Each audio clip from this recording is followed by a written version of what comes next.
In's family despised him, and the false young master conspired against him.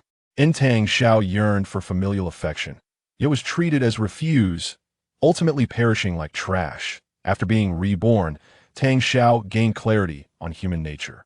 No longer would he kneel in pursuit of that elusive familial bond. He resolutely severed ties with his entire family. As the truth emerged, his family lamented and wept. But such late-found affection is worth less than grass. Chapter 1. I, who perish like refuse, have been reborn. Tang Xiao. Who gave you the audacity to enter the study and to tear your father's books? Tang Xiao, did I not instruct you? You are forbidden from entering the study. Have you no memory? Father, sister, please do not blame brother. He knows he is in the wrong in the Tang family villa. Several individuals were berating the tall and slender Tang Xiao. With his head bowed, Tang Xiao appeared dazed, but suddenly his gaze sharpened. He instinctively touched his whole body, realizing, am I reborn? Back to just a few days ago. He was the Tang family's younger son, mistakenly swapped for 16 years. On his 16th birthday, this revelation filled him with joy. Yet, unexpectedly, the Tang family harbored significant prejudice against this son raised in the wild. They believed Tang Xiao had grown up in an ordinary household, lacking education, inherently flawed. They favored the original younger son, Tang Zijian. Despite no blood relation, they had raised Tang Zijian and showered him with affection. To spare Tang Zijian's feelings and to avoid shame from Tang Xiao's existence, his identity remained concealed. Due to this bias, their attitude towards Tang Xiao was abominably poor. Tang Xiao lived in utter subservience within the Tang household. However, he cherished the late blooming bond of bloodline. This 16-year-old lad exerted every ounce of energy to win over his relatives. He yearned for love and to be loved. Even amidst relentless bullying, he swallowed his disdain.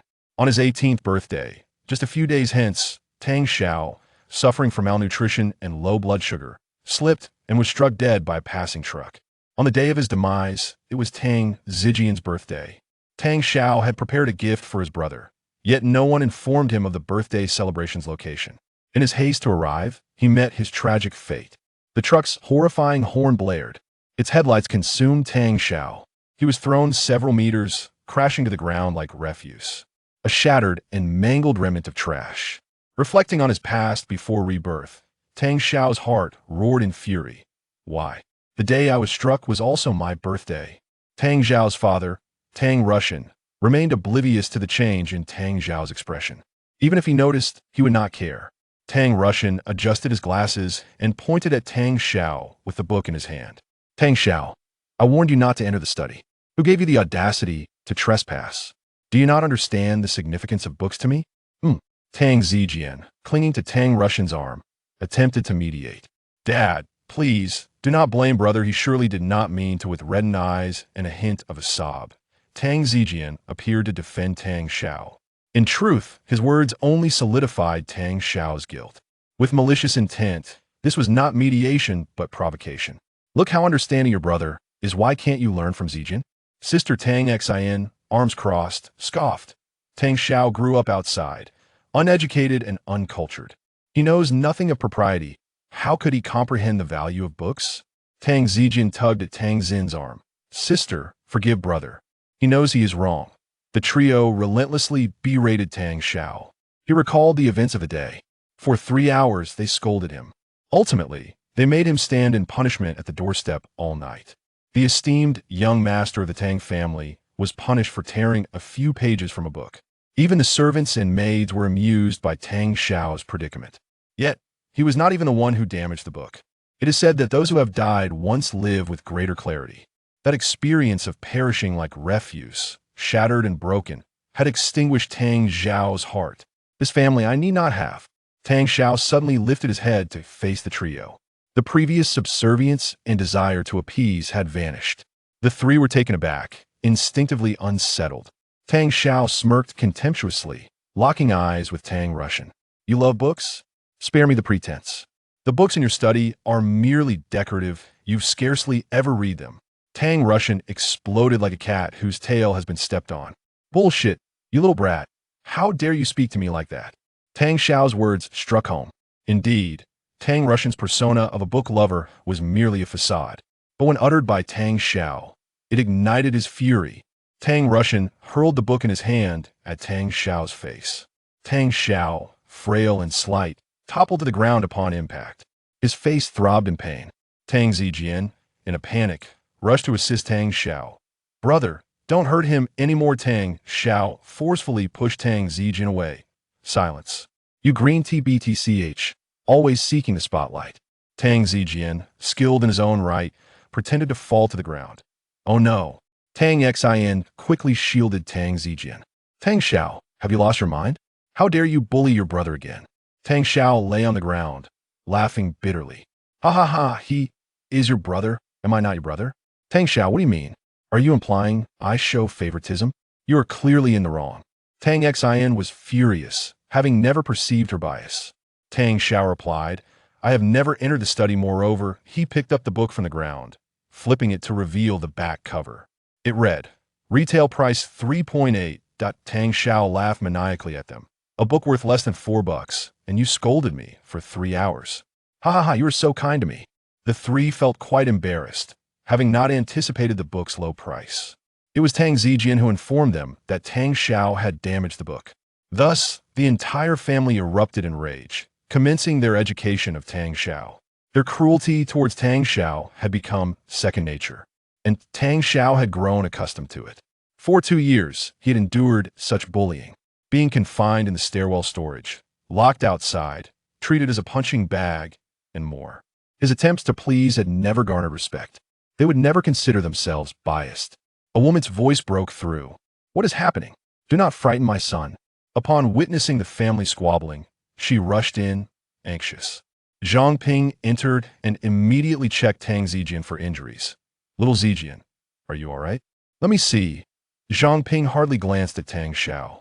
Tang Xin subtly noticed, "Perhaps my mother is indeed a bit biased." Tang Zijian, playing the part of the understanding child, declared, "Mom, it wasn't me.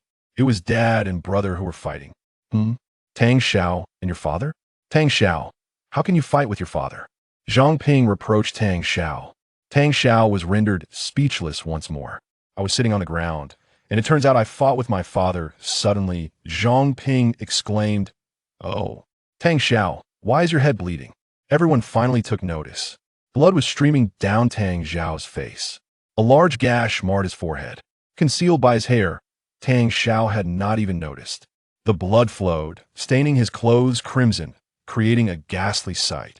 Tang Xiao, already frail, felt dizzy from the blood loss. He promptly collapsed. Tang Russian kicked Tang Xiao. "Pretend. Just keep pretending." Tang Xin was the first to react. "Wait, something's off. He really has fainted. Quickly, take him to the hospital." "Son, please don't frighten your mother. Quickly, call for an ambulance. Lend a hand." The family sprang into action. The Tang household was bustling with servants and nannies, so there was no shortage of hands. Before long, Tang Xiao was placed onto the ambulance. The family drove their luxury car, following closely to the hospital. In a corner, a glint of malice flickered in Tang Zijian's eyes. "I was careless. I should have chosen a more expensive book." Chapter 2. May I ask why your son is malnourished? In Jiangnan City, at the first hospital, Tang Xiao lay in a hospital bed, receiving nutritional fluids, still unconscious. A bandage was wrapped around his forehead. A large group of Tang family members surrounded the attending physician. The doctor glanced at the report in his hands. "Are you the family of Tang Xiao?" "Yes, doctor, we are Tang Xiao's family." "How did the patient sustain his injuries?" A book fell on him. Tang Russian felt quite embarrassed. He had not anticipated Tang Xiao to be so fragile.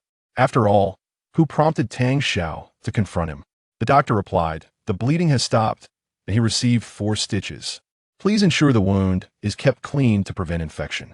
"Understood, doctor." The doctor reviewed the report again, slightly puzzled, yet continued. His fainting was due to prolonged malnutrition, compounded by excessive blood loss in a short period. He needs to replenish his nutrition. Malnutrition? Everyone was taken aback. Tang Russian was the most incredulous. "Doctor, that's impossible." The doctor examined the report. A man of 180 centimeters should weigh more than 120 pounds. Is that not thin? The lab results corroborate this. You're his family, correct? He has been malnourished, and you were unaware? I notice you have quite the belly. Are you oblivious to how your own child is faring? Tang Russian instinctively tucked in his stomach, forcing a sheepish grin.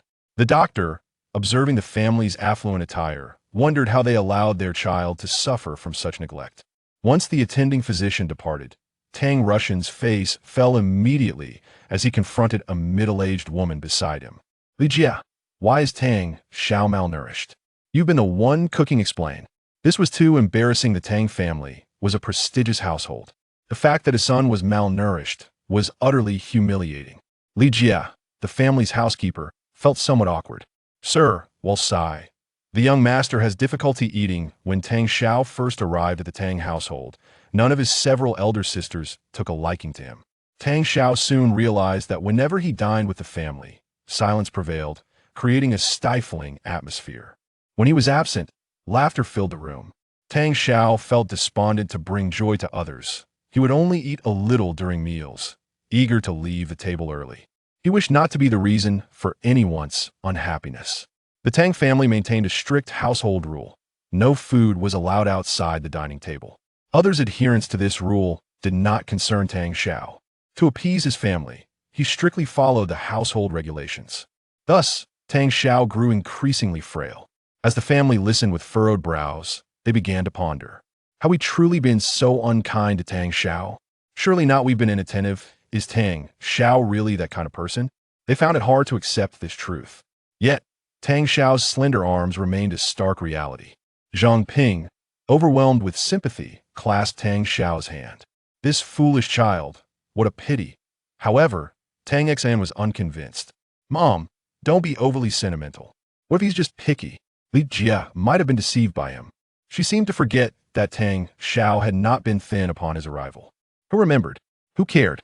In their minds, Tang Xiao had never been a good person. Li Jia could only awkwardly offer a smile. She was merely an employee. What could she say? Even if she knew Tang Xiao was a very good child, what difference would it make? Zijian, you haven't finished your homework. He'll stay here. Besides, Tang Xiao's injuries aren't severe. After much politeness, everyone eventually left, not a single person remaining. Li Jia was the last to depart. Tang Xiao slept through the night until dawn the following day. Gazing at the pale sheets empty beside him, he sighed. He had grown accustomed to it. Though he had relinquished his obsessions, he could not help but feel a pang of regret. What sort of family were these people? Ding, ding, ding. Tang Xiao's phone rang. It was his grandmother, Deng Yinglan, calling. Deng Yinglan was the one who had adopted Tang Xiao 18 years ago. Now nearing 70, she had no children of her own and sold boiled eggs and sweet water at a stall.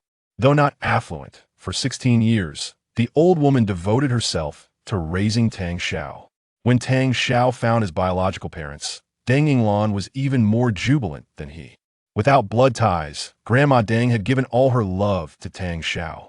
Hello, hello. Little Xiao, can you hear me? Hello, hello. The voice on the other end was loud.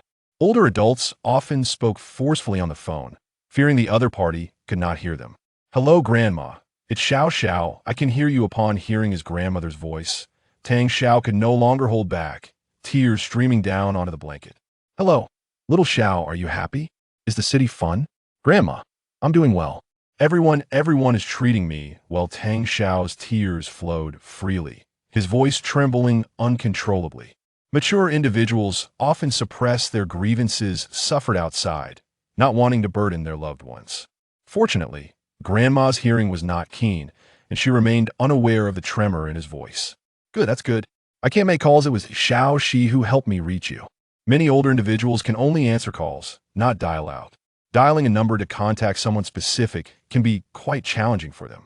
Xiao Shi, Grandma, please thank Xiao Shi for me. The Tang family disapproved of his contact with Deng Yinglan, even more so of his clandestine outings. Tang Xiao could only dare to make a few secret calls. Hearing Grandma long for him, Tang Xiao was momentarily taken aback, then shouted into the phone. What? What did you say? I didn't catch that. What? Grandma Deng's hearing, after all, was not quite reliable. Tang Xiao hung up the phone and struggled to put on his shoes while in bed. Doctor, nurse, I wish to be discharged. Please remove the four. I'll forego the remaining treatment. What a ridiculous Tang family. What a pathetic family. My true home is in the coal machinery factory community. My real family is Grandma Deng. Having faced death, Tang Xiao finally understood what truly mattered. In the coal machinery factory community, it was a very old neighborhood, located just over 10 kilometers from the Tang family mansion. Deng Yinglin's house was left behind by her deceased son. The entire space measured only about 40 to 50 square meters. Tang Xiao grew up in this small house. In the kitchen, Grandma was cooking, while Tang Xiao assisted by peeling garlic. Grandma was continuously smiling, her mouth never closing. The two of them exchanged idle chatter. However, when speaking with Grandma, Tang Xiao tried to only show half his face, for the bandage on his forehead remained. He carefully removed the bandage. Thankfully, his bangs concealed it, making it less noticeable. He did not wish to cause his grandmother any worry. Chapter 3. Those who truly love you would never humiliate you. In the evening, Deng Yinglan prepared a lavish spread. Cured meats, braised fish, yellow braised chicken, stir-fried pork, and more. It was a feast Tang Xiao had not enjoyed in 2 years. He devoured the familiar dishes with great gusto. Eat slowly, it's all for you, and no one is rushing you. Have more meat, you need to grow. Look how you've slimmed down from studying so hard. Grandma watched Tang Xiao with a warm smile. Tang Xiao relished every bite, her simple words nearly bringing him to tears. In the past 2 years, Tang Xiao had not experienced such a relaxed and fulfilling meal. Just watching her eat brought immense joy to her grandmother. Dining was a delightful affair, devoid of any oppressive coldness. This was a long-lost happiness for Tang Xiao. Once she had eaten her fill, Tang Xiao intended to clean up, but her grandmother swiftly snatched the dishes away. You sit down, you needn't bother. I'll take care of it. Her grandmother still possessed surprising strength, making it difficult for Tang Xiao to contest. Nevertheless, she assisted in wiping the table and sweeping the floor. Grandma Deng handed a bottle of milk to Tang Xiao. Drink more milk, it will help you grow. Tang Xiao casually glanced at the expiration date and exclaimed, Grandma, this milk has been expired for over a month. Embarrassed, Grandma Deng replied, Oh, I didn't know. This was gifted by Xiao Shi. I thought to save it for you, but I didn't realize you hadn't come by for so long. A wave of emotion hit Tang Xiao, realizing her grandmother had saved what she considered good for her. After washing the dishes, Grandma Deng offered Tang Xiao a bowl of braised pork. Take this to Grandpa Gu and Xiao Shi. They have been taking care of me while you were away.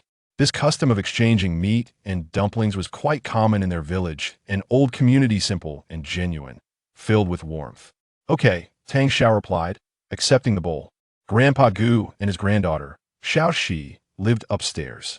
Their families had always looked out for one another. Xiao Shi and Tang Xiao had grown up together, sharing a childhood bond.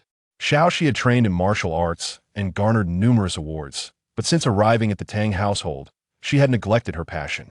How could she practice when she wasn't even eating well? Tang Xiao knocked on Grandpa Gus's door. Grandpa Gu, it's Xiao Xiao. A kind old man opened the door, his toothless grin illuminating his face. Xiao Xiao, it's been so long since I last saw you. You've grown taller. Grandpa Gu had watched Tang Xiao grow up and held a fondness for this intelligent and thoughtful girl. She handed him the meat. Grandpa Gu, my grandmother asked me to bring this. Oh, no need for that. This is Grandma's kindness. We can't eat all this ourselves. Reluctantly, Grandpa Gu accepted it and pulled Tang Xiao inside. Come in and sit for a while. Xiao Shi, Xiao Shi, Xiao Xiao has come to see you. He called out. You sit here, we'll get you some water. Xiao Shi, come out. However, Xiao Shi took her time to respond, leading to an awkward silence. Grandpa Gu ventured into the room and pulled Xiao Shi out. After 2 years, Xiao Shi had blossomed into a graceful young woman. With her short hair and delicate features, she had a hint of baby fat, her large, bright eyes sparkling with vitality. Dressed in her high school uniform, her athletic figure was evident, exuding an air of confidence befitting a martial arts practitioner. Why didn't you come out to see Tang Xiao? Grandpa Gu urged, but Xiao Shi pouted. Humph. I refused to acknowledge this heartless traitor. Both Tang Xiao and Grandpa Gu were taken aback. Grandpa Gu nearly lost his balance, struggling to comprehend. What? Have you two already? No. Grandpa, we haven't. This is completely out of context. Tang Xiao felt a rush of anxiety. What was this about? Miss, have you misused your vocabulary? Fortunately, Tang Xiao quickly regained her composure and asked Grandpa Gu, Grandpa, has Xiao Shi been too engrossed in martial arts lately, neglecting her studies? Well, Xiaoxi participated in the provincial competition this year and won the championship, but her academic performance has been lacking. Then she must have misspoken. Tang Xiao pieced it together. Xiaoxi had prioritized martial arts and thus let her studies slip, leading to this misunderstanding. Both Grandpa Gu and Tang Xiao sighed in relief, finally understanding Xiaoxi's true intent. Grandpa Gu chuckled, "You two chat'll go brew some tea." Tang Xiao was amused by this spirited girl, who nearly caused a commotion. "Did I say something wrong? You are indeed a heartless traitor." Xiaoxi accused Tang Xiao, oblivious to her own misuse of words. "Then tell me, how have I been heartless? It's been 2 years. You hardly came to see Grandma Deng, let alone visit us." This was the root of Xiaoxi's anger. To her, Tang Xiao had indulged in comfort and forgotten about them. Understanding the reason behind her feelings warmed Tang Xiao's heart. It turned out someone had been thinking of her all along. Recognizing her fault, Tang Xiao conceded, "All right, consider me heartless. How about I treat you to barbecue?" "That won't work." Xiaoxi turned her head away. "2 meals, deal." A sly smile spread across Xiao Zai's face, feeling she had struck a bargain. Tang Xiao feigned remorse, playfully coaxing Xiaoxi into laughter, resolving their tension. Those who genuinely care for you would never subject you to prolonged discomfort. Reflecting on her 2 years of effort to please the Tang family, she felt a pang of nostalgia. The television played a war drama, while Grandpa Gu, wearing his reading glasses, watched intently. Xiaoxi munched on sunflower seeds, engaging in light-hearted banter with Tang Xiao. "Hey, this situation is rather complicated," Xiaoxi began. "Hey, what's so complicated? I can tell you're not doing well. You look as skinny as a greyhound." "Who's a greyhound?" "You are." As they exchanged playful jabs, Tang Xiao felt an overwhelming sense of ease. There was no ulterior motive, no meticulous caution, no coldness, just pure banter. It was both innocent and joyful. Tang Xiao sipped her tea, her tone casual yet firm. Xiaoxi's eyes widened. "Yay?" Xiaoxi jumped with excitement, then quickly realized it was perhaps a tad undignified. She promptly sat down, her cheeks flushing slightly, and pretended to cough. "Ahem, I was just happy for Grandma." Tang Xiao chuckled softly at the young lady's antics. "Xiaoxi, I'd like to continue learning martial arts from you." Her past experiences with death and hospitalization had made Tang Xiao acutely aware of the importance of physical health. A mere book costing 3 yuan had once landed her in a hospital. She felt utterly inept. In truth, Tang Xiao had once been in good health, but her vitality had waned during her time with the Tang family. Tang Xiao gently proposed, "You teach me martial arts, and it'll help you with your studies." "How does that sound?" "As if you're implying I lack education." "Let me tell you, I'm quite knowledgeable. I'm very clever. Let's ask Grandpa Gu for his assessment of your academic prowess." "Grandpa, you tell her. Xiaoxi is indeed quite clever, though a bit inconsistent." "Grandpa, I'm your own granddaughter. Why are you siding with an outsider?" Grandpa Gu chuckled that a fleeting pain crossed Tang Xiao's heart. "Family? Outsider?" Chapter 4. Regardless of whether you are a star, get out. Gu Wei was said, Xiao, since you wish to relearn martial arts, what about traditional Chinese medicine? Do you wish to study it as well? Grandfather Gu had once practiced traditional Chinese medicine, but had retired due to health issues. When Tang Xiao was younger, he had memorized several passages of traditional Chinese medical texts under Grandfather Gu's guidance. Gu Weigua held great affection for Tang Xiao, who was exceptionally intelligent and possessed a remarkable capacity for comprehension, quite unlike his own granddaughter. In his old age, having such a bright and kind young person eager to learn traditional Chinese medicine brought immense joy to the elder. Since Tang Xiao had joined the Tang family, Gu Weigua had not had the energy to balance both martial arts and traditional Chinese medicine. Pleasing others was, after all, quite draining. Tang Xiao exclaimed with excitement, "Grandfather Gu, is it possible? May I continue to learn traditional Chinese medicine from you?" Gu Weigua beamed, "Of course. Acquiring some knowledge of traditional Chinese medicine may not necessarily lead to becoming a doctor, but it can certainly help in many urgent situations. With Grandma Deng aging, it would be beneficial to learn how to care for her better."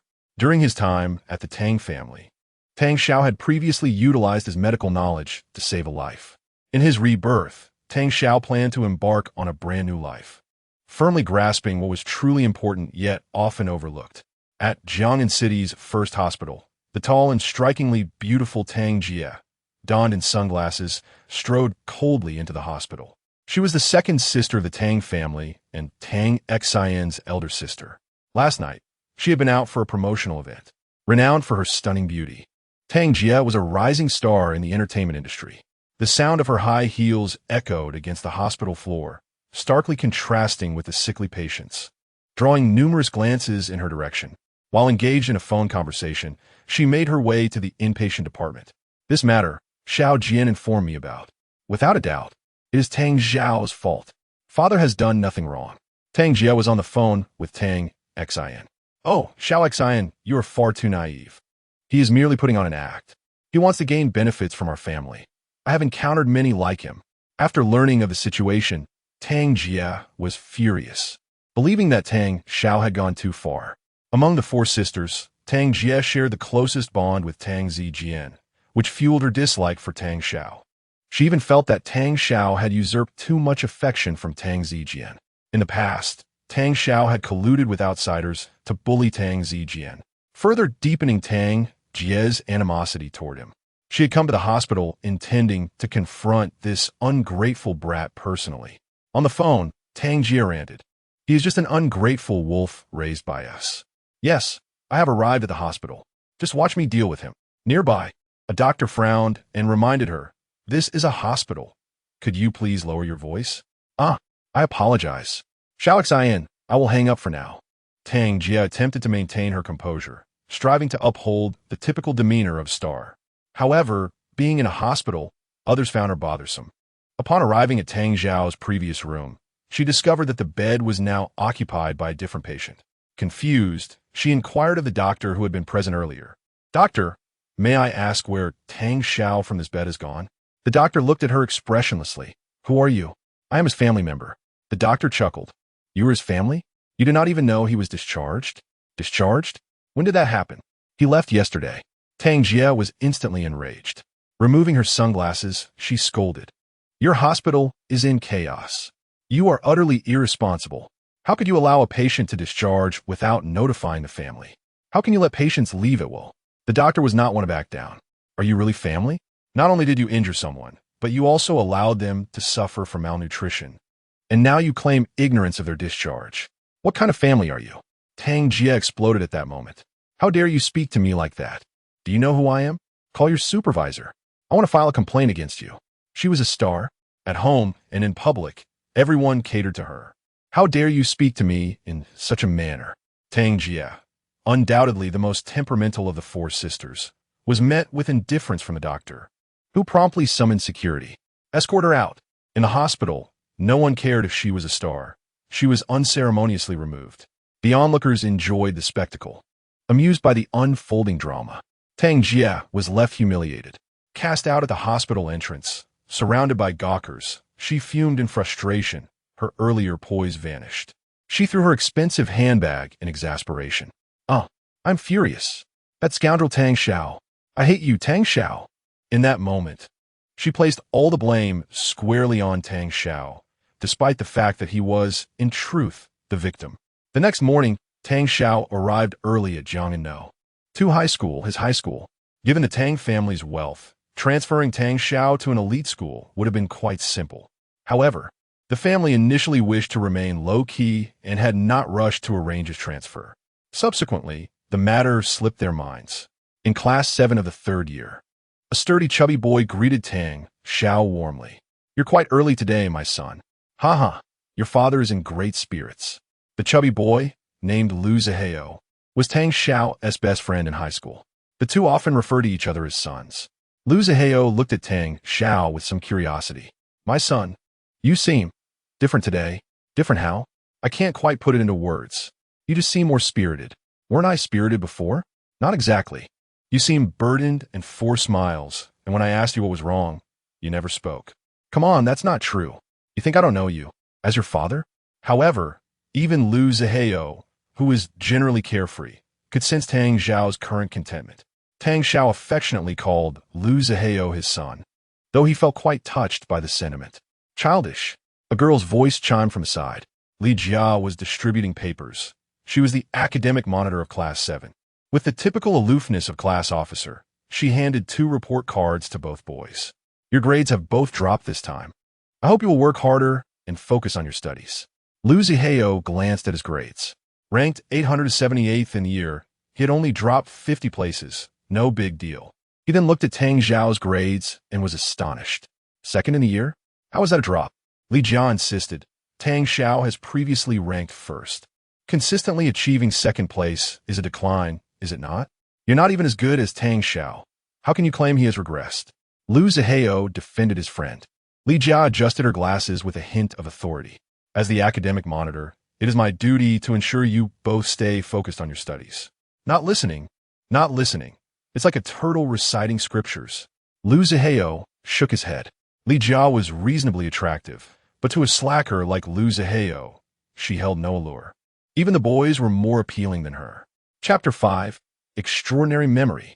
Tang Xian approaches Li Jia, placed a report card in front of an exceptionally beautiful girl. Xia Yushi has once again secured the first position in her grade. Yushi, well done. You're the pride of our class, Li Jia praised, patting Xia Yushi on the shoulder. Not only is Xia Yushi the top student, but she is also the belle of the second high school. Her beauty is striking, with fair skin tinged with a rosy hue, enchanting features, and a gradually maturing figure. Though only 18 years old, she has already taken on the semblance of a stunning woman, a goddess in the eyes of many. Many secretly harbor feelings for Xia Yushi, yet she has never revealed her affections for anyone, leaving her classmates pondering who might be worthy of her. Upon receiving compliments, Xia Yushi felt a wave of shyness wash over her. No, it's just luck, sheer luck. Tang Xiao and Lu Zihao observed her from a distance. Lu Zihao nudged Tang Xiao and exclaimed, Xia Yushi is truly amazing. Our school, as beauty. What type of boy do you think she likes? Tang Xiao shrugged. How would I know? Despite being classmates, he and Xia Yushi were not particularly close. For the past 2 years, he had dedicated his energy to his family and studying, leaving little room for other pursuits. Meanwhile, Xia Yushi stole a glance at Tang Xiao, her heart racing as she pretended to turn back to her studies. Tang Xiao is looking at me. Oh my gosh. In truth, Xia Yushi had long harbored a secret crush on Tang Xiao. The two had consistently ranked first and second in their grade. Typically, one might expect a rivalry between the top students, but in their case, it was different. Each time she glanced at the report card, Xia Yushi noted Tang Xiao's name, which was always so close to hers, compelling her to pay him more attention. Tang Xiao was tall, fair, and quite handsome, with a particularly amiable disposition. The more she observed him, the more her feelings grew. One day, during a physical education class, Xia Yushi fainted from a fever, and Tang Xiao immediately rushed to her aid, carrying her to the infirmary. In his arms, she felt dizzy and her heart raced. From that moment on, she found herself infatuated with him. However, being quite shy, she hardly spoke to him throughout their 2 years together. Lu Zihao caught Xia Yushi's fleeting glance at Tang Xiao. He excitedly shook Tang Xiao's shoulder. Tang Xiao, Xia Yushi was secretly looking at you. She has feelings for you. Haha, congratulations, Tang Xiao replied nonchalantly, his attention on the report card. I could have done even better, but with limited focus. I barely managed second place. Tang Xiao was exceptionally intelligent and diligent. Despite the constraints of his family situation, his academic performance remained commendable, although the Tang family never acknowledged his efforts. The teacher lectured while students took notes, and Tang Xiao repeatedly reviewed the vocabulary in his book. Why does it feel like my memory has improved? He noticed that he could recall the dense pages of vocabulary with remarkable ease. Thinking it was an illusion, he tested himself by memorizing 50 additional words, all of which he retained effortlessly, even the more confusing ones. The same applied to English texts. After reading through them once or twice, he could recall them in their entirety. Indeed, let me try other subjects. Tang Xiao thought as he pulled out different textbooks and quickly read through them, achieving perfect retention. His reading speed surged, allowing him to absorb information as if he were skimming a surface, almost to the level of photographic memory. Overjoyed, he mused, good heavens, how has my memory become so extraordinary? Is this a gift from my rebirth? Although he could not pinpoint the cause, This remarkable ability was undeniably advantageous for him. Even in English class, he flipped through various subjects books with remarkable speed, leaving Lu Zihao astonished. What kind of study method is this? Quantum speed reading? Does the quantum learning method truly exist? Oh, great one. Perhaps you could share half of your prowess with me? Determined, Tang Xiao resolved to make the most of this newfound ability, aspiring to lead a more vibrant life. The physical education teacher, unusually healthy, allowed the students some free time after completing 3 laps. Some played basketball, others engaged in conversations, while a few indulged in smoking. Look, a stunning beauty, someone exclaimed. A tall and strikingly beautiful girl approached the playground, causing all the students to crane their necks in awe. She radiated an elegant, mature charm that captivated everyone, both boys and girls alike. Yet, Tang Xiao frowned. Why is she here? The newcomer was none other than Tang Xin, the third sister of the Tang family. Tang Xiao attempted to evade her, but she called out, Tang Xiao, stop right there. The other students murmured in curiosity. What is going on? This beauty is here for Tang Xiao. What is their relationship? Tang Xiao, however, remained apathetic, gazing at Tang Xin with an impassive expression. What do you want? Tang Xin, visibly frustrated, retorted, what do you think? Do you have any idea what you've done? Just as she was about to continue, she noticed the numerous pairs of eyes upon her and faltered, feeling somewhat embarrassed. Unlike Tang Jia, she had not undergone training for such confrontations. Let us go over there to the grove, she insisted, dragging Tang Xiao away. As they walked, the classmates began to chatter excitedly. Yet no one noticed that Xia Yushi's gaze was fixed intently on Tang Xiao and Tang Xin's retreating figures. Clenching her fists, she felt a rush of anxiety. Let go of me, Tang Xiao exclaimed, shaking off Tang Xin's grip. What are you doing here? You made everyone so upset that they can't even eat. Especially your second sister. She has been crying and throwing things at home. This is all you're doing. Dang Xiao Thou Wen, you upset Dang Ye. What did I even do? He called Tang Jie by her name, which only fueled Tang Xin's irritation. She had come to confront him after witnessing the chaos at home. And the more she thought about it, the angrier she became. You're so petty. You clearly did something wrong and made everyone upset. You barged into the study and damaged Dada's books. You know how much he values them. Tang Xiao was at a loss for words. Here we go again. Somehow it's all my fault. Huh. Which of your eyes saw me enter the study? You all cherish those books. Do you think I don't care for them? Do you regard me as so uncouth? Huh. You beat me to the hospital, and now I'm supposed to seek your forgiveness? No way. Let go of me. You lunatic. Chapter 6. Release that boy. The small grove lay in the distance, yet was not concealed. From afar, classmates on the playground were gazing curiously in Tang Xiao's direction.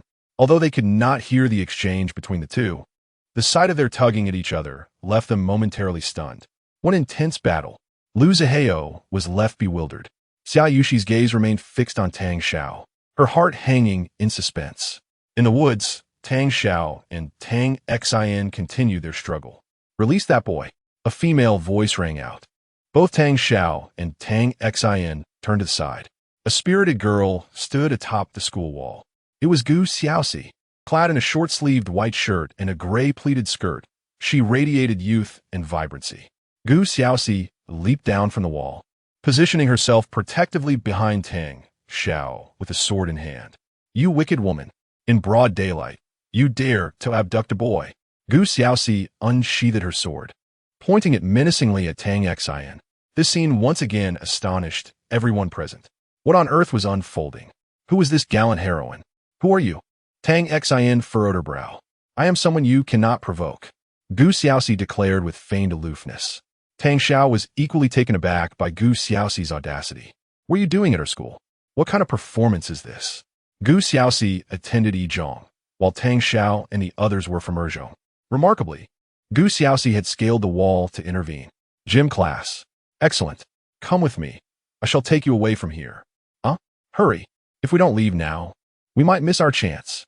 With one hand gripping her sword and the other pulling Tang Xiao, Gu Xiaoxi dashed toward the school gate.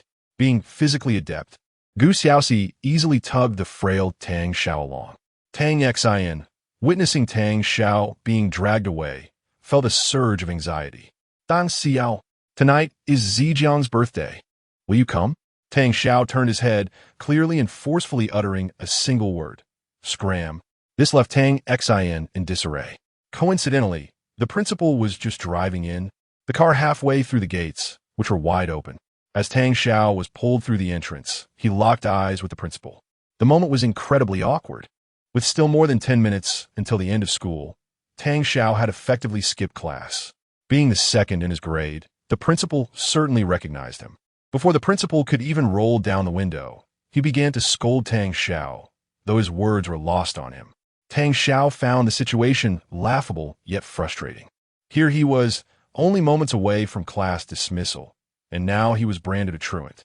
Tang Xiao was whisked away by Gu Xiaoxi, a spectacle observed by his classmates. Who was this heroine? Lu Zihao, Li Jia, and Xia Yushi stood in shock, particularly Xia Yushi, the school belle. Unbeknownst to them, Xia Yushi was gritting her teeth in frustration. Gu Xiaoxi sprinted with Tang Xiao for quite a distance. I can't go on. Let me rest. Tang Xiao leaned against a wall, breathless. Gu Xiaoxi finally halted. I doubt they are still pursuing us. You are so weak. This is all you can manage? After catching his breath, Tang Xiao retorted, You are the weak one. Why did you come looking for me? Today is your birthday, and I came to help you celebrate. That is a celebration for everyone. We Haven Tea spent a birthday together in 2 years. Come on, treat me to barbecue, and consider my gift to you. Why are you in a daze? Let us go. Under the setting sun, on the bustling street, Gu Xiaoxi, armed with her sword, held Tang Xiao's hand as they strode forward. Originally, both Grandma and Grandpa Gu remembered that today was Tang Xiao's birthday. However, Gu Xiaoxi desired a private celebration with him. This was a common practice among several students. Gu Xiaoxi had intended to wait until Tang Xiao finished school, but upon seeing him entangled with a stranger, she leaped over the wall to rescue him. Proud of her intervention, Gu Xiaoxi believed she had saved Tang Xiao. The sword was a piece of sports equipment she had not returned, thus leading to the earlier commotion. With the background now clear, Tang Xiao found himself both amused and touched. This girl truly was fierce. Yet, spending time with her felt remarkably easy and enjoyable. At the barbecue stall, the fire blazed, and they ate with beads of sweat forming on their brows. Gu Xiaoxi savored a piece of gluten with gusto. Before she had even swallowed, she inquired, Who was that girl earlier? She was my former sister, Tang Xin. Huh?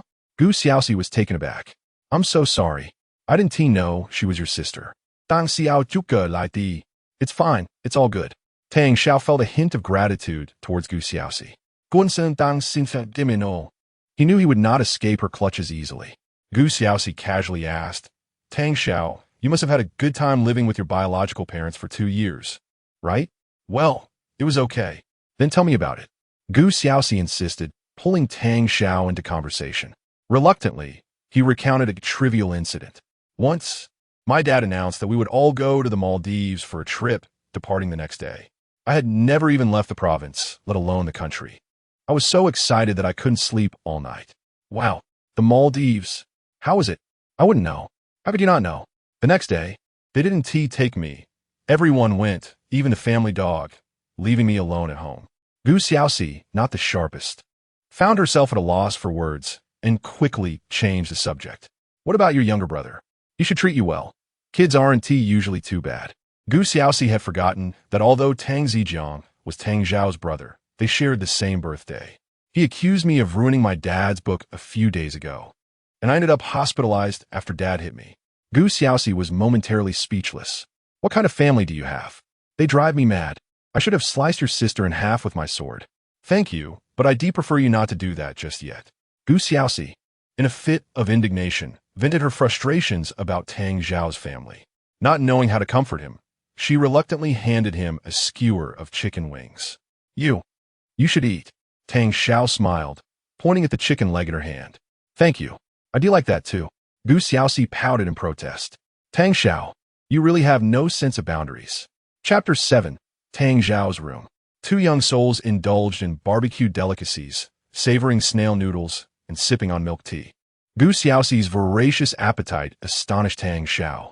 How could such a petite figure consume so much? Tang Xiao himself also feasted heartily. Students are often insatiable, and even after such a substantial meal, dinner would not be compromised. That evening, Grandpa Gu and Gu Xiaoxi gathered at Deng Yingluan's home for a meal. Grandma had even procured a cake. Gu Weihua gifted Tang Xiao several medical books filled with notes. Gu Xiaoxi presented Tang Xiao with a set of dumbbells and a resistance band, advising him to exercise diligently and not remain so frail. Tang Xiao was once again taken aback by Gu Xiaoxi's thoughtful gifts, yet felt deeply touched. Although these items were not extravagant, they were imbued with sincerity. Admittedly, Gu Xiaoxi's gifts were rather weighty. Thank you all, truly. Thank you. Tang Xiao felt warmth surge within him, tears nearly spilling over. This affection was something the Tang family had never offered him. Silly child, why speak of such things in a family? Let us eat. Deng Yingluan chuckled cheerfully. Though there was no blood relation, their genuine concern for him was palpable. Tang Xiao's resolve grew ever stronger. Meanwhile, at the luxurious Xiaolinden Manor, a stage had been erected by the poolside, adorned for a lavish steak buffet. A renowned band was energetically performing, attracting the elite of Jiangnan City. Tang Zijian donned a custom-made white suit, handcrafted by a premier tailor abroad, valued at over 2 million. This suit was a gift from Tang Jia. Tang Zijian, brimming with excitement, exclaimed to his elder sister, Tang Jia, thank you, second sister. I adore this suit. Tang Jia beamed in response, you look splendid in it. Elder sister Tang Yuan added, I brought you a few bottles of 82 Lafite. Now that you're of age, you must enjoy some wine.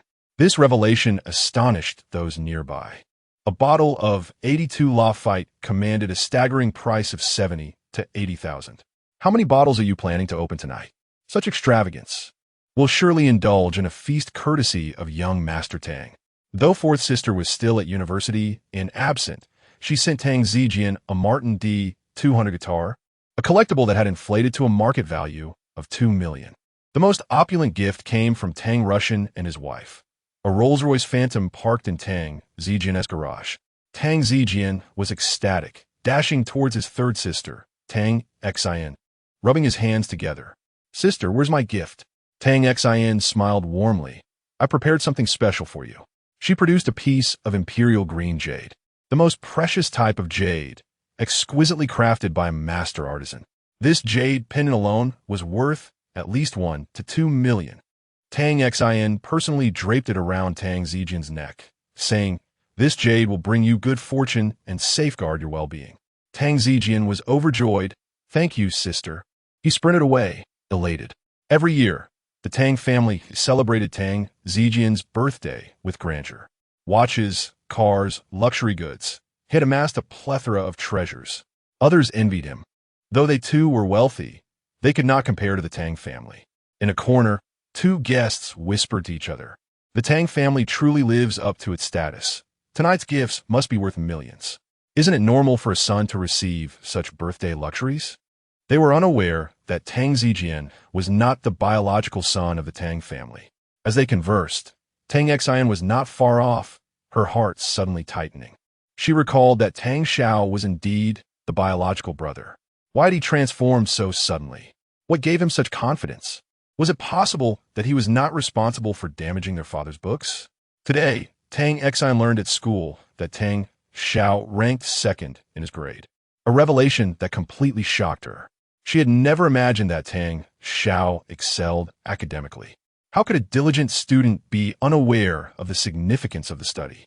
It dawned on her that she knew surprisingly little about her own brother. Eldest sister Tang Yuan and second sister Tang Jia, noticing Tang Xian's pensive demeanor, approached her with glasses of red wine. Little Xian, what troubles you? Tang Xian poured out her confusion. Upon hearing her concerns, the sisters scoffed. Tang Jia was still fuming over Tang Zhao's actions. Little Xian, you are far too naive. Do you believe everything he says? Tang Xiao is no good. He even harmed Zijian in the past. How do you explain that? Tang Yuan, a formidable businesswoman, asserted Tang Xiao is indeed a person of ill repute. Tang Jia snitted. Ultimately, he has never felt part of this family. On such an important day as Zijian's birthday, he didn't even bother to show up. What kind of character does he possess? Little Xian, do not be deceived. He is merely putting on an act. Just as Tang Xian was about to retort, the housekeeper, Sister Li, approached them, appearing hesitant to speak. Sister Li, is there something on your mind? After a moment's thought, Sister Li decided to share. Miss, I recall that young Master Xiao mentioned he had prepared a gift for young Master Zijian. How could that be? The gift was said to be in young Master Zhao's room. Let us there. The three sisters, careful not to disturb anyone, followed Sister Li to Tang Zhao's room. Tang Zhao's room was a small storage area in the stairwell, barely a few square meters, smaller than their bathrooms. The furnishings were quite shabby, the old wardrobe filled with inexpensive, worn clothes, yet the entire space was impeccably clean and organized. The sisters were taken aback. Having grown up with silver spoons in their mouths, they were accustomed to weekly allowances in the tens of thousands. Their bathrooms were larger and more luxurious than this humble little world. Tang Jia was incredulous. This is Tang Zhao's room? Did our family not provide him with proper accommodations? On Tang Zhao's desk lay a few trinkets, a fountain pen, a succulent plant, a book, and a small figurine. The sisters recognized these items as gifts they had previously given to Tang Xiao, merely discarded possessions they had handed over out of convenience. The water cup and small figurine were spotless, and the succulent thrived vibrantly, indicating Tang Zhao's diligent care for these small treasures. How could this be? The sisters exchanged glances. At a loss for words, their emotions tangled. Tang Xian's gaze fell upon the book on the desk, and her heart skipped a beat, as if time had slowed. She picked up The Little Prince, a cherished book from her childhood. Having outgrown such stories, she had casually gifted it to Tang Xiao. Upon receiving the book, Tang Xiao had been elated, carefully wrapping it in a beautiful cover. The first page bore a neatly penned inscription. Thank you, Sister Tang Xian, for this precious gift. Date. Only someone who truly valued books would take the time to note its origin and date. This also indicated the profound significance this book held for Tang Xiao. Chapter 8. I severed ties with the Tang family. In the corner of Tang Zhao's room, they beheld a painting. Sister Li pointed to it, saying, That painting is a gift prepared by young Master Xiao for young Master Zijian. The artwork, though modest in size, was a watercolor family portrait. Its craftsmanship was average, yet it exuded a sense of heartfelt effort. One could discern the identities of the figures depicted. Tang Russian and his wife for sisters, as well as Tang Zijian and Tang Xiao himself. Lacking financial means, Tang Xiao had done his utmost with this piece. However, Tang Jia and Tang Yuan remained unappreciative, remarking, This little ingrate is rather pretentious. They overlooked the subtle transformation in Tang Xian. Glancing between the painting and a book, Tang Xian felt a pang in her heart, tears welling in her eyes. She murmured to herself, so he holds such significance in Tang Zhao's heart. Tang Xiao was a lover of books.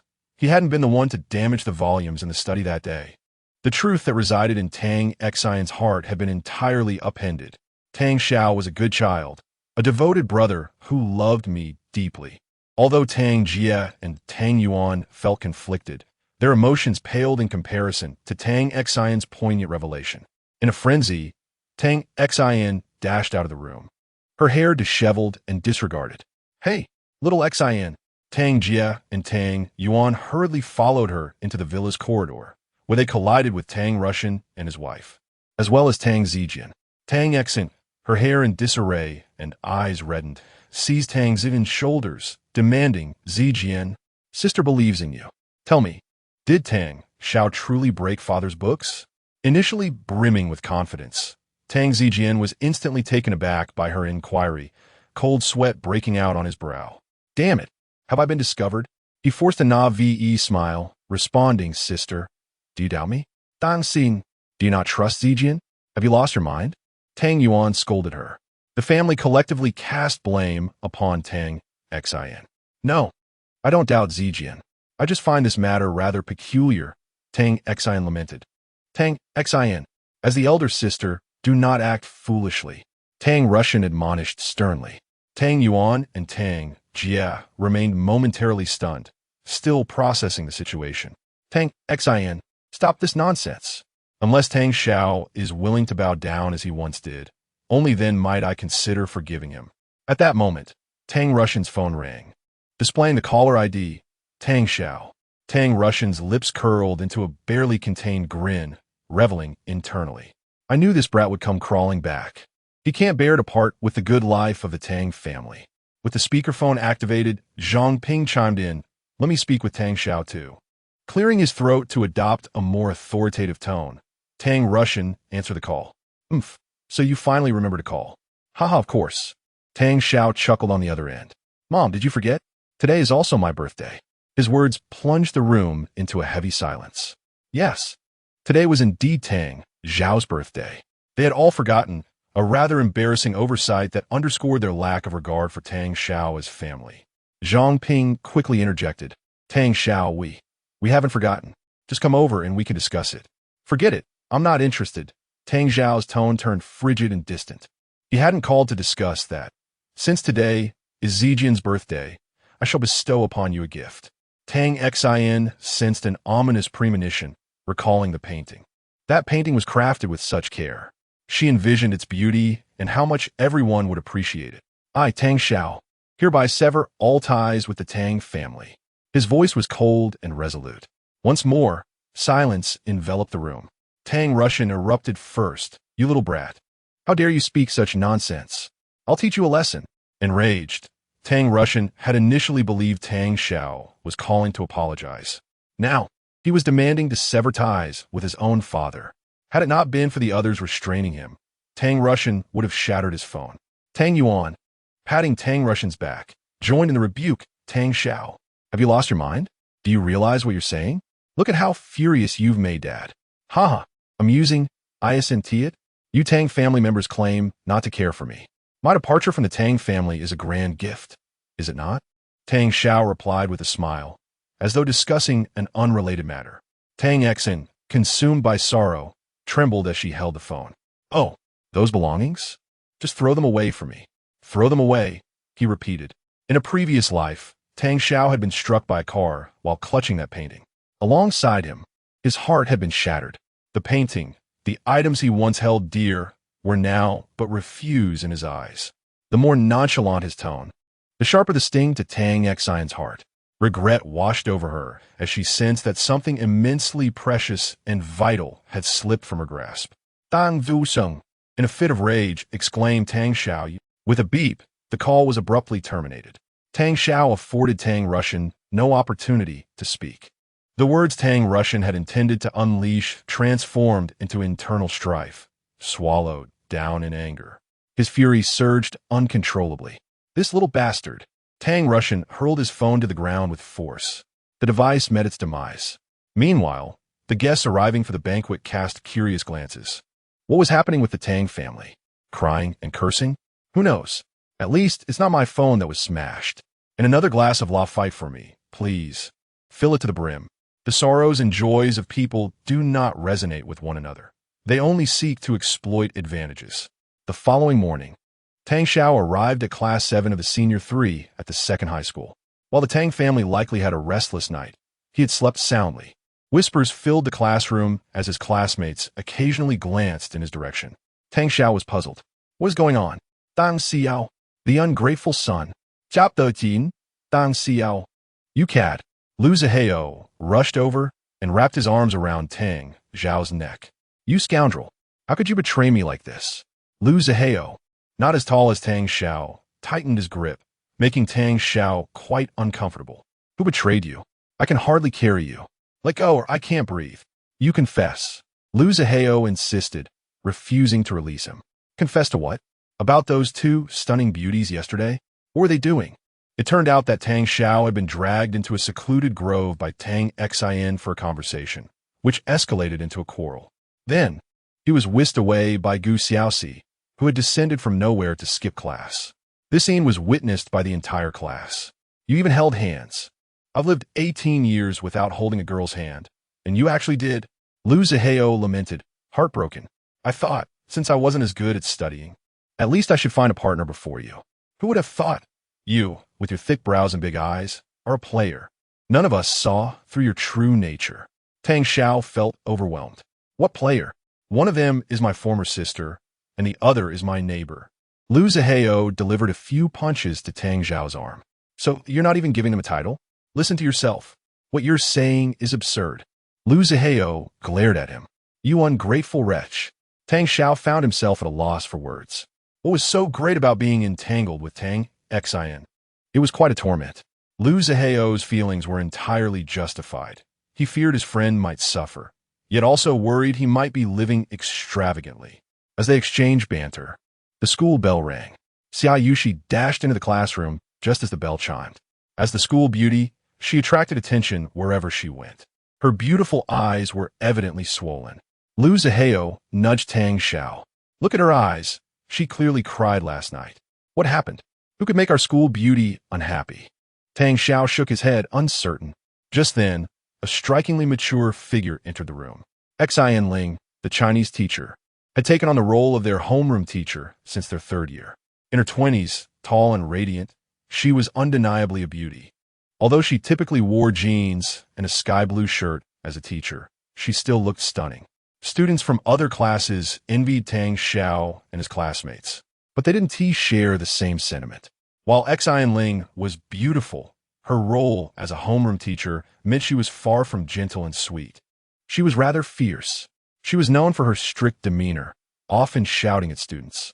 To Class 7, her beauty was overshadowed by her intimidating presence. At the podium, Xian Ling tilted her head slightly, her expression serious, exuding an air that was hard to approach.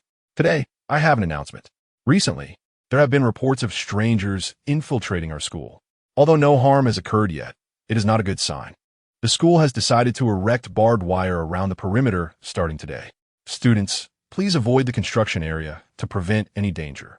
The students exchanged glances, bewildered. Strangers in our school? Barbed wire? Everyone turned to Tang Xiao. He chuckled awkwardly. Why is everyone looking at me? Surely, this isn't because of me. Would the school really install barbed wire because of my misadventures yesterday? Am I that influential? Tang Xiao smiled sheepishly, and Xian Ling actually glanced his way. Lu Zihao, reveling in the situation, gave Tang Xiao a thumbs up. Awesome. Xian Ling began the lesson.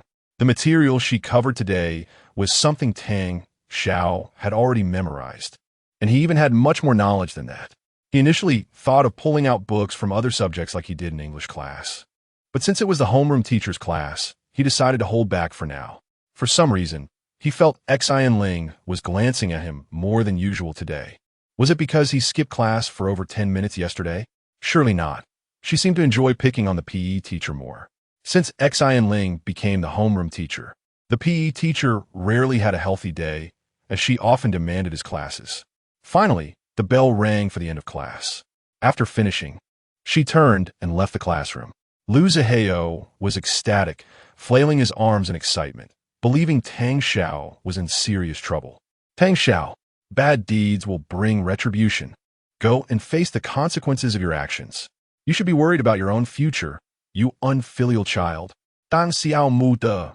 Filled with curiosity, he followed Xian Ling to the office. The office was empty. Xian Ling sat while Tang Xiao stood. With a stern expression, she questioned Tang Xiao. Why are you dating so early? You even skipped class for it. The principal mentioned this to me. Tang Xiao replied, I admit to skipping class, but you're mistaken. Teacher, I'm not dating. Xin Line, skeptical, gao de, mitstang. So many people saw it yesterday, even the principal. How do you explain that? Tang Xiao recounted the events of yesterday in broad strokes. After hearing him out, Xian Ling remained doubtful. Really? They're not your girlfriends? Tang Xiao laughed helplessly. If they were both my girlfriends, I must be quite exceptional. I swear, teacher.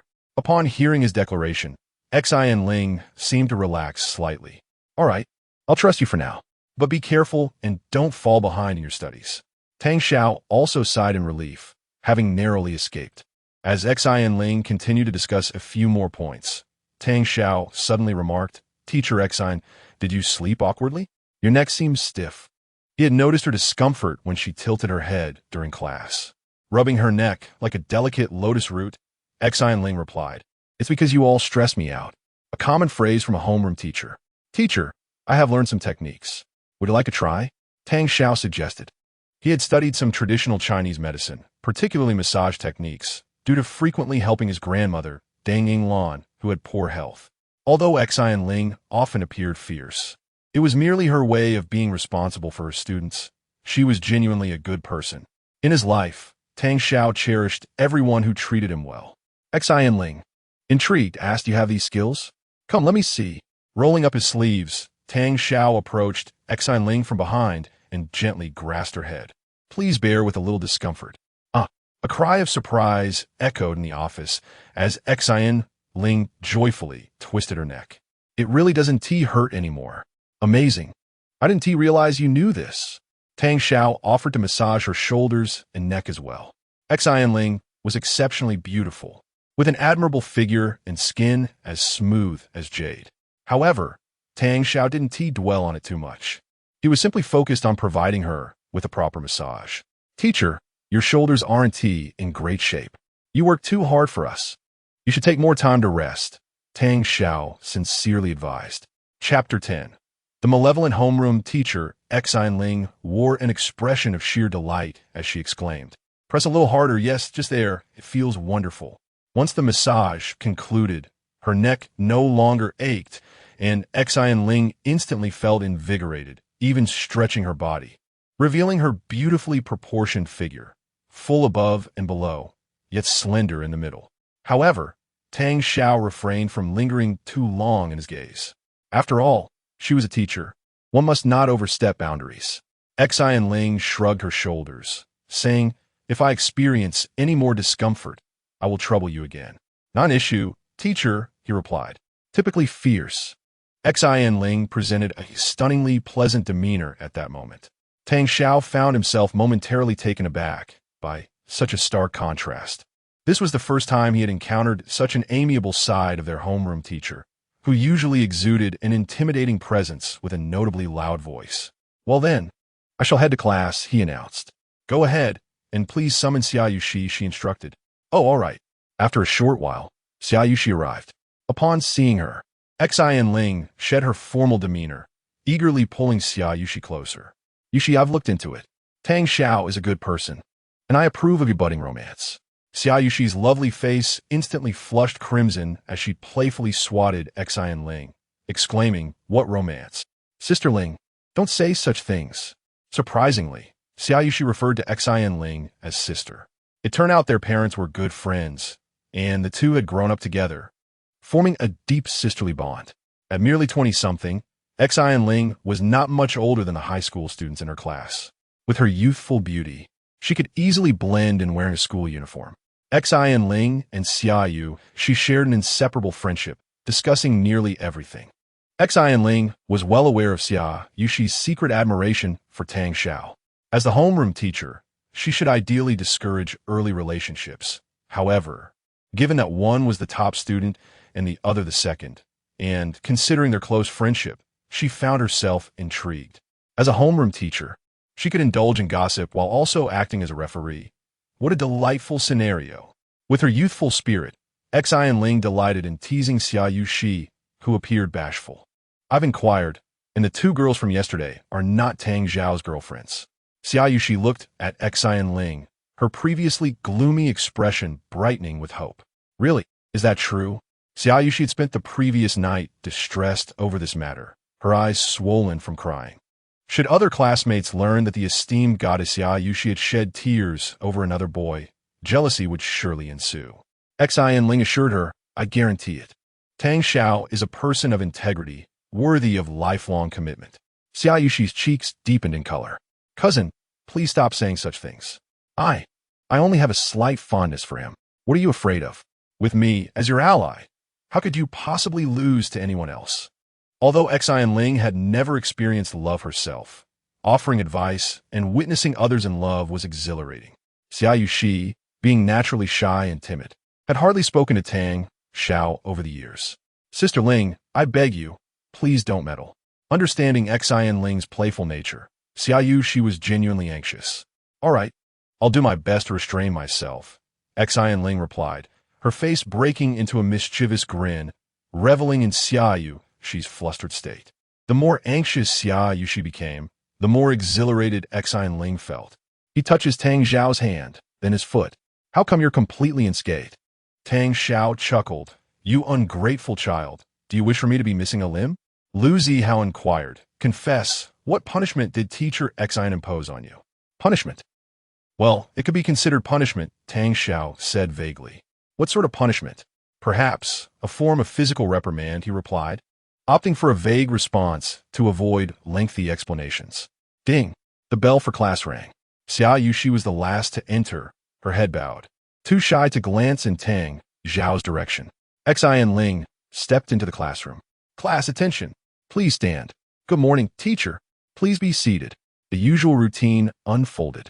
Xin Ling maintained a serious demeanor, though a hint of mischief danced in her eyes. Now, I will be making some seating adjustments for certain students in order to foster mutual learning and encouragement. Seating arrangements were a common practice for the homeroom teacher, and everyone was accustomed to it. Xin Ling stated coldly, Tang Xiao, you will sit next to Xia Yushi. Sun Mei, you will take Tang Xiao's previous seat. This effectively meant Tang Xiao and Xia Yushi would become desk mates. With a loud crack, Lu Zihao broke his pen in frustration, his eyes blazing with rage as he silently screamed, No! This scoundrel has bribed the teacher. How despicable! Jealousy warped his features. The other boys in the class were equally displeased. Whispers circulated among the students. How is it that Tang Xiao gets to sit next to Xia Yushi? Why is he being rewarded after being punished? Amidst the palpable tension, Tang Xiao moved his belongings to sit beside Xia Yushi, feeling the weight of their disdain. Teacher, please don't do this to me, he thought, puzzled by Xin Ling's decision. Xia Yushi did not dare to lift her gaze, her ears as red as cherries. I hope you both encourage one another to excel, Xin Ling said with a serious expression, her inner laughter bubbling forth. Ha ha ha. Together. Together. Next week, we have a mock exam coming up, so I expect everyone to prepare thoroughly. Now let's begin class.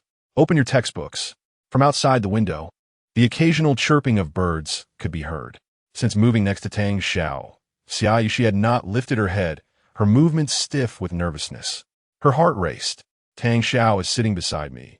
Tang Xiao is sitting beside me, In contrast to Xia Yushi's anxiety, Tang Xiao could only catch glimpses of her profile. Her ears were flushed. He pondered, why are her ears so red? Could this be the legendary hormonal imbalance? In the following days, Xin Ling frequently summoned Tang Xiao to the office, requesting massages. One afternoon, at the abandoned factory near the coal machinery factory community, Tang Xiao and Gu Xiao, she were exercising. Start with 100 push-ups, then 30 pull-ups. Ensure your form is correct, no swaying. Gu Xiao, she guided Tang Xiao through the motions. Dressed in her signature white short-sleeved shirt and gray pleated skirt, her legs were long and fair. Tang Xiao was drenched in sweat, relieved that his injuries had mostly healed. Finally, they reached a break. Tang Xiao stretched his sore shoulders. Gu Xiao, she remarked, your push-ups are so shaky, your arms are flapping like wings. Are you trying to fly? Tang Xiao retorted, I've only been practicing for a few days. A thin dog is still a dog. You're just clumsy. Who has clumsy? Who wrote Cos as cosplay on a math test? He shot back. Chapter 11. Gu Xiaoxi's unrestricted combat in recent days. The two have been mutually supportive. Gu Xiaoxi trains Tang Xiao in martial arts and physical fitness, while Tang Xiao assists Gu Xiaoxi with her studies. Gu Xiaoxi, the provincial high school champion in martial arts, struggles academically. Tang Xiao diligently analyzes. If only your academic scores were higher, you could attend a better university. Gu Xiaoxi, feeling frustrated, laments. If only there were a way to gain extra points directly. Studying is exhausting. Not at all. If you dedicate the time you spend watching movies and anime to studying, you'll learn more, Tang Xiao advises. But what if I don't want to watch or study? Gu Xiaoxi retorts. Despite her prowess in sports and martial arts, she finds academic pursuits disheartening. At that moment, an inopportune voice interrupts. Oh, what do we have here? Sounds like a couple is up to something. This is followed by malicious laughter as 5 thuggish individuals enter, blocking Tang Xiao and Gu Xiaoxi's path. All 5 are styled with permed hair, some even obscuring their eyes. The leader, clad in tight pants and sneakers, holds a cigarette, puffing smoke in Tang Xiao and Gu Xiaoxi's direction while leering at Gu Xiaoxi with a brazen grin. Hey kid, your girl is quite the catch. Let's have some fun with her. The others display lewd grins, echoing just a few days of fun. and we'll return her, ha ha ha. This abandoned factory is seldom visited, emboldening their audacity. Tang Xiao furrows his brow, strategizing swiftly. This is bad. How we end up facing these thugs? I must ensure Gu Xiaoxi escapes first. He subtly steps forward, shielding her. Xiaoxi, when I grab the guy on the right. Seize your chance to run. You're an athlete. They likely can't keep up with you. He assesses the situation, noting the smaller, leaner thug as a potential weak point. However, they are outnumbered 5-2, and the thugs might be armed, making it too dangerous to confront them directly. Gu Xiaoxi nods. All right, I'll handle the four on my left, and once I'm done, I'll come to help you. Tang Xiao is left bewildered, pondering her words when suddenly, Gu Xiaoxi's agile figure dashes past him. With an impressive side kick, she strikes the leader in the abdomen, sending him crashing to the ground. Saliva is spilling from his mouth. Her movements are fluid and powerful, and she assumes a defensive stance, glaring at the remaining thugs. Who else wants some? Boss. The subordinates panic, having never expected this woman to fight back. Seeing their leader down only fuels their rage. Let's take her down together. How dare you harass a good woman? Watch me deal with you. Gu Xiaoxi's face betrays no fear, only excitement. Tang Xiao is momentarily stunned, but quickly grabs one thug. The remaining three converge on Gu Xiaoxi. She fights valiantly, employing a range of martial arts techniques. Kicks, eye jabs, knee strikes. Each move honed from her training. Soon, all 5 thugs lie groaning on the ground. Tang Xiao stares in awe. Is this the fighting prowess of the provincial martial arts champion? Incredible. Gu Xiaoxi straightens her dress and nonchalantly pats Tang Xiao on the shoulder. I told you I would protect you. How do I look? Impressive, right? Very impressive, but the police are on their way. Tang Xiao replies, hastily calling for help. Before long, the police arrive and all involved are taken to the station. However, Gu Xiaoxi finds herself in a dispute with the officers. Officer, I maintain that I acted heroically. Those 5 ruffians targeted my friend with ill intent. I was merely defending her. She gestures toward the visibly displeased Tang Xiao. The officer glances between the two, frowning.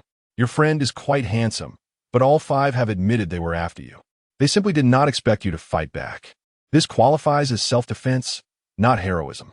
Tang Xiao stands by, awkwardly laughing, mortified by the situation. What a disgrace. Gu Xiaoxi protests, this is clearly heroism, not self-defense. Tang Xiao, back me up. Didn't those ruffians target you? Tang Xiao's expression darkens as he ignores her, addressing the officer politely. Officer, I apologize. My friend isn't quite thinking straight. She's obsessed with gaining extra points for the college entrance exam.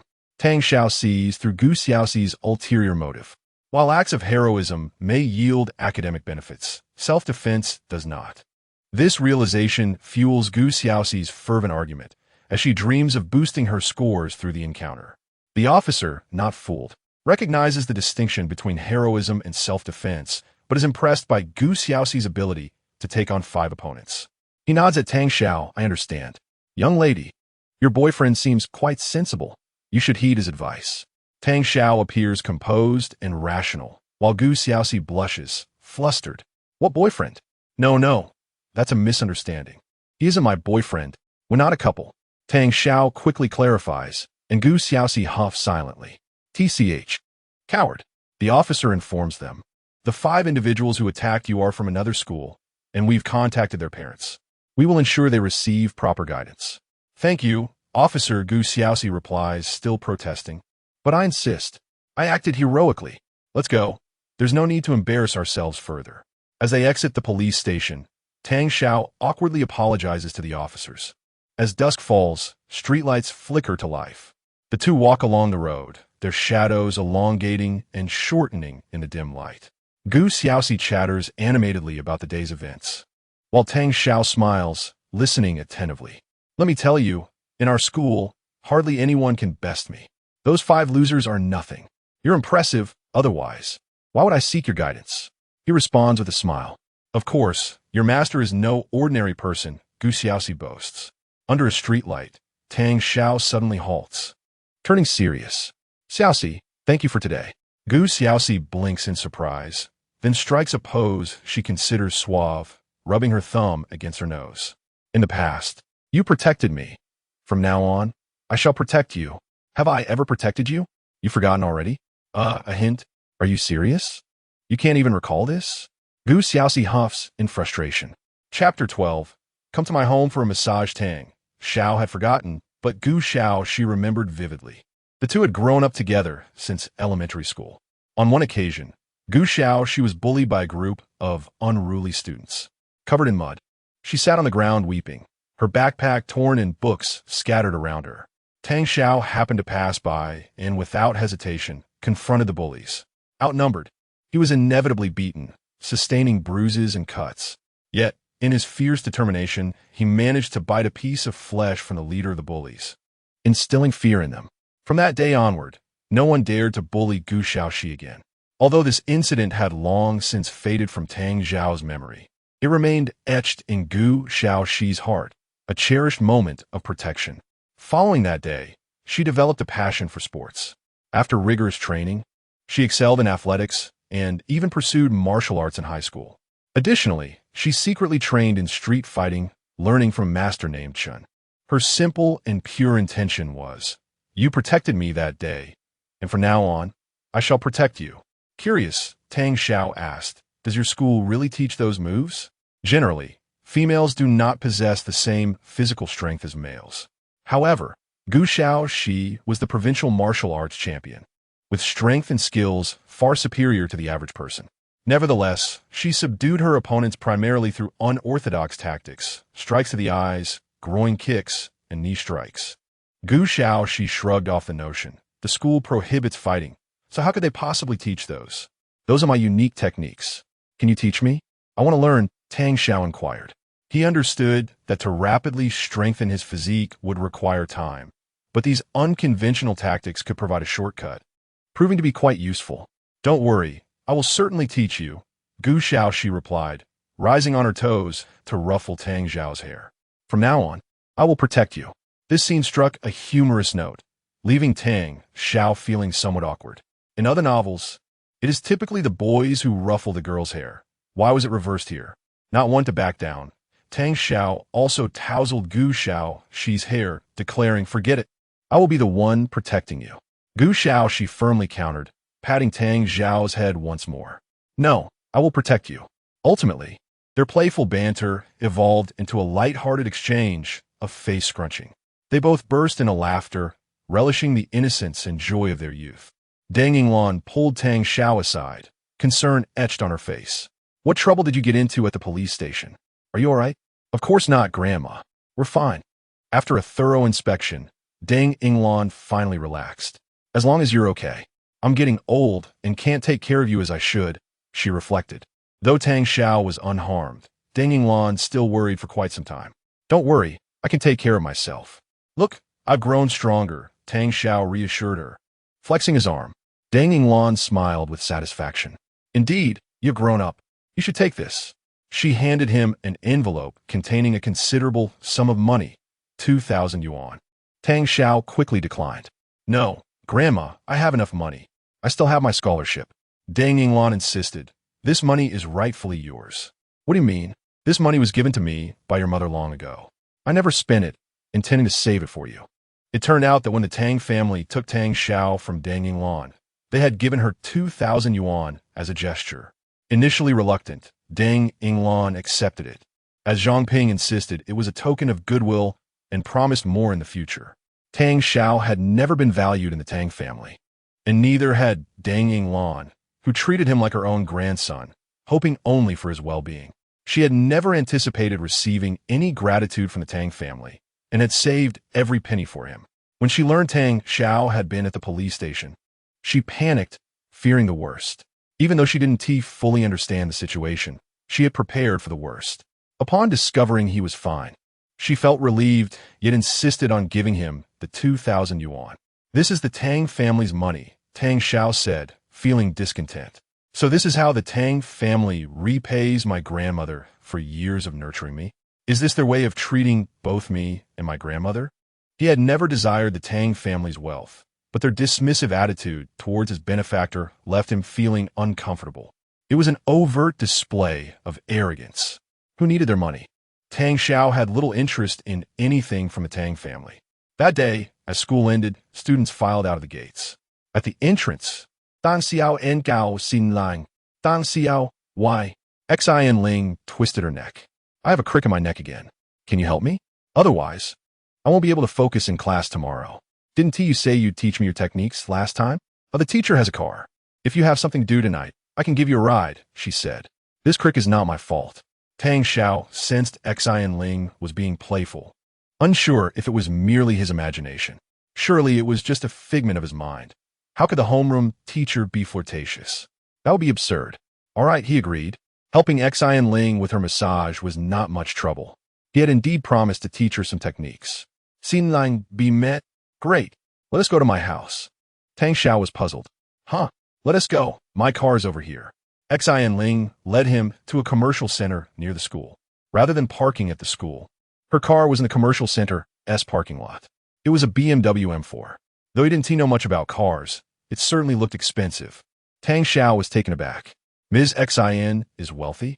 Who would have thought? As he entered the back seat, he noticed someone was already inside. Tang Xiao, what are you doing here? To his surprise, the school beauty, Xia Yuxi, was sitting there. Tang Xiao asked in confusion, what are you doing here? Xia Yuxi blushed and replied, Xin Ling asked me to come.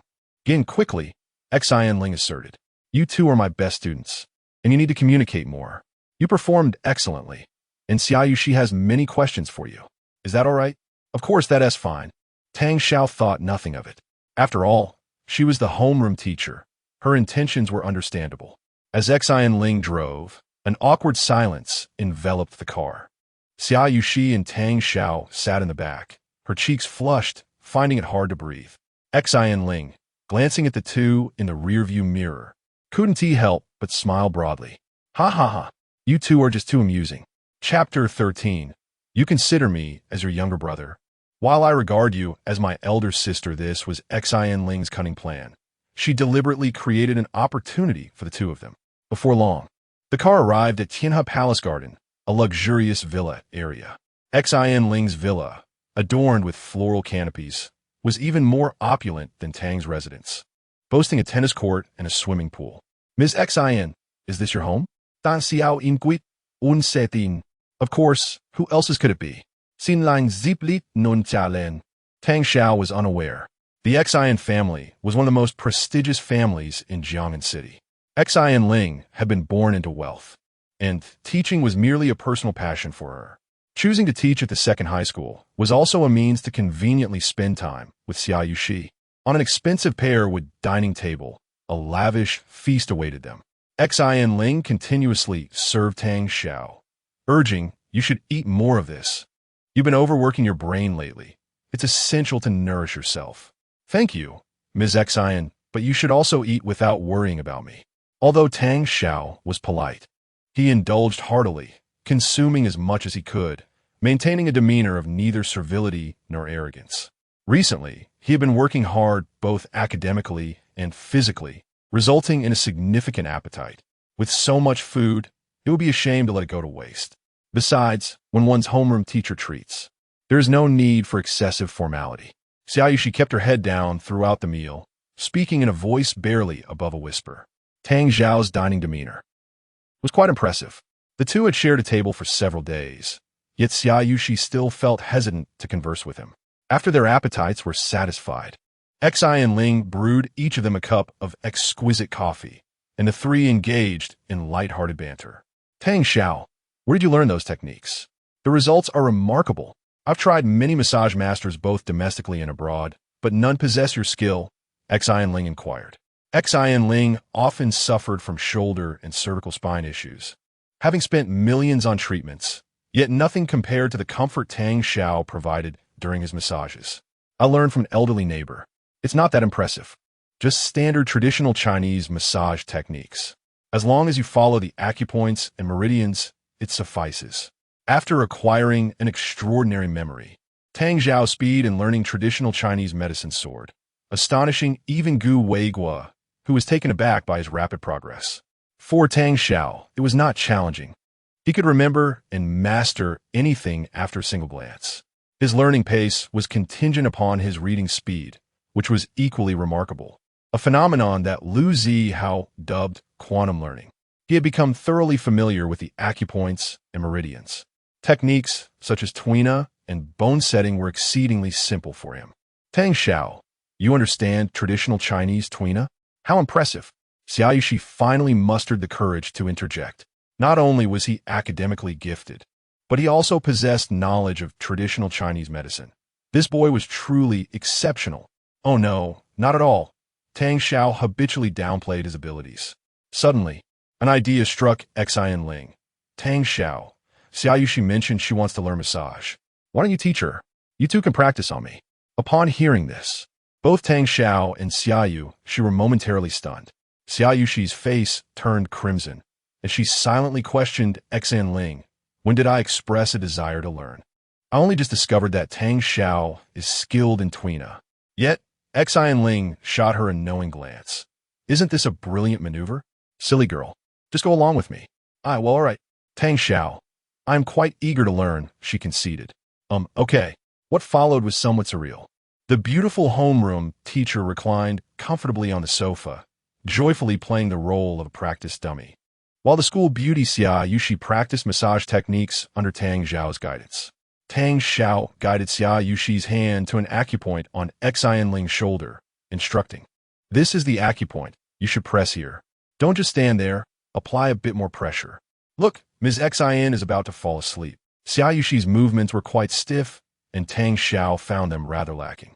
He failed to notice that her cheeks and ears were flushed like cherries.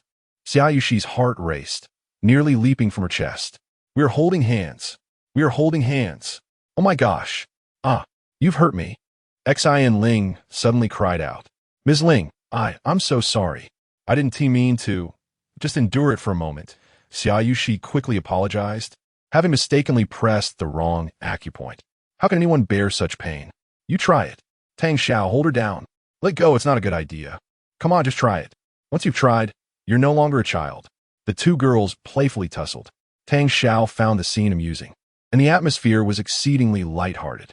To be honest, with such a lively homeroom teacher and such an adorable school beauty, he felt fortunate to witness it firsthand. He couldn't help but wonder how his good friend Lu Zihao would react if he knew of his current situation. After their playful banter, it was nearly time to depart. Tang Xiao sat in the front passenger seat, asking, "What's wrong? Aren't we leaving?" "Just a moment," Xian Ling replied, retrieving a shoebox from the trunk, which contained a pair of trendy athletic shoes. "Here, this is a token of gratitude for your help with my massage." Xian Ling extended the shoebox towards Tang Xiao, who quickly declined. No. Ms. Xian, you've already treated me to a meal. Eating is one thing. A token of gratitude is another, Xian Ling insisted, continuing to offer the gift. As my homeroom teacher, how could I accept your gift? It feels inappropriate. Oh, so because I am your teacher, you refuse to accept my gift? How about this? I'll consider you my younger brother, and you can regard me as your elder sister. In that case, it would be perfectly acceptable for you to accept my gift. Xian Ling continued. Yushi also calls me sister. Henceforth, you two will be my younger siblings. Now take it. Well, look at how long it's been since you've worn new shoes. You've had those for ages. They're practically white from wear. Xian Ling urged, pushing the shoes towards Tang Xiao. Xian Ling truly liked Tang Xiao, genuinely considering him as a younger brother. Having already acquired a wonderful younger sister in Xiaoyushi, the addition of a younger brother brought her great joy. Moreover, this arrangement would make it easier for her to play matchmaker. Tang Xiao felt a pang of emotion. Xian Ling had noticed his worn-out shoes, indicating her attention to him. The gift was not extravagant. She had initially considered something more costly, but Tang Xiao would not accept anything too lavish. Nevertheless, this pair of shoes had been carefully chosen, reflecting her thoughtfulness in every aspect. Their recent interactions had shown that Xian Ling treated him with the care of an older sister. Though Tang Xiao had 4 biological sisters, he had never experienced such sibling affection within the Tang household. Don't dawdle. Brother, this is a gift from your sister. Accept it. Tang Xiao's heart raced. Unable to resist, he found himself accepting the shoebox from Xian Ling. That's more like it. From now on, I'm your sister, and you're my brother. As your sister and homeroom teacher, you're in for a treat. Xian Ling reveled in her small triumph. Little did she realize that her casual remark, "I am your sister, and you're my brother, profoundly impacted Tang Xiao, who had recently experienced sorrow.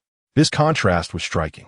Although Tang Xiao had yet to acknowledge Xian Ling as his sister, he would certainly remember her kindness. All right, thank you, Ms. Xian. No problem, brother. Buckle up.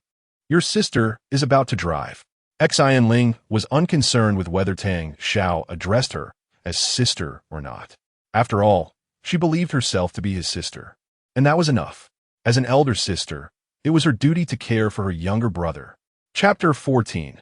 Tang Xiao's examination results on this day. Xian Ling was summoned to the principal's office. Principal Wei Changhe sat behind his desk, while Xian Ling stood before him. Teacher Xian, has that Tang Xiao from your class been acting quite unruly lately? Wei Changhe inquired sternly. Confused, Xian Ling responded, what has happened? It has been reported by other teachers that he has been reading books from other subjects during class. Is this the result of your guidance? Wei Changhe continued, his displeasure evident. Tang Xiao blatantly skipped class in front of me last time and has been involved in early romantic pursuits, which I found quite disconcerting. He had previously communicated this to Xian Ling, who assured him that she would properly educate Tang Xiao. However, many teachers had recently reported that Tang Xiao was repeatedly caught reading books from other subjects during their lessons. Xian Ling was at a loss for words. Has my brother become a bit arrogant lately? Nonetheless, Tang Xiao's behavior was indeed inappropriate. Reading another teacher's materials during class was bound to offend all the instructors. Wei Changhe remarked sternly, what does it matter that he ranks second in his grade? There are always greater mountains and more capable individuals beyond. His second place in this school means little compared to the top schools in the city. The second high school is respectable in Jiangnan City, but it pales in comparison to the very best. Pride leads to downfall. Look at how well the top student, Xia Yushi, conducts herself. Why can't he learn from her? The previous incident had already displeased the principal, and the recent complaint from teachers only added to his frustration. What does being second even mean? If he continues this way, he might lose that position as well. A second place student requires stricter guidance. Xian Ling promptly explained, Principal, I understand. I will address this matter with him. She felt guilty. Tang Xiao was being exceedingly inconsiderate. With such mischievous behavior, how can I assist you in your early romantic endeavors? She resolved to have a serious conversation with Tang Xiao. At that moment, a somewhat plump middle-aged woman entered the office, holding a report card. This was Gao Chunmei, the head of the senior year. Principal, the mock exam results are out. The top position has changed. Xia Yushi has dropped to second place. Teacher Xian is here as well, so this is quite timely. The principal's displeasure escalated. Teacher Xian, look at your class. You couldn't even maintain Xia Yushi's top position. The collective mindset of your students is declining. Yes, the principal is right. Xian Ling could only admit fault. Losing the top rank of her student meant she had little ground to stand on and could only accept the reprimand. Gao Chunmei hurriedly interjected, Principal, the first place this time is still from Teacher Xian's class. Who? Tang Xiao. At that moment, both the principal and Xian Ling's expressions were nothing short of remarkable. The principal was taken aback. This little rascal exceeded expectations this time? Wei Changhe felt a bit embarrassed. He had just criticized Tang Xiao for his declining performance, only to find out he had claimed first place. Nevertheless, the principal quickly regained his composure. Teacher Xian, you have done remarkably well. Fostering healthy competition between Tang Xiao and Xia Yushi is an excellent teaching strategy. Gao Chunmei interrupted, Principal, it seems Xia Yushi may no longer be able to compete with Tang Xiao. His first place score is exceptional. He achieved 741 points, more than 70 points above Xia Yushi's 672. How much? 741. Both the principal and Xian Ling were astonished. With a total score of 750, Tang Xiao's 741 was nearly perfect. Xia Yushi's 672 was impressive, but how could it compare to Tang Xiao's 741? This was not competition. This was domination. The principal could hardly believe it. Are you certain there was no miscalculation? Gao Chunmei nodded affirmatively. Absolutely no mistake. Several of us teachers reviewed his paper multiple times. It is indeed 741. The essay was graded conservatively. Wei Changhe understood the implications of this score in Jiangnan City and even at the provincial level.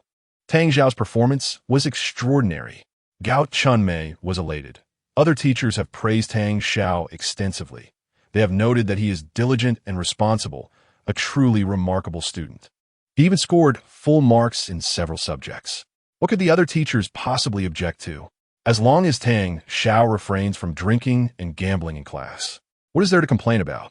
The principal, visibly perturbed, realized that the very teachers who had insisted he reprimand Tang Xiao were now left in an awkward position. Xian Ling quietly reveled in the principal's discomfort. His flustered demeanor was quite entertaining. Yet the principal, ever composed, stated calmly, "I understand, Teacher Gao. Please proceed with your duties." "Certainly, Principal." Gao Chunmei exited the office, leaving only the principal and Xian Ling behind. The principal's demeanor shifted rapidly. "Teacher Xian, Tang Xiao is a commendable student. If he wishes to take a leave of absence, grant it to him. If he encounters any romantic issues, please provide guidance." He jested, for this was the provincial top student, who would not accommodate him. If he wished to skip class, grant him leave. If he desired to pursue romance, let him do so. As for early relationships affecting others' grades, that was absurd. Could a relationship with a provincial top student possibly hinder one's academic performance? Xian Ling promptly assured him, "Understood, Principal. No problem at all. You're free to go now." The principal waved her off. He then called Gao Chunmei again, instructing her to arrange any scholarships or financial aid for Tang Xiao without hesitation, offering as much as possible. News of Tang Xiao's 741 spread rapidly throughout the second high school, leaving everyone in shock, especially those in Class 7 of senior year. Tang Xiao is incredible, scoring over 740 points. Is he even human? He is a true genius. We need to put up his photo. I will rely on his blessing for my next exam.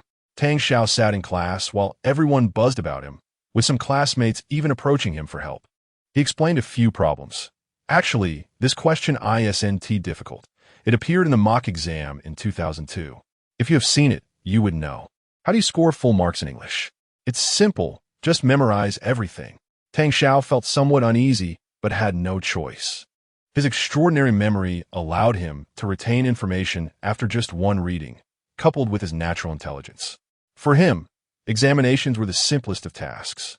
Meanwhile, Xia Yushi sat neglected nearby, unable to interject. Some classmates, feeling sympathetic, consoled Xia Yushi, "Don't be disheartened, Yushi. The most important thing is to be happy. Whether or not you come in first doesn't truly matter. We don't need to compare ourselves to that rascal Tang Xiao. Yushi, don't feel bad." These supportive classmates assumed that Xia Yushi must be upset about losing the top position and flocked to comfort her. Xia Yushi could only manage an awkward smile. In another corner of the classroom, Lu Ziheo was flipping through a book at an astonishing speed, akin to shuffling playing cards. Li Jia asked Lu Ziheo, "You and Tang Xiao are good friends. How is it that he performs so well, yet you do not? Have you never asked him how to study effectively? What are you doing right now? Hiding money in that book?" Lu Ziheo continued flipping through the pages. "Please be quiet. I am studying. This is called the quantum learning method. You wouldn't understand." Li Jiao looked at Lu Ziheo as if he were foolish. "Quantum learning method? Surely you haven't been fooled? This was taught to me by Tang Xiao. I witnessed it firsthand. This is how he studies. Please refrain from speaking and disrupting my learning." Lu Ziheo focused intently on his book. Chapter 15. The expulsion of Tang Xiao. Meanwhile, the phone on the principal's desk rang. "Hello, Security Department? Who is calling?" Claiming to be the parent of Tang Xiao. Wei Chang'e stood up. "Quick, please come in." He was quite excited. Tang Xiao's parent had arrived. Although he was unsure of the reason for the visit, he knew better than to neglect the parents of the province's top scholar. Before long, a tall woman wearing sunglasses entered. To his surprise, it was Tang Jia. She removed her sunglasses and looked around. "Is this Tang Xiao's school? It looks rather run down." Wei Chang'e was slightly puzzled by her attire. "Is this Tang Xiao's sister?" She seemed to be of affluent status, while his impression of Tang Xiao was that of a modest and somewhat shabby student. With an air of arrogance, Tang Jia spoke. "You are Tang Xiao's principal?" Wei Chang'e frowned slightly, feeling a bit uncomfortable, but remained cordial. "I am the principal. Welcome, please take a seat. I will prepare you a cup of tea." Tang Jia confidently sauntered in and sat down. Not wanting to appear dismissive, Wei Changhe took out his prized tea leaves and brewed a cup. As he did so, he inquired, "May I ask, what is your relation to Tang Xiao?" With elegance, Tang Jie replied, "I am his sister." "I see. It appears that good temperament runs in your family," Wei Changhe remarked, maintaining his high emotional intelligence. "Thank you," Tang Jie said, smoothing her hair. The principal's warmth made her feel quite at ease, leading her to wonder if he recognized her. After all, he was a principal and seemed more worldly than those doctors she had encountered. Unbeknownst to her, Wei Changhe's cordiality stemmed from his regard for Tang Xiao. Tang Jie looked at the principal. "May I make a suggestion?" Wei Changhe replied with a smile, "Of course, please do. I propose that you expel Tang Xiao," she said coldly. This was indeed the purpose of her visit. Tang Xiao's recent actions had infuriated her, and she was determined to have him expelled from school. Having stated her suggestion with what she believed was grace, she reached for the cup of tea that Wei Changhe had prepared for her. However, he swiftly snatched it up and drank it down, completely disregarding her. The warmth he had shown moments before transformed into an icy indifference, leaving Tang Jie momentarily stunned by the principal's abrupt change in demeanor. Wei Changhe, now unperturbed, thought to himself, "So, she has come to stir trouble. I shall not be courteous." He felt it a waste of his precious tea leaves. Tang Jie, uncomfortable with his rudeness, retorted, "Tang Xiao is a scoundrel. He steals and abuses my brother." As she enumerated Tang Xiao's alleged transgressions, Wei Changhe was taken aback. Could Tang Xiao truly be so vile? Stealing, domestic violence, running away from home. How could such a miscreant also be the province's top scholar? While academic credentials do not filter out the morally corrupt, Tang Xiao did not seem to fit that description. Wei Changhe had decided to seek clarification. This is indeed excessive. What did the police say about this? Tang Jie hesitated. How would I know what the police said? I never approached them. Observing her expression, Wei Changhe deduced that there might be more to the story. "So, this is merely your account, without any evidence?" Angrily, Tang Jie slammed her hand on the table. "What evidence do you need? He lives in my home. How could I not know what he is like? I apologize, but without a police judgment, it is simply your word against his. We cannot expel a student on such grounds," Wei Changhe replied calmly. Tang Jie grew increasingly agitated, hurling insults. "What evidence is needed to expel a scoundrel? Do you know who I am? I would not fabricate stories. What kind of decrepit school is this, shielding a scoundrel? No wonder it's in such disrepair." "Enough." Wei Changhe suppressed his rising frustration. "Ms. Tang, I do not care who you are. Tang Xiao is my student, and I am responsible for him. Without evidence, you cannot label him as a scoundrel." Pointing at him, Tang Jie exclaimed, "How dare you speak to me like that? Little principal, do you know who I am? Do you know the influence of the Tang family? If we were to leverage our power, I wonder if you could still hold your position as principal." Furious, Wei Changhe retorted, "The Tang family? You are the daughter of Tang Russian. What does that matter? Even if you were here in person, I would not expel Tang Xiao. That is my stance." Tang Jie was taken aback by Wei Changhe's sudden outburst. Yet, she hardened her resolve. "You know my father? If you're aware of who he is, how dare you raise your voice at me?" "Your father is of no consequence," Wei Changhe replied, devoid of any courtesy. After serving as principal for so many years, this was the first time he had encountered such blatant threats. Regardless of Tang Xiao's status as the province's top scholar, even if he were merely an ordinary student, it would be impossible for him to expel a student without just cause. Tang Jie's face turned pale. The Tang family was a prestigious one in Jiangnan. Who would dare disrespect them, especially when the name Tang Russian was mentioned? She had never encountered someone as audacious as Wei Changhe. "You dare insult my father. Your name is Wei Changhe, correct? I will remember you.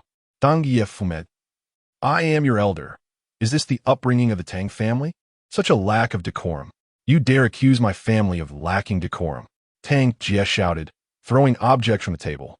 Wei Changhe stepped out of his office, signaling to the school security, "Security, please escort this person out." Wei Changhe was no ordinary individual. He would not tolerate such disruptions. The principal's command was taken seriously by the security staff. Several imposing security guards rushed into the office, seizing Tang Jie's arms and forcibly escorting her out. One even used a steel fork to keep her from biting anyone, creating a rather comical scene. Many students and teachers witnessed the spectacle. "Isn't that the star Tang Jia?" one exclaimed. "No way. How could she be at our school?" "It really is Tang Jia.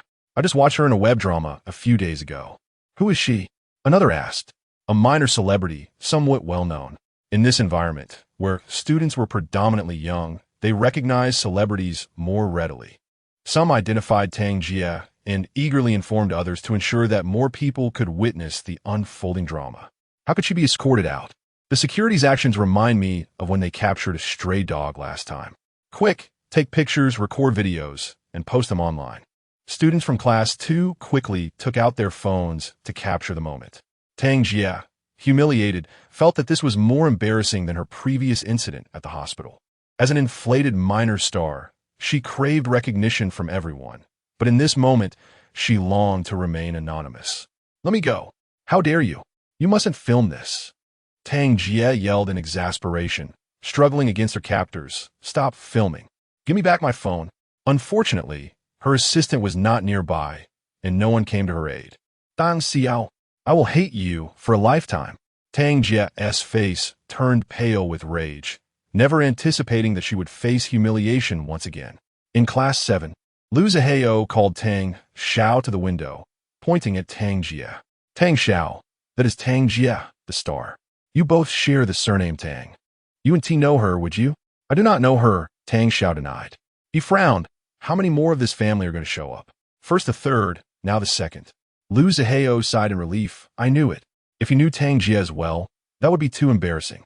Tang Xiao ignored him, hoping the Tang family would cease their disturbances. Chapter 16. Back to the Tang residence. A resounding slap. Finally, school was over. Tang Xiao packed his backpack, ready to leave, when Xian Ling called out to him once more. "Tang Xiao, wait for me. Let us walk home together." "Teacher Xian, I really have something to do today. Let us postpone the massage until tomorrow." "Who mentioned a massage? I'm coming to visit your home." Xian Ling insisted, urging him to ask his grandmother to prepare more dishes. "Why are you dawdling? Let us go." Xian Ling pulled Tang Xiao into her car. As the homeroom teacher, her unannounced visit left Tang Xiao at a loss for words. They drove to the coal machine factory community. Upon opening the trunk, Xian Ling revealed an array of gifts: a massager, bird's nest, and donkey-hide gelatin. Tang Xiao rejected them again, saying, "Teacher, you were just here for a meal. Why bring all this?" "They're not for you. They're for your grandmother." "Why the rush?" Xian Ling retorted. In truth, she understood the difficult circumstances of Tang Xiao's family. The two of them relied on each other, and it was rare to find such a thoughtful young man. Xian Ling was eager to assist Tang Xiao, even considering giving him a substantial sum. Yet, she was aware of his character, sincere, grounded, and disinclined to take advantage of others. Thus, under the guise of a home visit, she aimed to care for him. Upon seeing Xian Ling, Deng Yinglan expressed her gratitude. "Teacher Xian, thank you for your hard work as our homeroom teacher. Please help Tang Xiao improve his grades." Xian Ling's smile faltered. Tang Xiao was nearly scoring full marks. As a teacher, couldn't he even reach such heights? What help would she offer? Nevertheless, she assured, "Don't worry, Granny. I'll take care of it. From now on, Tang Xiao is my little brother, and you're my grandmother too." "Haha, all right. Xian Ling shot Tang Xiao a triumphant glance. "Though you don't acknowledge me as your sister, I recognize this grandmother, so you can't do anything about it." Despite growing up in privilege, Xian Ling bore no airs, delighting the elderly woman. Tang Xiao sighed internally, feeling as though his grandmother's hearing was being taken advantage of. Though he felt helpless, he appreciated Xian Ling's intentions. After the meal, Tang Xiao stepped outside, and Xian Ling followed, asking, "Where are you going?" "I'll drive you." "It's fine. It's not a bother. I could drive faster myself." "Really? You don't need to." "Are you headed to the Tang residence?" "How did you know?" Tang Xiao was surprised that Xian Ling was aware. "You really do have ties to the Tang family," she remarked, her expression confirming her suspicions. Earlier, Tang Jia had caused a ruckus at school, leading Wei Changhe to expel her from the second high school. Tang Jia was targeting Tang Xiao, so Wei Changhe informed Xian Ling. Being from a prominent family herself, Xian Ling was familiar with the Tang family, though not intimately. No one at school had suspected Tang Xiao's connection to the Tang family. She came looking for him to better understand the situation. This incident further deepened her admiration for Tang Xiao's character. Despite being a member of the Tang family, no one at school was aware of his true identity. He continued to study diligently and live with integrity. Xian Ling dropped Tang Xiao off at the roadside near the Tang villa. She inquired, "Are you sure you don't need me to accompany you? With me around, the Tang family wouldn't dare bully you." "No need. I'll just return the money and leave," Tang Xiao replied, clutching an envelope. He was not accustomed to relying on others. This matter was personal between him and the Tang family. "All right, I'll wait for you in the car." Xian Ling nodded. Tang Xiao exited the vehicle, gazing at the grand and luxurious Tang villa, experiencing a different sentiment. The first time he saw this mansion, he thought it beautiful.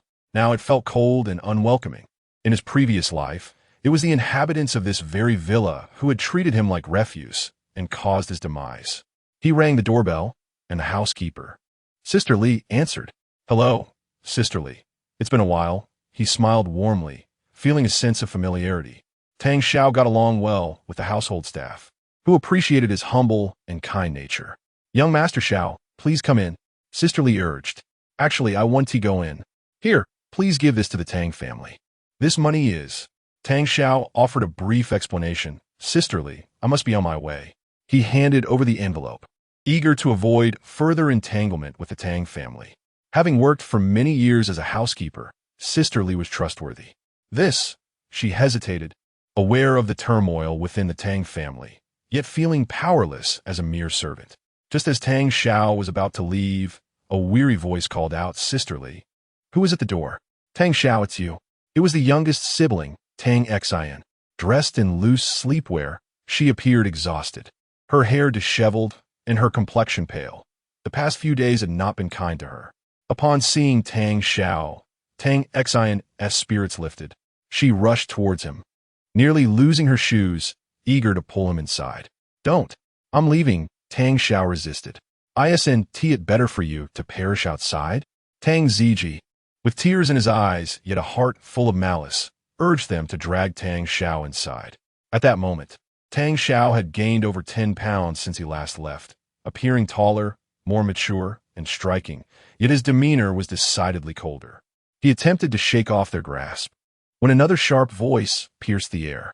Tang Jia, in a foul mood, had lost her appetite. She spent her days trying to erase damaging online videos, and now she was furious.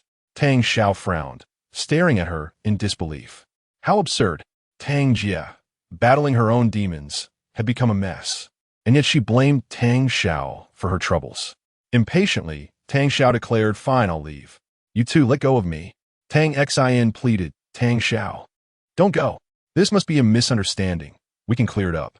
"Second sister, please stop. It's all a misunderstanding." Tang Xian had neglected her work for days, languishing in Tang Xiao's room, staring at their family portrait as if in a trance. Tang Ziji, on the other hand, had been thriving, sleeping soundly and eating well. Yet at this moment his eyes brimmed with tears. "Brother, don't leave. This family can't be without you. Little Xian, let him go. Let that ungrateful wretch leave the Tang family." Tang Xiao's indifference only fueled Tang Jia's anger further. She stepped forward, pulling Tang Xian and Tang Ziji away, urging them to release Tang Xiao. Tang Xian's desperate pleas and Tang Ziji's sobs only added to Tang Jia's irritation. In a moment of pent-up rage, she swung her hand towards Tang Xiao's face. For days, Tang Jia had been seething with frustration, and now, old grudges and new grievances collided in that one fierce slap, wielding all her might. This slap was the culmination of all her experiences in the entertainment industry. Chapter 17. "You're no longer my sister." Step aside. In a sudden, fierce motion, Tang Jia aimed a slap at Tang Xiao. Yet, Tang Xiao was no longer the fragile figure she once was. Leaning back slightly, she deftly dodged the blow. The sharp crack echoed as the slap landed squarely on the unsuspecting face of Tang Zijian, who, caught completely off guard, sputtered in shock. His ears buzzed. and a fog enveloped his mind as he collapsed onto the ground. Zijian, Tang Jia rushed to help him up, her heart heavy with guilt. Are you all right? I didn't mean it. Tang Xin, startled by the chaos, quickly released her grip on Tang Xiao and hurried to assess the severity of Zijian's injury. Half of his face was red and swollen, a stark imprint of the slap visible. Woo, sister, I'm fine. Tang Zijian struggled to articulate his words. Tang Xiao observed the absurdity of the scene with a bemused smile. My dear second sister, you truly have a heavy hand. Given the extent of Zijian's injury, it was evident how serious Tang Jia's slap had been. Under Gu Xiaoxi's training, Tang Xiao's physical prowess had vastly improved, complemented by the combat techniques she had learned from Master Chen, particularly in evasion. Hence, how could Tang Jia possibly hit Tang Xiao? Intended for her. The slap had instead struck Tang Zijian. Fuming in frustration, Tang Jia declared, Tang Xiao, I will make you pay for this. Every attempt she made to confront Tang Xiao seemed to backfire spectacularly. She lunged toward Tang Xiao, her fury manifesting in a desperate charge. Tang Xin's weeply intervene, restraining the frenzied Tang Jia. Second sister, calm down. Zijian's face is swollen. How can I remain calm? Tang Xiao shook her head innocently. You did this to yourself. I will kill you. Each of Tang Xiao's indifferent retorts only served to stoke the fire of Tang Jia's rage. The Tang household was in disarray. Enough of this nonsense. A commanding voice resonated through the chaos. Tang Russian, Zhang Ping, and Tang Yuan emerged from the study, taking in the chaotic scene before them. Zhang Ping rushed to Tang Zijian, her heart aching at the sight of his swollen face. Zijian, how did this happen? Does it hurt? Tang Zijian, cherished and spoiled by the family, had always been treated with the utmost care. He had never experienced such harm before, and the sight of him injured was shocking to all. Tang Russian, incensed, pointed an accusatory finger at Tang Xiao. You wretched child, how dare you strike your brother? I will have your hand for this. Tell me, which hand did you use? As a father witnessing his beloved son so grievously harmed, his fury was palpable. Though he spoke in anger, it was evident how deeply enraged he was, unwilling to let Tang Xiao escape unscathed. Previously, when Tang Xiao had been hospitalized, no one had cared. They had even accused him of feigning illness. Now, with Tang Zijian suffering a slap, Tang Russian threatened drastic measures. The disparity was stark. Tang Xiao pointed at Tang Jia's hand. That hand, go ahead and chop it off. The atmosphere grew tense, silence enveloping the room as Tang Russian, Zhang Ping, and Tang Yuan turned their gaze toward Tang Jia. Little Jia, Zijian is your brother.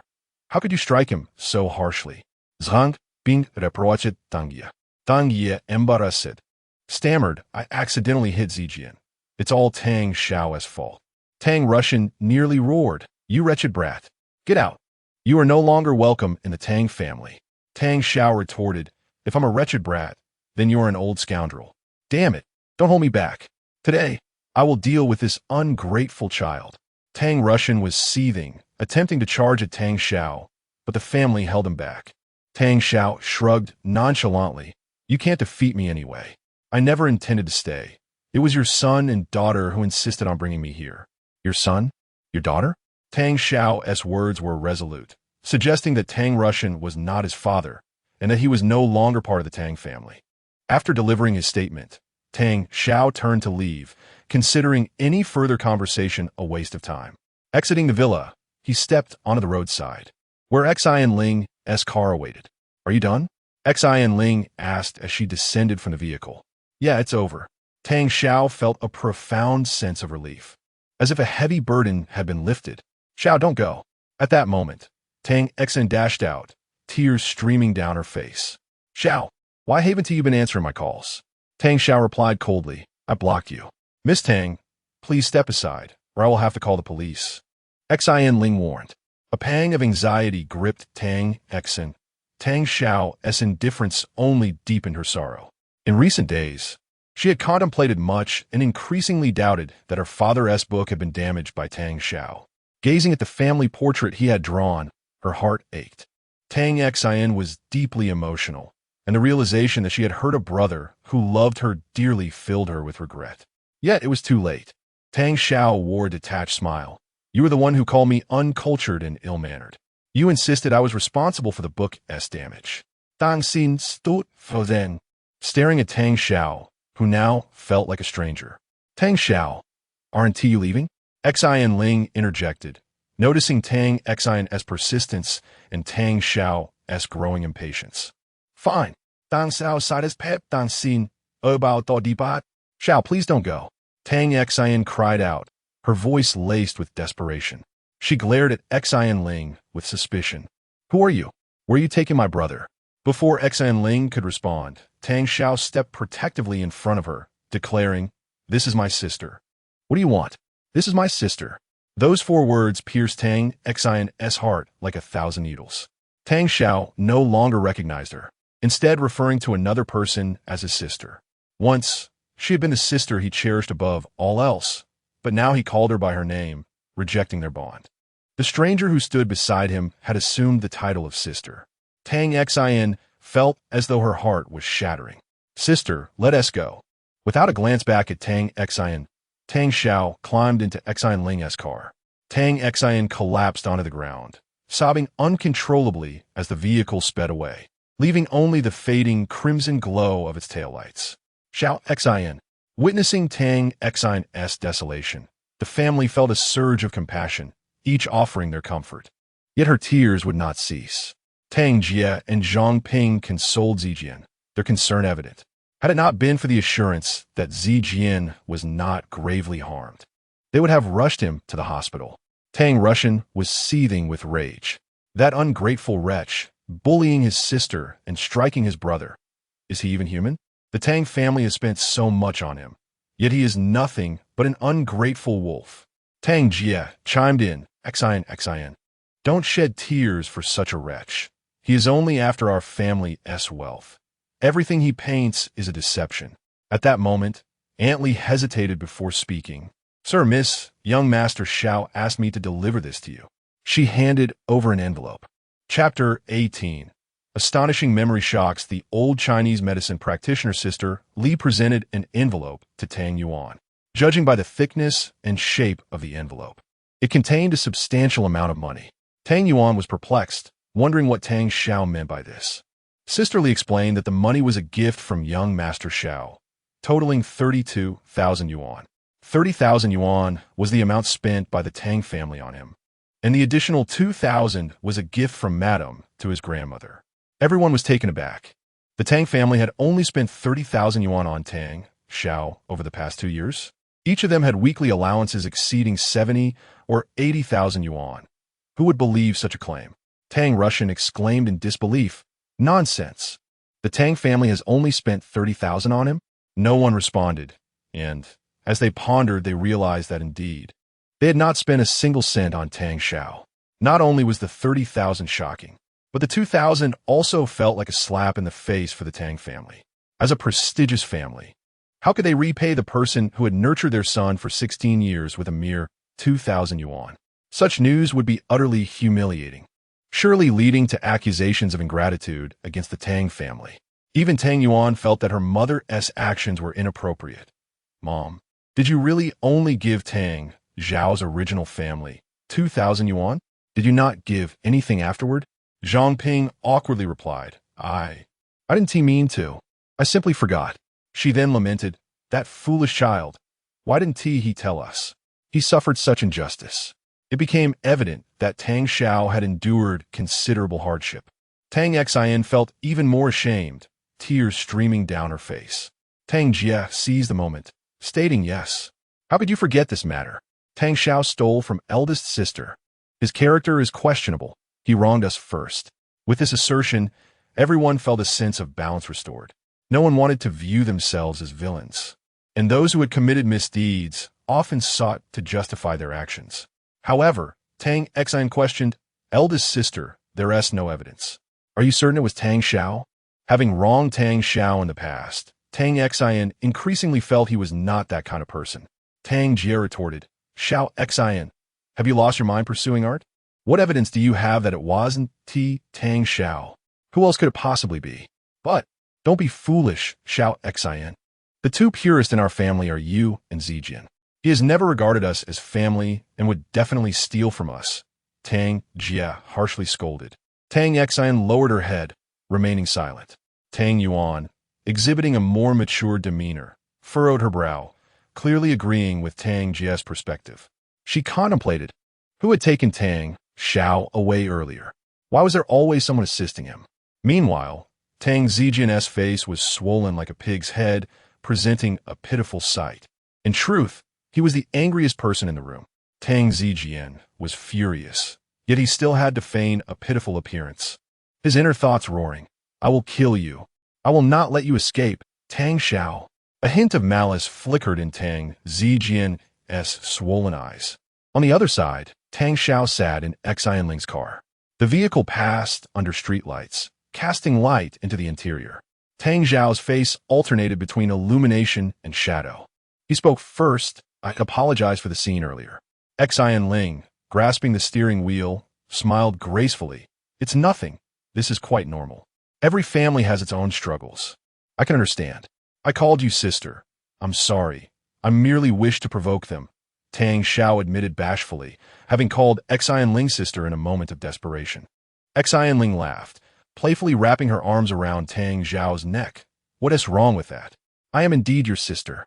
Tang Xiao was significantly taller than Xianling, requiring her to stretch her arms to embrace him, which appeared somewhat humorous. Nonetheless, Xianling genuinely cherished Tang Xiao as a younger brother.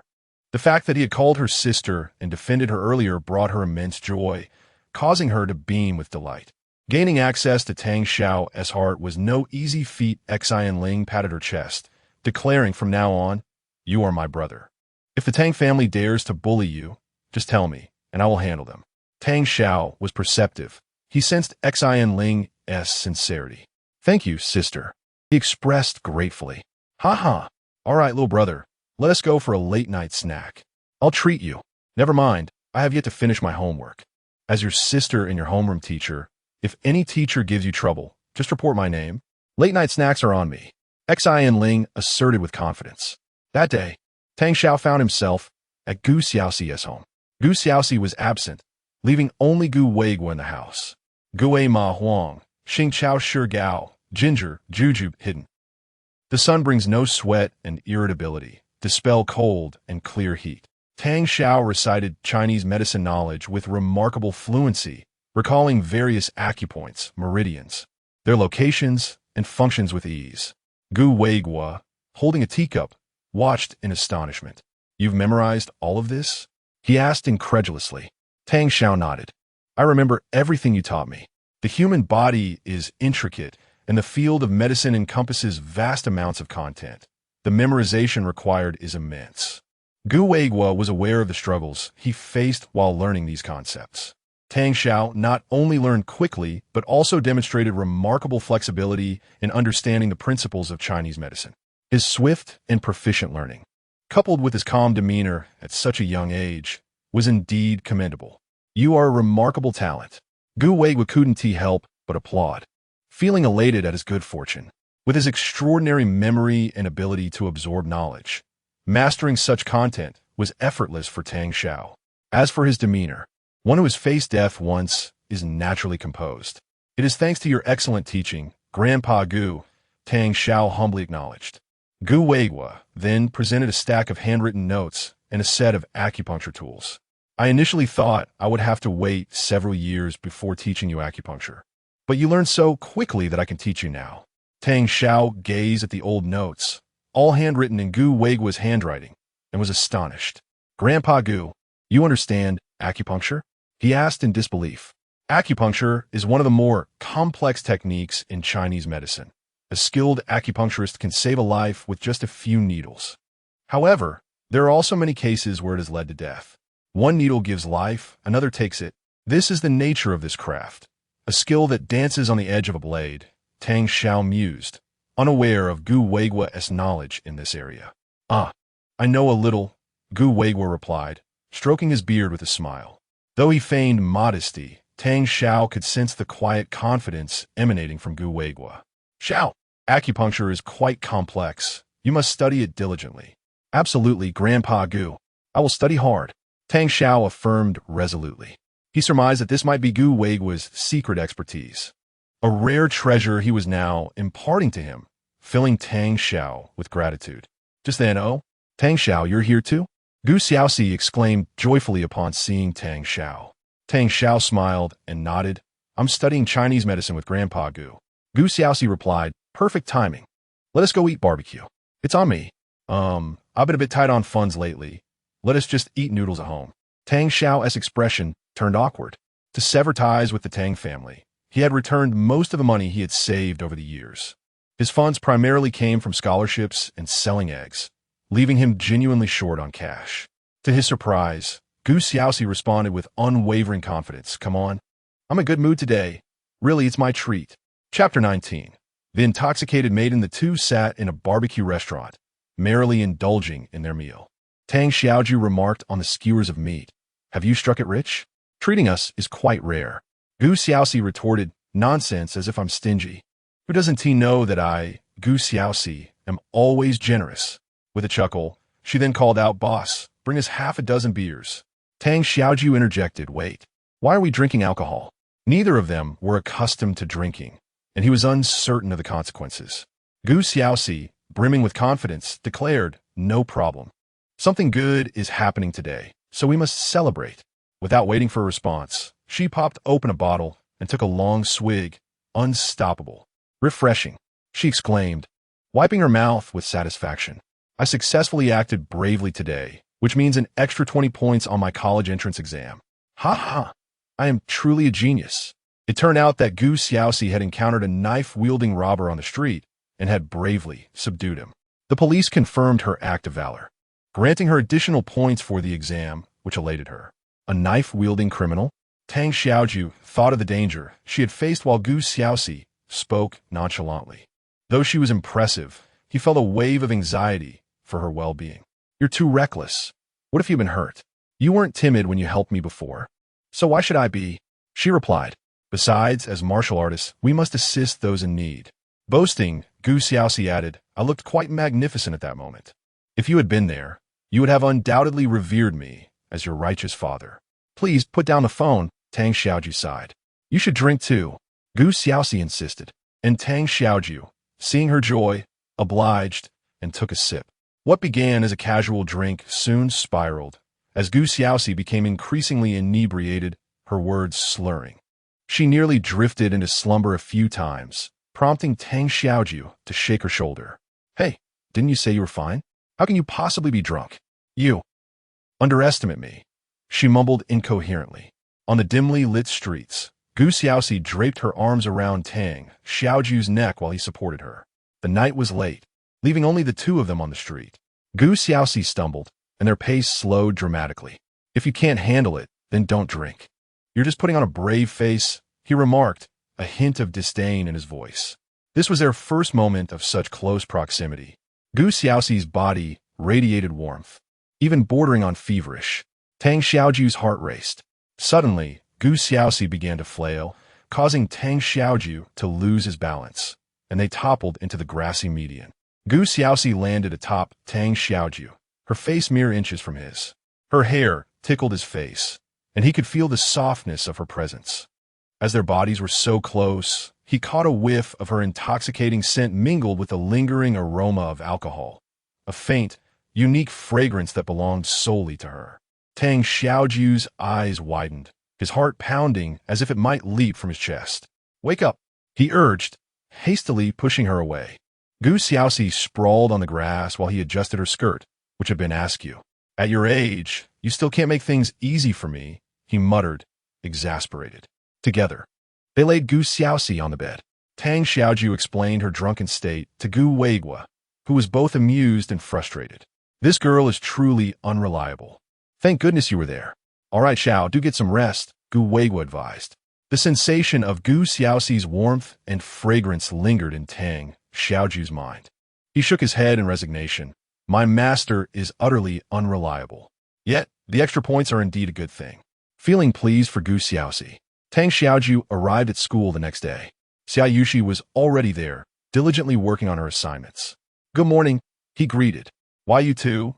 Xia Yushi stammered, her voice stiff. Although they had grown closer, she still felt shy around him. Tang Xiaoju paid no mind, understanding her nature. Lu Zihao approached, halting Tang Xiaoju. "Is that heroic girl your neighbor?" he inquired. Tang Xiaoju, puzzled, asked which heroic girl. Lu Zihao exclaimed, "The one who helped you skip class last time." Realization dawned on Tang Xiaoju. "Oh, you mean Gu Xiaoxi? What's the matter?" He was unaccustomed to the title of heroic girl and had momentarily forgotten. Lu Zihao's face lit up with admiration. "So it's Gu the heroine. She's truly impressive. Is she?" Tang Xiaoju recalled the sight of Gu Xiaoxi drunkenly stumbling the previous night. "She took on a knife-wielding thug. So cool." Lu Zihao continued. "How do you know?" "Dan xiadu inquit inti." "Did you not see the video online?" Lu Zihao replied, pulling out his phone to show Tang Xiaoju. The video depicted a scene on the street where a burly man with a dagger held a young girl hostage. The perpetrator threatened, "Anyone who dares approach, I will kill." The terrified girl tried to stifle her tears, while onlookers panicked. At that moment, a girl clad in a white short-sleeve shirt and a gray pleated skirt stepped forward to confront the robber. It was Gu Xiaoxi. "Release that girl," she commanded. "I'll kill you." The thug sneered, lunging with his knife. Gu Xiaoxi dodged skillfully, swiftly disarming him and flipping him over. In a flash, she delivered a powerful kick to his face, snatching the girl from his grasp. The thug fell to the ground, and Gu Xiaoxi kicked him several times, rendering him unconscious. The crowd erupted in cheers, and the girl's parents comforted her. The police eventually arrived, and Gu Xiaoxi immediately began communicating with them. As the video concluded, Tang Xiaoju was astonished to see it had garnered over 10 million likes and was circulating widely online. Gu Xiaoxi's movements were fluid and precise, impressively executed. Reading the comments, he noted that everyone praised her bravery. Unbeknownst to them, Xia Yushi had been listening intently, her beautiful eyes darting towards them. Lu Zihao was ecstatic. "Gu the heroine is amazing. What a role model. Such courage, such skill, so beautiful." Not just Lu Zihao. Several members of Class 7 recognized Gu Xiaoxi and flocked to Tang Xiaoju. "Tang Xiao, you know the heroine from the video? She's incredible. How did you meet her? Can you tell us more? What martial art does she practice? Can I learn it?" Gu Xiaoxi had unexpectedly become a celebrity, leaving Tang Xiaoju both amused and bewildered. Who would have thought that her act of bravery was merely to earn extra points for her exams? Hearing the praises, Xia Yushi's heart began to race with apprehension. Chapter 20. The campus bell is rejected again. Xia Yushi sat beside Tang Xiao, seemingly engrossed in her practice questions, yet the paper bore only doodled circles. Her mind was in turmoil. What exactly was the relationship between that girl and Tang Xiao? How far had they progressed? Did Tang Xiao have a penchant for that type? How infuriating. That girl was so beautiful and accomplished, I cannot compare. Xia Yushi felt an immense pressure. Xin Ling addressed the class. "Dear students, there is less than a month until the national examination. Some of you have stabilized your scores, and it is time to consider which university to attend and what major to pursue. The national examination is the gateway for high school students to enter university, essentially determining their futures. Most would intensively study in the final days, hoping to boost their scores." Xia Yushi cautiously inquired Tang Xiao, "Which university do you plan to attend? What major are you considering?" Tang Xiao shook his head. "I haven't decided yet." "Not decided?" Xia Yushi, disappointed by the lack of a definitive answer, had hoped to select a school close to Tang Xiao. Given his academic prowess, he had the luxury of choosing any university and major within the country. Initially, he had considered attending the prestigious Yin Province University. However, with his extraordinary memory and speed, completing a university curriculum would require far less than 4 years, diminishing its allure. For now, he was primarily focused on making money to repay the 32,000 owed to the Tang family. He was truly out of funds. As class ended, Tang Xiao's phone vibrated. He glanced at it, and Xia Yushi's ears perked up. Gu Xiaoxi had sent a message. "Great news. Great news. Tang Xiao, I no longer need to study for the cultural exam."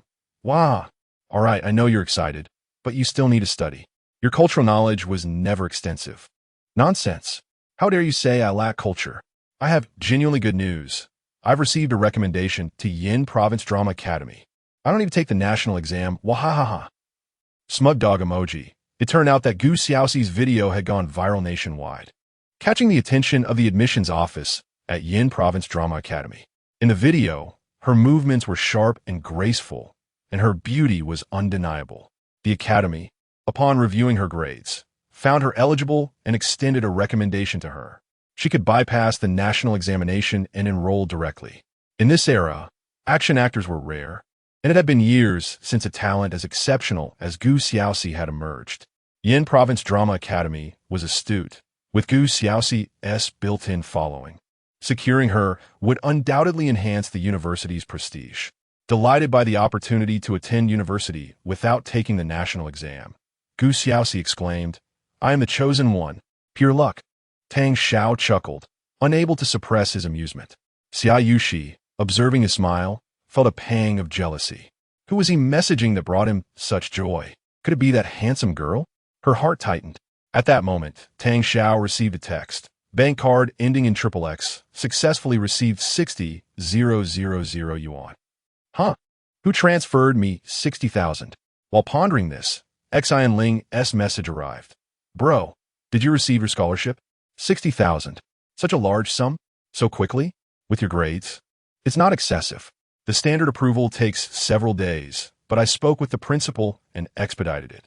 Xian Ling had previously mentioned that Tang Xiao had a significant scholarship from the recent mock exam. The school had established a generous scholarship system to encourage students, ranging from hundreds to thousands, awarded after major tests. Tang Xiao consistently performed well and received scholarships each time. During his 2 years living with the Tang family, he had never relied on them or his grandmother, solely depending on his scholarships. His remarkable results, this time, prompted the school to generously offer him multiple types of scholarships, totaling 60,000. Although the funds typically took a few days to process, Xian Ling had intervened on his behalf. Seeing his account balance, Tang Xiao felt a bit of relief.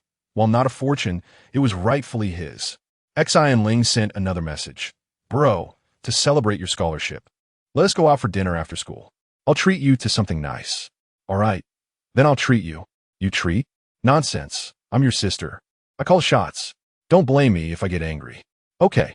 Should we invite Xia Yushi? No need. She's focused on the national exam. Just the two of us will do. Don't mention it to her. Okay. At that moment, Xia Yushi felt equally disconcerted. With high school nearing its end, she wondered if she would ever have another opportunity. I cannot remain passive. Summoning all her courage, she resolved to be bold this time. With her hands clasped nervously, she approached Tang Xiao. Tang Xiao, do you have time after school today? Recalling Xia Yushi's previous request, Tang Xiao replied decisively, Sorry, I don't have time. Oh, all right. Xia Yushi felt a wave of disappointment wash over her. Do you have something to discuss? No, nothing at all, haha. If it's an academic question, feel free to ask. I'll help you. Okay, thank you. Being rejected by Tang Xiao left Xia Yushi disheartened, a blow to her spirits. As the belle of the second high school, admired by many, her romantic endeavors had been fraught with challenges. If others knew of her straightforward rejection, they would be astounded. After school, Tang Xiao and Xian Ling approached the car. Xian Ling retrieved a beautifully tailored black casual suit from the vehicle, exquisitely crafted. Tang Xiao quickly refused. Why are you buying me things again? I told you it's unnecessary. Xian Ling held the outfit against him. Who said I bought it for you? I'm lending it to you. I promised Grandma to look after you. What is the issue? The restaurant requires proper attire. It wouldn't be appropriate for you to go in your school uniform. Trust your sister, wear it. Tang Xiao understood that these were Xian Ling's excuses, but unable to argue, he changed into the suit. He was tall, with broad shoulders and a slim waist, and without a tie. The collar was undone, giving him a rebellious yet charming appearance akin to a star. He exuded a blend of maturity and youthful exuberance. Xian Ling, having encountered many handsome men, found herself momentarily captivated by Tang Xiao's allure. Embarrassed, he remarked, It's a bit tight around the hips. Is the suit too small? Xian Ling playfully slapped his back. Well, look at you. I didn't know your rear was so pert. The suit isn't small. It's just this style. If you weren't my brother, I might have been tempted. Tang Xiao felt awkward, chuckling, Ha, you're quite the jokester. In her heart, Xian Ling mused. It's fortunate Xia Yushi isn't here. If she saw Tang Xiao like this, her studies would surely suffer even more. Chapter 21. Tang Xiao, where is your conscience? Xian Ling had changed into an elegant gown, exuding grace and beauty, reminiscent of a black swan. Her current appearance starkly contrasted with that of her loud-mouthed homeroom teacher at school, to the extent that Tang Xiao barely recognized her. With a flick of her hair over her shoulder, Xian Ling remarked, looking unattractive at work is irrelevant once the day is done. Now, let's get in the car. As Xian Ling drove, the two arrived at a luxurious restaurant, Su Chen, located near the most expensive housing area in Jiangnan City. The ambience was serene and refined. Su Chen is known as one of the priciest dining establishments in Jiangnan, offering only 16 tables each day, necessitating prior reservations. Xian Ling had secured a table, and they settled in. The soothing sounds of a saxophone filled the air. It was Tang Xiao's first time in such an elegant setting. He surveyed the surroundings and glanced at the prices on the menu, gasping in astonishment. This reaction puzzled Xian Ling. The Tang family is one of the prominent families in Jiangnan. You've lived there for 2 years and never dined here? Tang Xiao replied nonchalantly. No, I haven't. Just being able to eat at the Tang family was a luxury in itself. How could I possibly be brought to such a place? His tone suggested he was speaking of something detached from his reality. Initially, Xian Ling found it hard to believe. Such places may be expensive for ordinary folks, but for the wealthy, they are merely a trifle. However, witnessing Tang Xiao's emaciated form after 2 years in the Tang household revealed the truth of his circumstances. No wonder you want to sever ties with the Tang family. They are truly despicable, Xian Ling exclaimed, unable to suppress her anger.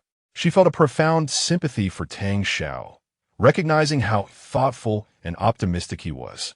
His nonchalant demeanor not only underscored his resilience, but also hinted at the deep emotional scars he bore, which had led him to erect such barriers around his heart. Xian Ling ordered a plethora of dishes, each artfully presented, yet only offering a mere morsel, emphasizing the ambience over sustenance. As she savored her meal, she introduced the dishes to Tang Xiao, who felt a twinge of guilt. Jia, is it appropriate for us to indulge here while disregarding Xia Yushi? He asked. Xian Ling regarded both Tang Xiao and Xia Yushi as younger siblings, but at that moment, only her brother was present, while her sister was absent. Earlier, Xia Yushi had even inquired if Tang Xiao was free. Xian Ling dismissed his concerns. What is inappropriate about it? She is preparing for exams. We can discuss things afterward. Dining out with you won't hinder her studies. Do you think everyone is as studious as you are? Though Xian Ling was a good friend of Xia Yushi, her sister's exams took precedence.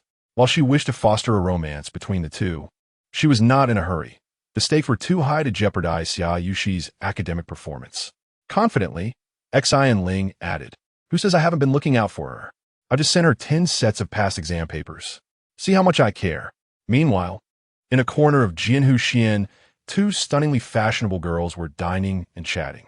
One was Tang Jia, accompanied by her close friend, Su Dai. Although Su Dai was not a celebrity, her family was also affluent in Jiangnan. To avoid being recognized, Tang Jia had deliberately chosen a secluded spot. She had invited Su Dai to join her at Su Chen, as she had been quite upset lately. That scoundrel Tang Xiao has truly overstepped. Not only has he enraged me, but he dares to sever ties with the Tang family? One act. I refuse to believe he would willingly leave us. Tang Jia complained.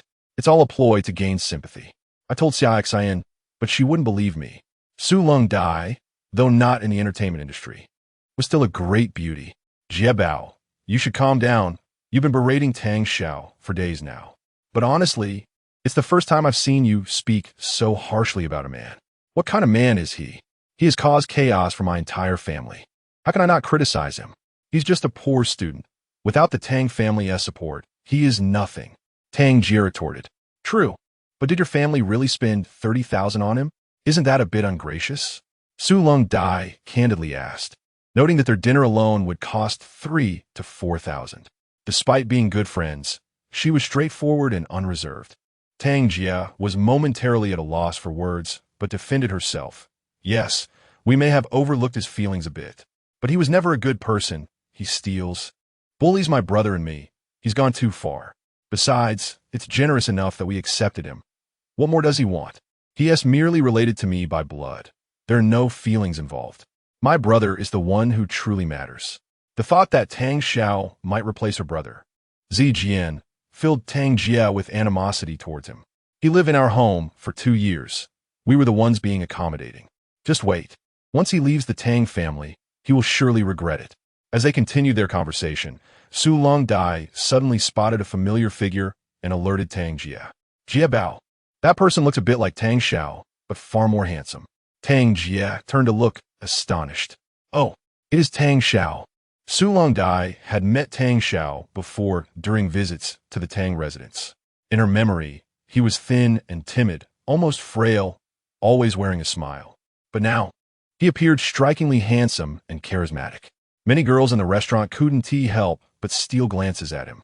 While his face remained the same, his demeanor had transformed dramatically. Tang Xiao was now exceedingly attractive. Su Longdai remarked honestly, setting aside his character, Tang Xiao is indeed good-looking. The sight of Tang Xiao's charm irked Tang Jia, who questioned, how could he afford to dine in such a place? Given her understanding of Tang Xiao's background, she doubted he could afford such luxury outside the Tang household. Then she observed the stunning woman accompanying him. Who is that girl? She looks somewhat familiar, but she's absolutely gorgeous, Su Longdai exclaimed. Tang Jia, consumed by her hatred for Tang Xiao, felt even more frustrated. Not only had he become more handsome, but he was also dining with such a beautiful companion in an upscale restaurant. While I sit here sulking, he seems to be thriving. I must confront him. I need to ask this heartless person why he seems so at ease. Su Longdai, displaying her loyalty, replied, Jia Bao, I'll accompany you. Though Tang Xiao was handsome, her friendship with Su Longdai held greater importance. Tang Jia, mindful of the upscale setting and the possibility of being recognized by someone who knew her father, refrained from causing a scene. She had decent upbringing, though the entertainment industry often led her astray. Together, Tang Jia and Su Longdai approached Tang Xiao's table. Standing above him, Tang Jia questioned assertively, Tang Xiao, how can you be so at ease? Do you have no conscience? Chapter 22. I am better off without the Tang family. You still sit here dining, laughing so joyfully. Because of you, my family is suffering. Don't you feel the slightest guilt? Tang Jia interrogated Tang Xiao, her tone restrained in this gathering of affluent individuals who would not indulge him. Su Lingdi stood behind Tang Jia, arms crossed, supporting her best friend. Tang Xiao frowned, feeling quite dismayed at encountering her here. His tone was brimming with impatience. You, Tang Jia exclaimed in frustration. Su Lingdi interjected, Tang Xiao, she is your sister. Speak to her respectfully. She is no sister to me. We have severed ties, Tang Xiao retorted. Su Lingdi found herself momentarily speechless, but pressed on. Even if you have cut ties, she is still your sister. You share the same blood. This statement irked Tang Xiao profoundly. Indeed, it is precisely because of your Tang family's blood that I endured 2 years of torment, ultimately discarded like refuse. What has the Tang lineage bestowed upon me but suffering? Yet, Tang Xiao maintained his composure. A heart that has died becomes remarkably stable. No, it was more accurately described as indifference. Is the blood of your Tang family truly noble? I loathe this vile blood that courses through my veins. Dan Xiao, you. Tang Jia was infuriated. The status of the Tang family was her greatest pride, and Tang Xiao's derogatory remarks struck a nerve. Meanwhile, Xian Ling had been observing quietly. An apology? Tang Xiao was bullied in your household for 2 years. Have you ever apologized? Don't speak nonsense. Who bullied him? Tang Jia countered. Xian Ling scoffed. He lived at the Tang residence, wasting away, suffering in silence. Since leaving, he has flourished, even achieving top marks in his class. How do you explain that? Indeed, how do you explain it? Tang Jia and Su Lingdi were left speechless. Xian Ling noted Tang Xiao's growing impatience and was about to usher everyone away when a commotion erupted in the restaurant. Help! Someone please. Our boss has collapsed. Call an ambulance quickly. A man cried out. They turned to see a middle-aged man in his 40s sprawled on the floor, convulsing, his face flushed and swollen. The young man, pleading for assistance, was his companion, visibly panicked. At that moment, a stunning woman in her 30s entered the scene, adorned with exquisite silver earrings and a necklace. She was Lan Xin, the proprietor of Giant Huxuan. I'm calling for an ambulance. Everyone, please refrain from crowding and obstructing the way. Xiao Li, open the windows for some air, she commanded with poise, skillfully managing the situation. Lan Xin comforted the young man. Do not worry, Mr. Fan will be fine. She was familiar with Mr. Fan and his companion, Xiao Cheng, as regular patrons of her restaurant. Xiao Cheng, on the verge of tears, explained, we were dining when Mr. Fan suddenly convulsed and collapsed. How long until the ambulance arrives? His condition appears dire. Mr.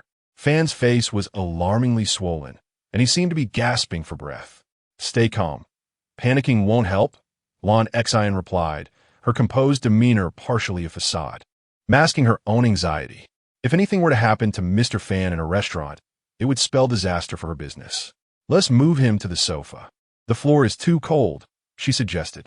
As they prepared to assist in lifting Mr. Fan, an inappropriate voice interrupted. If you want him to survive, do not move him.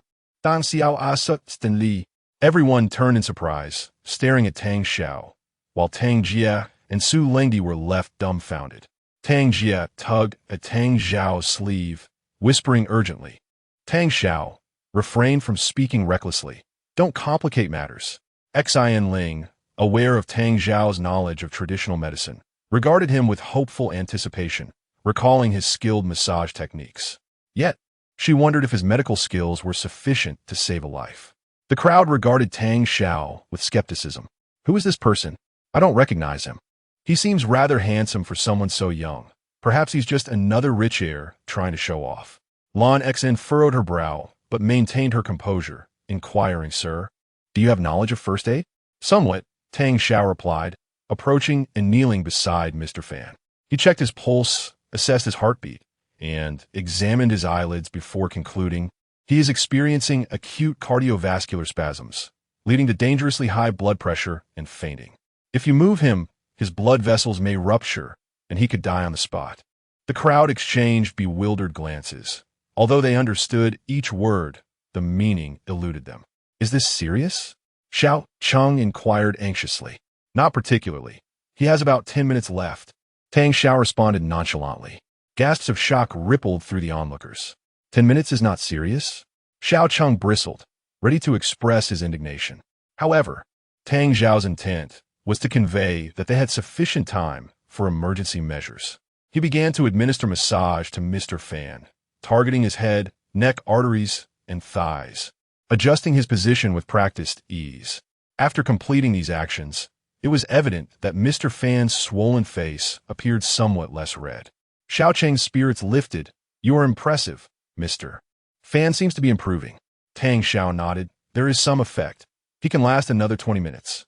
While he spoke candidly, some deemed him to be showing off. Had he not appeared knowledgeable, Xiao Cheng might have taken a swing at him. Then, Tang Xiao retrieved a set of acupuncture needles from his belongings and began the procedure.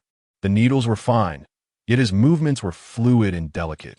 Tension filled the air as everyone held their breath, fearful of disturbing him. Even Tang Jia and Su Lengdi anxiously clasped each other's hands. After several needles were inserted, the swelling on Mr. Fan's face diminished, and his breathing grew stronger. Tang Xiao withdrew the needles, wiping the sweat from his brow. Chapter 23. Although you are right, Tang Xiao is quite handsome. Before long, the ambulance arrived. The doctors and nurses utilized their equipment to examine Mr. Fan, who lay on the ground. After a thorough assessment, the physician put away the instruments and declared, acute cardiovascular spasm leading to elevated blood pressure and fainting has passed the critical phase. There is currently no threat to life, but a few days of hospitalization for observation is necessary. The physician's diagnosis echoed that of Tang Xiao. He commended the group, stating, your prompt actions were exemplary. Maintaining the patient in this position indeed aids in alleviating the obstructed vessels. Xiao Cheng grasped Tang Xiao's hand, overflowing with gratitude. I cannot thank you enough. Without you, Mr. Fan would be in serious trouble. The bond between Xiao Cheng and Mr. Fan was profound, and he was immensely appreciative of Tang Xiao's intervention. I shall accompany Mr. Fan to the hospital now, and I promise to express my gratitude properly later. Xiao Cheng vowed. Tang Xiao, however, was indifferent. It was merely a matter of convenience. No trouble at all. Mr. Fan was lifted onto the ambulance and driven away, while applause erupted at the scene. What an impressive young man. Truly remarkable. One must not judge by appearances. This handsome fellow is extraordinary. What a splendid display. This young man embodies the spirit of youth. Lon Xian approached Tang Xiao with a smile and inquired, "Young brother, I still do not know your name." "I am Tang Xiao," he replied. Lon Xian turned to the crowd and announced, "Ladies and gentlemen, let us celebrate Mr. Fan's recovery and express our gratitude to Tang Xiao. Each table shall receive a bottle of Fidel's private estate red wine tonight. The wine produced at Fidel's estate is internationally renowned and rather expensive, with a single bottle costing nearly 20,000 yuan. Su Chen is a high-end restaurant that requires reservations and never offers discounts or complimentary items. To provide each table with a bottle of wine worth 20,000 yuan is indeed a generous gesture from Lon Xian. Thank you, Lon Jia, for your generosity. No need to thank me. Direct your gratitude towards Tang Xiao," she replied, showcasing her high emotional intelligence by redirecting the appreciation. The atmosphere was joyous, as everyone felt fortunate to partake in this celebration. Lon Xian was genuinely grateful to Tang Xiao. His prompt assistance had averted a significant crisis. Had Mr. Fan perished here, Su Chen would have faced insurmountable challenges. Raising her glass, Lon Xian proposed, "Here, let us all toast to Tang Xiao." To Tang Xiao, cheers. The crowd raised their glasses in a salute to him. Xian Ling watched Tang Xiao with a radiant smile. At that moment, he shone as brightly as a star surrounded by admirers. However, Tang Xiao felt somewhat uncomfortable, unaccustomed to such attention. Conversations flowed about the events that had just transpired, and occasionally someone would approach Tang Xiao's table to offer a toast. Initially, he was uneasy, but he quickly learned to navigate the situation with increasing composure. Lon Xian gracefully approached Tang Xiao's table. "Young brother Tang Xiao, thank you for your help today. I would have been at a loss without you." Tang Xiao hamba zipli. It was no great matter, just a minor issue. She handed him a sleek black card, stating, "This is our Jianhu Xian SVP membership gold card, which grants you a lifetime discount of 50%. It carries a limit of 500,000 yuan, a token of gratitude for your noble act today. Your meal tonight is on me." 500,000? Such a figure was beyond Tang Xiao's imagination. He hesitated to accept the weighty gesture. Unbeknownst to him, establishments of Jianhu Xian's caliber rarely issue membership cards. The SVIP Gold Card is the highest tier, and since the restaurant's inception, fewer than 10 have been distributed. It symbolizes status that money cannot buy. Lon Xian's thoughtfulness was apparent. Rather than offering cash directly, she presented a consumption card, implying that Tang Xiao would return to the restaurant, thereby fostering a friendship. Naturally, Lon Xian's standing was significantly higher than Tang Xiao's, and this card represented a bond of immense value. Xian Ling encouraged, "Brother, just accept it. You've done a great service. Receiving a token of appreciation will put their minds at ease." "Very well, thank you," Tang Xiao conceded. "Ah, Tang Xiao is rather innocent," Lon Xian observed, stifling a giggle. Her cheeks slightly flushed, her gaze imbued with charm. Tang Xiao, already handsome, appeared even more so after his heroic act, endearing him further to Lon Xian. However, she was aware that Xian Ling was Tang Xiao's companion, and recognizing her limited opportunity that evening, she graciously took her leave. Throughout this exchange, Tang Jia and Su Long Dai observed everything. The ease with which Tang Xiao had rescued Mr. Fan astonished both of them. Subsequently, various attendees approached Tang Xiao to toast him. Those dining in the establishment were affluent individuals, significant figures, including the owner Lon Xian. Their respect for Tang Xiao was palpable, a treatment rarely afforded even to Tang Jia's father, Tang Rushan. The two young women were rendered speechless. For reasons unknown, their hostility towards Tang Xiao had significantly diminished. Tang Jia and Su Long Dai also approached Tang Xiao's table. Tang Jia asked, "Tang Xiao, do you have knowledge of medicine? Acupuncture?" Tang Xiao replied coolly, What does that concern you? Tang Xiao. Tang Jia retorted, exasperated. I'm trying to speak to you politely. What is with your attitude? She believed she had been courteous, yet Tang Xiao offered no semblance of acknowledgement. She could not comprehend the pain inflicted upon him by the Tang family. Tang Xiao had once yearned for even a hint of affection from the Tang family, but now he found himself unburdened by such desires. This is my attitude, he stated, taking a sip of his red wine, not sparing a glance towards Tang Jia. You, Tang Jia seethed, her teeth clenched, while Su Long Dai stood by, at a loss for words. Xian Ling interjected. Ladies, if you have no business here, kindly take your leave and do not disrupt our meal.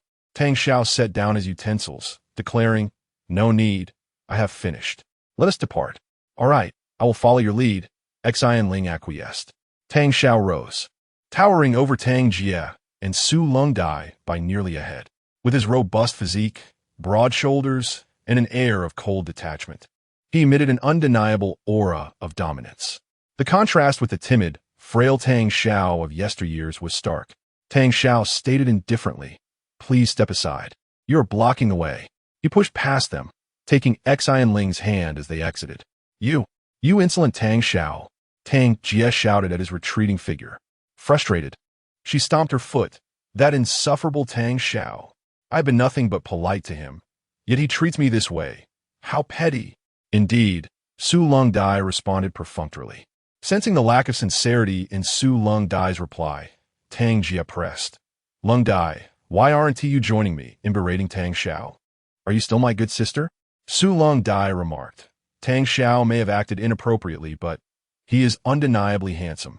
He exuded such authority and dominance just now. Tang Jia was incensed. Su Long Dai, you traitor. Chapter 24. The principal's path to wealth on the city highway at night. Tang Xiao sat in Xian Ling's car. He apologized. I'm sorry. I was a bit emotional earlier. I hope I didn't frighten you. Xian Ling, however, smiled brightly and replied, How could I be scared? You were incredibly impressive just now. Haha, teacher Xian, you jest. It was you who surprised me. I didn't expect your medical skills to be so adept. Xian Ling was aware that Tang Xiao had some knowledge of medicine, evident from his massage techniques. Nevertheless, his composed demeanor tonight still astonished her. Tang Xiao waved his hand dismissively. It's nothing significant. Boss Fan's condition was acute, not complex. Thus, I was able to manage it. Boss Fan's ailment had arisen suddenly. The critical factor was time. The sooner the intervention, the better. The difficulty in treatment was minimal. As for Tang Xiao administering acupuncture on someone other than himself, Gu Weigua, or Dang Yinglan, it was his first experience, and he couldn't help but feel a bit nervous. However, the results appear to be quite favorable. His extraordinary memory allowed him to locate and understand acupoints and meridians far beyond the average person. Tang Xiao sensed that acupuncture was, in fact, not overly challenging for him. If Gu Weigua were to discover this, he would likely be quite upset for several days. At that moment, Xian Ling received a phone call. Hello, Principal? Yes, understood. After hanging up, she turned to Tang Xiao and said, Brother, the principal would like to see you tomorrow. Tang Xiao, puzzled, inquired about what. He didn't specify, but from his tone, it didn't seem like he was angry. Does that imply I often upset the principal? Surely not. Tang Xiao wondered, believing he was not that type of person. Xian Ling rolled her eyes, having had to clean up after him several times already. The following day, in the principal's office of number 2 high school, Tang Xiao knocked on the door. Principal Wei, you summon me? Come in and have a seat. Wei Chang'e beckoned. Oh. Tang Xiao took a seat at the desk. Have some tea. Wei Chang'e smiled, sliding a fragrant cup of hot tea towards him. Tang Xiao was unaware that this tea was one of the principal's prize collections. Thank you, Principal. Tang Xiao took a sip, feeling uneasy as he could not decipher the principal's intentions. It seemed rather inappropriate for the principal to serve tea to a student. Teachers certainly did not receive such treatment. Wei Chang'e spoke earnestly. Tang Xiao, how have your grades been lately? With nearly perfect scores, Tang Xiao's response of just fine held considerable weight. Wei Chang'e nodded with satisfaction, then inquired, how about your performance in the humanities? Gifted with remarkable memory and speed reading, Tang Xiao was inherently intelligent. To him, science and humanities were of equal caliber. In truth, for genuine genius, both fields would yield commendable results. He remained modest. Yet those aware of Tang Xiao's academic prowess understood that his not bad was far from ordinary. Wei Chang'e smiled, excellent. Tang Xiao, would you like to earn some money? Of course, principal. Do you have a legitimate way to make money? Tang Xiao blinked at him eagerly. He yearned for financial independence. How could a perfect life lack funds? Although a scholarship of 60,000 had alleviated his financial burdens, he still needed more. Deng Yinglan, at her age, was still working at a stall. Although Lan Xin had gifted him a 50,000 meal card, it was merely a card for dining at Giant Huxuan, lacking true value. If Wei Chang'e could guide him a wealth, that would be splendid. Tang Xiao's eager expression made Wei Chang'e somewhat uncomfortable. Don't get the wrong idea. I'm the principal, and I will not lead you into any illegal activities, he stated tersely. What do you take me for? Dan Xiao, have you ever heard of high school subject competitions? Wei Chang'e revealed his purpose. Subject competitions? Tang Xiao pondered this unfamiliar, yet familiar term. Almost every high school subject had its corresponding competition, such as mathematics, physics, geography, and computer science.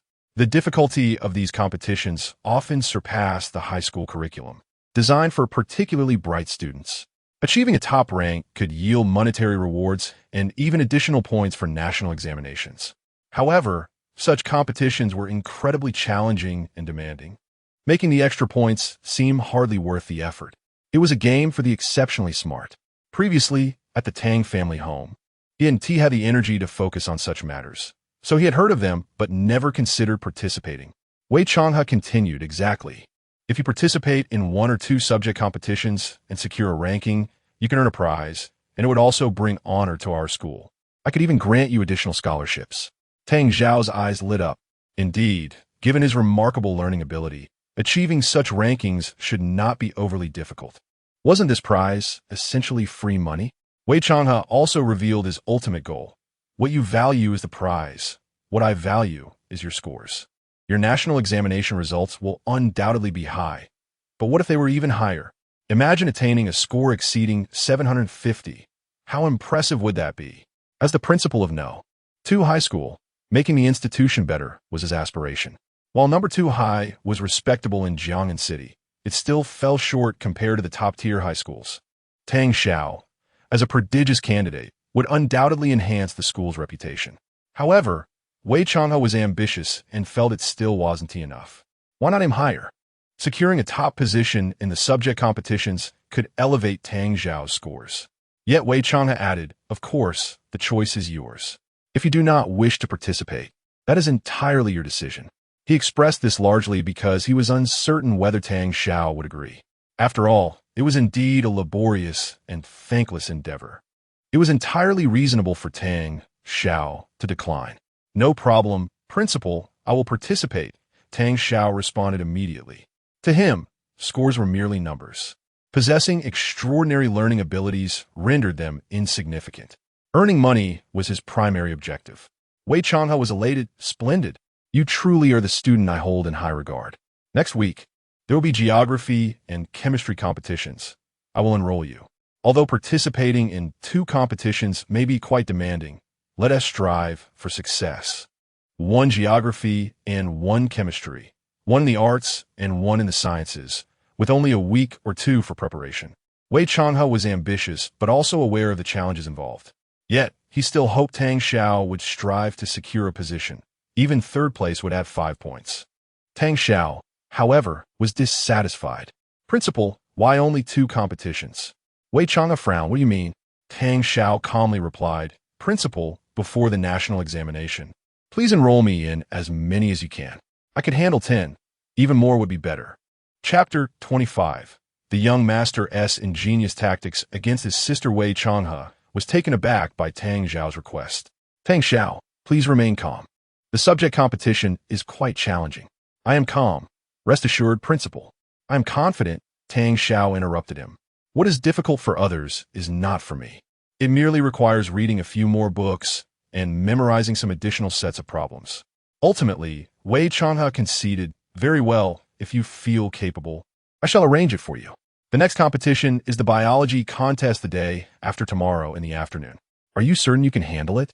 Rationality informed Wei Changhe that this was implausible. Tang Xiao was far too arrogant. Yet, Tang Xiao did not seem like an arrogant person. On the contrary, his demeanor was remarkably composed. This piqued Wei Changhe's anticipation. Tang Xiao nodded. No problem. Please make the arrangements. On the other side, in the opulent living room of the Tang residence, Tang Jia was still expressing her frustration. Tang Xiao is truly excessive. I have been so courteous to him, yet he has completely disregarded me. He has become insufferable. Adversity reveals true feelings. I have finally seen through his facade. Lung Dai is not a true friend either. Defending Tang Xiao, this infuriates me. I have decided not to speak to her for a week. Tang Xan interjected. Tang Xiao was not like this before, second sister. Did you say something to him? Tang Jia retorted. What could I possibly say? He simply does not regard us at all. Why are you defending him? That was not my intention. Then what do you mean? Please, sisters, stop arguing. Just as they continued to bicker, Tang Zijian emerged. His eyes red and a pitiful expression on his face. Tang Zijian cast a reluctant glance at Tang Jia and Tang Xan, then resolutely attempted to leave. Tang Jia and Tang Xian hurriedly stopped him. My foolish brother, this is not your fault. None of us blame you. Tang Xian consoled as she wiped his tears. Yes, little Zijian, you are our true family. Our bond of 18 years is genuine. Even if we were biological siblings, we share no connection with Tang Xiao. Tang Zijian sobbed, tears streaming down his face, but I pushed Brother Xiao away. I'm the extraneous one. You are unhappy because of me. It will be better without me. He attempted to leave again, prompting Tang Jia and Tang Xian to coax him for an extended period. What a heart-wrenching child. How considerate he is, thinking of sacrificing himself when no one blames him. In stark contrast to that cold and heartless scoundrel, Tang Xiao. Tang Jia asserted. Tang Xiao is the one who is superfluous. You are our only brother. Our unhappiness is due to Tang Xiao, not you. Tang Zijian, feeling wronged, said to Tang Xian, Sister, the book may not have been intentionally damaged by Brother Xiao. It is all my fault. I should have noticed sooner. Seeing you sad these past few days has made me so distressed. Tang Zijian appeared tormented. Tang Xian, having initially misjudged Tang Xiao, felt guilty in her heart. However, seeing Tang Zijian in tears made her feel even guiltier towards him. Indeed, she had been neglecting his feelings over the past couple of days. She had been so preoccupied with her own suffering that she overlooked the fact that Zijian was the most tender-hearted and kindest among them, and he was the one truly hurt. With a heavy heart, she said, Zijian, I am sorry. I neglected your feelings, and I apologize. Tang Jia, displaying sisterly affection, added, Tang Xian, you cannot blame yourself. It is clearly Tang Zhao's fault. He has never taken the time to understand Zijian's feelings. The one who is most hurt is indeed Zijian. Zijian cried even harder, no. I do not blame Brother Xiao. It is all my fault. Tang Xian reassured him, Zijian, do not cry. Remember last time you mentioned you liked that Patek Philippe watch? Today, I will take you to buy it, and then we can enjoy that Italian cuisine together. Will you forgive me? Yes, Zijian. Go and have fun with your third sister. Do not think about leaving us. We must always be together as a family, right? Tang Jia encouraged. Zijian nodded determinedly. Ah, our Zijian is the most considerate. Tang Xian and Tang Jia chuckled. Seeing both sisters defending him, Tang Zijian felt a sense of relief. I have successfully navigated this situation. In the past, Tang Xian had questioned him, which had left him feeling anxious. Today's maneuver had earned himself full marks. Although tears streamed down his face, a dark thought lurked within. Tang Xiao. All that belongs to the Tang family is mine. All the sisters are mine. What do you have to contest against me? Your survival last time was merely luck. Next time, fortune shall not favor you. Tang Xian was about to lead Tang Zijian out, but Tang Jia interjected. You two go ahead. I have no time. I need to meet a director. This could be for an action blockbuster. But, sister, I want to have dinner with you, Tang Zijian protested, warmth filling Tang Jia's heart as she regarded her considerate brother. Tang Jia affectionately patted Tang Zijian's head. Zijian, you are very understanding. However, this meeting is very important to me. I promise to treat you next time. For now, just go with your sisters. Yes, my second sister is a big star. My sister is the greatest, Tang Zijian exclaimed in admiration. Ha! I'm only moderately impressive, Tang Jie replied, pleased by her brother's understanding, for he truly resembled a genuine sibling, unlike the other one, who was a complete surprise. That morning, in the study room of the Jiangnan City Library, 3 young individuals sat at a study table. After finishing a book, Tang Xiao sneezed and then apologized to Xia Yushi sitting beside him. Sorry, I stayed up too late last night. Xia Yushi blushed and shook her head. It's fine. How could she possibly mind? Just the thought of being outside the campus with Tang Xiao filled her with joy. I can't believe I'm meeting Tang Xiao outside of school. Is this a date?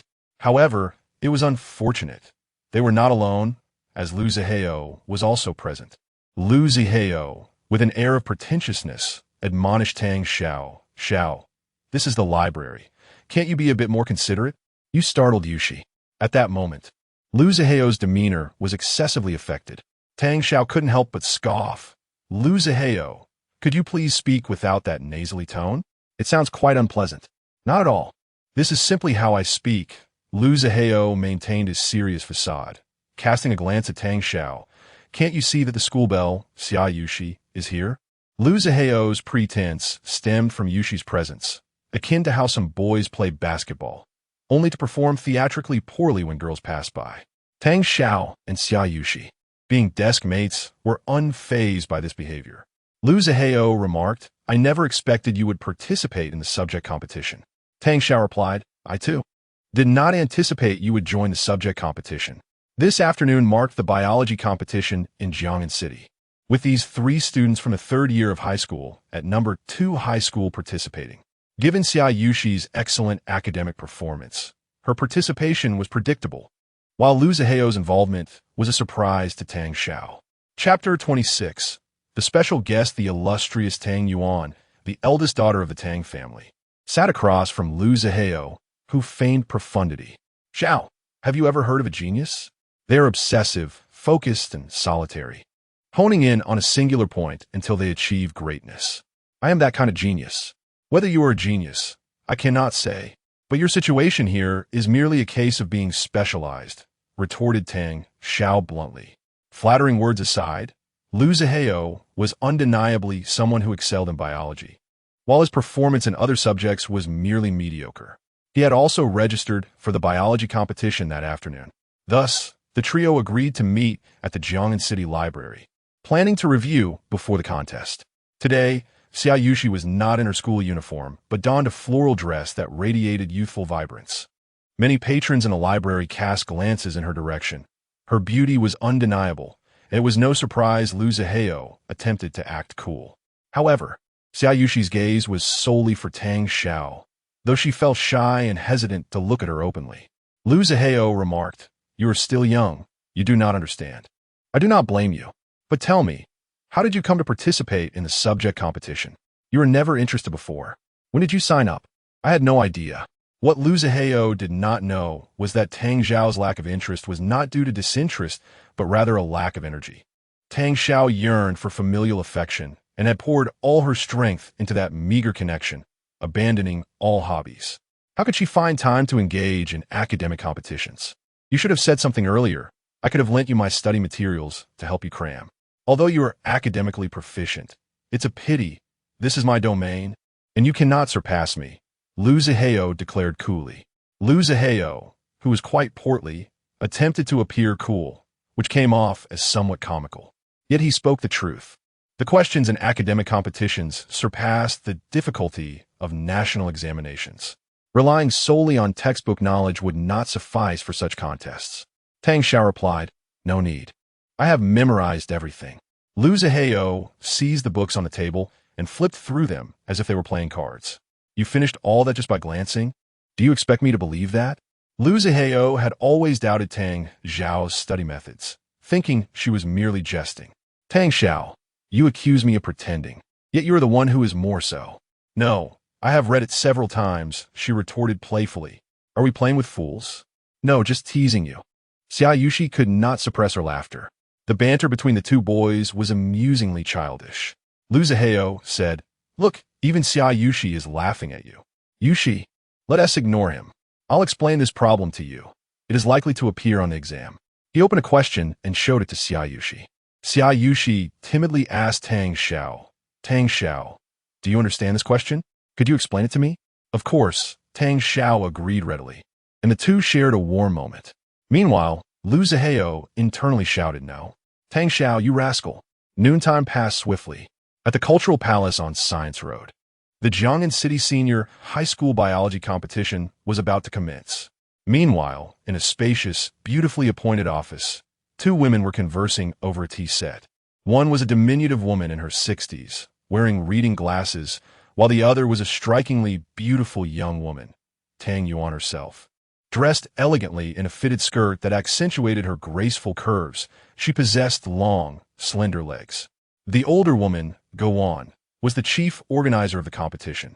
With a warm smile, she remarked, it's wonderful to see you, Tang Yuan. I remember when you were just a young girl. Now you are a successful businesswoman. How swiftly time flies. Tang Yuan expressed her deep respect for Go On, saying, no matter how long it has been, I will always be your student, Teacher Ge. It turned out Go On had once been a biology teacher at a prestigious institution and had taught Tang Yuan. Afterward, she transitioned to work at the Cultural Palace, stepping away from teaching. Their relationship remained strong, and Tang Yuan often visited. The Cultural Palace was filled with youthful energy and accustomed to the cutthroat nature of business. Tang Yuan felt at ease here.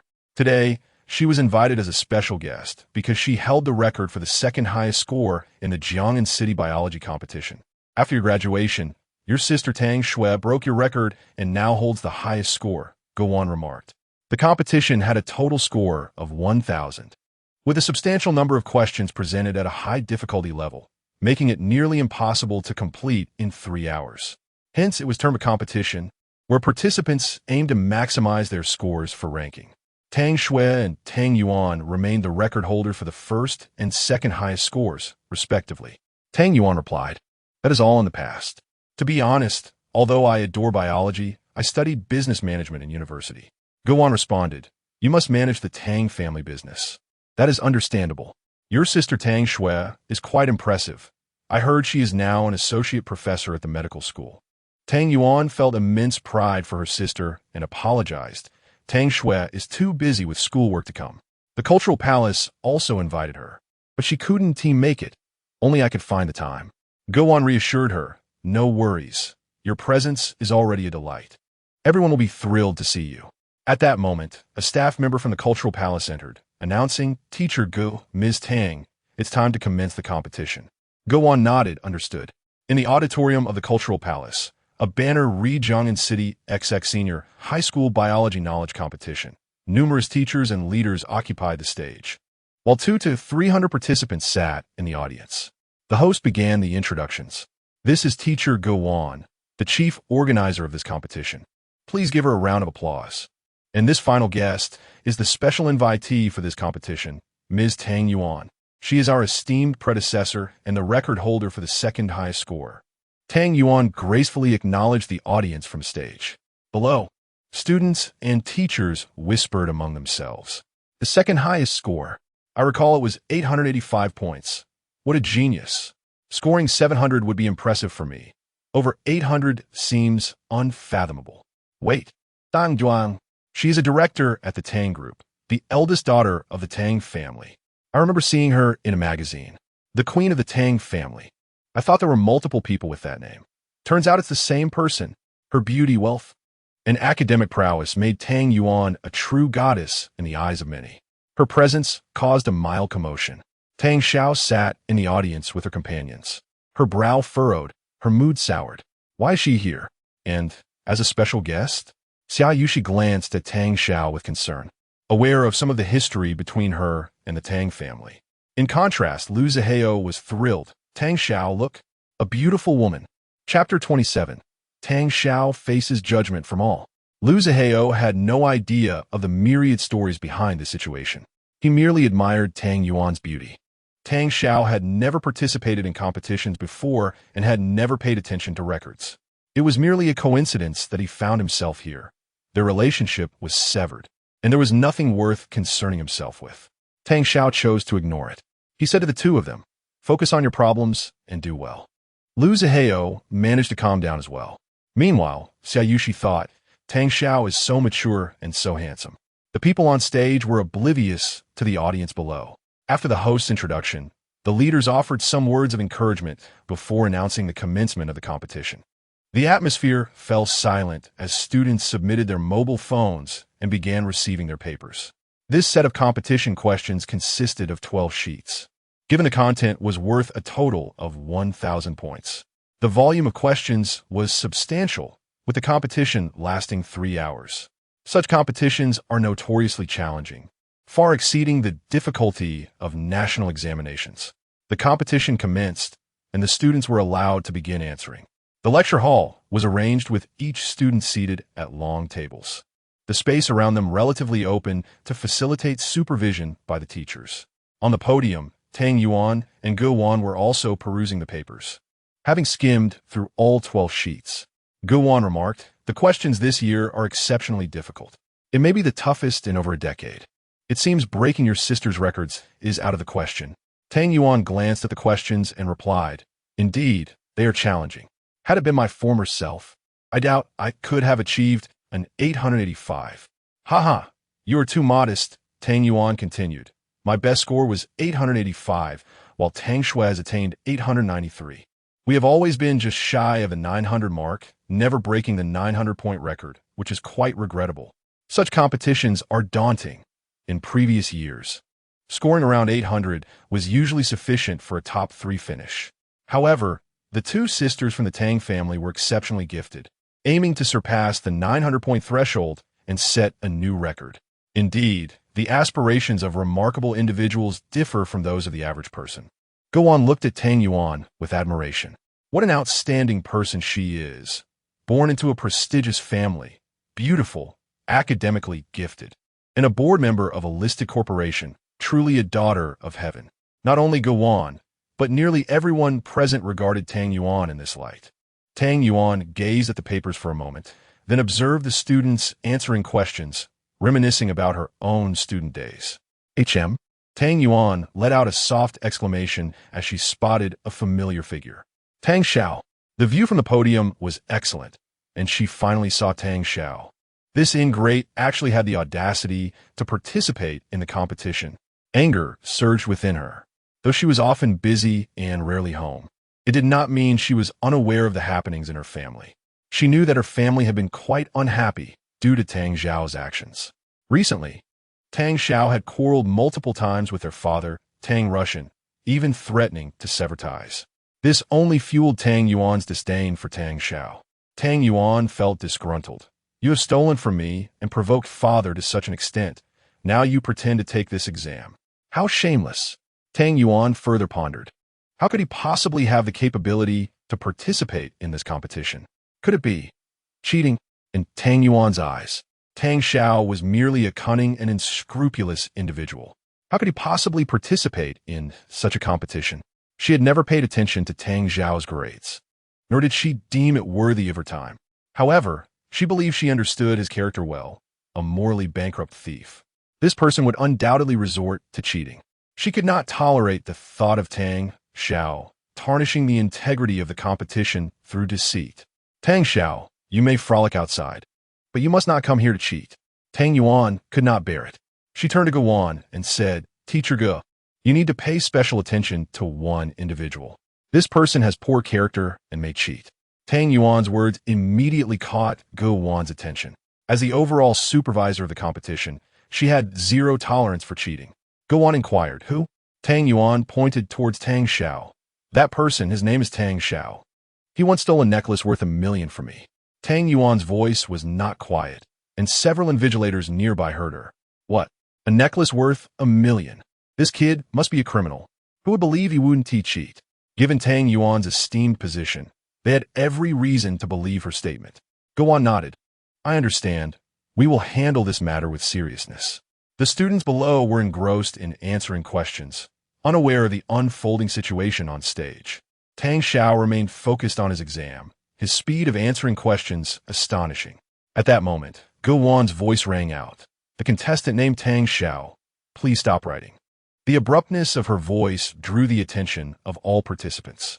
Lu Zihao and Xia Yushi both looked up at Tang Xiao, puzzled by the unfolding events. Tang Xiao was bewildered.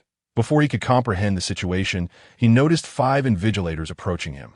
One of the invigilators stated, "This candidate, you may be suspected of violating regulations. Please come to the stage and cooperate with us for a re-examination." Tang Xiao protested, "I already submitted my phone." Before he could finish his sentence, a teacher snatched his paper away and pulled him from his seat. "On what grounds do you suspect me of cheating?" Tang Xiao exclaimed, irritated. "Do not speak. Simply cooperate." The invigilator responded harshly. There was no reason to be courteous with such individuals. This scene was witnessed by everyone, who began to murmur among themselves. What? That person cheated? How did they find out? Who knows how it was exposed? The invigilators are not idiots. They wouldn't make baseless accusations. What audacity to cheat in such a setting. Lu Zihao raised his voice. "Teacher, could you be mistaken?" Xia Yushi also mustered her courage to say, "Invigilator, Tang Xiao is from our school. He is an excellent student and would never cheat. You two be quiet. If you continue to violate the examination rules, you will be asked to leave." Go on, admonished Lu Zihao and Xia Yushi with authority. To her, Tang Xiao was a bad student defined by Tang Yuan. Better to err on the side of caution than to let a culprit go free. Lu Zihao was infuriated, nearly crushing his pen. Xia Yushi was equally worried, glancing between Tang Xiao and the invigilators. They could not believe that Tang Xiao would cheat. A student of his caliber had no need to resort to such underhanded tactics.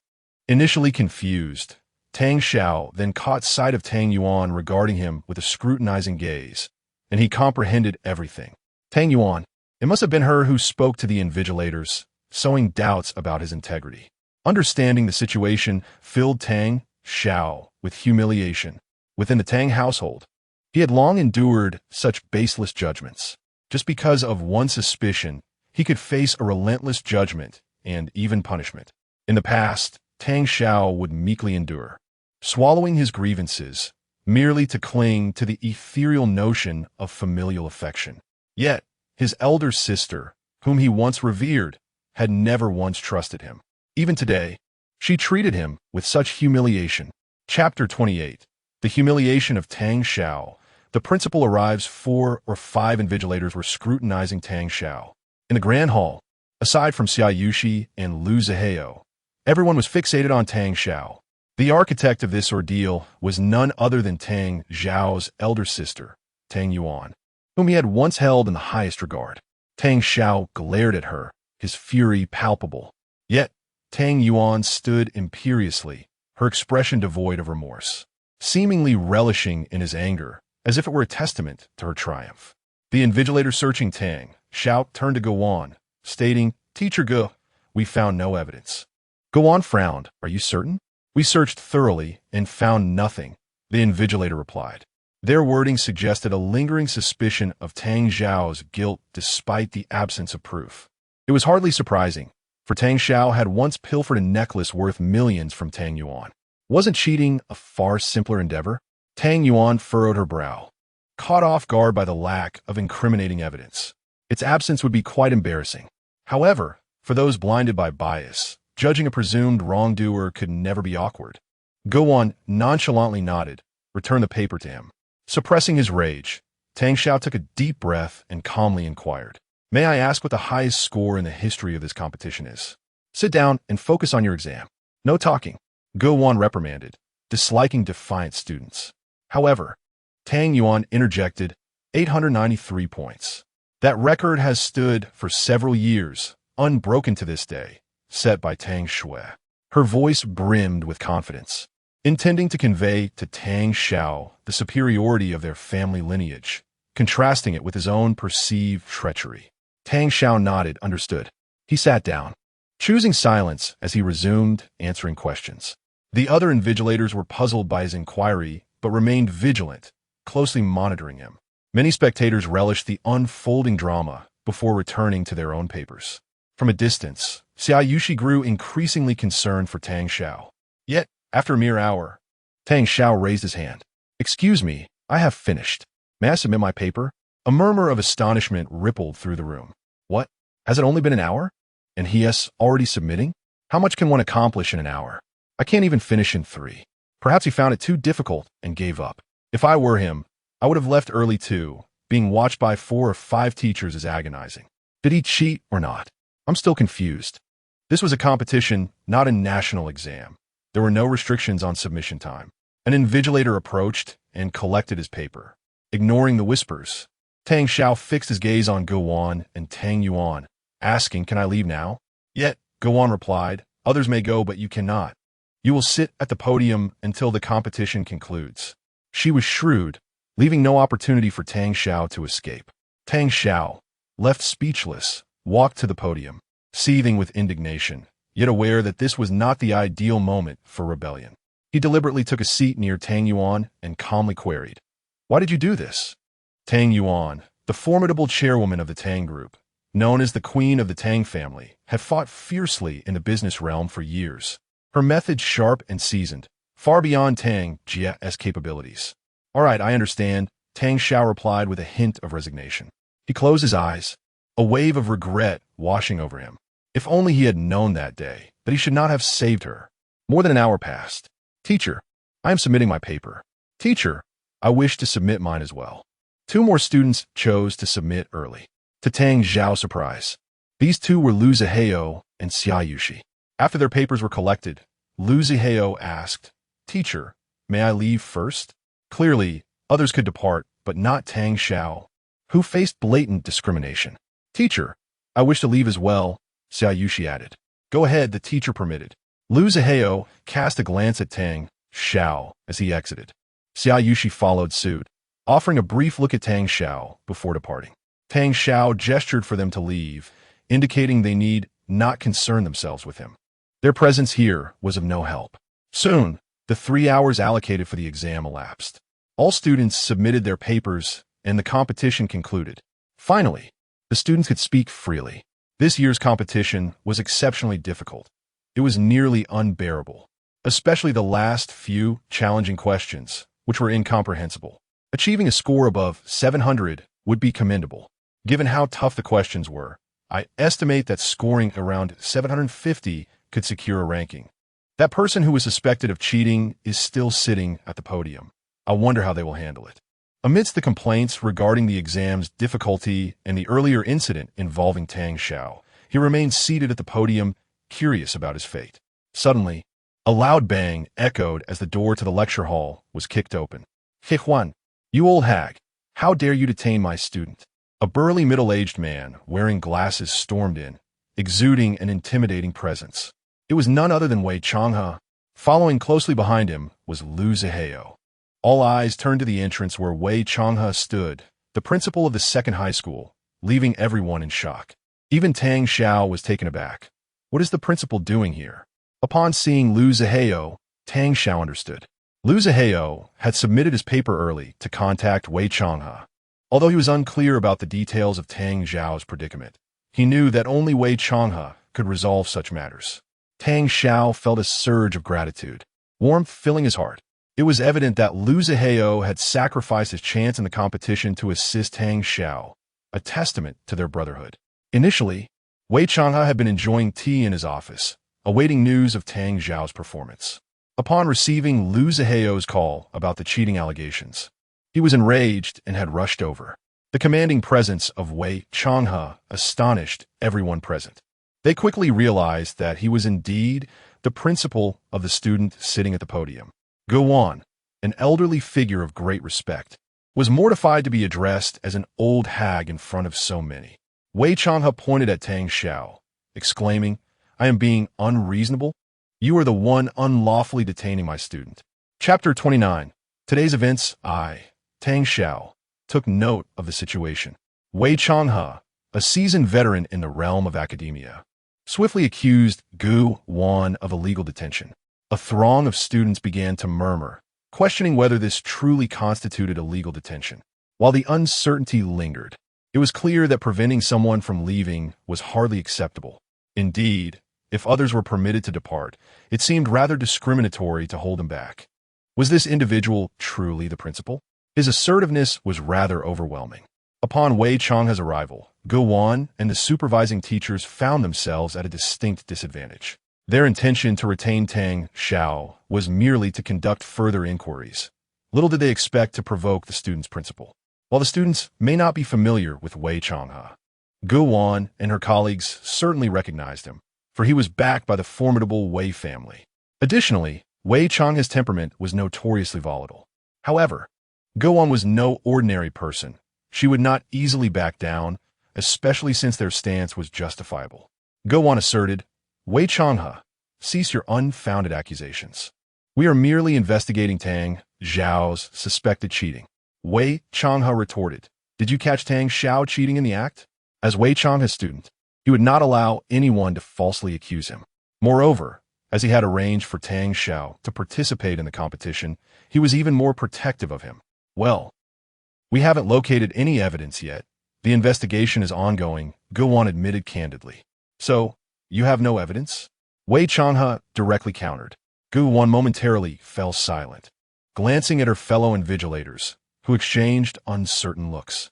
They had yet to uncover any evidence, which was precisely why they had hoped to conduct their inquiries before his untimely arrival. At that moment, Tang Yuan stepped forward, greeting Wei Changhe, Uncle Wei. It's been a while. Her demeanor remained composed and courteous.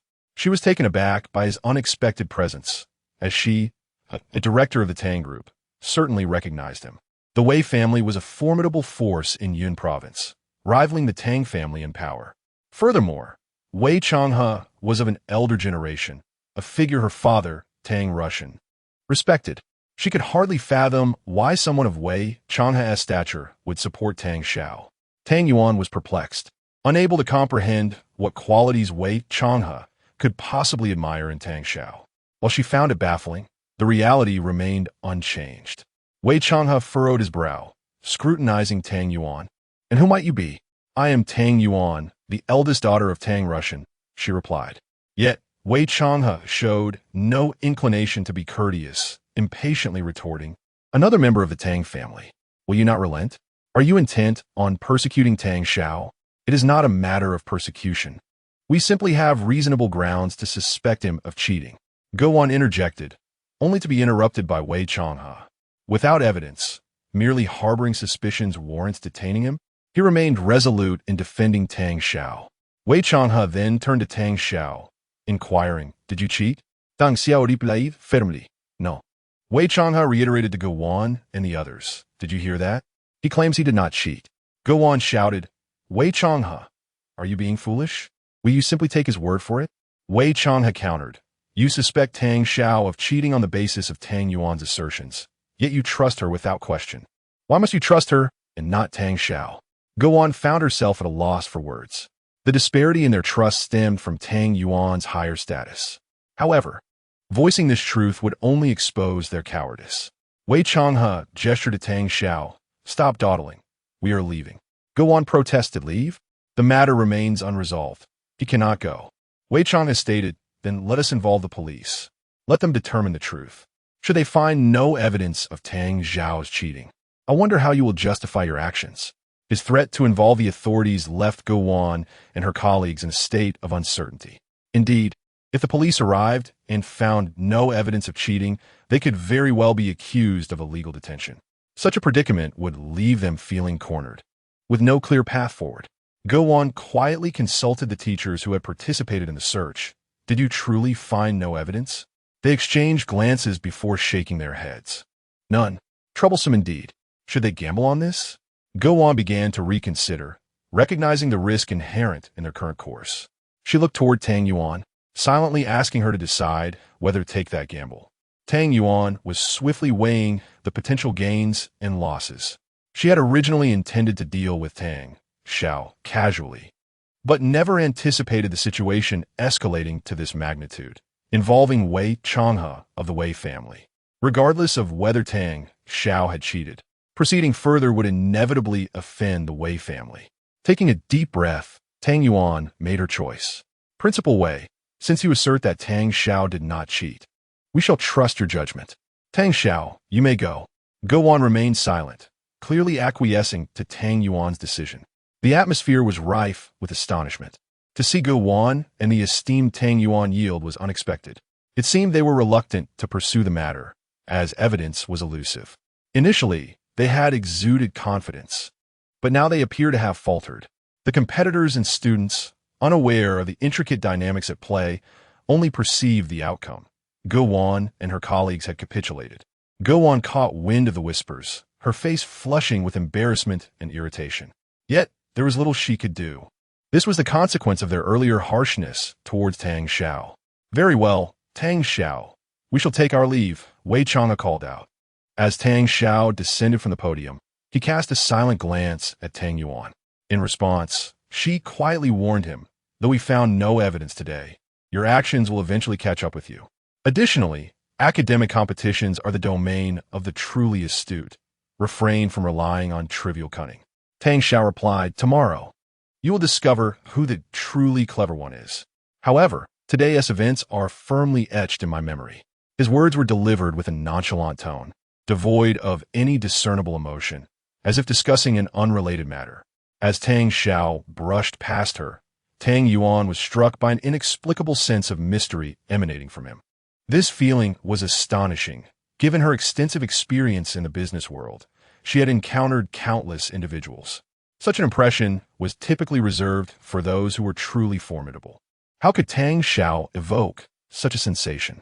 Tang Yuan gazed at Tang Xiao's retreating figure, convinced it must be an illusion, merely a trick of the mind. Chapter 30. The peculiar results of Tang Xiao. While Tang Yuan pondered the meaning behind Tang Xiao's words, Tang Xiao had already approached Wei Chang'e. Together, Tang Xiao, Wei Chang'e, and Lu Zihao strode away, leaving the onlookers in a state of confusion. Lu Zihao, trailing behind Wei Chang'e, quietly inquired, "Principal, why not report this to the police?" Before Wei Chang'e could respond, Tang Xiao interjected, "Reporting is futile. The police wouldn't take any significant action." Wei Chang'e nodded in agreement. Indeed, they haven't committed any crimes. At most, they would receive a reprimand. Before long, the trio arrived at the entrance of the Youth Palace, where a familiar vehicle appeared. It was Xian Ling's BMW M4. Xian Ling parked by the roadside and, accompanied by Xia Yushi, angrily emerged from the car. "How dare they bully my brother?" Xian Ling exclaimed, rolling up her sleeves. Tang Xiao and the others chuckled as they restrained her. "Teacher X, it's all right. The matter has already been resolved." It turned out that Xia Yushi had informed Xian Ling after submitting her paper early, mirroring Lu Zihao's intentions to seek assistance for Tang Xiao. Upon receiving the news, Xian Ling rushed over, but her car had been parked at a distance, causing her to arrive late. "No way. I must go avenge Tang Xiao," Xian Ling insisted, attempting to storm up the steps of the cultural palace multiple times, only to be held back. Eventually, they managed to calm her down, yet Xian Ling harbored a lingering resentment, silently vowing, "You, Tang family, dare to bully my brother? Just wait."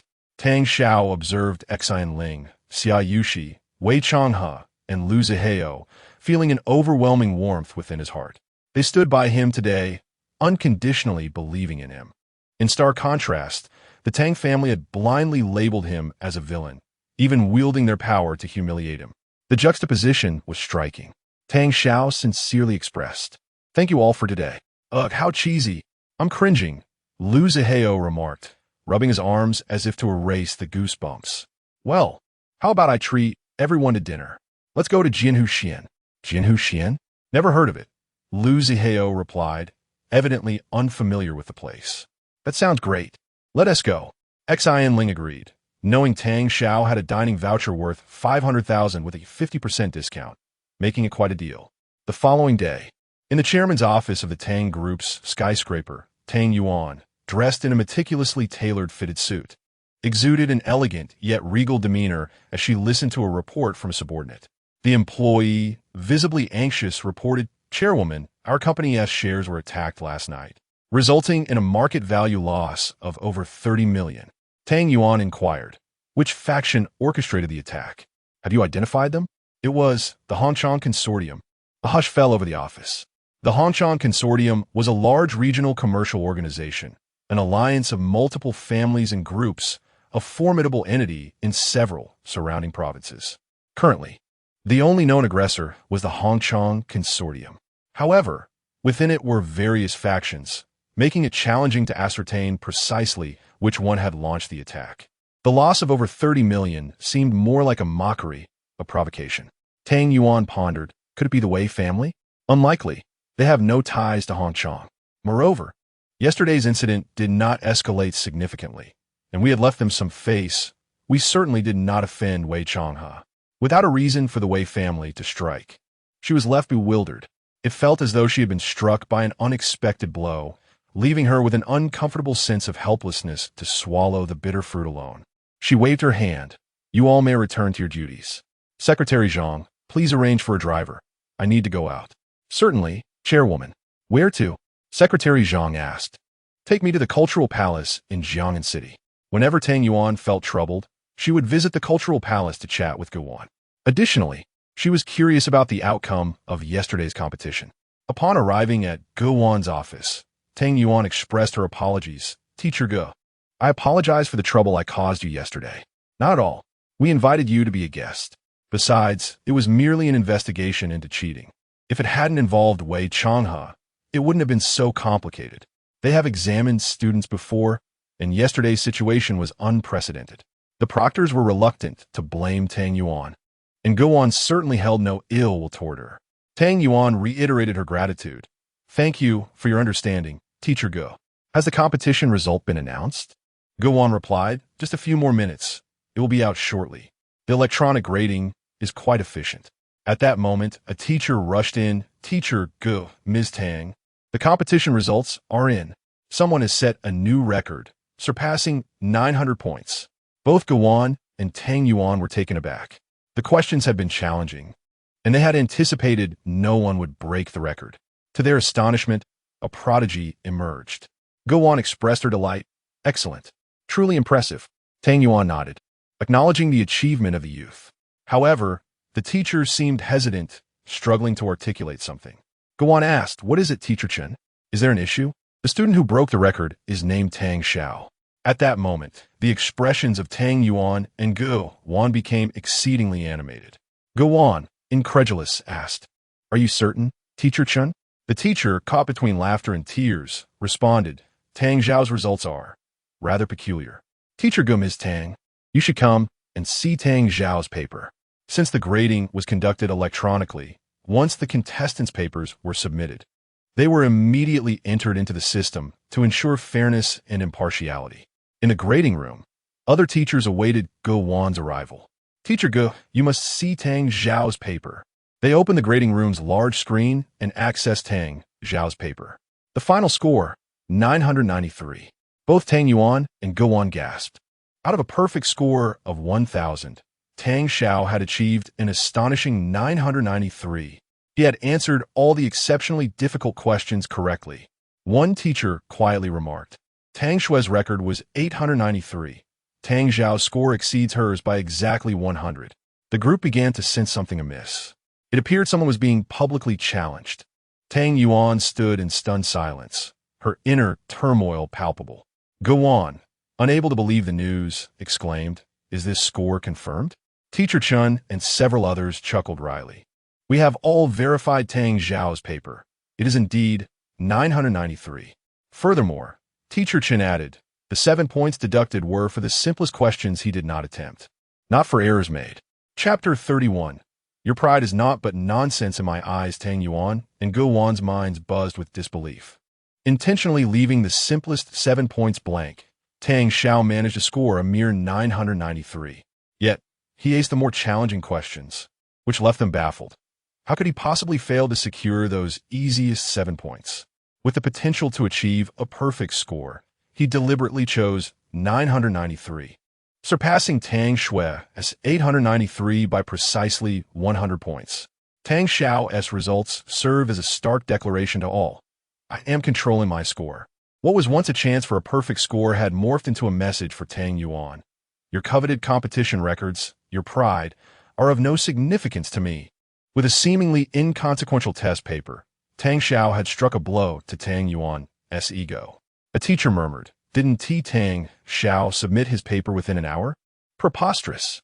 While others struggled for 3 hours, Tang Xiao finished in one, still managing to control his score to 993. Go Wan could scarcely believe it, her petite hand striking the table in frustration. Tang Xiao must have cheated. There's no way he could score so high. Tang Yuan, suppressing her rage, echoed. He must have found a way to cheat. That scoundrel. Tang Xiao was openly humiliating them. Teacher Chen inquired, how should we address Tang Xiao's score? If he cheated, should we nullify it? Silence enveloped the room. They understood that even if Tang Xiao had cheated, they were powerless without evidence. Go Wan lamented, we should have stood our ground yesterday and called the police to investigate. Tang Yuan regretted her timidity, realizing that had she been resolute, today's humiliation might have been avoided.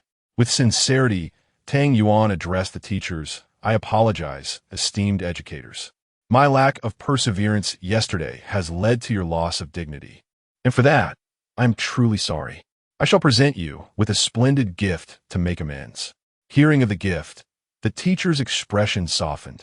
Gifts from the Tang family were typically generous.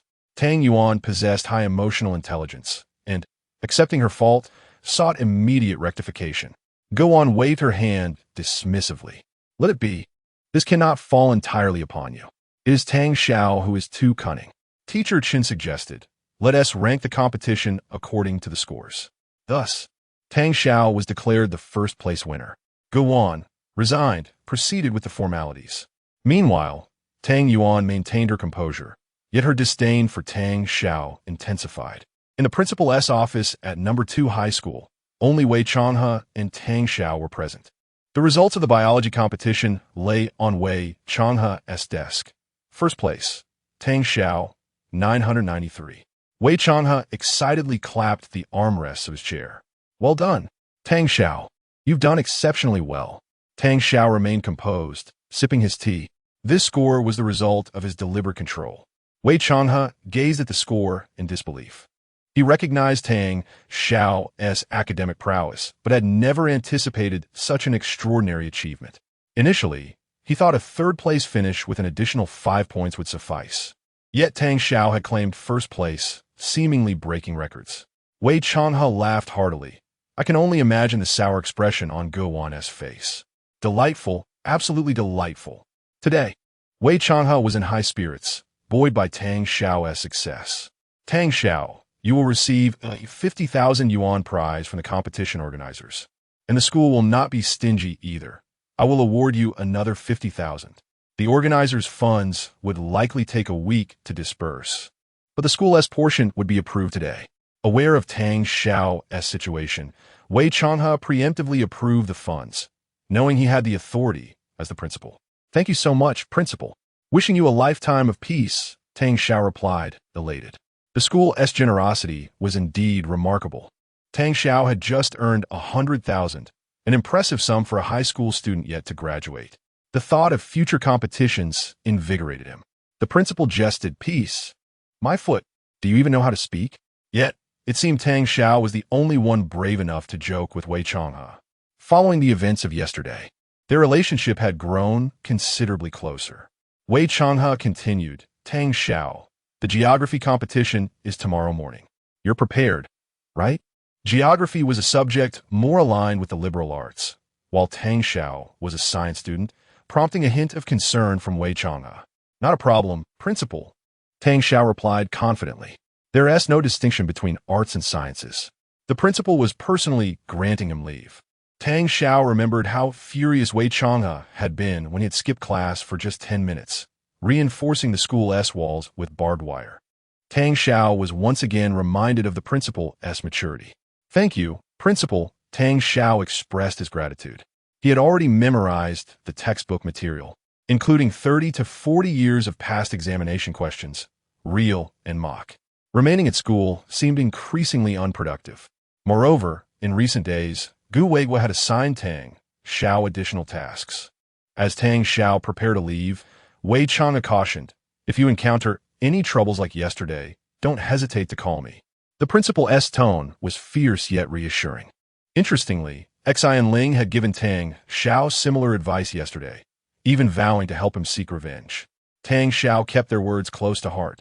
Understood, principal. I will remember.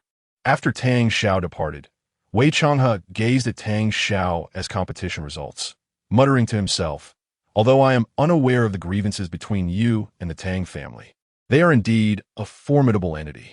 My assistance is limited. The rest is up to you." Yet Tang Xiao seemed oblivious to the bell, engrossed in packing his belongings and shouldering his backpack to leave. Class monitor Li Jia called out, "Tang Xiao, what are you doing? Class is about to start. Sit down." Tang Xiao replied nonchalantly, "I'm taking a leave." Li Jia, displeased, retorted, "Who granted you leave? Teacher Xin hasn't informed me yet. Wait until I confirm with her before you leave.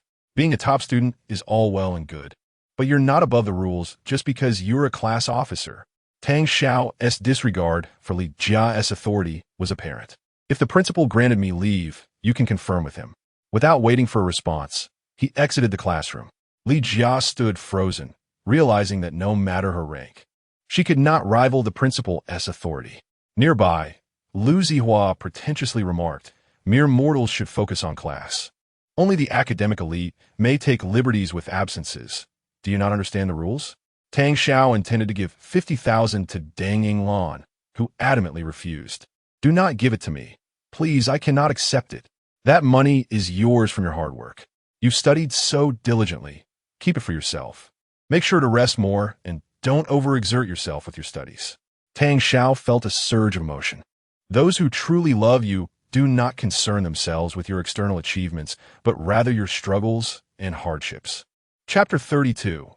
"I can teach you how to kill." After a brief conversation with Deng Yinglan, Tang Xiao remarked, "Grandma, please carry on with your tasks. And remember to pack up early. I am heading to the nursing home." "Are you going to the nursing home again?" She replied, "Grandpa Gu asked me to go." Tang Xiao stated candidly. It was indeed Gu Weigua who had encouraged Tang Xiao to visit. He had imparted all the theoretical knowledge he could offer, and Tang Xiao, with his remarkable memory, had retained it all. What he lacked most now was practical experience in treating patients. By seeing more patients, Tang Xiao could enhance his medical skills. Thus, Gu Weigua suggested that he visit the nursing home to provide medical care to the elderly residents. After all, aging brings with it a myriad of ailments. By treating the seniors there, Tang Xiao would inevitably refine his craft. Moreover, he considered that, as Deng Yinglan aged, she, too, would likely face health issues in the future. By treating the elderly, he would be better prepared for when she needed care. However, Gu Weigua had one stipulation: just don't let anyone die on your watch. Tang Xiao was certainly not reckless. He approached patient care with utmost caution, never overstepping his bounds nor attempting dangerous procedures. Upon arriving at the nursing home, he greeted the elderly residents. "Grandma Chun, has your skin improved? Grandpa Zhang, is your tooth still hurting? Give this medication a try. Grandpa Wang, this will help invigorate your circulation.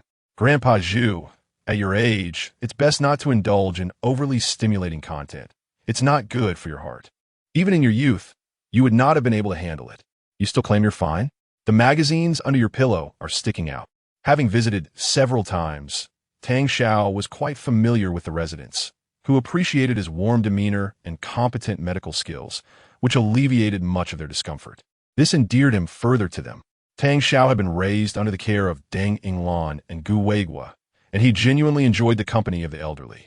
At that moment, in a corner by one of the beds, sat a diminutive old man, whose wrinkled face was framed by sparse hair.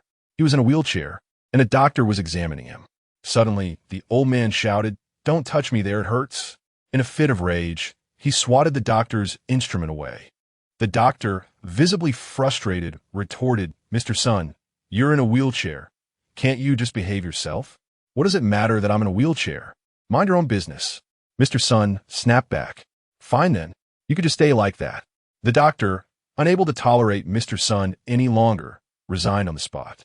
"Then get lost." Mr. Sun shot back, as the doctor stormed off in anger. The other elderly residents began to murmur among themselves. "This Mr. Sun has been here for a week, and his temper is still as explosive as ever. Truly a peculiar individual. This must be the sixth doctor he has driven away, and he seems to be choosing rather expensive ones. With his paralysis, there's no cure, and his foul mood seems unwarranted. Can't he learn to coexist with others? Being paralyzed is just a condition after all. He is too difficult to deal with. Best to keep our distance. This was Mr. Su Chen, who had only recently been admitted. Tang Xiao had not encountered him before. Observing Mr. Sun's legs, Tang Xiao pondered. He often imagined, what if one day this affliction befell my grandmother? What if it were to happen to me? He scrutinized Mr. Sun, who in turn noticed him. However, as he looked at Tang Xiao, a flicker of surprise crossed his eyes. How did this young man? Tang Xiao continued to examine Mr. Sun's legs, feeling he needed a closer look, so he stepped forward. Resting his chin on his hand in contemplation, the kind-hearted Grandma Zhang interjected, Tang Xiao, come closer. You can't help him. Don't pay attention to that madman. They all held Tang Xiao in high regard, but they did not wish to see him subjected to the old man's ire. It's all right, I'm just looking. Grandma Zhang, you carry on. I'll be fine. You little brat. What are you staring at? Just as Mr. Sun was about to unleash his fury at Tang Xiao's apparent insolence, Tang Xiao calmly stated, muscle fatigue has led to nerve compression, resulting in lower limb paralysis. Mr. Sun was taken aback, his expression one of astonishment. How did you know? Having been admitted for a few days, Mr. Sun had heard of Tang Xiao, the young man who frequently came to examine the elderly. He was acutely aware of the severity of his own condition. The previous doctor he had chased away had also failed to provide relief. He had never considered that this young man could offer any assistance. Yet when Tang Xiao spoke, he accurately diagnosed his ailment. This condition had only 12 documented cases globally, and few were familiar with it. Tang Xiao continued, your symptoms began approximately 3 to 4 months ago. Your leg muscles have not yet atrophied significantly. Initially, you could not stand, but from this month onward, you've likely begun experiencing incontinence. Mr. Sun's eyes widened in disbelief. You can tell all that? Tang Xiao note that. His extensive reading had encompassed all 12 known cases. Mr. Sun inquired, is there a cure for my condition?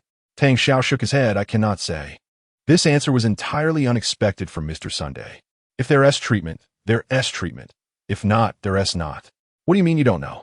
Before coming here, my grandfather cautioned me not to let anyone die. Tang Xiao replied calmly. As he recognized the ailment, Tang Xiao had already begun contemplating treatment options.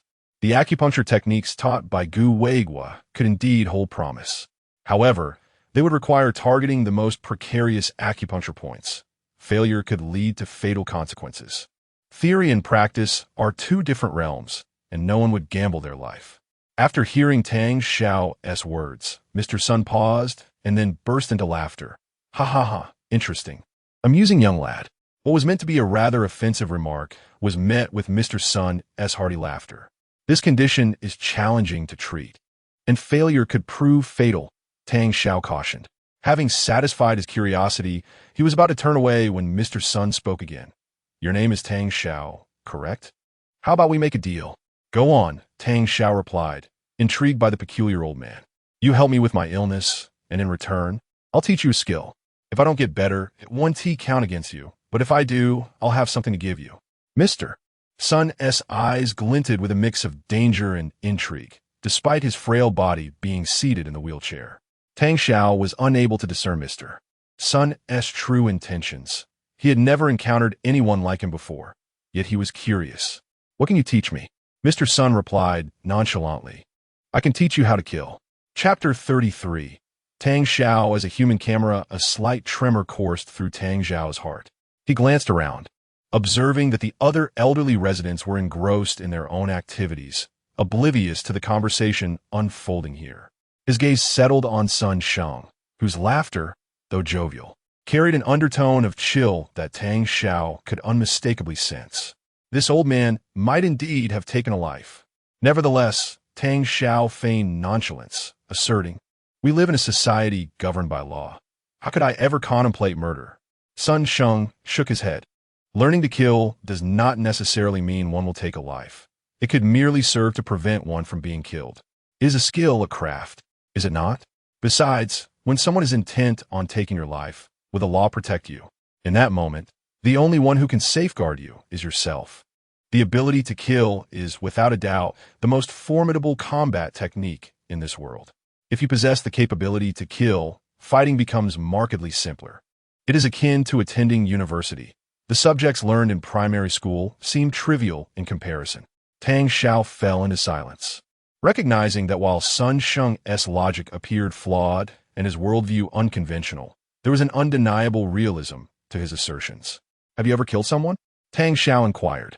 His curiosity piqued. "Aren't you afraid I might report you?" Sun Sheng replied, "Of course I fear that, but I believe you won't. For from the moment I laid eyes on you, I sensed something peculiar about you.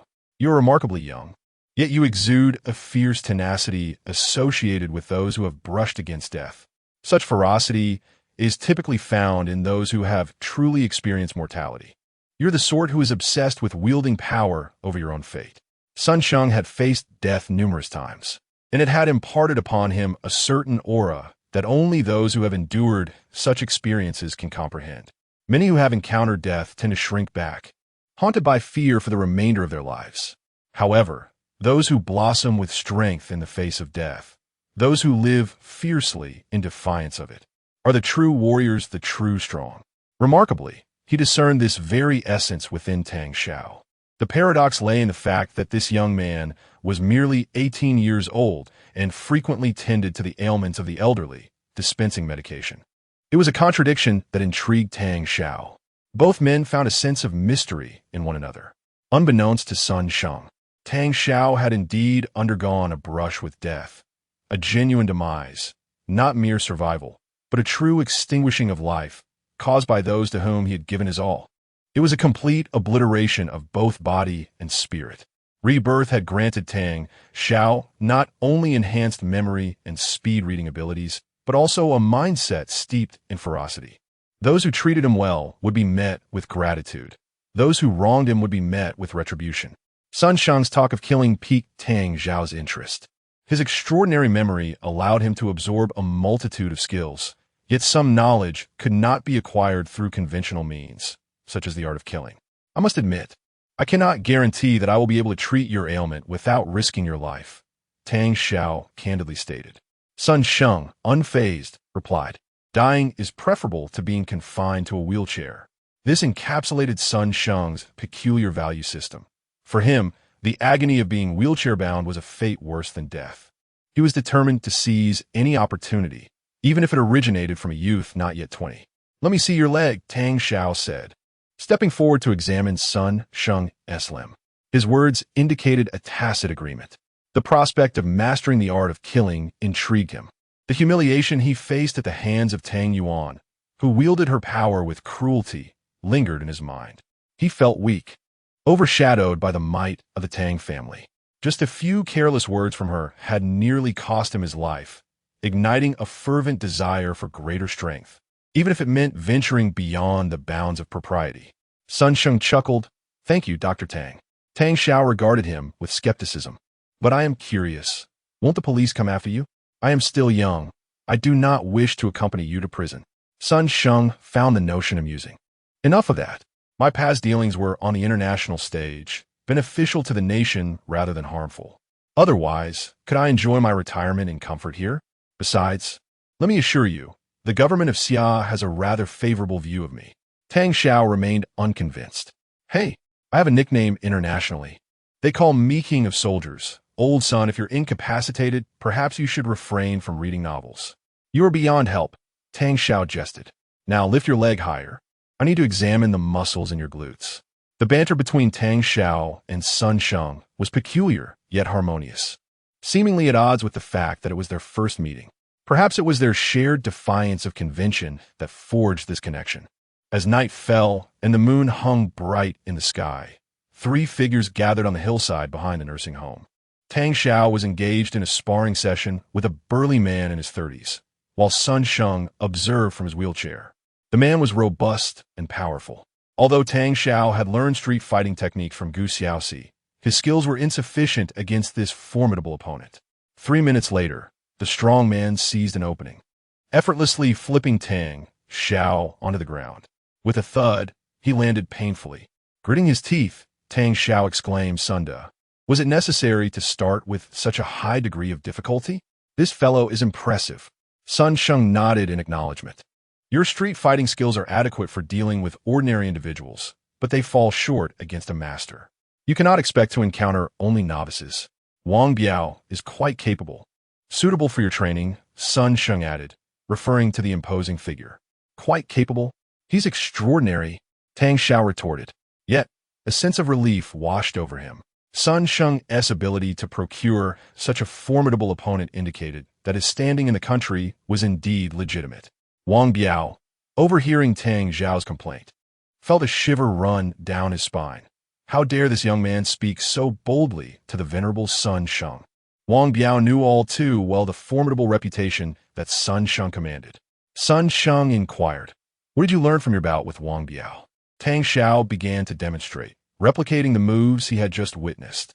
Although his own strength and speed were lacking, the execution was remarkably accurate, leaving both Sun Sheng and Wang Biao astounded. "Can you truly recall every single movement?" Wang Biao, a master of quick punches, was incredulous. "You managed to memorize my rapid-fire techniques?" Tang Xiao nodded. "Indeed, I can remember everything. My eyes perceive clearly, even if my body cannot keep pace." "Very well," Sun Sheng declared. "Wang Biao, have another match with Tang Xiao." "All right." Wang Biao was skeptical. Could this young man truly possess such an uncanny ability? Having trained in rapid punches for over a decade, he doubted that a single demonstration would be enough for him to memorize the techniques. After a brief intermission, Tang Xiao rose and flawlessly repeated the entire sequence of their previous bout. Wang Biao was left in stunned disbelief. "How is this possible?" Sun Sheng's eyes lit up with excitement. "Your ability to read movements and your exceptional dynamic vision. My boy, you're a human camera. Combat, unlike other sports, is not merely brute strength. It demands intellect. In the realm of fighting, the capacity to read movements grants one superior adaptability, while acute dynamic vision enables one to perceive an opponent's actions clearly and respond swiftly. The advantages of these traits are immeasurable, and Tang Xiao's capabilities in these areas are truly extraordinary." Chapter 34. Mr. Fan returns. Seeking young brother Tang Xiao had not anticipated that his exceptionally powerful intellect would manifest such formidable capabilities in the realm of combat. Should this continue, it is evident that Tang Xiao possesses immense potential. In scenarios devoid of rules, his abilities could prove even more consequential. It is likely that before long, Tang Xiao would acquire considerable combat prowess. His physical coordination, speed, and strength were surprisingly commendable, ranking him among the stronger high school students. Given his current attributes, there remains significant room for growth in his future endeavors.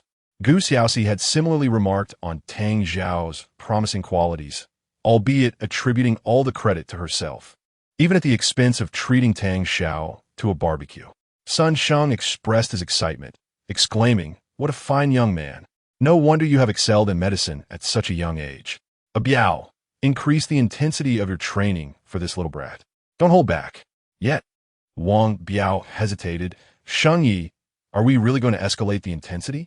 I fear I might lose control." Wang Biao's demeanor suggested he was no novice to the dangers of excessive force, having inadvertently caused harm in the past. Still, Sun Sheng reassured him, "Just manage the intensity. Do not kill him. It's fine, he is a doctor. He can tend his own injuries." Tang Xiao, however, felt a surge of trepidation. "Master Sun, do you harbor some misunderstanding about doctors?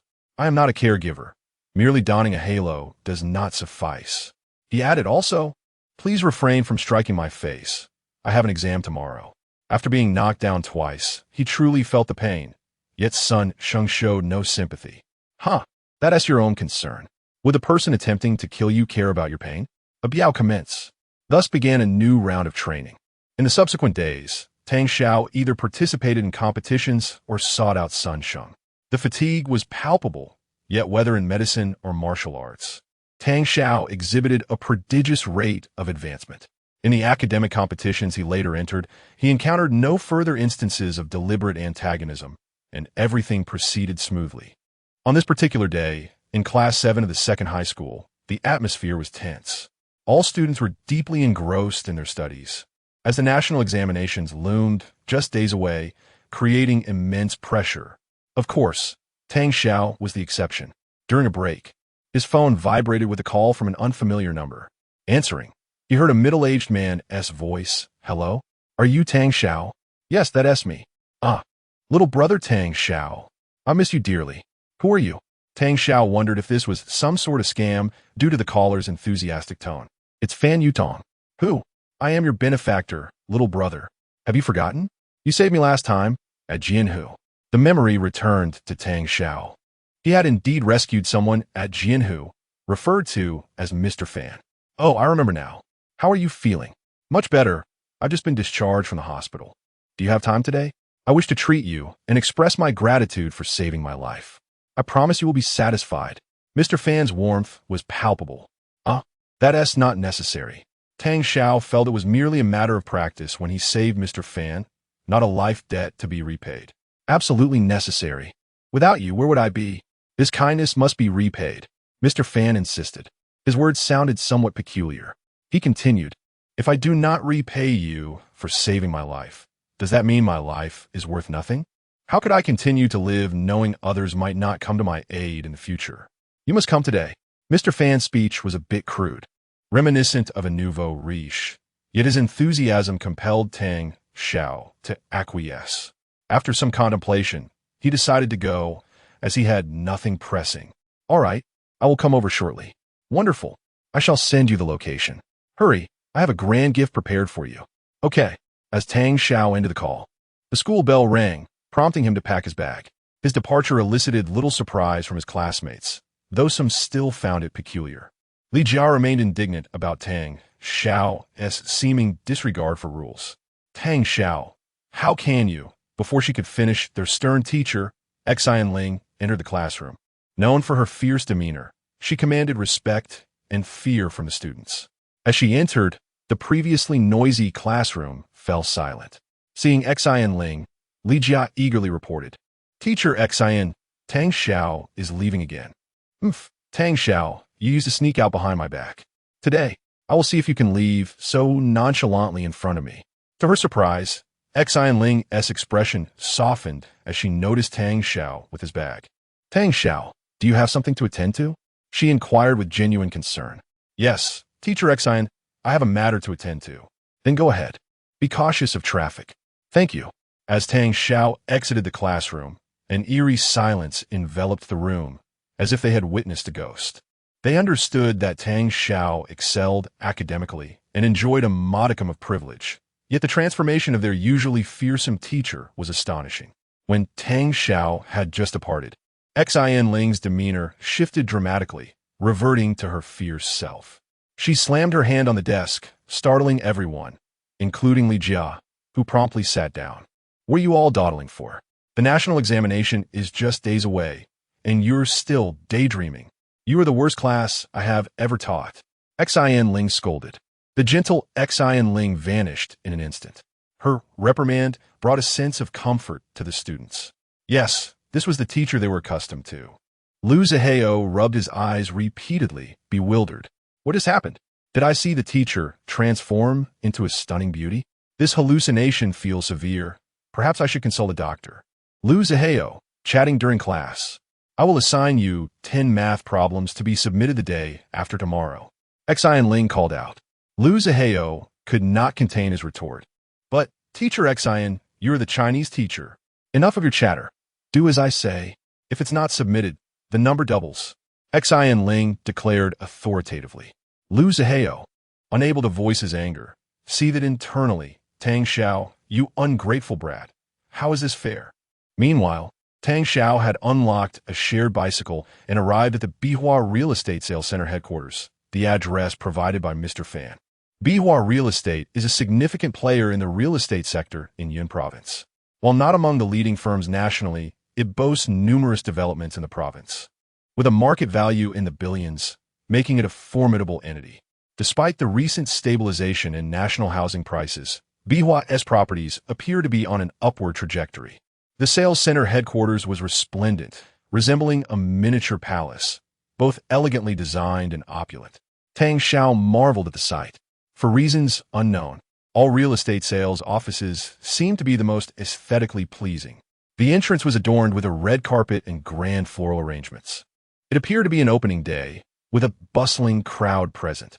The sales staff were not only beautiful and gracious, but also donned stylish uniforms. One of the staff members announced, "Today marks the opening of our Jiangdong Phase 2. The success of Phase 1 is evident to all, and Mr. Fan guarantees that Phase 2 will be just as impressive." Chapter 35. Tang Xiao rescues the real estate tycoon. A multitude of prospective buyers gathered, with sales personnel exhibiting an exuberant enthusiasm. They wielded their guiding sticks, directing attention towards an intricate and splendid real estate model, adorned with twinkling lights. The opening price for the second phase of Jiangdong was a mere 14,000 per square meter. Nestled amidst mountains and rivers, with convenient transportation, it boasted accompanying facilities such as kindergartens, primary schools, secondary schools, and hospitals. Those in the know understood its significance. Yet, Tang Xiao found himself perplexed, secretly astonished. 14,000 per square meter seemed exorbitantly high for a property. Tang Xiao had never contemplated purchasing a home, as even prices in the thousands per square meter were beyond his means. However, the eager buyers around him did not share his sentiments. The first phase had opened at 12,000, but had recently soared to 20,000. This Jiangdong property was a veritable treasure. Indeed, while property prices were plummeting nationwide, Jiangdong's real estate continued to appreciate. The allure of a pleasant environment and the anticipation of rising value were irresistible. It was rumored that the most valuable property was the Jin Yushui Xiang Villa, which had an estimated opening price of 20,000, with projections suggesting it could reach 40,000 or even higher. Securing such a property would yield significant profits. Yet, with its 500 square meters and garden, the final price would surely exceed 20,000, an unattainable dream for Tang Xiao. This property had been in circulation for years. Even the affluent found it challenging to acquire. As the sound of celebratory cannon fire resonated, the opening commenced. Buyers streamed into the sales center, warmly welcomed by the staff. The term property king was beyond Tang Xiao's comprehension. Millions upon millions. How many competitions must he enter? It was daunting. He felt utterly out of place. Approaching a staff member, he introduced himself. "Hello, I am Tang Xiao, sent by your general manager Fan." The staff member's eyes brightened at the mention of Tang Xiao. "Ah, you are the Tang Xiao brother our general manager spoke of. He'll be down shortly. He has prepared a grand surprise for you." Curiosity piqued, Tang Xiao inquired. "What kind of surprise?" The staff member chuckled. "General Fan wishes to reveal it personally. You will know soon enough. Please have a seat. May I offer you a drink?" "Sure, a Pepsi, please," Tang Xiao replied, not in a hurry. The staff member led him to a cozy sofa, providing not only the beverage but also some snacks. Tang Xiao observed his surroundings, noting various gifts on display, including refrigerators, washing machines, and rice cookers. He mused to himself that a rice cooker would be a lovely gift, one that his grandmother would surely appreciate. At that moment, two individuals entered the sales office, a youthful man with a fair, slightly pale complexion, and a middle-aged woman adorned in an exquisite qipao, her wrist adorned with a jade bracelet. It was none other than Tang Zijian and Zhang Ping. The two walked hand in hand, exuding a sense of intimacy. "Don't stay cooped up at home all day, or you'll end up like your third sister," Tang Zijian remarked. "Mother, I'm not struggling. The real burden lies with you and father. Xin has her own troubles. We're all worried about brother." Zhang Ping felt a pang of melancholy, yet also a sense of comfort. "You are the most considerate. If only Tang Xiao could possess half of your thoughtfulness. Why is he so oblivious? Everyone is looking out for him." Zhang Ping's feelings towards Tang Xiao were complex, for he was her own flesh and blood. However, his lack of understanding often left her frustrated. In comparison, she found Tang Zijian to be more attentive and caring, which only deepened her desire to distance herself from Tang Xiao. Tang Zijian, displaying his cleverness, suggested, "Perhaps brother is under too much pressure at home? After all, our family is relatively affluent." By using the term "our family," he effectively excluded Tang Xiao. Yet Zhang Ping perceived no issue with this remark. Deep down, she perhaps never regarded Tang Xiao as a true member of the family. He is under pressure because he does not strive hard enough. Everyone in our family excels. That is his issue. Besides, what pressure could he feel being with us? Only those who engage in wrongdoing feel pressure. It is the obsession with wealth that brings stress. We feel no pressure.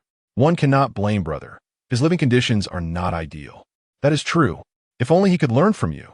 Zhang Ping agreed, nodding. Mother, I miss brother, Tang Zijian said, his eyes glistening with unshed tears. He had expertly manipulated Zhang Ping's emotions. While feigning support for Tang Xiao, he subtly cast him as an outsider, one who is unmotivated and greedy.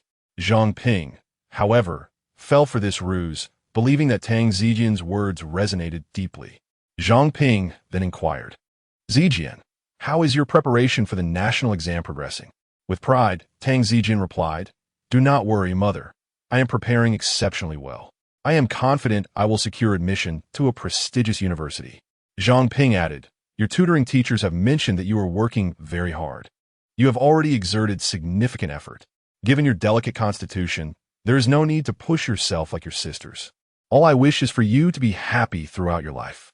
Zhang Ping's 4 daughters were all remarkable in their own right, excelling in appearance, intellect, and achievements, standing out among their peers. They were the pride of both Zhang Ping and Tang Rushan. As the youngest son, Tang Zijian basked in their affection, having been nurtured with numerous tutors and extracurricular activities, from music to art to ballet, costing the family hundreds of thousands. Yet, unlike Tang Xiao, who was deemed unambitious, Tang Zijian was simply expected to enjoy life. Zhang Ping continued, Zijian, you have been studying too hard lately. As a reward, your father and I have decided to buy you a house as a gift, a means of relaxation. Even if you do not reside there, it would serve as a sound investment, granting us peace of mind. The properties at Jiang'an are quite promising, and your father is particularly optimistic about them. Tang Zijian hesitated. Mother, I cannot accept. Zhang Ping, beaming, replied, What I say stands. I will definitely buy it for you. Do not feel shy. You are an adult now and deserve to own your own property. That Jin Yushui Xiang is perfect for you. Thank you, mother. You are truly wonderful. Tang Zijian said, appearing humbled by her generosity. You are my son. Who else should I care for? Zhang Ping gently tapped his forehead.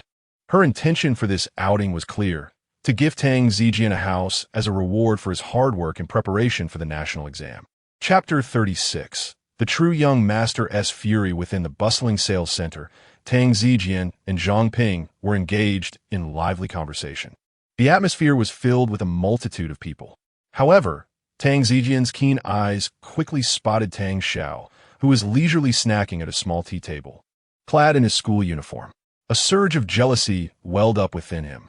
How infuriating it was that Tang Xiao could be so carefree. Why had he not yet met his end? Tang Zijian harbored an intense possessiveness over the possessions of the Tang family, be it wealth, parental affection, or the love of his sisters. All of it rightfully belonged to him.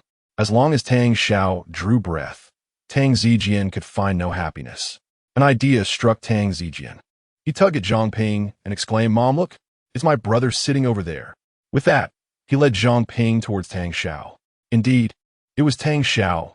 Zhang Ping recognized him as well. Despite not having seen him for many days, her maternal instincts softened upon seeing Tang Xiao. After all, he was her own flesh and blood. Tang Xiao raised his head and regarded the approaching pair with a thought of misfortune. How had he come to encounter them? As they approached, Tang Xiao remained seated, reclining comfortably on the sofa. Why are you here, Tang Xiao? Zhang Ping inquired. Nothing much, just sitting around, Tang Xiao replied nonchalantly. What can I do for you two? His casual demeanor irked Zhang Ping, for she was his mother, and he didn't even address her as such. Meanwhile, Tang Zijian's eyes reddened with indignation. A master of provocation, he casually remarked, Have you calmed down? Thus shifting the blame entirely onto Tang Xiao, as if all the discord was solely his fault, attributed to his bad temper. Tang Xiao frowned and retorted, Whether I am calm or not is none of your concern. And stop making a mess here. It's disgusting. With that, he struck hard, showing no mercy. Upon receiving such a rebuke, Tang Zijian, initially furious, found a sense of satisfaction in the presence of Zhang Ping. Brother, don't speak like that. It's my fault. I neglected your feelings. Then why don't you move out? Tang Xiao pressed, leaving Tang Zijian momentarily speechless. While Tang Zijian aimed to take a step back to advance, Tang Xiao was relentless, pressing forward without retreat. Zhang Ping, having not seen Tang Xiao for a long time, initially felt soft-hearted, but Tang Xiao's attitude quickly soured her mood. After all, she was his mother. With a measure of patience, she said, "Tang Xiao, enough. You know your brother has a kind nature. Even your sisters have said he has a pleasing personality. How can you treat him this way?" Tang Xiao was at a loss for words. "What are you rambling about? Pleasing personality? I see him as having a personality that invites punishment." Zhang Ping and Tang Zijian found themselves overwhelmed by Tang Xiao's fiery retorts, never having anticipated such a formidable side to him. Was this truly the same docile Tang Xiao they once knew? Tang Xiao leisurely stated, "If you have no business, kindly leave me to enjoy my cookies." Zhang Ping, incensed, shouted, "Tang Xiao, I am your mother. You haven't called me mom even once. Do you have no conscience? Do you understand what respect is? You are ungrateful. I raised you. Without me, who would you be?" Tang Xiao looked at the woman before him, the very embodiment of motherhood, and found it amusing. He recalled 2 years prior when Zhang Ping first came into his life, and he had wept tears of joy at finally having a mother. For the sake of this long-awaited maternal love, he had endeavored to please her, but Zhang Ping, though appearing soft-hearted, was profoundly biased. Zhang Ping had never shown concern for Tang Xiao. During the 2 years he lived in the stairwell storage, she never once visited him. She remained oblivious to the extent of Tang Xiao's sacrifices for her. Over the past 2 years, she had indulged Tang Zijian, while Tang Xiao dared not harbor a single grievance, even believing that Zhang Ping's favoritism was warranted. Yet, the kindness she showed to Tang Zijian was matched by her disdain for Tang Xiao. She willingly became the blade with which Tang Zijian could wound Tang Xiao. Zhang Ping was the person who had inflicted the most pain upon Tang Xiao. However, after experiencing death once, Tang Xiao held no regard for the so-called maternal love, considering it worthless. Tang Xiao countered sharply, "You gave birth to me, but have you ever cared for me even for a day? Did you ever genuinely treat me as your son? How did you manage to lose me in the first place? You are merely enjoying the title of mother without ever fulfilling the duties of one. You have never shown me any nurturing affection. What kind of mother are you?" Tang Xiao spared no feelings in his scathing retort. "You, Tang Xiao." Zhang Ping was furious to the point of nearly spitting blood, prompting Tang Zijian to quickly interject, "Brother, it's not like that. Mom cares about you." Tang Xiao cut him off. "Enough. You insufferable excuse for a mother. You claim to care for me, but I used to think Ms. Zhang was the most tender-hearted. Now I see that your so-called tenderness is nothing but pure selfishness and hypocrisy. It's utterly revolting." Tang Xiao had rendered Zhang Ping's supposed compassion worthless. Yet, he was correct. Self-righteous kindness and faux tenderness were mere forms of narcissism. And why should your feigned softness compel me to treat you with courtesy? Just because you choose to act soft-hearted, does that absolve you of all wrongdoing? It seems being a villain is far too easy. Zhang Ping, infuriated, shouted, "Tang Xiao, how could I have given birth to someone like you?" Furious, she raised her hand to slap Tang Xiao. To her surprise, he reacted faster, swiftly seizing her wrist and then delivering a resounding slap to Tang Zijian's face. A dull thud echoed as Tang Zijian crashed against the wall, dazed and disoriented. Tang Xiao glared at the two, declaring, "You strike me, and I shall strike your son. An eye for an eye, a tooth for a tooth." That was the philosophy Tang Xiao embraced after his rebirth. Now, Tang Xiao possessed many virtues, save for one. He did not repay kindness with kindness. Zhang Ping, agitated and enraged, wriggled free from Tang Xiao's grip and helped Tang Zijian to his feet. Heartbroken, she fretted, "Zijian, are you all right?" My face is numb." Tang Zijian whimpered, his face swelling, struggling to articulate his words. Zhang Ping, incensed, shouted, "Security! Where the staff? Someone is fighting here. Aren't you going to intervene?" The commotion drew the attention of nearby staff, who promptly arrived to investigate. A young man in his 20s approached, wearing a name tag that read Manager Cheng Lei. Tang Xiao recognized him as the young man who had previously assisted him during a crisis, showering him with gratitude. Cheng Lei, bearing an air of authority, approached. Aware that today was the opening day, and he wished to avoid any disturbances. "I'm the manager here. What has transpired?" Cheng Lei inquired, his expression stern. Zhang Ping intercepted him, pointing at Tang Xiao. "Manager, you've come a good time. This wretched individual struck my son. Call the police and have him arrested." "Very well, we will address this matter seriously," Cheng Lei responded with a grave expression. Yet, upon turning to see Tang Xiao, his demeanor instantly shifted. "Ah, Tang Xiao, my young brother." Seeing Cheng Lei brighten Tang Xiao's mood significantly, and he nodded in acknowledgement. "Brother Cheng, it's been a while." Chapter 37. The pretentious young master endures another beating. Xiao Cheng beamed upon seeing Tang Xiao, but Zhang Ping was taken aback, realizing that Cheng Lei was acquainted with Tang Xiao. However, she dismissed the thought and stated unwillingly, "Manager Cheng, you are the head of your company.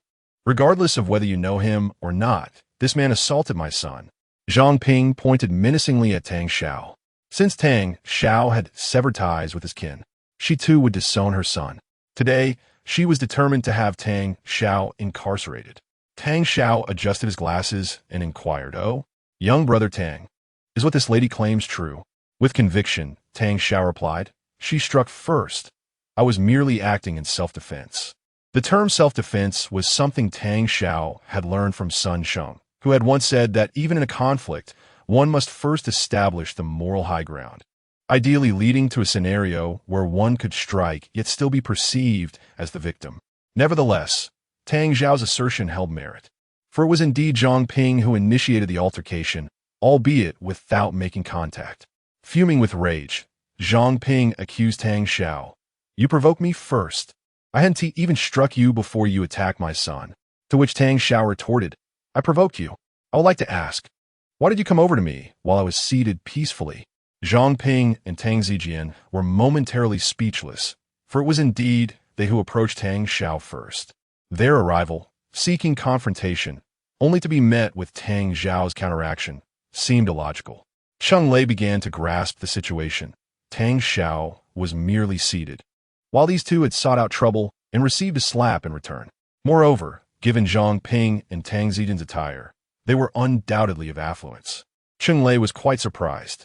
Young brother Tang appeared genteel, yet was not easily intimidated. Cheng Lei spoke earnestly. "This implies mutual aggression. Both parties have erred. However, I suggest we let this matter rest. After all, both of you have suffered losses. If the police arrive, it will be deemed mutual combat, and neither of you will benefit. The repercussions for this young man are negligible.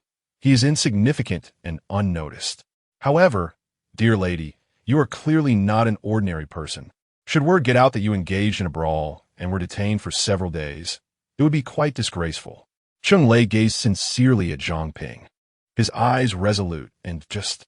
Cheng Xiao appeared fair and impartial, urging both sides to take a step back. Yet, in truth, he subtly favored Tang Xiao, for it was Tang Xiao who had delivered the slap. At this juncture, suggesting that both parties step back essentially resulted in a win for Tang Xiao. Given Zhang Ping and Tang Zijian's experiences, they likely did not perceive Cheng Lei's bias.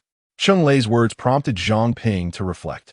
Indeed, as the matriarch of the esteemed Tang family, if news spread of my involvement in a brawl resulting in detention, the Tang family would surely be ridiculed. Even Shan would certainly speak ill of me. The affluent have their dignity, and engaging in a brawl is too distasteful. Upon further contemplation, she realized she was indeed the one who had struck first, likely leading to a classification of mutual combat. Weighing the pros and cons, Zhang Ping ultimately declared, "Very well. Let us consider this a stroke of bad luck today and retreat on both sides." Seizing the opportunity, Cheng Lei added, "Madam, you and your son are exceptional individuals, possessing great discernment." Cheng Lei's words were met with pride from Zhang Ping. The tension in the atmosphere dissipated. Although she remained displeased with Tang Xiao, she found Cheng Lei's remarks rather agreeable. Even Tang Xiao was taken aback by Cheng Lei's maneuvering. Is this the world of adults? It was evident that he had struck someone, yet as long as one could articulate their thoughts, they would not face repercussions. Tang Xiao mused, "I have much to learn." "Mother," Tang Zijian called out pitifully, wishing to remind his mother that his face was still swollen. "Zijian, are you all right? This is partly my fault. Zhang Ping gently caressed her son's face, filled with maternal concern. Yet, she felt powerless to hold Tang Xiao accountable. Although she suppressed her anger, it did not mean her resentment had dissipated. She glared at Tang Xiao with malice. Tang Xiao, you are merely coveting our family's wealth. Let me assure you, you shall not obtain a single cent of the Tang family's fortune. Tang Xiao frowned, a look of disdain crossing his face. I have never had any interest in your family's wealth, be it in the past, present, or future. However, no one from the Tang family believed him. Zhang Ping scoffed. How eloquent. Cheng Lei, overhearing this exchange, found it curious. What wealth? Is there a financial dispute? Yet Zhang Ping turned to Cheng Lei, stating, Manager Cheng, how much for that property in Jin Yu Shui Xiang? We are prepared to purchase it in full, registering the title in my son Tang Zijian's name. Her eyes remained fixed on Tang Xiao, her painted lips declaring emphatically, Tang Zijian is my son, and this gift is for my son. Zhang Ping intended to retaliate against Tang Xiao. In her eyes, Tang Xiao was envious of Tang Zijian and coveting the Tang family's wealth. She sought to present Tang Xiao's most coveted asset, the Tang family's fortune, to Tang Zijian in front of him. She wished to witness Tang Xiao's anguish, perhaps even his regret. However, Tang Xiao remained expressionless, even wanting to laugh. Your family's money is of no concern to me. Gift it to whomever you please. Tang Xiao appeared indifferent, casually eating a piece of biscuit as if Zhang Ping and Tang Zijian were mere air. Such pretense. Tang Xiao, you have always enjoyed putting on an act. Zhang Ping doubted Tang Xiao's apparent indifference, believing it to be mere facade. At that moment, Cheng Lei addressed Zhang Ping, Madam. I apologize, but the opening of Jin Yu Shui Xiang is not for public sale. Zhang Ping was taken aback. Not for sale? How can that be? We are paying in full. Even if it is at a premium, we simply wish to present it as a gift for my son. Cheng Lei expressed his regrets. I am sorry, madam. This is the decision of our general manager Fan. As he uttered those words, he cast a fleeting glance at Tang Xiao. Zhang Ping asserted, your chairman is Fan Yutong, correct? My husband, Tang Rushan, is acquainted with your general manager. They have dined together before. I am his wife. Zhang Ping invoked her connection to the Tang family. Cheng Lei was astonished. Ah, so you are Madame Tang. It is an honor. He had suspected Zhang Ping's prestigious background, but did not realize she belonged to the affluent Tang family. Did this imply a dispute between Tang Xiao and the Tang family? Yet, Tang Xiao's impoverished student appearance did not seem to corroborate that notion. Zhang Ping was pleased with Cheng Lei's demeanor, since they were acquaintances. Could they not sell us the property in Jin Yu Shui Xiang? I apologize, Madame Tang, but that is not possible. This is our General Manager Fan's decision, and we have no authority to alter it. Can I meet General Manager Fan? I wish to speak with him in person. Zhang Ping, incredulous, could not fathom that with her status and wealth, she could not acquire property in Jin Yu Shui Xiang. Primarily, she wanted to show off in front of Tang Xiao. Having already begun the pretense, failing to secure the purchase would be quite embarrassing. She was determined to showcase the true strength of the Tang family before Tang Xiao. Tang Xiao understood Zhang Ping's intentions and found it rather dull, prompting him to ask Cheng Lei, Little Cheng, has General Manager Fan arrived yet? Just as Cheng Lei was about to explain, a voice rang out, General Fan has arrived. They beheld a middle-aged man with a prominent belly, adorned with a golden metallic belt buckle, making his way through the crowd into the hall. General Fan's attire resembled that of a nouveau riche, replete with wealth, yet lacking in sophistication. Chapter 38. A Mother's Fury, though lacking in formal education. The real estate developed by Mr. Fan has appreciated in value, earning him the respect of all. Upon his arrival, Fan Yutong surveyed the area, seemingly searching for someone. At that moment, a prospective buyer inquired, Mr. Fan, have you prepared enough properties? It seems there aren't many left. Another voice chimed in, indeed, I missed that last time, and it seems unlikely this time as well. With a hand on his belly, Mr. Fan apologized, my fellow compatriots. I regret to inform you that there are only so many houses available, and once they are sold, there is nothing more I can do. Thank you all for your trust. Let's just consider this a chance to make friends. Please enjoy some fruit. Many who were unable to purchase expressed their disappointment, as properties from Bihua Real Estate are indeed in high demand. Mr. Fan, what about that suite in Jinyu Watertown? Why isn't it listed for sale? This question echoed the curiosity of the crowd. Yes, that property hasn't been put on the market today, which essentially means it's not for sale, Mr. Fan replied.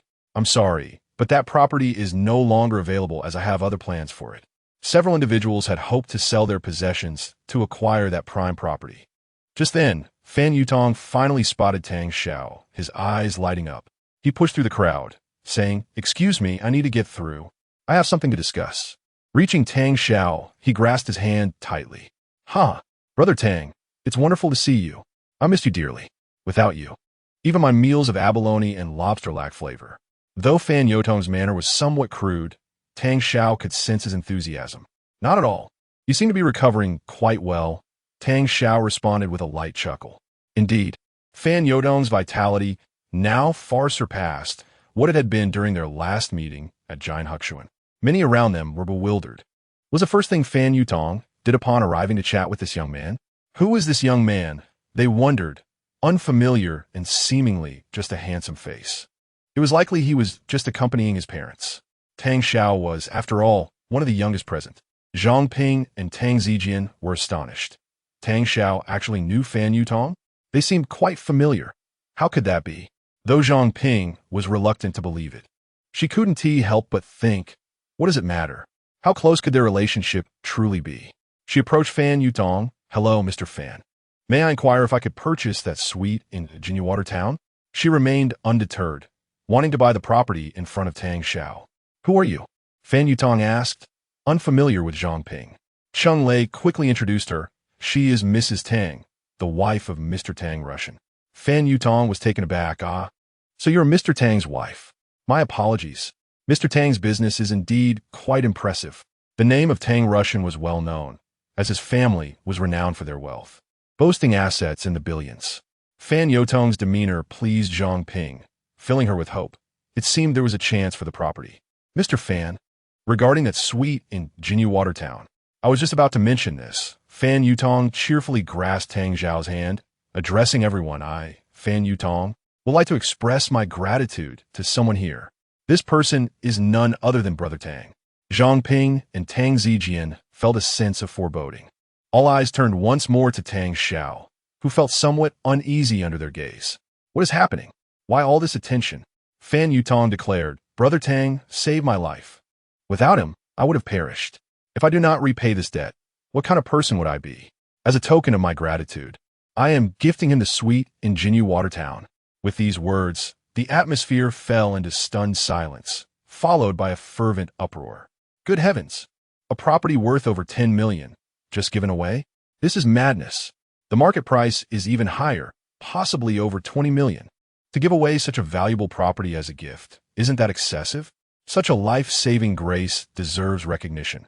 I stand with Mr. Fan on this. Who is this young man who possesses the capability to save Mr. Fan? A high school student and yet a millionaire? My own son seems utterly useless in comparison. This is true power. Bihua Real Estate truly possesses strength. Tang Xiao was bewildered by the announcement of the property being gifted to him. What? A house worth over 1 million is being given to me? When Fan Yutong mentioned the gift, Tang Xiao had not taken it seriously. He had merely hoped for a rice cooker. Who could have imagined he would receive a prime property? Cautiously, Tang Xiao asked, "Mr. Fan, are you serious? I must be honest. If you give it to me, I won't be able to return the favor." Tang Xiao was sincere but not naive. He would certainly accept if the opportunity arose. Fan Yutong laughed heartily. "If I say it's yours, then it is yours. There is no need for such formality. You saved my life. A mere house is nothing in comparison. As a real estate mogul with a fortune in the billions, gifting a property to his savior was merely a small act of gratitude." Despite his lack of formal education, Fan Yutong was a man of his word. To the crowd, he announced, "I apologize, everyone, but the suite will now belong to this young man. Should you wish to purchase, you must negotiate with him." Immediately, someone approached Tang Xiao. "Young man, is this property for sale? We can discuss the price." Tang Xiao, still processing the situation, scratched his head. "Well, I haven't really thought about it yet. And might I inquire if you have a girlfriend? My daughter has just come of age. She will be perfect for you." I haven't considered that yet either." The atmosphere was chaotic, with many envying Tang Xiao, but not feeling outright jealousy. After all, he had earned this through his own merit by saving Mr. Fan's life. Yet, jealousy simmered in others. Zhang Ping and Tang Zijian were furious. They had aimed to flaunt their wealth in front of Tang Xiao, only for him to receive a house as a gift. While they would need to spend money and leverage connections to make a purchase, Tang Xiao had received it for free. In comparison, they felt foolish. Tang Zijian felt utterly useless. Their anger was palpable. Zhang Ping shot a venomous glance at Tang Xiao. "All right then, mother," she snapped, her frustration evident. Unable to endure witnessing her son's unexpected fortune, she grabbed Tang Zijian and stormed off. Tang Zijian cast one last glance at Tang Xiao, a glimmer of malice in his eyes. "Tang Xiao, I will make you pay for this." He was furious, not only for being publicly humiliated, but also for losing what he felt was rightfully his. As they left, their departure went unnoticed by Tang Xiao, who remained indifferent to their sentiments. Fan Yutong, still holding Tang Xiao's hand, exclaimed, "Brother Tang, allow me to treat you to dinner tonight. We shall dine at the Atlantis Sky restaurant. Order whatever you desire. By the way, are you of age?" "Of age? What does that have to do with anything?" Tang Xiao inquired with confusion. "I know a spa that offers exceptional services on the second floor," Fan Yutong replied with a grin. Chapter 39. I will take you to experience death. What? Tang Xiao was momentarily taken aback. Fan Yutong's invitation left Tang Xiao in a daze, barely comprehending it. Let's forget about that. Let's just have a meal. I have some matters to attend to tonight. Perhaps another day. Tang Xiao had no choice but to decline for now, as he had indeed something pressing to do that evening, as instructed by Sun Chen. Fan Yutong, puzzled, remarked, "What a pity. The technicians, they're truly exceptional. Let us handle the formalities first." The Golden Jade Water Town is exquisitely furnished, with all the furniture already purchased. You can move in immediately. We shall go sign the contract. I have also taken care of the taxes for you. With remarkable efficiency, Fan Yutong completed all the paperwork on the spot. Everyone gazed at Tang Xiao with envy. Holding the property deed in his hands, Tang Xiao felt a sense of disbelief.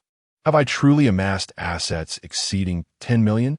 That evening, Fan Yutong escorted Tang Xiao to the Atlantis Sky restaurant, a genuine 7-star establishment, even more lavish than the Sword Lake Pavilion. Fan Yutong ordered an abundance of dishes, and Tang Xiao packed up the leftovers. Deng Yinglan could hardly believe it. Xiao, Grandma knows you are sensible, but please do not deceive me. I do not wish to pressure you. Just focus on your studies and find a good job in the future. If it were true, I would rather we move together. Even if it is genuine, I will not go. I am accustomed to living here and have no intention of relocating." Deng Yinglan was resolute, and no amount of persuasion from Tang Xiao could sway her. A simple person, she had lived in this community her entire life, harmoniously coexisting with her neighbors. The thought of moving held no allure for her. After lying in bed for a while, Tang Xiao decided it was time to visit Sun Chen. At the nursing home, in Sun Chen's room, Tang Xiao was administering acupuncture. He was exceedingly cautious, as the needle placements were quite perilous. A misstep could prove fatal. Half an hour later, he finished the procedure. "I will prescribe some medication for you. In about a week, you should be able to walk again." "Remarkable, far superior to those esteemed doctors," Sun Chen exclaimed, beaming with joy. He had sought out renowned physicians for his condition, which seemed impossible to treat. Little did he expect to find effective relief from an 18-year-old. Sun Chen was no ordinary man. He had dominated his field for most of his life. The paralysis had struck him profoundly. He would rather face death than remain confined to a wheelchair. Deeply grateful, Sun Chen appreciated the surprises that this young man had brought into his life. "Results matter," Tang Xiao replied, equally pleased. Sun Chen's ailment was indeed a complicated one, yet the acupuncture techniques taught to him by Gu Wei Gua proved remarkably effective. Successfully treating Sun Chen was a testament to his burgeoning medical prowess. "Gulme, I will take you somewhere," Sun Chen declared. "Where to?" "Dang Xiao in Guit, in Ji." Sun Chen flashed a devilish smile. "To experience life and death." Tang Xiao rolled his eyes. "You are quite the eccentric old man." Tang Xiao hailed a taxi, effortlessly lifting Sun Chen and placing him in the back seat, fastening his seatbelt. He then stowed away the wheelchair in the trunk. Sun Chen nodded approvingly. Your strength has increased rapidly. Indeed, it is merely the beginning. There is much more potential for growth, Tang Xiao replied as he took a seat in the front passenger seat. The driver asked where to. To the Jiangnan City Police Department, Sun Chen answered. Tang Xiao was taken aback. What? Have you decided to turn yourself in? Upon hearing turn yourself in, the driver became visibly alarmed, his eyes widening as he contemplated fleeing the vehicle. He had never anticipated that he was transporting a criminal. Fuming, Sun Chen attempted to express his frustration, but remembered his incapacitated legs. Damn it, you little rascal, cease your curses. How many times must I tell you? I am not a criminal. Upon arriving at the police station, they encountered Director and Exine, a middle-aged man with large cow-like eyes. An Exine greeted Sun Chen warmly, even offering to assist him with his wheelchair.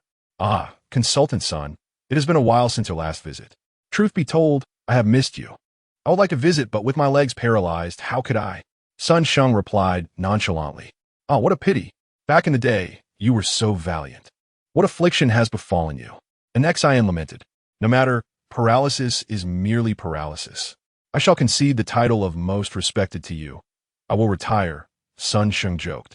Consultant Sun, you truly have a knack for humor, and Exine chuckled. Sun Chen and the police chief exchanged light-hearted banter, much to Tang Xiao's astonishment. Not only that, but the other officers regarded Sun Chen with great respect, leaving Tang Xiao utterly bewildered. How could this old man possess such a formidable background? He had committed murder, yet was casually conversing with the police chief. At that moment, an Exine turned his gaze to Tang Xiao. Consultant Sun, who is this young fellow? Sun Chen replied with pride. This is Tang Xiao, my apprentice. Chapter 40. Life and Death. Tang Xiao is in peril. An Exine, a high-ranking and influential director, exhibited no airs of superiority. He swiftly grasped Tang Xiao's hand, exclaiming in surprise, So you are a disciple of Advisor Sun. What a remarkable feat. I never would have guessed you'd taken on a student. His astonishment was palpable upon learning that Tang Xiao was a protégé of the formidable Sun Chen. Could this ruthless individual truly accept a disciple? An Exine could not help but scrutinize Tang Xiao, albeit the latter's youth and scholarly demeanor concealed any distinctive traits.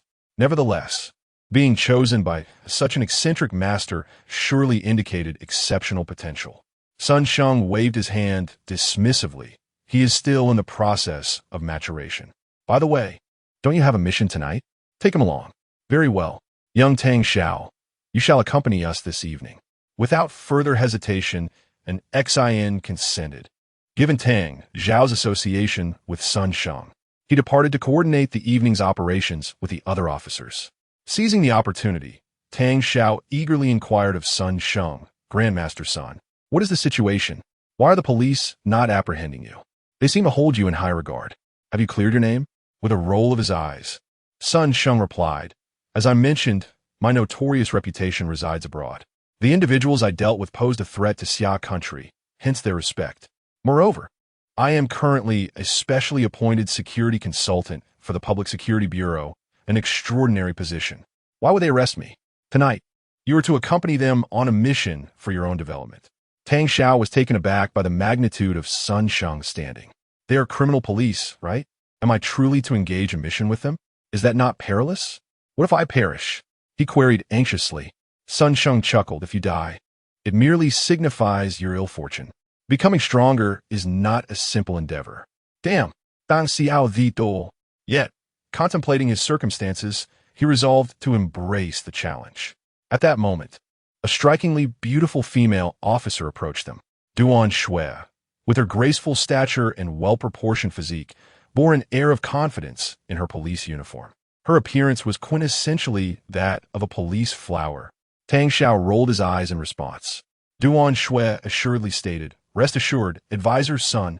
She and Tang Xiao then entered the same vehicle, with Duan Shui taking the wheel, swiftly navigating to an intersection in a village on the outskirts. The road was exceedingly narrow, blocked by a police car. Our mission tonight is to apprehend a criminal gang led by a notorious figure named Zhang Chong. This individual is a hardened criminal responsible for multiple homicides, as well as robbery, theft, extortion, and organized trafficking, among other offenses. It is rumored that Zhang Chong is also a skilled Muay Thai fighter. Alongside him are approximately 10 accomplices, but intelligence suggests they are unarmed, Duan Shui coolly elaborated. Tang Xiao nodded. So what is our task? To guard this position and prevent any villagers from approaching. Is that all? I'm not sure I can manage. Duan Shui sighed. Advisor Sun remains as reckless as ever, sending a student into such a perilous situation. While he may not fear for your safety, we certainly do.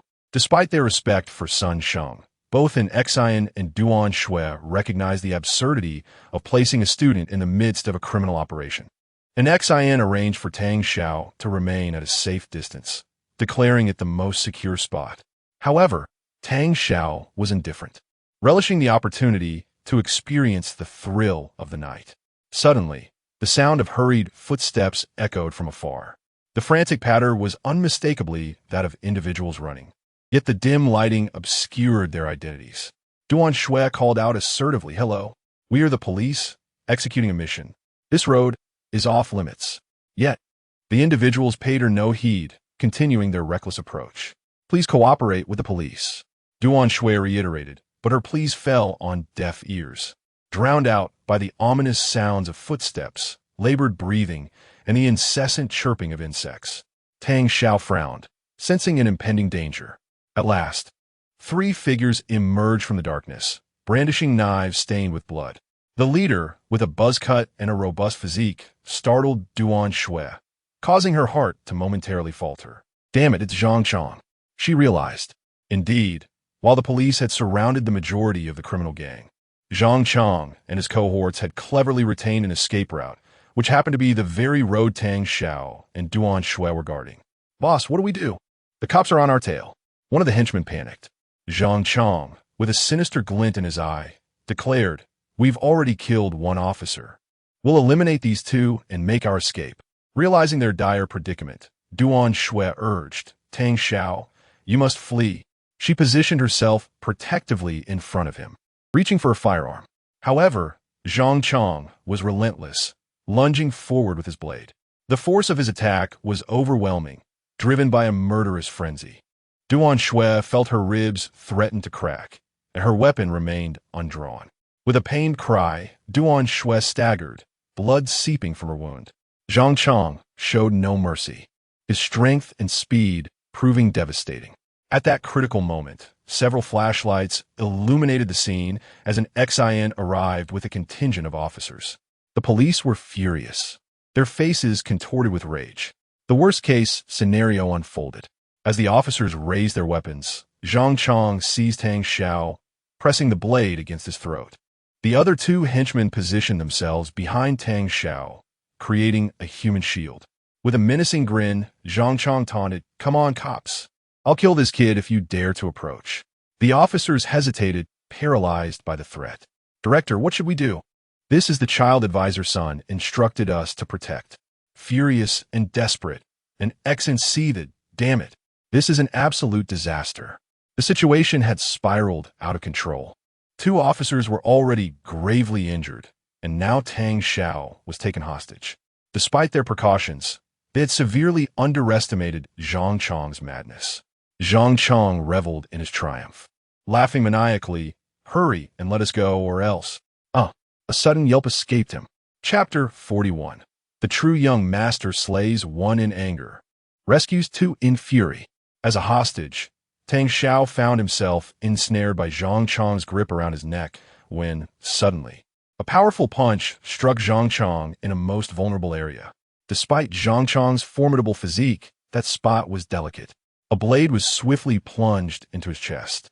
Turning around, Tang Xiao withdrew the knife and delivered a decisive kick that sent Zhang Chong sprawling to the ground. Blood stained Tang Xiao's attire as he brandished the bloodied weapon, confronting the remaining 2 men with a gaze akin to that of a wild beast. "Boss!" The 2 henchmen were rendered speechless. The once invincible Zhang Chong had been deftly countered. Zhang Chong lay on the ground, his complexion flushed and swollen, struggling to breathe, his bloodshot eyes staring incredulously at Tang Xiao. He could hardly fathom that this youthful figure, still bearing traces of boyishness, possessed such ferocity. Tang Xiao's heart raced. The knowledge of those lethal moves had been imparted to him by Sun Chen. Sun had instructed him that in moments of life and death, ensuring the opponent's demise was paramount for one's own survival. Zhang Chong was a desperate man. Had Tang Xiao hesitated, he would have faced death himself. Everyone was taken aback. They were aware of Tang Xiao's identity, as the chief had briefed them. He was merely a student. But could he truly be just that? Fire. Bang. Bang. Bang. The police, not oblivious to the situation, seized the opportunity presented by Tang Xiao's retaliation against Zhang Chong to open fire. 2 henchmen were gunned down, collapsing before Tang Xiao. Officer and Xin and his team rushed forward to assess the situation, relieved to find Tang Xiao unharmed. Nevertheless, the audacious actions he had just taken left many officers in shock. Damn it! So much blood. Where's the ambulance? Should we take them ourselves? Duan Shui was gravely injured, her consciousness fading. The officers were in disarray. They were fearless in battle, yet lacked the expertise in treating the wounded. Damn it! Officer and Xin exclaimed repeatedly. Stop crowding around. She can't breathe. We must staunch the bleeding first. If we don't act now, it will be too late. Tang Xiao interjected. Everyone froze, turning their attention to him. Without allowing them to question him, he produced a set of acupuncture needles.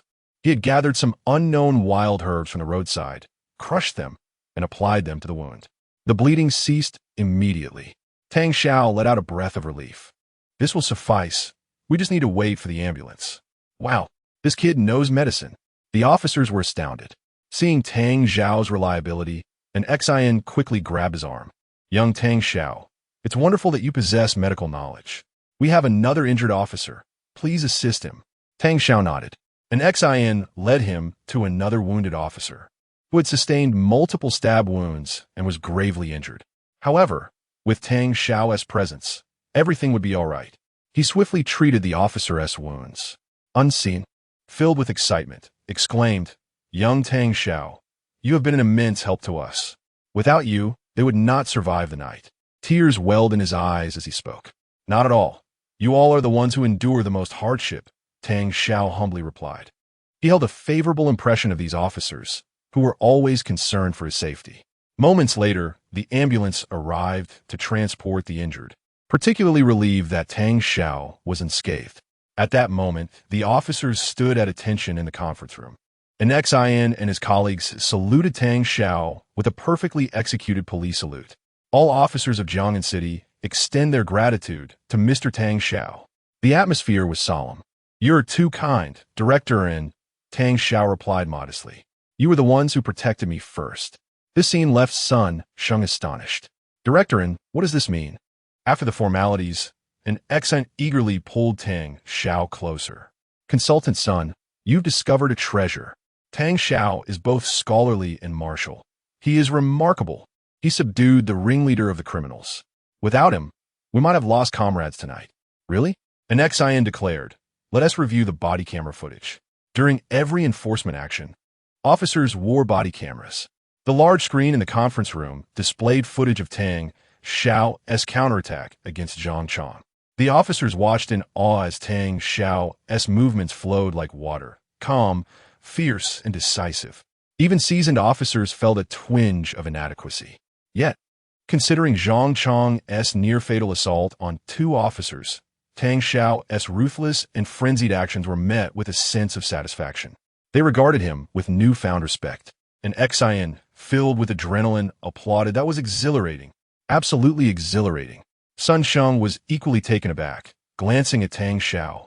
Was it this intense the first time? Not at all. I was terrified. Tang Xiao defended himself. At that moment, an officer entered to report, Sir, Zhang Chong is dead. Stunned, Tang Xiao realized he had indeed killed Zhang Chong, including Zhang Chong's 2 henchmen. 3 had perished before him that night. An Xin, however, cursed, this scoundrel died so easily? What a pity. Sun Sheng was elated. His original intention was merely to have Tang Xiao observe the enforcement scene, never anticipating that he would actually take a life. Excellent. You've truly taken a life. How does it feel to kill for the first time? Sun Sheng inquired with a smile. Although he had been educated on the nuances of killing, facing the reality brought forth the brutality and peril of the moment. The psychological discomfort was not overwhelming, for had he not killed Zhang Chong, he would have met his own demise. Just then, an officer escorted another individual into the room. "Sir, we discovered this person in the underground lair of the criminal gang." The newcomer was a middle-aged man with a slight paunch of average height, donning old-fashioned gold-rimmed glasses and an expensive shirt, clearly a man of means. All the officers turned to scrutinize him, having just witnessed the near-fatal injuries of two officers. Their gazes were filled with murderous intent. The middle-aged man sensed the hostility in the air. "Police comrades, please don't misunderstand. I am not affiliated with Zhang Chong. I was merely passing by," an Xian queried. "What crime has he committed?" Finding the middle-aged man unfamiliar, an Xian suspected he was not part of Zhang Chong's gang. The escorting officer replied, "His name is Tang Rahai. He came to purchase illicit goods." The middle-aged man's demeanor shifted. "Police comrades, I'll accept any fine. Just please don't inform my family." Zhang Chong's gang was extensive, and over a dozen individuals had been apprehended that night. Among Zhang Chong's crimes were organized trafficking. Where there are sellers, there are buyers. This middle-aged man was merely a buyer, colloquially known as a tick. If it were merely a purchase, he would not face imprisonment, just a week or two of detention. However, if acquaintances, especially family, were to find out, it would lead to social ruin. An Xian waved his hand, signaling to take this minor player away. Yet upon seeing the man, Tang Xiao was taken aback. "Huh, uncle?" Chapter 42. Caught in a vice raid. Tang Rahai is the elder brother of Tang Russian, making him Tang Xiao's uncle. He too is a member of the Tang group, although he does not possess the wealth or status of Tang Russian and Tang Yuan. He manages several companies under the Tang group and holds a 5% stake in the company, granting him a voice in the boardroom. However, his relationship with his nephew Tang Xiao is far from cordial. In fact, he had once fanned the flames when his brother punished Tang Xiao, disparaging the boy by claiming that his upbringing in the outside world must have compromised his character. This only deepened Tang Russian's disdain for Tang Xiao. Upon seeing Tang Xiao, a jolt of panic surged through Tang Rahai. His worst fears had materialized. As someone who frequented the underbelly of society, being discovered by an acquaintance was the ultimate humiliation. Initially, he had chosen a remote location to avoid running into anyone he knew, but to his dismay, the police had raided Zhang Chong's hideout that very night. To make matters worse, he had encountered his own nephew, one he had previously offended. As a shareholder of the Tang Group, he usually exuded confidence, but at that moment, he was reduced to a state of desperation. Grasping Tang Xiao's hand, he pleaded, "My dear nephew, I implore you, do not speak of this to our family." His voice trembled, nearly breaking into tears. Tang Xiao was taken aback by this unexpected development. An Xian and others frowned, questioning, "Tang Xiao, is this man your relative?" They had grown fond of Tang Xiao, yet they never anticipated he would have such an uncle. Tang Xiao shook his head, asserting, "He used to be my uncle, but that connection is severed now." Hearing this, Tang Rahai panicked. He understood the rift between Tang Xiao and the Tang family. Perhaps Tang Xiao harbored resentment. If he revealed tonight's events to the family, Tang Rahai's reputation would be irrevocably tarnished. The repercussions of a member of the illustrious Tang family being apprehended in such a manner would be catastrophic. His wife might seek divorce. Fellow board members could use this incident against him, and external adversaries might seize the opportunity to strike at the Tang family. How could he possibly retain his position under such circumstances? Tang Rahai begged, "Tang Xiao, I was mistaken. You are my dear nephew. I was foolish. Please, do not disclose this to the Tang family." Tang Xiao smirked with sarcasm. "Did you not previously claim my character was lacking?" In a fit of desperation, Tang Rahai slapped himself twice, the sound echoing sharply. "Tang Xiao, that was a moment of folly. The true villain is your father.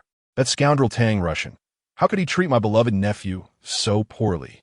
In a bid to salvage his reputation, he even denounced his own brother and expressed a desire to adopt Tang Xiao as a son. Tang Xiao felt a wave of disgust wash over him. "Spare me your flattery. I have no desire to be your son." Tang Rahai, nearly on the verge of kneeling, was frantic. An Xian and Sun Sheng, observing this exchange, refrained from intervening. They were keen to support Tang Xiao. If he wished for Tang Rahai to kneel, they would not hesitate to assist. Tang Rahai pulled Tang Xiao aside, attempting to whisper a proposal. The police escort hesitated but ultimately allowed them to converse privately. Lowering his voice, Tang Rahai offered, "My dear nephew, if you keep this matter to yourself, I will grant you 5 million. Tang Xiao raised an eyebrow, astonished by the generous bribe. 5 million was a substantial sum for silence. He had not anticipated extorting Tang Rahai. Whether or not to inform the Tang family was of little concern to him. It depended on his mood.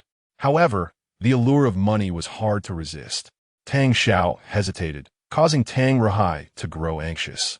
If you accept the money, it benefits us both. It is the duty of a nephew to alleviate his uncle's burdens." Tang Xiao shook his head and held up 2 fingers. 20 million. Tang Rahai was taken aback. 20 million was no trifling amount. While he was wealthy, producing such a sum in cash was no easy feat nevertheless. Compared to the fallout of the Tang family discovering his predicament, he found it to be a manageable cost. Regret crept in. How could he have allowed himself to be caught in such a situation?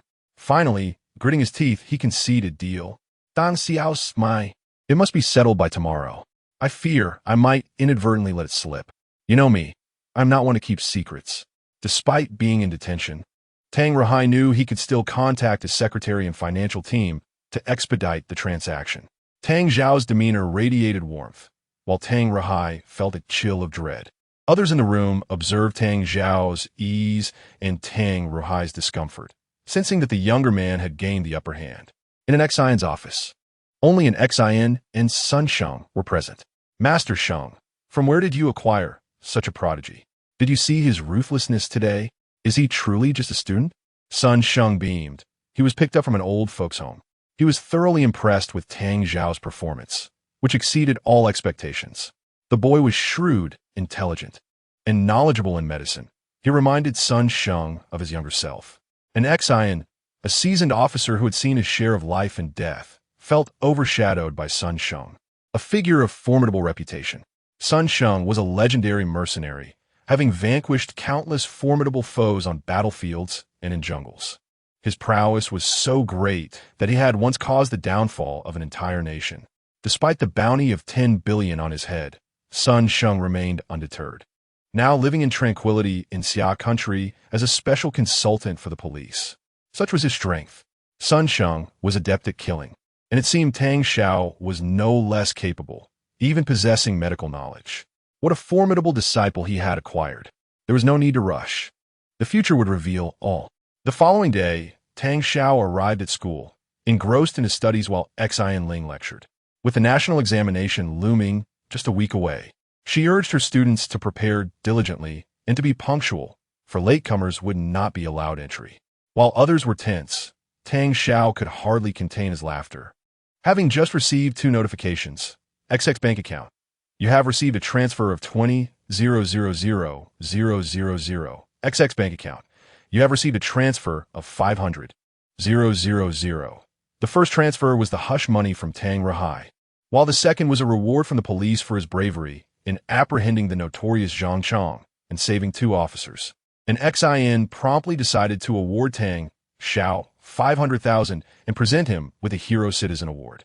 He also reminded Tang Xiao that this award would grant him an additional 50 points on the national exam. Chapter 43. The Small Thug from Number 2 School. Tang Xiao, a student unperturbed by the pressures of national examinations, never worried about his scores. Surprisingly, the title of heroic citizen merely earned him 50 points. One day, as he walked home after school, a group of 7 or 8 students surrounded him, clad in shabby clothes, with dyed hair and tattoos adorning their hands. They made quite an impression. Passers-by hastily retreated, fearful of potential trouble. At the forefront was a boy with yellow hair, a cigarette dangling from his lips. "Are you Tang Xiao?" he sneered. Tang Xiao furrowed his brow. "And who might you be?" A lackey shouted loudly, "Hey, so you think you're something special just because you study hard? Do you know that my brother Dong protects this school?" The yellow-haired boy, named Yang Weidong, was indeed a student at number 2 school, but he had never been serious about his studies, preferring to skip classes and engage in fights. He often bullied other students. Recently, Tang Xiao had been in the limelight. Even teachers found it difficult to confront him. As the self-proclaimed leader of No. 2 school, Yang Weidong could not tolerate someone who seemed more arrogant than himself. Thus, he gathered his lackeys to confront Tang Xiao. You think you're pretty impressive lately? Coming and going as you please. Even teachers are afraid to touch you. It's as if you're the boss, Yang Weidong taunted, blowing smoke in Tang Xiao's face. Having faced numerous challenges, Tang Xiao recognized the immaturity of these thugs. They were nothing but small-time delinquents. They resorted to violence at the slightest provocation, lacking any restraint. In the past, to avoid upsetting his family, Tang Xiao would have chosen to endure their taunts, but he was no longer that person. He was willing to let them learn a lesson. With a stoic expression, he replied, "What do you intend to do?" "You're quite bold," one lackey shouted, lunging at Tang Xiao. They believed Tang Xiao's arrogance would lead to his downfall, yet he remained unfazed. Yang Weidong restrained the lackey, trying to project an image of authority. "Give me 2,000 yuan, bow, and apologize.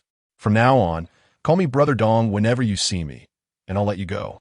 Otherwise, I'll ruin you today." He sought to assert his dominance, to make Tang Xiao recognize his status. However, Tang Xiao responded decisively. That's not going to happen. He was affluent now. Why would he give anything away for free? Apologize? For what?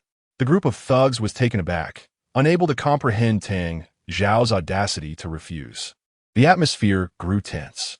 Yang Weidong spat the cigarette but onto the ground, seething. "Good, then let us take him down. Get him."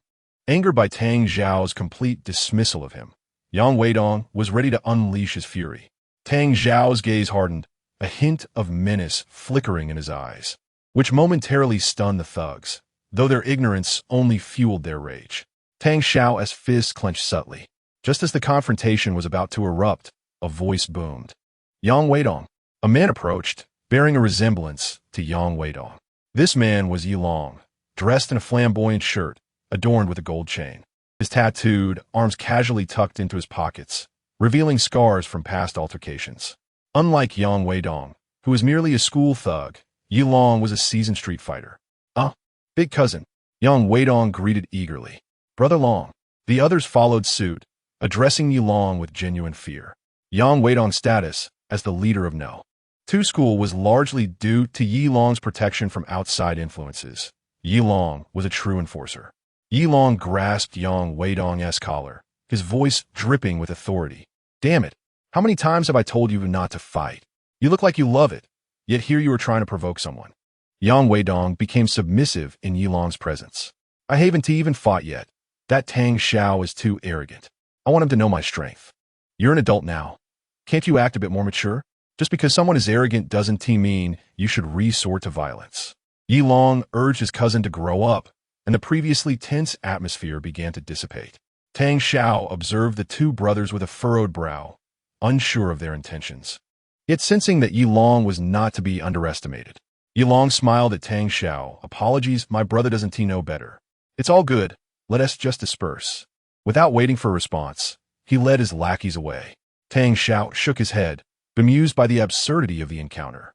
Later that night, in a bustling bar filled with noise and vibrant lights, Yi Long and Yang Weidong sipped their drinks. "Cousin, why did you let Tang Xiao go?" Yang Weidong complained. "He has been more popular than I am lately. Even the teachers fear him. I want to teach him a lesson while I'm still the boss before graduation." Yi Long, appearing more mature, responded, "You're still young and naive. He hasn't wronged you.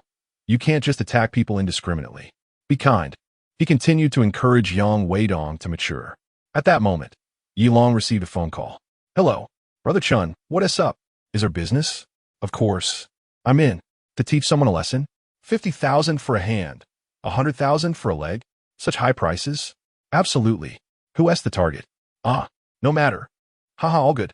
Yi Long hung up the phone, and Yang Weidong eagerly inquired, "What is going on, Brother Long? Any business?" Knowing his cousin was a hired enforcer, Yang Weidong's excitement grew. "Yes, the pay is significantly high. 200,000 for a lesson, 50,000 for a hand, and 100,000 for a leg. This is a lucrative deal. We rarely see offers like this." Yang Weidong beamed. "That's fantastic." Yi Long revealed a knowing smile. "It seems fate has a sense of humor. What do you mean? Yang Weidong asked, puzzled. The target they want me to deal with is Tang Xiao. Ah. Yilong was taken aback by the revelation. Yang Weidong erupted with joy. It's Tang Xiao. This is perfect. Can I come with you this time? I want to enjoy this myself. His animosity towards Tang Xiao made him eager for the opportunity to confront him.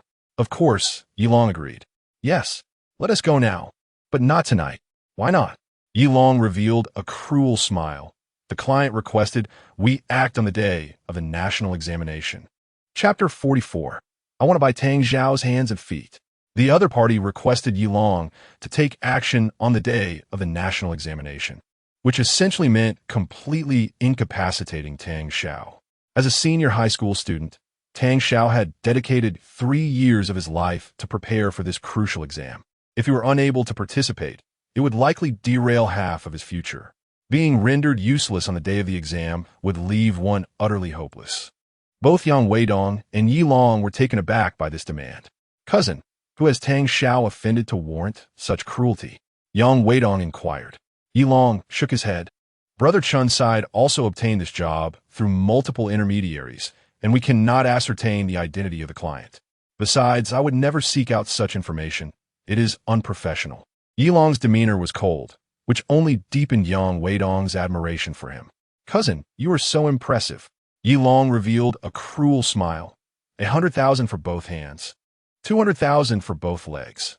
One job could earn 500,000. Ha ha ha. How delightful. The client is quite generous. I'll call Brother Chun later to inquire if we could earn more by cutting off ears or gouging out eyes. Yang Weidong was taken aback by Yilong's ruthlessness. He was merely a small-time thug, and while he could accept breaking limbs, the thought of such bloody deeds exceeded his imagination. Just moments ago, Yilong had advised him to avoid trouble and to be kind. Yet now, he was contemplating how to profit further from Tang Xiao's misfortune. This man was dark and cruel. Meanwhile, at the Tang family mansion, Tang Zijian was alone in his bathroom. He had just received a phone call. Hello? You're asking if I can get more money for cutting off ears and gouging out eyes? Ha ha. This thug is quite ambitious. Of course, we can proceed as discussed. Who could have imagined that the one hiring Yilong to deal with Tang Xiao was the current young master of the Tang family, Tang Zijian? Previous incidents had fueled his hatred for Tang Xiao, and he had long sought revenge. This time, he had spent a large sum to hire thugs to deal with Tang Xiao, deliberately instructing them to strike on the day of the national exam to utterly ruin him. Tang Zijian hung up the phone. Tang Xiao, who told you to compete with me for the family fortune? I will destroy you. Just then, he heard a commotion in the living room. Someone had arrived at the house. Who is it? Is it Su Lengdi again? He stepped out to take a look. In the living room, Su Lengdi was seated on the luxurious sofa. Naturally beautiful, she appeared somewhat haggard, radiating a kind of beauty that evoked sympathy. Sister Lengdi, why are you here again? Zijian blinked innocently. Upon seeing Tang Zijian, Su Lengdi quickly stood up. After Su Lengdi had praised Tang Xiao previously, Tang Jie had grown displeased and subsequently ignored her. Despite Su Lengdi's attempts to reach out, Tang Jie had refused to respond, leaving her heartbroken. Tang Zijian sat down on the sofa. I called, I messaged. She ignored me. Can you help me contact your sister? This posed a dilemma for Tang Zijian. He knew Tang Jie was deliberately avoiding Su Lengdi and had instructed him to ignore her for a few days to teach her a lesson. Su Lengdi lamented, Oh, had I known, I would never have praised Tang Xiao. I knew your sister disliked him. Tang Zijian, fully aware of the situation, felt no sympathy for her. You deserve it. Who told you to say that Tang Xiao? That scoundrel is good-looking. Though Tang Zijian was somewhat handsome, he paled in comparison to the striking Tang Xiao. His jealousy of Tang Xiao was immense.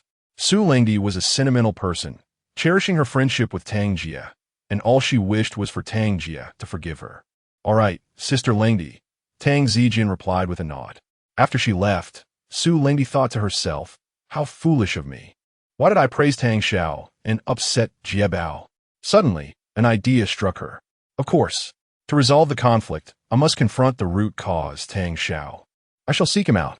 Realizing that the key to mending her friendship lay with Tang Xiao, Su Lengdi promptly called her butler. Butler, please assist me in finding someone's address. Yes, his name is Tang Xiao. I believe he is for number 2 high school. The Su family group was the largest seafood conglomerate in Jiangnan City, valued at billions, and also one of the most renowned families in society. She was unaware of Tang Xiao's residence and intended to utilize her family's resources to locate him. 2 days later, that afternoon, a striking young man rode a shared bicycle, navigating through an unfamiliar residential community. As he pedaled, he checked the navigation on his phone. Jiangdong Phase 2. This must be the place. The community was exquisitely designed, complete with artificial waterfalls and lakes, creating a serene environment. Tang Xiao was there to inspect his new home. Embarrassingly, although he had acquired the property several days prior, he had yet to visit, being preoccupied with other matters. Today, he finally had the time to explore the Jin Yushui Xiang. Found it. Jin Yushui Xiang is situated in the prime location by the waterfall. This 3-story villa, nestled against the mountains and by the water, boasts a vast courtyard complete with tennis courts, parking spaces, and a swimming pool. While the houses in Jiangdong Phase 2 are stunning, Jin Yushui Xiang is the crown jewel. The name King of Houses is truly deserved. However, upon arriving at the entrance of Jin Yushui Xiang, he discovered someone waiting for him. This person had flowing dark hair, large eyes, and chubby cheeks, embodying a charm that was both cute and elegant. A beautiful woman who could be both sweet and sassy. It was Su Lengdi. Tang Xiao frowned. What are you doing here? As Tang Jia's close friend, Su Lengdi was not someone he particularly favored. She had asked her butler to find Tang Xiao's address and was astonished to learn that the house belonged to him, a gift from Fan Yutong, which was easily verifiable online. Yet, Su Lengdi intercepted him. Tang Xiao, come with me to the Tang family. You need to apologize to Jie Bao. If her mood improves, she will forgive me. Tang Xiao forcefully shrugged off Su Lengdi's hand. Get away. If you wish to play the sycophant, do so on your own. I want to live my life. Chapter 45. Who I insult. I insult the saint. If you wish to be a sycophant, do so on your own accord. Do not involve me. Tang Xiao forcefully shook off Su Lengdi's hand. You speak nonsense. I'm not a sycophant. I merely unintentionally angered Jie Bao.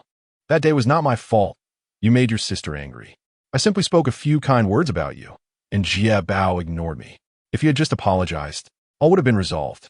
Su Lengdi positioned herself in front of Tang Xiao, blocking his entrance. Tang Xiao, the conflict between you two is trivial. Why must you be so obstinate? I acknowledge your excellence. I admit I underestimated you. I do not understand why you are so petty. Su Lengdi believed she was offering wise counsel. She thought that if Tang Xiao apologized to the Tang family, Tang Jie would reconcile with her. Huh? Tang Xiao replied, incredulous. You cannot possibly think that the discord with the Tang family is only this minor? Do you know what I have endured? You advise me to be magnanimous. Are you a saint? Are you a white lotus?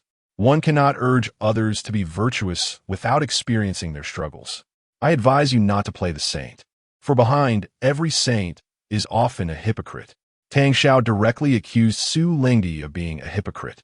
Fuming, Su Lengdi stamped her foot. She had never been insulted in such a manner before. Tang Xiao, who do you call a hypocrite? Whoever acts as a saint, I shall insult. Tang Xiao retorted without hesitation. Seizing the moment while Su Lengdi was flustered, he swiftly opened the door and entered, slamming it shut behind him. Enraged, Su Lengdi pounded on the door. Tang Xiao, open the door. Come out and clarify your words. Tang Xiao yawned in the courtyard. Feel free to knock. This door is quite sturdy. If you injure your hand, call for an ambulance. If you do not open the door, I will not leave. Suit yourself. Outside. Su Lengdi heard Tang Xiao's voice growing fainter, indicating he truly disregarded her. Tang Xiao, she shouted, her palm reddened from knocking after 10 minutes. Her face, swollen from mosquito bites, resembled a steamed bun. A gust of wind made her shiver. Having been pampered since childhood, she realized the words spoken in anger were hollow. How could she endure waiting here? Inside the villa, Tang Xiao explored the spacious abode. This house is truly grand. The Jin Yushui Xiang villa boasted 3 stories, each spanning 200 to 300 square meters. There were multiple living rooms equipped with projectors, gaming consoles, and luxurious furniture. The villa also featured a gym and a karaoke room, with numerous bedrooms, each having its own bathroom, and a basement for wine storage. The property was indeed impressive. Although it fell slightly short of the Tang family's villa, it still exceeded Tang Zhao's expectations, especially after 2 years of living in a stairwell. Such a magnificent home, yet his grandmother refused to visit, which was regrettable. Tang Xiao had repeatedly urged Dang Yinglan to come, but she remained resistant, unable to adjust to such surroundings. From the expansive balcony, Tang Xiao surveyed the parking area. He mused that living in such a place necessitated a vehicle for convenience, as the villa's location was often secluded. Without a car, it would be cumbersome to come and go. However, he lacked a driver's license and needed to find time to take the test. Perhaps after the national exam concluded. Eagerly anticipating the end of the national exam, Tang Xiao had many tasks awaiting his attention. Before long, the day of the exam arrived. This morning, he would be tested on biology from 9 to 12 o'clock. The national exam offered ample time compared to competitions, with 2.5 hours to complete the questions. However, the risk of arriving late was genuine. Anyone tardy by half an hour would be barred from entry. Thus, Tang Xiao set out around 7, determined to avoid any unforeseen delays that might hinder his performance. There was no preparation needed for the exam, as the venue provided everything. He only needed to bring his admission ticket. As he walked towards the examination hall, located at the second high school, the morning air was still cool. Passing by a large hotel, he noticed a breakfast shop below. "Sir, I would like 4 baskets of soup dumplings and a cup of soy milk, please." The owner looked surprised. "Young man, are you really going to eat that much?" Tang Xiao nodded. "Today is the national exam. I must eat lightly, as overeating may lead to drowsiness." The owner was taken aback. "Is this what you consider eating lightly?" Tang Xiao accepted the dumplings, intending to eat on the way. "Tang Xiao, what are you doing here?" A girl called out to him, and to his dismay, it was Su Lengdi. She had stayed at the luxurious hotel next door the previous night and was surprised to encounter Tang Xiao upon descending. Tang Xiao felt exasperated. What ill fortune to run into her so early. He chose to ignore her and turned to leave. This infuriated Su Lengdi, who hurried to catch up with him. She continued discussing the previous incident, lamenting that Tang Jie still refused to answer her calls. "I want to go," Tang Xiao said, quickening his pace while eating a dumpling. His tall stature and long legs made it easy for him to walk briskly, leaving Su Lengdi to half-jog to keep up. "Today is my national exam. Please do not impede my progress. I want to hinder you. How about I accompany you to the examination hall, and we can converse along the way?" Su Lengdi was persistent. Tang Xiao figured there was no harm in chatting since the journey was uneventful. He was like others who spent the morning before the exam memorizing formulas. "Has Tang Jie still not responded to your messages?" Su Lengdi lowered her head, visibly disheartened. "I only sent her a message this morning, and she still ignores me." "Still calling her Jie Bao? How stubborn can you be?" Tang Xiao remarked, reflecting on his own experiences over the past 2 years. He found it hard to comprehend Su Lengdi's behavior. Tang Jie possessed a willful and capricious character. She had subjected Tang Xiao to the most biting sarcasm. "But it was I who angered her. The fault lies with me," Su Lengdi insisted. Tang Xiao paused and regarded Su Lengdi. "She has been cold toward you. Shouldn't friendships be based on equality? If that is the case, why do you demean yourself before her?" Su Lengdi was taken aback. Chapter 46. Ruthless unveiling of plastic friendship. Tang Xiao's words left Su Lengdi momentarily speechless. Over the past few days, she had been engulfed in anxiety, placing immense value on her sisterly bond with Tang Jie. However, Tang Xiao's remarks suddenly made her realize that perhaps she had been a tad too submissive. Yet, people often hesitate to acknowledge their faults immediately. Su Lengdi shook her head in denial. "No, that's not true. I haven't been servile. Jie Bao was simply in a bad mood, and as her friend, I should find a way to cheer her up." Tang Xiao retorted without hesitation. "Oh please, you barely know me, yet you came seeking my help for her. Is that not a form of servility? Why doesn't she make an effort to bring you joy instead?" "That's because she's currently upset," Su Lengdi countered, attempting to soothe herself as much as she was Tang Xiao.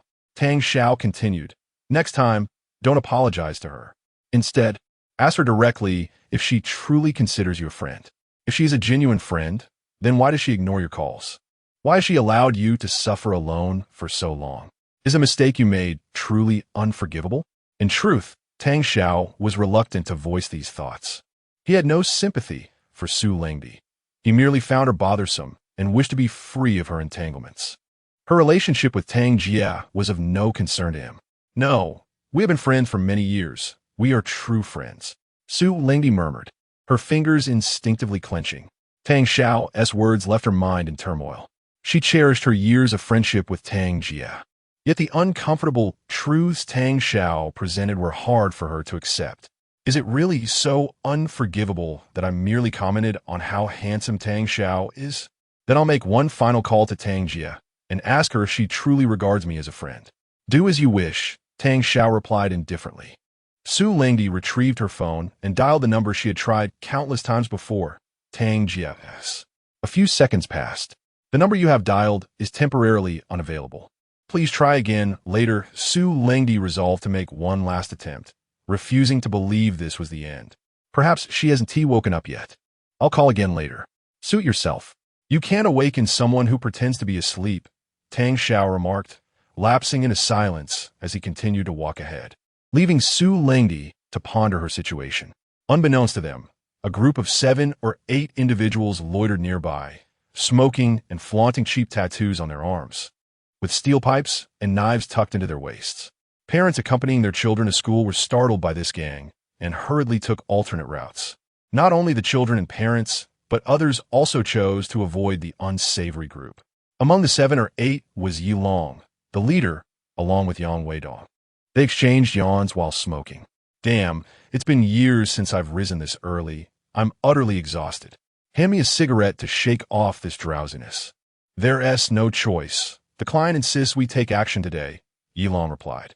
They were just aimless delinquents who slept in as late as they pleased unless compelled by business. "This job is too lucrative. Waking up early is a small price to pay," Yi Long added nonchalantly. Yang Weidong, however, was filled with mixed emotions of excitement and fear. "Cousin, are we really going to cripple Tang Xiao?" He gazed at Yi Long with admiration. Though Yang Weidong was no stranger to fighting, he was still a student, having gained admission through family connections without dedicating himself to his studies. The thought of maiming or even killing a classmate had only ever been talk for him. Yi Long exhaled a plume of smoke and chuckled. "I don't particularly enjoy violence, but the payment is substantial, and there's a bonus." As he claimed to despise violence, his underlings exchanged knowing glances, fully aware of his notorious ruthlessness. Yi Long had once led a group to severely injure a student at a nightclub, breaking fingers and ribs. He was a true madman. Yang Weidong nudged his companions and pointed. "Hey, look, a couple is arguing early in the morning. That girl is stunning. Why is she crying? Wait a minute, that guy is Tang Xiao," one of them exclaimed, now captivated by Su Lengdi's beauty, momentarily overlooking Tang Xiao. "Damn, how can Tang Xiao have such a beautiful girlfriend? Does he even deserve her?" Another member scoffed. One of the gang members glanced at Yi Long and tentatively suggested, "Boss, since Tang Xiao is a dead man walking, should we have some fun with his girl?" Their primary objective was to incapacitate Tang Xiao, but the allure of the beautiful girl beside him stirred their nefarious intentions. After all, they were already engaged in wrongdoing, so an additional crime mattered little. Still, whether to indulge in further misdeeds depended on Yi Long's decision. A wicked grin crept across Yi Long's face. "In that case, let us not let that girl slip away. We'll reap both financial and carnal rewards." With that, the group discarded their cigarette butts, brandished their steel pipes and knives, and advanced towards Su Lengdi and Tang Xiao, encircling them. Su Lengdi's face went pale, having never encountered such a scene in her life. She instinctively shrank behind Tang Xiao. Tang Xiao frowned as he assessed Yi Long and Yang Weidong, sensing their hostile intentions. "What do you want? We have no grievances between us." Yi Long revealed a sadistic smile. "Though we bear no animosity, someone has paid me to incapacitate you, ensuring you won't be able to take your national examination. Breaking your hands, feet, or even blinding you will earn me extra cash." What a generous benefactor. It was early in the morning, and the streets were sparsely populated. Furthermore, many had already steered clear upon spotting the gang. Yi Long and his cohorts leered at Su Lengdi, their eyes brimming with unabashed desire. "We'll be taking this girl off your hands. You won't be needing her anymore." Su Lengdi trembled, her voice quaking as she stammered, I'll call the police. As she reached for her phone, a thug struck her hand, sending the device flying several meters away and shattering upon impact. Didn't I tell you not to call the police? Be careful, or I'll kill you. One of the gang members glared menacingly at her. Su Lengdi hesitantly questioned, Aren't you afraid of the police catching you? Sorry, beautiful. There are no cameras here, Yang Weidong boasted confidently. Having chosen this unmonitored location to act, they felt emboldened. Please, don't do anything rash. I'm from the Su family. If my father finds out, he won't spare you, she implored, but the thugs erupted in laughter. What nonsense about the Su family? Never heard of it. You think we're afraid of your father? If we were, we wouldn't be out here in the first place. Su Lengdi's attempt to assert her identity fell flat against the ruthless gang members, who were unfazed by threats, especially from a woman. Desprit, Su Lengdi stammered. I can give you money. Chapter 47. This is not a high school student. This is a criminal. Upon hearing the mention of money, everyone turned their gaze towards Yilong. Yet, Yilong responded, We adhere to professional ethics. Since we have accepted the commission, we must see it through. Otherwise, who would dare to seek my services in the future? Let us indulge ourselves first. We can request payment once we are done. Isn't that the same? Ha ha ha. You, how can you be like this? Su Lengdi's face turned pale with fright. These individuals truly exhibited no sense of reason, impervious to both soft and hard tactics. Tang Xiao, however, found their attitude unsurprising. Criminals do not abide by logic.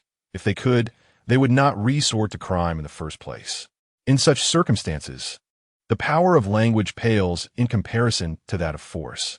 Tang Xiao posed his most pressing question. I wish to inquire, who intends to incapacitate me? Yilong chuckled. Apologies, I too am merely a hired hand. I do not know. You must figure that out on your own. Tang Xiao could not deduce the identity of his adversary. Yet it was evident that Yilong would not divulge this information. He then turned his attention to Yang Weidong. You are Yang Weidong, correct? You're also from No. 2 High School. Are you certain you wish to participate in today's affair? Have you considered the consequences? Yang Weidong, seeing Tang Xiao's remarkable composure, felt even more furious. He brandished a steel pipe menacingly at Tang Xiao. Pretender, Tang Xiao, even as death approaches, you remain so arrogant. Do you really not know that I am the boss of No. 2 High School? Yang Weidong, irritated by Tang Xiao's demeanor, had followed along for this very reason. Tang Xiao's calmness only served to infuriate him further. What a pity. Tang Xiao gently shook his head, revealing a look of regret. He had already provided the other party with an opportunity to choose. Cousin, I can't take it anymore. Kill him. Yang Weidong shouted, swinging the steel pipe towards Tang Xiao. As Yang Weidong made his move, his followers brandished their weapons, surrounding Tang Xiao. Meanwhile, 2 others seized Su Lengdi's arms, intent on taking advantage of her. Their grip was brutal, leaving her arms bruised and swollen. Overcome with fear, Su Lengdi began to cry. Let me go. Please, I beg you. Shout all you want. No one will heed your cries. They jeered, their laughter ringing cruelly in the air.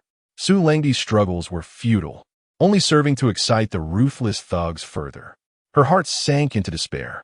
But suddenly, a piercing scream echoed. Yang Weidong was sent flying by a powerful kick from Tang Xiao, crashing to the ground. The steel pipe clattered away, producing a cacophony of noise. Yang Weidong felt as though his insides were shattering, blood and saliva spilling from his mouth. Tang Xiao swiftly retrieved the fallen steel pipe, maintaining a safe distance from the assailants. His expression remained unflappable. He had faced death numerous times, even taking lives with his own hands. Such a scene was one he could navigate with ease. Weidong. Yilong's fury was palpable. Yang Weidong was his cousin, and seeing him in such a state ignited his rage. Damn it! Everyone attack! Kill him! Break his limbs and crush his fingers. The remaining 4 drew knives and charged. One of the assailants, closest to Tang Xiao, was met with a crushing kick to the groin, eliciting another scream of agony. Seizing the opportunity, Tang Xiao swung the steel pipe with ferocity, delivering a flurry of blows. After incapacitating that individual, he swiftly snatched a knife and struck another thug's arm, blood spraying forth, even splattering Tang Xiao in the process. With the steel pipe in one hand, he relentlessly battered the assailant's face. Yet, Tang Xiao did not cease his assault. With steel pipe, knife, and powerful kicks, every strike he delivered felled an opponent. His efficiency was astounding. Each blow was a devastating hit, each an injury of grave consequence. Fierce, explosive, cold, and formidable, Tang Xiao's onslaught stunned all present. Yi Long sustained cuts to his thigh and arm, and his face was left battered and bruised. The 7 or 8 assailants lay sprawled on the ground. Tang Xiao's school uniform was stained crimson. Brandishing a steel pipe in one hand and a knife in the other, he looked down upon the gangsters. To ensure absolute certainty, he delivered repeated strikes, leaving all severely injured. Even if he had killed them, he would not have cared. After all, he was merely acting in self-defense. Yang Weidong and Yi Long stared at Tang Xiao in terror, their pants dampening with fear. Damn it, the intel was wrong. He is not a high school student at all. Who are you really? They had received the message that Tang Xiao was merely a high schooler. This job was lucrative and easy, a surefire profit. Yet, how could Tang Xiao possess such terrifying combat prowess? Moreover, his actions were not merely in retaliation. He was intent on killing. Yang Weidong, a mere schoolyard thug who had bullied many and fought numerous times, only grasped the true essence of fear when faced with a knife directed at him. His previous actions had been nothing more than childish play. Tang Xiao. Su Lengdi's heart raced. She too was frightened, her complexion paling at the sight of Tang Xiao's ferocity. She had witnessed his gallant side while rescuing others, yet had never seen him wield a weapon with such intent. Tang Xiao, looking down at Yang Weidong, remained expressionless. I offered you a choice. This is the price of making the wrong one. He raised the steel pipe once more, prompting Yang Weidong to plead for mercy. Tang Xiao, I haven't done anything to you, right? Army classmates? I'm already gravely injured. Do you still wish to harm me? Are you not afraid of my death? If you kill me, you cannot escape. Tang Xiao smiled. I am afraid not. There are no cameras here. Yang Weidong's mind buzzed, his face drained of color from fear. This was the very statement he had uttered earlier. This place had been chosen precisely to avoid detection later, to facilitate their actions. Back then, they were the predators, and Tang Xiao was the prey. But now, Tang Xiao was the predator, and they were the prey. They had severely underestimated Tang Xiao's strength, while overestimating his restraint. No, I can pay you. Yang Weidong attempted to bargain, but Tang Xiao paid no heed to his futile words. Another strike of the steel pipe sent him into unconsciousness. Yi Long, too, succumbed to unconsciousness from blood loss. The 7 or 8 assailants surrounding Tang Xiao were all rendered senseless. This was the lesson imparted to Tang Xiao by Sun Xingjiao. To ensure one's safety, one must not hold back. Su Lengdi cautiously approached Tang Xiao, feeling a twinge of fear. Yet, inexplicably, she found a greater sense of security in his presence. Tang Xiao, what shall we do now? Su Lengdi had many questions for him, but she understood that this was not the time. Tang Xiao replied, we were attacked. Of course. We must report this to the authorities. He handed the bloody steel pipe and knife to Su Lengdi. Her hands trembled as she gripped them. Instead of contacting Yao Ling, Tang Xiao dialed another number. Hello, is this Uncle Lin? This is Tang Xiao. I was ambushed by over 10 assassins today. They nearly took my life. Yes, I'm fine for now, having narrowly survived. But could you do me a favor? I believe I might be late for the exam. Chapter 48. Although late, accompanied by a beauty in just 10 minutes. 7 or 8 police cars and ambulances came to a halt by the roadside, their blue and white lights flashing. Yi Long and the others were ushered onto the ambulances. Another officer comforted Su Lengdi and even poured her a cup of hot water, alleviating her anxiety somewhat.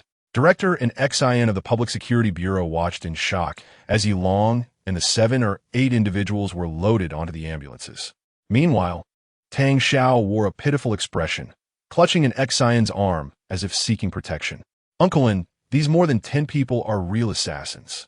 Someone hired them to kill me. I was merely acting in self-defense.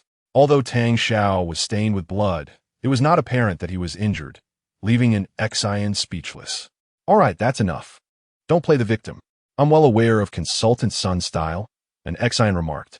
He understood all too well that Sun Sheng, despite being a notorious killer, often feigned the role of a victim. There were no more than 10 assassins. This person, Yi Long, was a wanted criminal, known for serving as a henchman in nightclubs and carrying multiple charges, though he had never committed murder. An XIN, impressed by the police's efficiency, noted that the identities of the 7 or 8 individuals had already been confirmed, with Yi Long's crimes being the most severe. Initially startled by the mention of multiple assassins, an XIN soon recalled that Tang Xiao was Sun Sheng's disciple and would not be easily outdone. However, he was inwardly astonished that Tang Xiao had managed to incapacitate so many people, and in such a brutal and reckless manner. Tang Xiao, realizing he had been seen through, merely chuckled, unembarrassed. Then, Uncle, can I consider this self-defense? Sure, an XIN replied, but they will definitely face prison time for their actions. Charges of intentional group assault, along with other offenses, could lead to sentences ranging from over 10 years to life. Tang Xiao felt relieved. This was the outcome he desired. He had employed violence, yet he was also protected by the law. Let's go to the Public Security Bureau to take a statement, an XIN said. However, Tang Xiao grew anxious. Uncle, let us postpone the statement. I have a national exam today, and I'm already late. Could you possibly help me with a favor? Having been delayed by Yi Long and his group, the exam had already commenced. Tang Xiao was uncertain if he could still enter the examination hall, which was why he sought an XIN's assistance. Little brother, you are truly unfortunate to encounter the national exam. As for helping, I will see what I can do, an XIN replied. As they were about to leave, Su Lengdi called out to Tang Xiao. Tang Xiao, thank you for saving me today. She bowed deeply, recognizing that without his intervention, her fate would have been dire. Tang Xiao shrugged, indifferent to the gratitude. He had not intended to save Su Lengdi. He had merely acted in self-defense. As Tang Xiao turned to leave, Su Lengdi returned the cup to the officer and hurried after him. What are you doing? I still need to take the exam, he said, frowning. I'm going with you, but you won't be allowed in. Why follow me? I can wait outside for you, she pleaded, her fear from the incident still fresh in her mind. She felt a sense of security in being near Tang Xiao, a feeling she had never experienced with any other man in her 20 years of life, despite him being younger than her. Suit yourself, Tang Xiao replied, considering it inconsequential, and decided to ignore her. This is absolutely unacceptable. Being late is being late. It's the rule. Please, help me. I was ambushed by assassins. Outside the examination hall, several proctors wearing identification badges refused to let Tang Xiao enter. He had arrived in a police car, sent by an XIN, with Su Lengdi trailing behind him. The proctors were unmoved by his explanation. The exam began at 9. Being half an hour late means you cannot enter. It's already 10:30. How can we possibly allow you in? One proctor insisted. Sir, Tang Xiao genuinely encountered assailants. Look at the blood on his pants. I can vouch for him, as the bureau chief. Only then did the proctors notice the fresh bloodstains on Tang Xiao's trousers, causing them to hesitate. Indeed, this student has blood on him, one proctor remarked, his demeanor softening considerably, although he still said politely, Mr. Director, it's not that we don't want to let him in. It's just the rules, and we're powerless to change them. Tang Xiao pondered the situation, realizing that despite his valid reasons, the fact remained that he was late. Uncle, because of Yi Long and his group, I'm unable to take the national exam, ruining my future. Is there any way to add more charges against them? An XIN nodded. It should be possible. That's good to hear. Tang Xiao felt a sense of relief. He was not particularly invested in the national exam, primarily motivated by Wei Changhe's interest in it. Wei Changhe had treated him well, and Tang Xiao had originally intended to perform admirably. However, missing one subject would result in a 100-point deduction, which would be difficult to explain. Noticing Tang Xiao's silence, an XIN assumed he was despondent and tried to console him. Little brother Tang, missing one subject isn't the end of the world. Given today's events, it can be regarded as an act of bravery, which should earn you an additional 20 points. Though not much, it's at least something. Tang Xiao was incredulous. Can this really be considered an act of bravery? Absolutin an sin apfim. You captured a wanted criminal and protected Su Lengdi. You meet the criteria for such recognition. Besides, even if you don't make it to university, you could always come work with us at the Public Security Bureau as a special consultant. There are no educational requirements for that position, and the benefits are good, much like your grandfather's. Having witnessed 2 incidents, an Xin recognized Tang Xiao as a talented individual, especially as he was the disciple of the famed warrior Sun Sheng. An Xin was keen for Tang Xiao to join the Public Security Bureau. Meanwhile, Su Chen chimed in. Tang Xiao, you could work for our group. I'll offer you a high salary. At my place, I'll protect you. No one would dare bully you. Having been saved by Tang Xiao, she was eager to assist him, as she was wealthy and could hire anyone she pleased. Neither of them knew how Tang Xiao would perform on the exam, but logically, missing one subject would mean losing 100 points, which would likely result in a poor outcome. Thus, they both sought to help him as much as possible. Tang Xiao, however, was indifferent. 100 points less was just 100 points. Su Lengdi's eagerness to assist him intrigued him. You want me to work for you? Aren't you worried your girlfriend will be upset? He teased. If I actually want to work for you, she would ignore you even more. Su Lengdi gritted her teeth. Don't bring her up. We are no longer friends. As tears threatened to spill from her eyes, she quickly wiped them away and forced a smile. Let's not discuss that now. Unclein, I'll treat you all to a meal. Tang Xiao, your clothes are dirty. I'll buy you new ones. Since you want to be taking the exam, let us go have some fun at the mall. Chapter 49. The onset of your emotional abuse marks the end of our friendship. Why don't you 2 lovebirds amuse yourselves? Oh, Unclein, we are not a couple. Su Lengdi's cheeks flushed as she shyly lowered her gaze, yet she stole glances at Tang Xiao's reaction. However, Tang Xiao remained unresponsive, as if he had not heard her at all.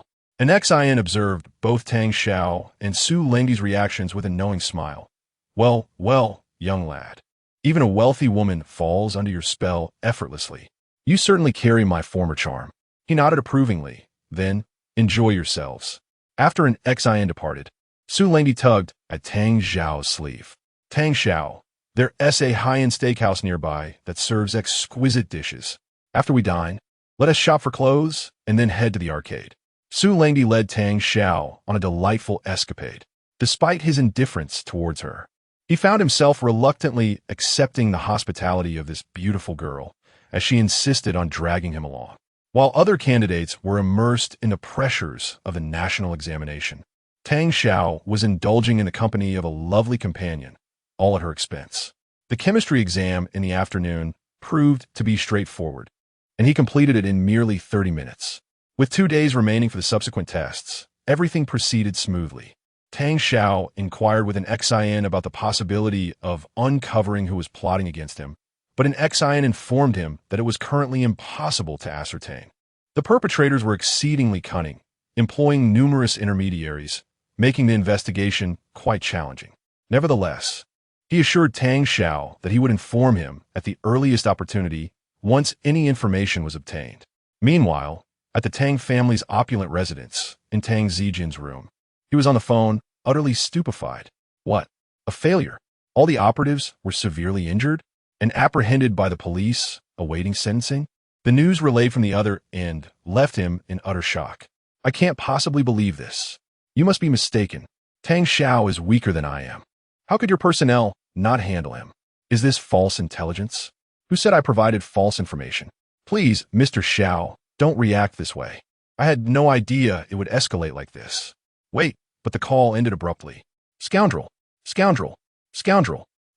In a fit of rage, Tang Zijin hurled his phone to the ground.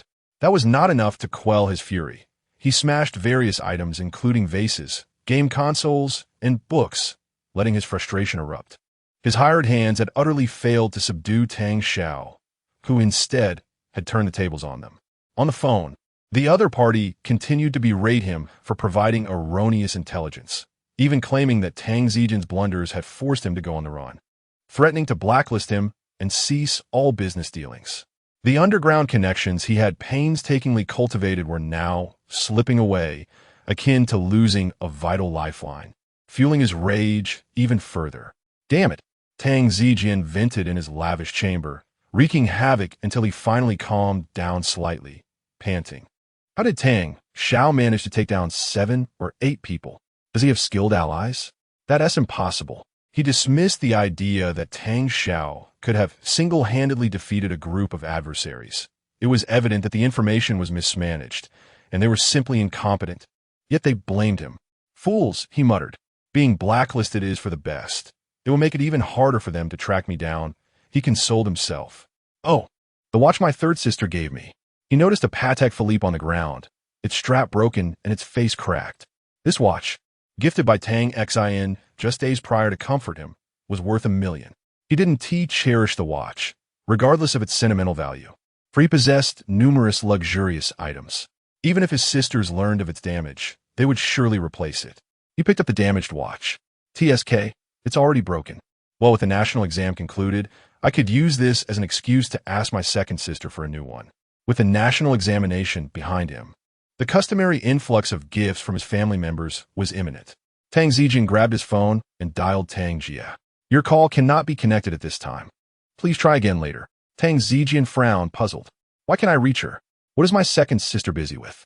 Meanwhile, at the Yin Province Film and Television City, in the great outdoors, temporary tents were erected, bustling with individuals clad in both contemporary and historical attire.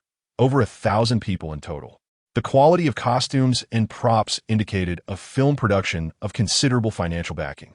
Inside one of the tents, Tang Jia donned an exquisite traditional outfit. Naturally beautiful, she appeared even more stunning in the finely crafted ancient attire, resembling a palace concubine. Though her makeup was flawless, she clutched her phone anxiously, pacing back and forth. An assistant wearing a beige hat entered. Jia Bao, the director, is calling for makeup. Are you ready yet? Tang Jia forced a smile. I'll be done shortly. I have a few things to handle. Please tell the director I'll be right there. All right, just hurry, the assistant replied before exiting. Tang Jia continued to dial, while muttering to herself, Lung Dai, answer your phone. Why aren't you picking up? This is driving me crazy. She had been trying to reach Su Lengdi, but to no avail. Finally, the call connected, filling her with joy and relief. Lengdi, Lung Dai, are you all right? I saw your post on social media, and it scared me to death. You didn't answer my calls, and I thought something terrible had happened. I'm so glad you're okay. A few days earlier, Su Lengdi had been bullied by Yilong and had shared her ordeal on social media, which Tang Jia had seen. As her close friend, Tang Jia was genuinely worried about her. Despite being busy with filming, she made time to reach out to Su Lengdi, but her attempts had been futile, which had left her anxious. Now that she finally connected, she felt a weight lift off her shoulders. Tang Jia pressed the phone to her ear, but there was an unsettling silence on the other end. Lung Dai, why aren't you speaking? After a moment of silence, Su Lengdi's voice emerged from the other side. Since you are aware of my situation, it means you have been keeping an eye on me. Your silence when I called wasn't due to being busy, but rather an intentional act of neglect. Wasn't it? Su Lengdi refrained from calling her Jia Bao and adopted a notably cold tone. Tang Jia's concern had inadvertently revealed the truth, and Su Lengdi, having reassured herself that Tang Jia was merely preoccupied, now felt betrayed by her friend's deliberate indifference. This, indeed, was emotional abuse. Caught her own guilt, Tang Jia felt utterly ashamed. I'm sorry, Lengdi. I didn't mean to. I was just upset. I understand that you were angry, and I've been apologizing, yet you still chose to ignore me. Haven to you? I want to ask you, is it such a heinous crime to say that Tang Xiao is handsome? Must you subject me to 2 weeks of emotional neglect? Chapter 50. The hidden boss Gu Xiaoxi Su Lengdi, with her sweet and adorable appearance, possesses a voice that is equally charming. Yet, her words are relentless, pressing down on Tang Jia like a vice. Despite being separated by a phone call, Tang Jia feels suffocated. She knows she has no justification, as she has indeed been intentionally neglecting Su Lengdi. In a moment of panic, regret floods through Tang Jia. She realizes her capriciousness has genuinely hurt Su Lengdi. I'm sorry, Lengdi. I was wrong. I shouldn't have acted so recklessly. I never anticipated the harm I would cause you. Tang Jia attempts to explain, but Su Lengdi is unwilling to listen. Tang Jia, do you have any idea how hard I try to make you happy? I sought out Tang Xiao to mend your relationship. It was for that reason I was victimized by wicked individuals. Your selfishness nearly cost me my life. If it weren't for Tang Xiao, I would be finished. On the other end of the line, Su Lengdi's voice quivers, choked with emotion. Indeed, Had Su Lengdi not endeavored to please Tang Jia, she would never have faced such peril. I'm so sorry, Lengdi. I had no idea. I truly didn't know. Tears streamed down Tang Jia's face as she laments her actions. Is ignorance an excuse for your mistakes? Why should it be? Tang Jia's heart trembles with despair. What must I do for you to forgive me? I am willing to do anything. Just please forgive me. Apologies. But it is already too late. From the moment you chose to inflict emotional violence upon me, we cease to be friends. Su Lengdi speaks with a calmness that belies the depth of her hurt. This incident has inflicted a wound too deep to heal, a consequence of Tang Jia's minor folly that almost cast Su Lengdi into an abyss. Su Lengdi's words strike Tang Jia like a heavy hammer, leaving her breathless and unable to stop her tears. Sorry, Lengdi. I was wrong. I truly was. But we have been such good friends for so long. Haven't we? Enough, Tang Jia. Being your friend is pure misfortune. I lack the fortune to endure this. I shall no longer converse with you. Farewell. No, let us not meet again. Beep, beep, beep. Lengdi, please. Tang Jia pleads, desperate to salvage the connection. But Su Lengdi is already into the call, and further attempts to reach her are met with silence. Tang Jia feels utterly drained, her mind a cacophony of turmoil. She slumps in her chair, feeling as if her soul has been stripped away. She despises herself, wishing she could traverse back in time to 2 weeks prior and silence her former self. Her recklessness nearly cost her the life of her dearest friend, and now she has lost her entirely. Tang Jia, are you feeling better? The director sent me to check on you. A stunning woman clad as a heroine steps into the tent, adorned in feminine light armor embellished with dragon and phoenix motifs. Her hair is tied into a high ponytail with a red ribbon, exuding a spirited charm. Upon seeing her, Tang Jia feels as though she has grasped a lifeline. She embraces the heroine tightly, tears flowing freely. Xiaoxi, boo-hoo, my best friend has abandoned me. I'm such a fool. I was wrong. I truly was. The heroine is none other than Gu Xiaoxi. The two have coincidentally joined the same production, with Tang Jia playing the second female lead and Gu Xiaoxi the third. Tang Jia portrays a royal consort, while Gu Xiaoxi plays the consort as female bodyguard. Due to their roles, they often rehearse together and have developed a commendable rapport. Gu Xiaoxi pats Tang Jia on the head. Well, you brought this upon yourself. Who told you to be so willful? That stubbornness is a habit you've cultivated yourself.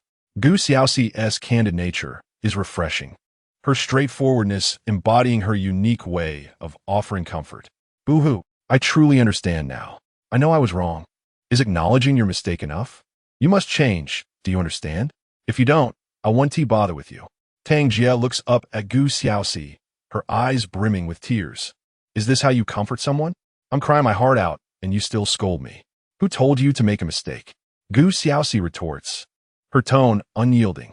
With a personality as forthright as a boy's, Gu Xiaoxi's qualities inadvertently captivate Tang Jia. Oh, but my best friend has abandoned me. I've lost her. Tang Jia laments, her makeup running as fresh tears cascade down her cheeks. Go ahead and cry.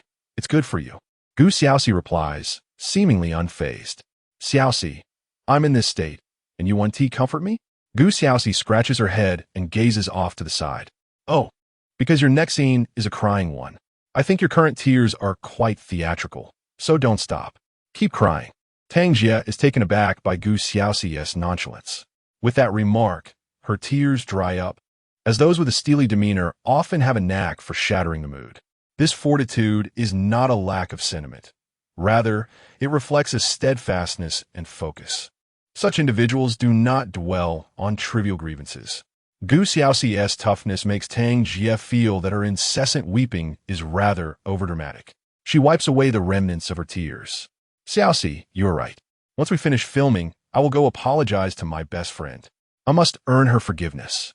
I need to focus on completing the shoot first. That is how it should be, Gu Xiaoxi continues. Let me tell you, my friend with the surname Tang is exceptionally strong. Although you share the same surname, you are far from her level. You should learn from her. Tang Jia nods in agreement. You're right. I should learn from your friend. She sounds incredible. Gu Xiaoxi often shares stories about her strong friend named Tang, subtly inspiring Tang Jia. Gu Xiaoxi's resilience and focus remind Tang Jia of her older sister, earning her quiet admiration, with a bright smile revealing her pearly whites. Gu Xiaoxi declares, "That's the spirit. Come on, let us go film." As Gu Xiaoxi turns to exit the tent, Tang Jia earnestly says, "Xiaoxi, thank you. I truly appreciate having you around. How cheesy. Treat me to barbecue later." Of course. Tang Jia nods vigorously. Meanwhile, at the bus stop, Tang Xiao sneezes. Achoo! He rubs his nose, puzzled. How can I sneeze on such a hot day? Today a sky is clear and bright. Dressed smartly in a light beige shirt layered over a white tee, paired with azure jeans and white sneakers, Tang Xiao embodies the image of a youthful heartthrob. Many women, not just young girls but also ladies, cast glances in his direction, leaving Tang Xiao feeling rather uneasy. Hasn't Tishi arrived yet? Tang Xiao checks the time. Chapter 51. Forced to date the school bell, a timid voice called out from behind Tang Xiao, startling him. "Ah, you scare me." He turned to find Xia Yushi standing there, adorned in a delicate cream-colored dress and a wide-brimmed sun hat. Her silky black hair cascaded over her shoulders, and she carried an adorable little white bag. Her feet were elegantly clad in open-toe sandals, revealing her exquisitely sculpted ankles. Sunlight bathed her in a golden glow, making Xia Yushi appear as though she had stepped out of a painting. Tang Xiao was momentarily entranced. She looked stunning today, far more radiant than in school, enhancing her status as the school's belle. Xia Yushi's cheeks were flushed as she shyly caught Tang Xiao's gaze. "I'm so sorry, Tang Xiao, for startling you." Though her words conveyed an apology, there was a playful lightness in her demeanor. She felt both anxious and exhilarated. As they walked together, sunlight filtered through the leaves of the trees, casting a warm glow upon them, and they appeared youthful and vibrant. Their outfits, harmoniously coordinated in color and style, complemented each other beautifully. Xia Yushi's heart raced as she hid her face beneath the brim of her hat. "Oh my gosh, I'm wearing couple's attire with Tang Xiao. Wow. I'm on a date with him. Mama, I'm so happy." Unbeknownst to Tang Xiao, Xia Yushi's thoughts were a whirlwind. He felt unsure about how to engage in conversation given the circumstances. The two fell into a silence, unsure of what to say. Finally, Xia Yushi mustered the courage to speak. "Thank you, Tang Xiao, for agreeing to come with me to the art exhibition." Tang Xiao scratched the back of his head, responding nonchalantly, "It's nothing, really. Just the previous night, Xia Yushi had sent him a message, inviting him to the exhibition after the national examination concluded." Initially hesitant, Tang Xiao received a call from Xian Ling, who insisted he attend, threatening to disown him as a brother if he refused, and promised to treat him to a meal. Considering the national exam was over and many responsibilities temporarily lifted, he agreed to join her, viewing it as a pleasant opportunity to relax. Similarly, Xia Yushi had been encouraged by Xian Ling, who urged her to invite Tang Xiao directly. Although she had longed to ask him out, fear of rejection had held her back. Xian Ling's assurances that Tang Xiao would not decline her invitation bolstered her confidence, leading to their date at the art exhibition. Fearing awkwardness, Xia Yushi endeavored to initiate conversation. "Tang Xiao, do you understand art?" She peeked out from under her hat, her expression adorably earnest. "Somewhat," he replied, recalling his acquaintance Tang Xian, a notable young artist involved in both visual arts and music. She had gifted him a copy of The Little Prince, adorned with exquisite illustrations. To impress her, he had secretly dabbled in painting and studied various artistic concepts, even creating a family portrait for Tang Zijian's birthday, though ultimately discarding it.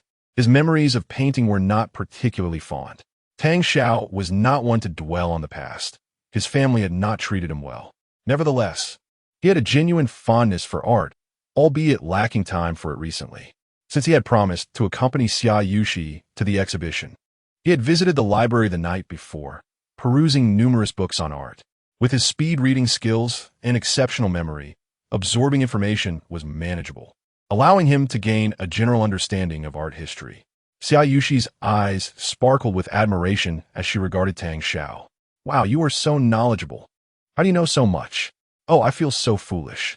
The second-best student in her grade, calling herself foolish, seemed absurd. Xia Yushi had taken art lessons as a child, but her skills were merely at an elementary level. This outing to the exhibition was a suggestion from Xian Ling, who deemed it a romantic setting perfect for young couples. As they passed a small shop, Tang Xiao paused. Wait a moment. Xia Yushi looked puzzled as he purchased 2 ice creams, handing one to her. Here, I noticed your face was flushed. Have one to cool down. Thank you. Xia Yushi beamed, feeling a sweetness in his gesture. Although her blush was not due to the heat, Tang Xiao's concern filled her with joy. When their fingers inadvertently brushed while exchanging the ice cream, her cheeks flushed even deeper. The 2 young souls savored their ice creams while strolling, eventually arriving at the venue of the dreamlike art exhibition. The gallery showcased over 200 artworks, and while the crowd was modest, numbering in the hundreds, it was considered a decent turnout for an art exhibition. Many attendees were drawn by the allure of the young female artist, Lan Meng. Gathered in small clusters before each piece, onlookers marveled at a painting titled Time Fleeting, created by Ms. Lan Meng 3 years prior. Wow, this must be influenced by Dali's style. Could she truly employ Dali's techniques at such a young age? Not only that, look at Spring and Summer. She's also utilized Michelangelo's techniques. To incorporate the styles of so many masters is truly genius. Lan Meng's most expensive pieces fetched tens of thousands. And though she had yet to reach the status of the greats, her potential seemed limitless. To sell works at such prices while still alive is nothing short of remarkable. Xia Yushi and Tang Xiao wandered through the exhibition, admiring the art. Tang Xiao, look at this painting. The colors are exquisite. Indeed, it is quite beautiful, Tang Xiao agreed, feeling a sense of admiration for the artist, Lan Meng. He had diligently studied various art pieces and analyses the night before, recognizing her use of masterful techniques and color combinations. While he appreciated her talent, he merely sought to enjoy the day without showcasing his newfound knowledge, unless Xia Yushi prompted him to elaborate. As they approached another painting, Xia Yushi suddenly lowered her head, too shy to look at the artwork. It was a provocative piece of nude art, leaving her face burning with embarrassment. How could there be such a painting? This is so awkward. As a high school student, it was her first encounter with such subject matter in a public setting, and she felt utterly humiliated. Art is quite normal, Tang Xiao replied, unfazed. His medical studies had acquainted him with the human form. Meanwhile, in a corner of the exhibition, a tall, elegant woman with cascading hair was engaged in a cheerful video call. Tang Xian, look, our exhibition is finally happening. Your artwork is in that corner. Chapter 52. Sister Tang Xian. Feeling down the tall and elegant woman is Lan Meng, the organizer of this art exhibition, adorned with an artistic beret typical of painters. She possesses striking beauty, with features that resemble a work of art. Enhanced by an aura of artistic flair, her beauty is truly ethereal. The majority of the artworks displayed at the exhibition are her own creations. To Lan Meng's surprise, the person on the video call with Lan Xian is none other than Tang Xian. Lan Meng and Tang Xian are classmates and roommates from the Academy of Arts. United by shared ideals and similar artistic aesthetics, they have been good friends for many years. They have collaborated on numerous projects, strengthening their bond over time. Despite the exhibition being Lan Meng's, she insisted on showcasing Tang Xian's paintings as well. Holding her phone, Lan Meng scanned the venue and shared the view with Tang Xian through the video call. I can't believe there are so many people. This is wonderful, Lan Meng. Tang Xin et Galim. You might even sell a few paintings today. Indeed, it's a pity you couldn't make it, Lan Meng lamented. On the other end of the call, Tang Xian wore an apologetic expression. I can't help it. My brother had a fall in his room and broke some things, so I need to go buy replacements later. Originally, Tang Xian had intended to attend her friend's exhibition, but her younger brother, Tang Zijian, had an accident a couple of days ago, damaging his computer and gaming console. Tang Xian planned to assist him in purchasing new ones, and, with his national examination behind him, she also intended to buy him a gift, leaving her no time for the exhibition. Your brother is rather careless, Lan Meng remarked, slightly reproachful. But he's just a boy. It's quite normal, Tang Xian defended her brother. You're truly fortunate to have a sister like that, Lan Meng sincerely responded. And you, don't forget, you have a wonderful older sister too. Ah, my sister is indeed quite remarkable. Without her, I wouldn't have been able to organize this exhibition. However, she is rather strict with me. If only she were as kind as you. That Tang Xiao really missed out on you. He is at a loss, Lan Meng mused. Oh, please don't say that. They are both my brothers. Mentioning Tang Xiao, Tang Xian felt a wave of melancholy wash over her. Her emotions towards Tang Xiao were tumultuous. She recognized that she might have wronged him, yet he refused to acknowledge her, while her family insisted he was not a good person, leaving her feeling bewildered. Tang Xian was uncertain about how to navigate this predicament. As a good friend, Lan Meng sensed Tang Xian's confusion and, in an effort to uplift her spirits and showcase her talent to a broader audience, decided to include Tang Xian's works in the exhibition. It's all about fate. Perhaps you should let it go. You might never cross paths again. Don't be disheartened, Lan Meng encouraged. Understanding a bit about Tang Xiao's situation, Lan Meng did not harbor any ill feelings towards him, but as Tang Xian's close friend, she aimed to provide comfort. How about this, Tang Xian? Keep the video call open. I'll pretend you're here with me at the exhibition. How romantic. Is that appropriate? What if I accidentally disrupt your work? However, Lan Meng was eager for Tang Xian to partake in the exhibition, so she concocted this idea. What are you afraid of? I can mute the sound. You can just listen quietly while I perform, Lan Meng reassured her, adjusting the camera to the rear-facing lens and hanging the phone around her neck, ensuring others could only see the back of the phone, unaware that the camera was still active and connected to Tang Xian. All right, Tang Xian, I will mute the sound. Just send me a message if you need anything, she concluded before heading towards the exhibition hall. Inside the hall, a crowd gathered around nearly every painting, engaged in admiration and conversation. Tang Xian's artwork, too, attracted attention from onlookers in another corner. Lan Meng whispered softly to her phone. Look, your paintings are quite popular. There are even more people admiring your jade feet than mine. I'm envious of your talent. Tang Xian replied, Ha, that's true. But you are talented too. Just look at how many people are admiring my work. The dynamic between the two female artists, one animated and the other tranquil, was both intriguing and romantic. Lan Meng stealthily approached groups of people, eavesdropping on their critiques of her paintings and occasionally engaging in brief conversations. Should the opportunity arise, she would reveal her identity as Lan Meng, delighting in the astonished expressions of her audience. She found this experience immensely entertaining. However, engrossed in her interactions, she often overlooked Tang Xian's messages.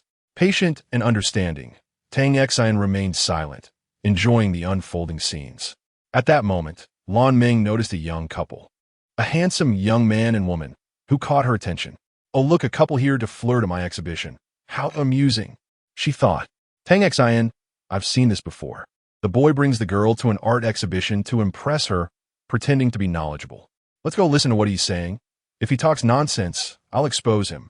Artists often appear refined on the surface, yet possess wild spirits underneath, driven by impulsivity and inspiration. Lan Meng was stealthily moving closer to the couple, unaware that Tang Xian on the other end of the phone was experiencing a turbulent wave of emotions. Tang Xiao. Tang Xian's heart raced. Through the camera, she recognized her brother Tang Xiao among the couple. Since Tang Xiao severed ties with the family, she hadn't seen him. Acknowledging him as a good brother, she felt the weight of familial rejection, leaving her caught in a painful and perplexing situation. Encountering Tang Xiao again stirred a tempest within her, and she felt utterly unprepared to face him. Although Lan Meng was familiar with the name Tang Xiao, she had never met him and thus did not recognize him. Tang Xian quickly sent a message to Lan Meng, hoping to halt her actions, but Lan Meng was too engrossed in the moment to notice Tang Xian's messages. In front of a particularly well-lit painting depicting heaven, infants, and missionaries, Xia Yushi asked Tang Xiao, "What do these symbols represent?" Before Tang Xiao could respond, a man in his 30s interjected, "Heaven and infants were popular subjects during the 14th century Renaissance. The styles before and after the Renaissance primarily reflect the expressions of the figures." This man, dressed in a tailored suit, sporting a small mustache, and leaning on a cane, exuded an air of pretentiousness from head to toe. Chapter 53. The most fatal facade, born from the admiration of the campus belle indeed, the individual known as Little Mustache had come to flaunt himself. He was there to mingle at the art exhibition, seeking potential romantic conquests. As he prowled for prey, he found none, until he spotted Tang Xiao accompanied by an exceptionally beautiful woman. This sight ignited a wave of jealousy within him, prompting him to deliberately showcase his superiority before the two. His mentality mirrored that of a basketball court, where an individual brings their girlfriend and the opponent, seeking to assert dominance, must block a few shots to avoid embarrassment in front of her. After his display, Little Mustache looked proudly at Tang Xiao, intent on striking a blow to his pride. You dare bring such a stunning girl here? Watch as I steal your thunder. Moreover, he perceived Tang Xiao's calm demeanor as a sign of vulnerability. At that moment, Lan Ming stealthily approached the trio, eavesdropping on Little Mustache's words. Ah, it seemed someone had beaten her to the punch. Xia Yushi, glancing at Little Mustache, leaned slightly toward Tang Xiao, her vigilance directed at him. Is this person unhinged? The lack of appreciation for his ostentation only fueled Little Mustache's irritation toward Tang Xiao. He arrogantly declared, "It's a pity that this gentleman clearly lacks understanding. In the art world, there are too many who feign comprehension, creating a chaotic atmosphere." This was a direct provocation aimed at Tang Xiao.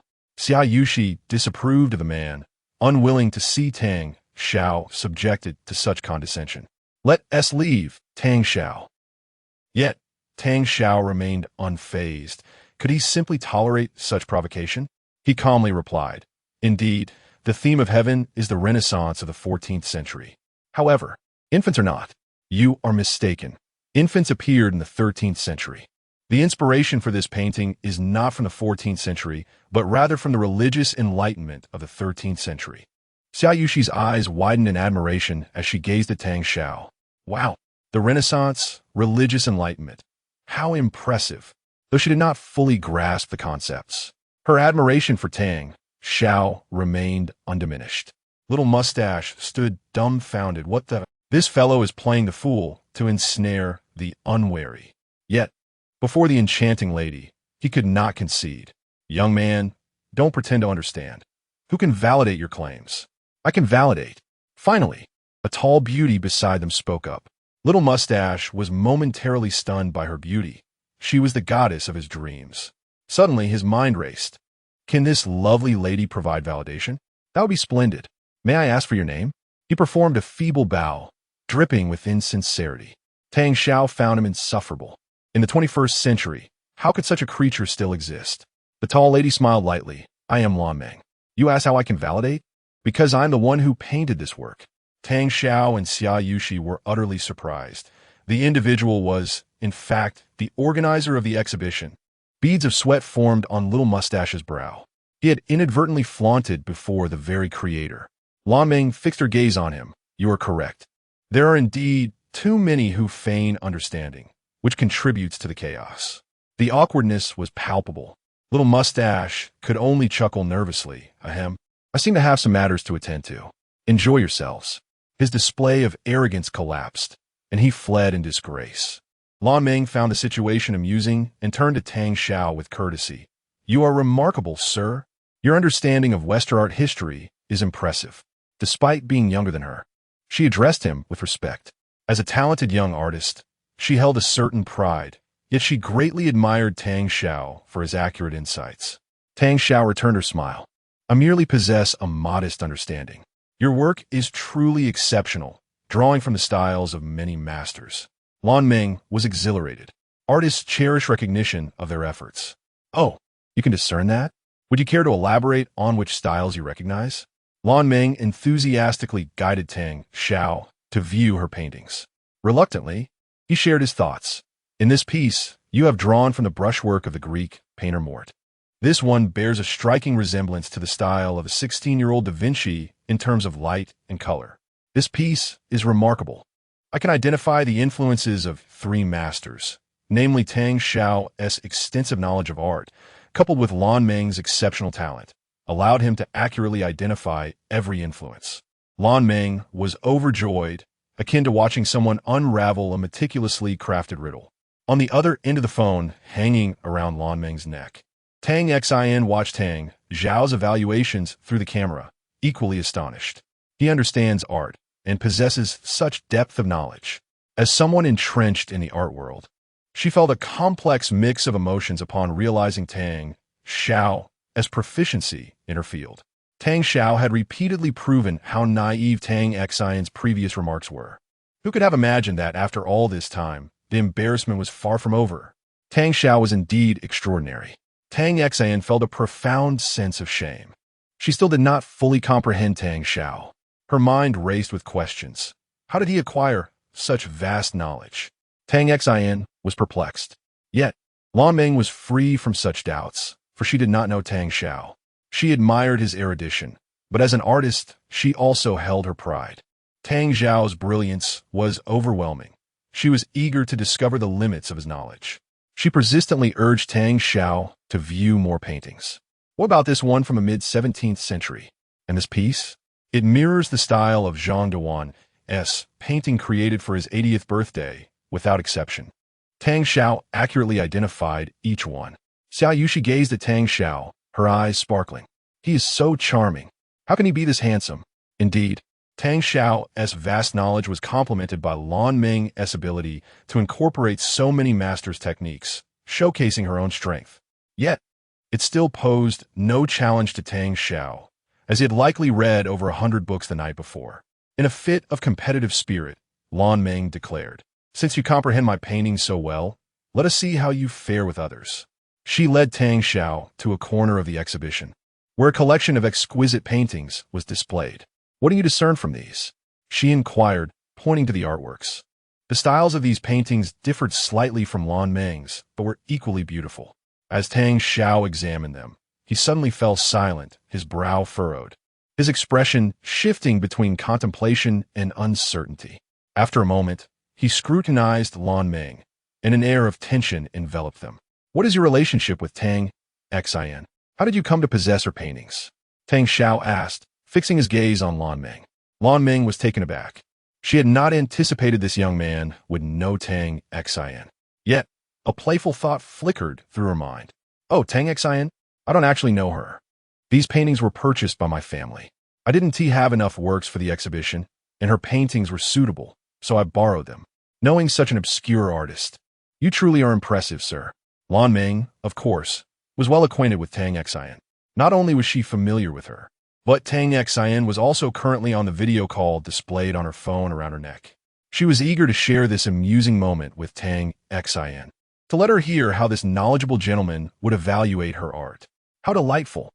Chapter 54. Sister wept inconsolably as I sent my brother away. Tang Xiao glanced at the painting, then at Lan Meng, lost in thought. Lan Meng was eager to hear how this stranger would evaluate her good friend's artwork. But Tang Xiao remained silent for an extended period. Growing impatient, she devised a plan. "Sir, please share your thoughts. If your insights resonate, we could become friends, and I would gift you a painting. You could present it to your girlfriend," she said with a smile, glancing at Xia Yushi. I'm not her girlfriend," Xia Yushi stammered, burying her face in her hat. Her chin flushed like a cherry. Her heart raced.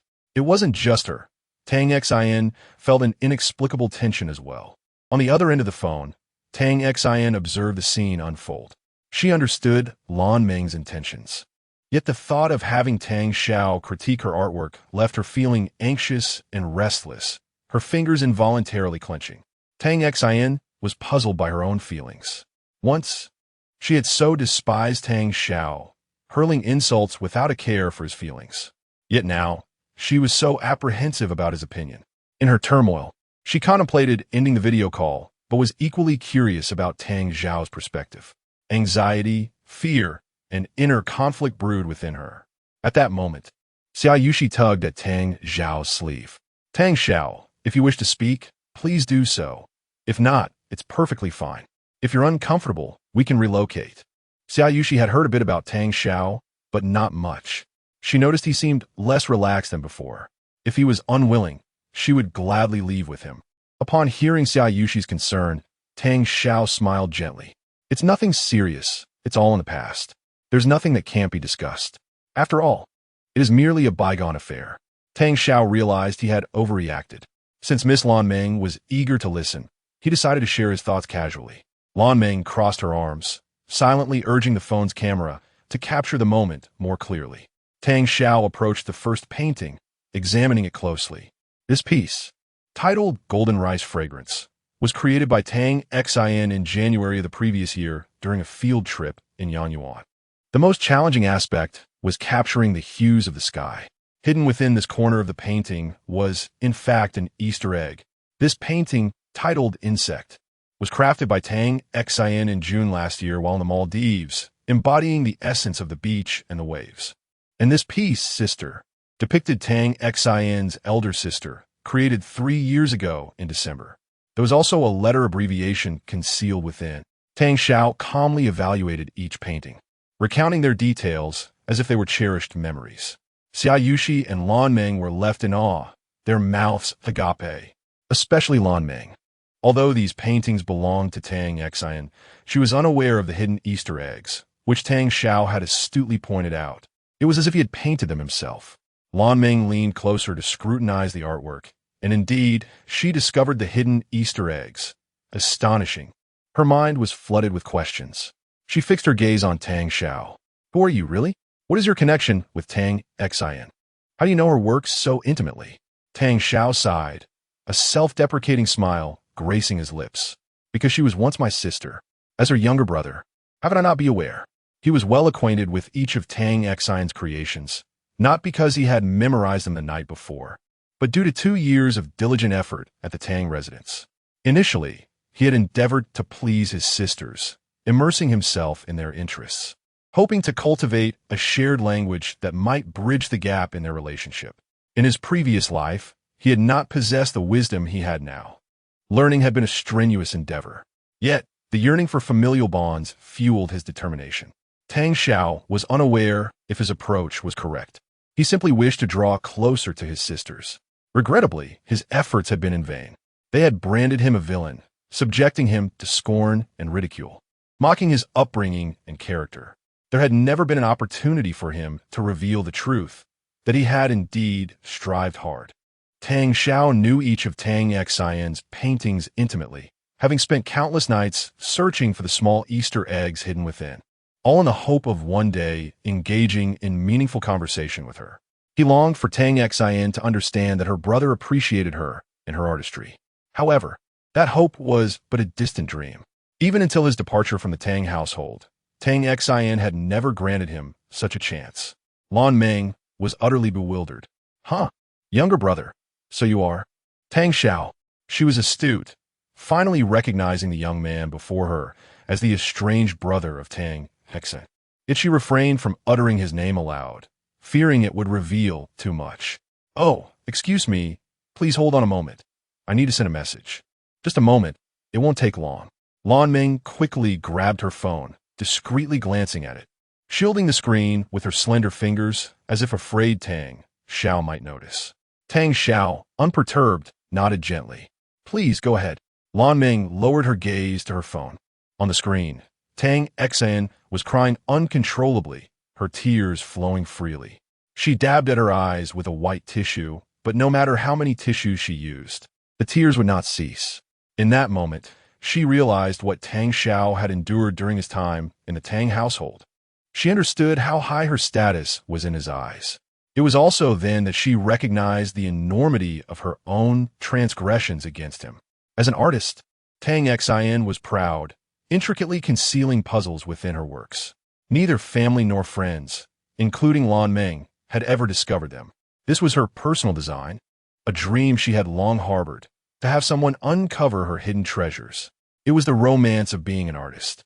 Yet, she never anticipated that it would be her own brother, whom she had once wronged deeply, who would unveil all her secrets.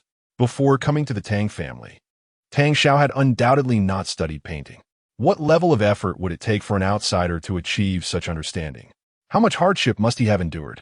Yet she had been blind, wearing tinted glasses that she never removed, ultimately nullifying all of Tang Xiao's efforts. She was the one who had destroyed his aspirations. She was the one who had driven away her own brother. Tang Xin's sobs grew louder. Lan Meng felt a sense of urgency. But with Tang Xiao present, she could not allow this revelation to slip. Quickly, she typed, "Don't cry just yet. Is he really Tang Xiao?" In the video, Tang Xin nodded through her tears. "Why didn't you say so earlier?" Tang Xiao is so knowledgeable. You never mentioned it before. I only found out today. You truly are a failed sister. Chapter 55. A love that arrives too late is worth less than weeds. Lan Ming unabashedly reproached Tang Xian. Just moments ago, she praised Tang Xian as a wonderful sister. Yet it was astonishing to discover that she was utterly oblivious to her own younger brother. Not only is he talented, but he has also put in tremendous effort to understand you. How could you possibly have fallen out with such a brother? I cannot fathom your reasoning. Lan Ming held Tang Xiao in high regard, fully aware of his exceptional qualities and genuine nature. For the sake of Tang Xian, he was willing to invest so much. Lian Ming, I deeply regret it, truly. As tears streamed down Tang Xian's face, she wiped her eyes with her phone screen. Lan Ming rapidly typed a response, then looked up at Tang Xiao and Xia Yushi, offering a polite smile. I apologize for keeping you waiting. I'm a bit busy at the moment, but will be resolved shortly. Assistant Wu, could you bring over a table and pour a cup of coffee for our guests? Lan Ming waved her hand to arrange for the assistant, ensuring that Tang Xiao and Xia Yushi were comfortable. They exchanged amused glances, finding Lan Ming quite intriguing. Assistant Wu brought over a stylish, minimalist table along with 3 chairs, inviting Tang Xiao and Xia Yushi to sit down before pouring the coffee. The 3 settled in, sipping their beverages while Lan Ming remained focused on her phone. If only you had regretted sooner, none of this would have happened. I realize my mistake. Lian Ming, I truly regret it. He might be the person who understands me the best in this world. I don't want to lose this brother. Can you help me? Tang Xian's sobs were barely contained. Seeing her in such distress softened Lan Ming's heart. It's quite difficult to assist you. However, I'll give it a try, for I do believe it's a pity for both of you. I will do my utmost to help you reconcile. Lan Ming, ever loyal, acquiesced to Tang Xian's plea. Thank you, Lan Ming. A flicker of hope ignited within Tang Xian. Await my good news. Lan Ming concluded the conversation and hung her phone around her neck. I'm sorry to have kept you waiting. No problem, Tang Xiao smiled in reply. The coffee is delightful. Xia Yushi, too, smiled as she savored her drink. Sharing coffee with Tang Xiao in an art exhibition. How romantic. After a moment's thought, Lan Ming cautiously inquired, if I may ask, how well do you know Tang Xian's art? What is the nature of your relationship? She posed the question delicately. Not much. I've already stated she was merely a sister to me once, and we have severed ties. Xia Yushi's face registered surprise. She had not anticipated that Tang Xiao harbored such a past. Lan Ming feigned astonishment as well. Meanwhile, Tang Xian, hearing the phrase severed ties, felt her heart tremble. Severed ties? Wasn't he that a pity? As an artist, with such an understanding of her, they should have cultivated an enviable bond. Lan Ming gently coaxed, but I still feel it's a loss. You were once such a good brother and sister. Can't you reconsider? What if Tang Xian regrets it? What she longs for you? Who told you we were good brother and sister? I have never encountered such a malicious sister. Tang Xiao retorted. Let us not even discuss whether she regrets it. If she does, should I simply forgive her? Where in the world does such good fortune exist? His words left her momentarily speechless. Suddenly, Tang Xiao's expression shifted. He stood up, fixating his gaze on Lan Ming. Wait a moment. I've been curious since earlier. Why are you so intent on defending Tang Xian? Why do you think it's a pity? Who exactly are you to her? He spoke each word deliberately, as if attempting to see through her. Tang Xiao's intellect was sharp. He noticed that Lan Ming had been advocating for Tang Xian, igniting his suspicions. Under his scrutinizing gaze, Lan Ming felt a cold sweat bead on her forehead, though her hat concealed it. She quickly shook her head and waved her hands, laughing nervously. Oh no, I don't know her at all. What relevance could I possibly have? Tang Xiao scrutinized her for a moment before sighing. Fine, this was never your concern. Thank you for the coffee, Yushi. We should be on our way. He turned to leave, with Xia Yushi dazedly following suit, simply because he called her Yushi. Noticing Tang Xiao was about to depart, Lan Ming felt a surge of urgency. Her purpose had yet to be fulfilled. Sir, you've misunderstood. I truly do not know Tang Xian. She stood to detain him. Regardless of whether you know her or not, I just wish to say this. It's too late. Everything is too late. A love that arrives too late is worth less than weeds. With that, Tang Xiao strode away with a bewildered Xia Yushi. Lan Ming sensed his resolve. Unable to persuade him further, she quickly grabbed her phone. The video depicted Tang Xn sobbing uncontrollably, her anguish palpable. A love that arrives too late is worth less than weeds echoed like a tolling bell in her mind. Carrying her phone, Lan Ming made her way to the emergency exit of the exhibition, turning up the volume. Even through the phone, Tang Xin's cries reverberated through the corridor. Sighing, Lan Ming attempted to comfort her, but Tang Xin continued to weep. Lan Ming, thank you for your help. I think I need to rest for a while, so I won't disturb your work. All right, take your time to rest. Don't overexert yourself. Tang Xin voluntarily ended the video call. In the luxurious Tang residence, within Tang Xin's room, she lay on her large bed, the sheets soaked with tears. At that moment, Tang Zijian knocked on her door. Sister, are you not ready yet? When are we leaving? Outside, Tang Zijian's face was alight with expectation. A couple of days ago, in a fit of rage, he had broken numerous items. He had deceived Tang Xin, claiming he had merely tripped and accidentally damaged things, which garnered the concern of his sisters. Consequently, Tang Xin had promised to take him shopping for new and better items that day.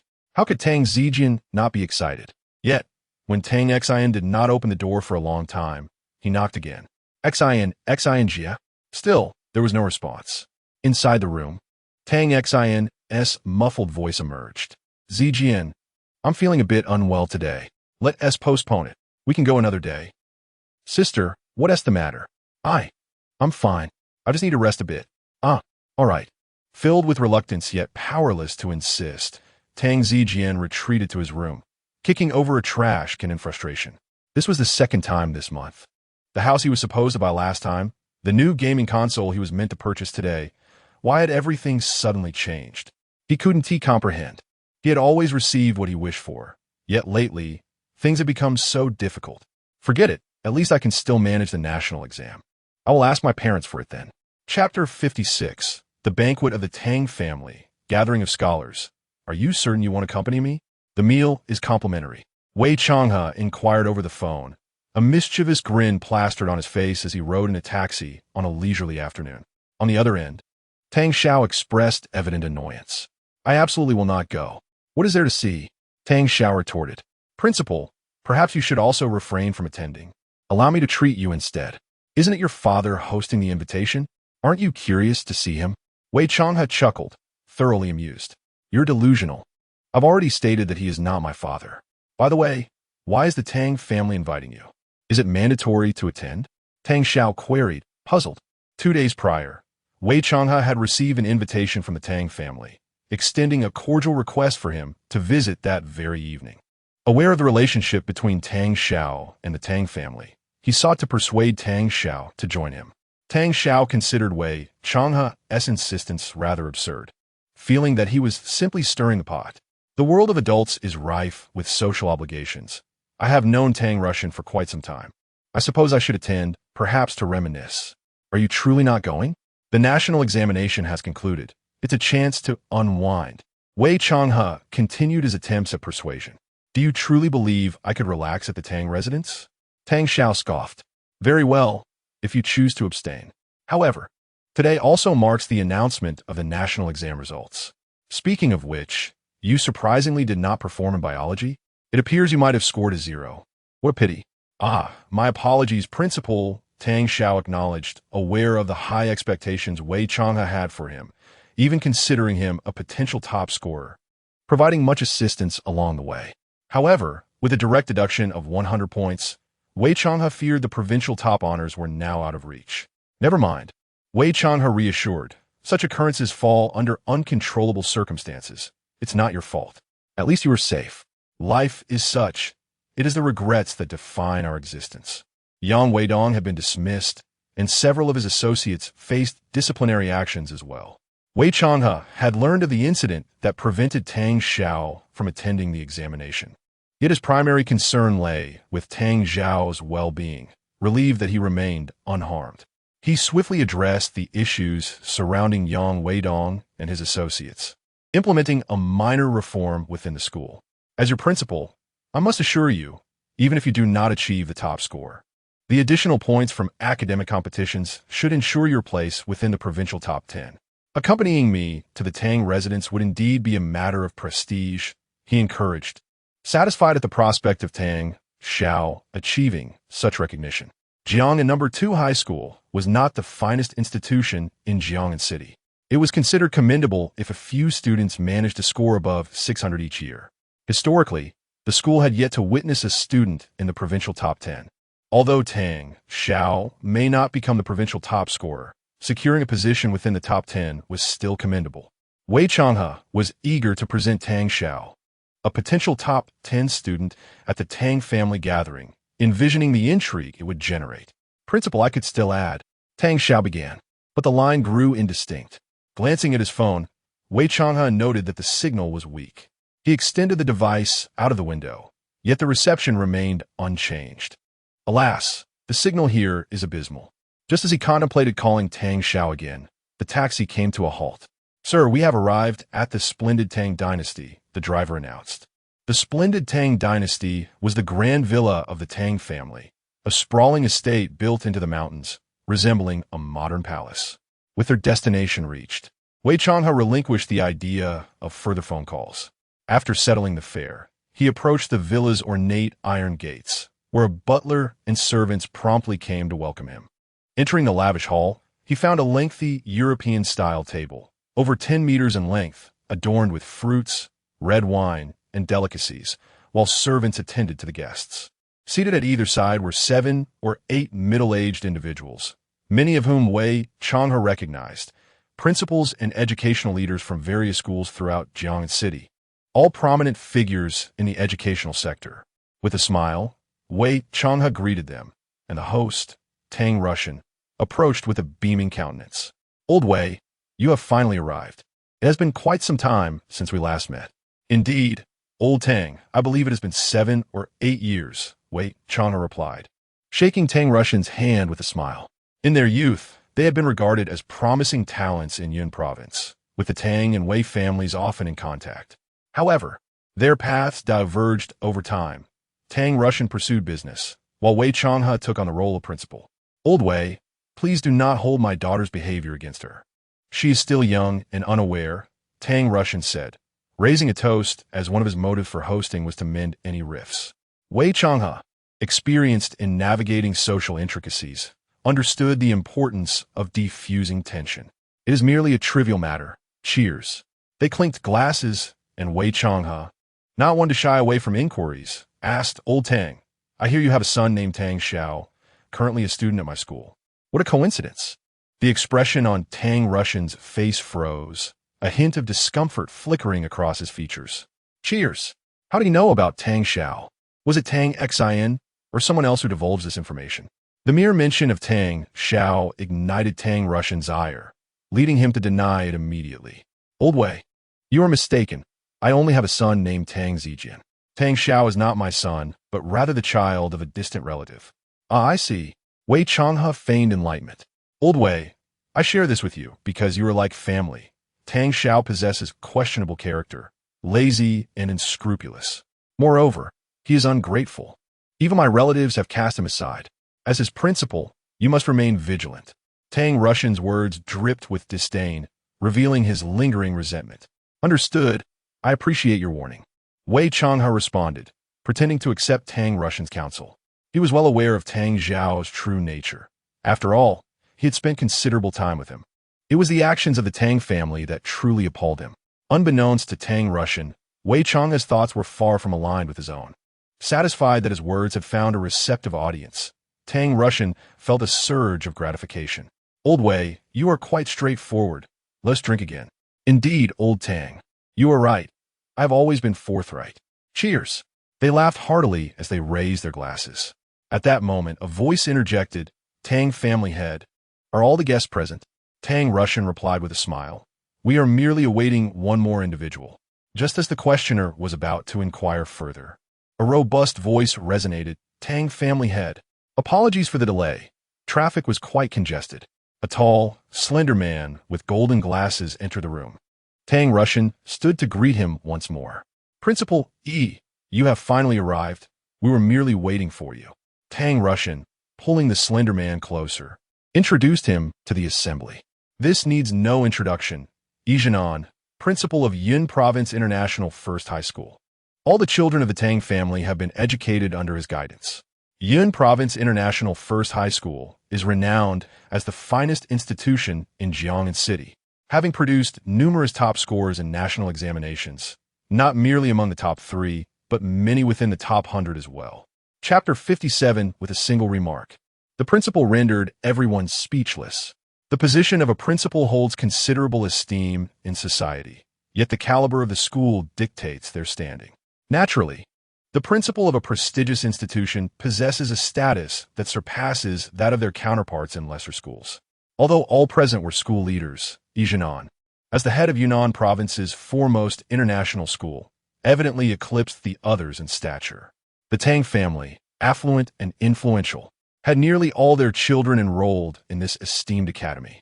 Go-on from the Cultural Palace was also an alumnus of this institution, thus fostering a cordial relationship between the Tang family and Yijian.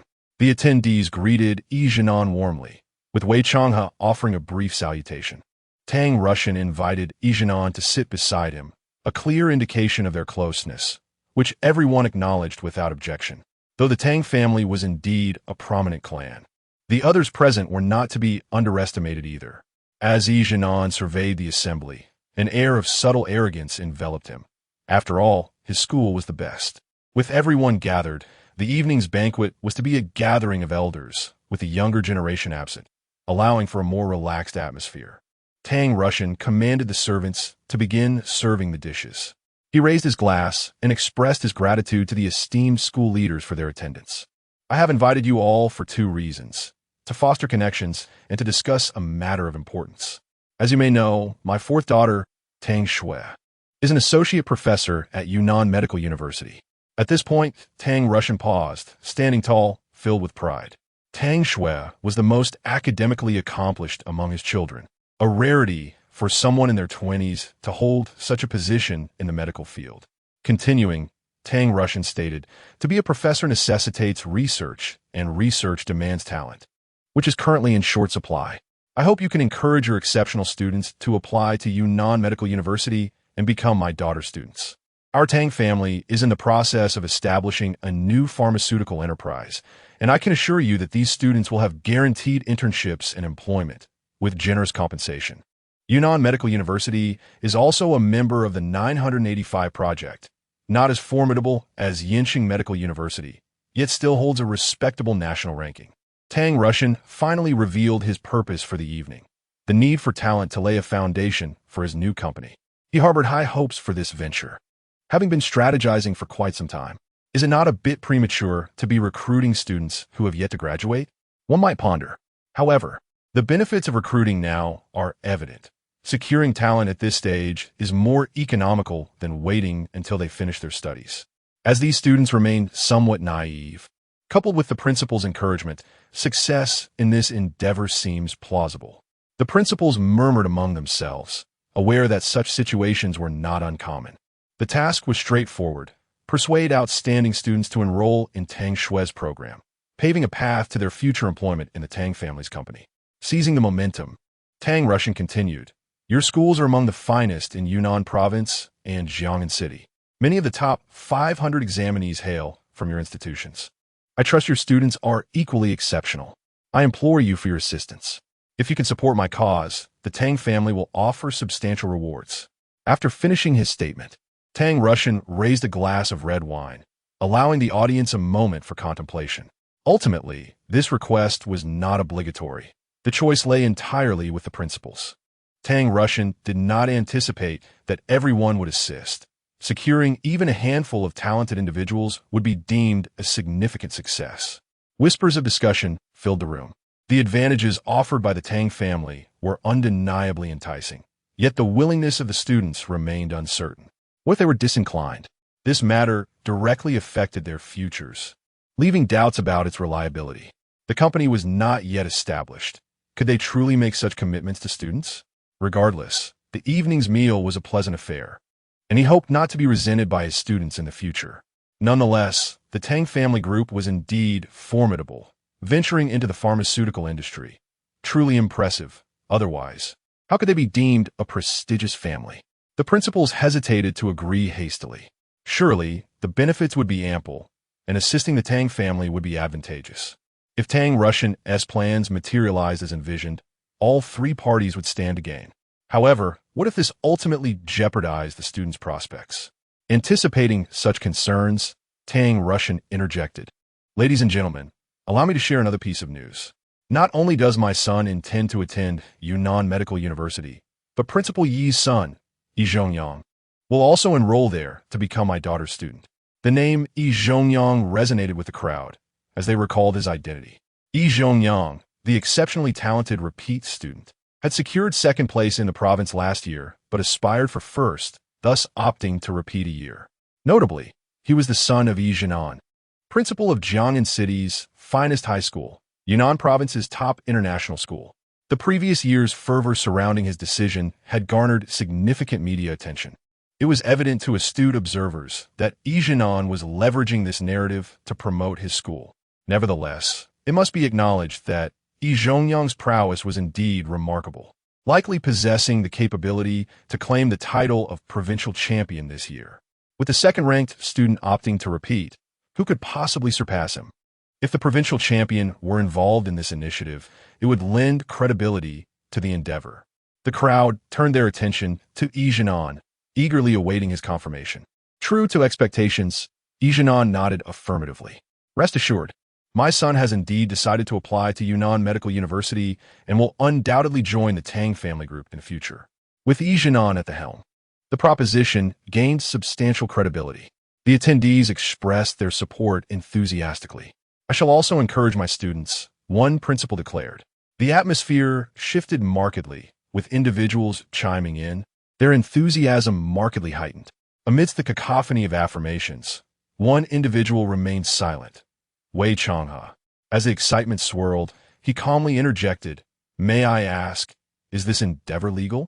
Does this not constitute bribery?" Silence fell, a heavy stillness pervaded the air, suffocating in its intensity.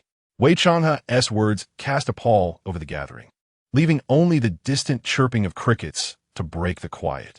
The assembly was plunged into contemplation once more. Encouraging students to attend medical university while receiving benefits from the Tang family indeed resembled bribery. Tang Russian felt a rush of panic. How could he have overlooked Wei Changhe's tendency for duplicity? Chapter 58. Your school is lacking, and so are the students. Tang Russian, apprehensive about the potential fallout from the discussion, quickly interjected, "Old Wei, you've misunderstood. This is all for the benefit of the students' futures." Who is bribing whom? Everything is above board. The students are willingly participating. We merely provide them with options. Wei Changhe offered a faint smile. Let us not dwell on it. I was merely inquiring. As long as it's legal, continue. However, Wei Changhe personally disapproved of such practices. The risks were significant. 4 to 5 years after graduation, who could predict the state of the Tang family? Furthermore, as a principal, it seemed unethical to entice students into such decisions for the sake of personal gain from the Tang family. Yet, his casual remarks had silenced the room, leaving everyone feeling uneasy. Though he intended to speak lightly, the atmosphere had grown tense.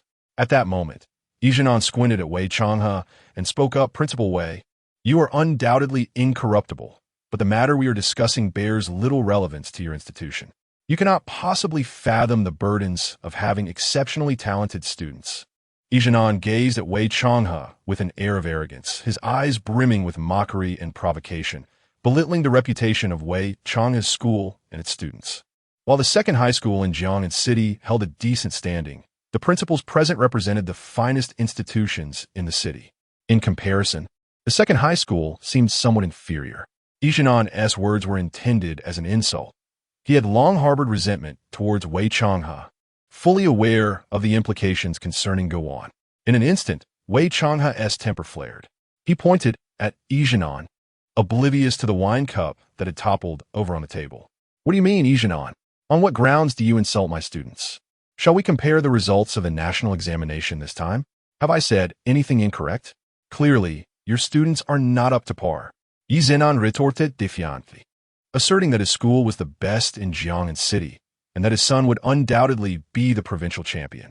Yijian's intention was to belittle Wei Changhe, to exert his dominance over him. "You insolent fool!"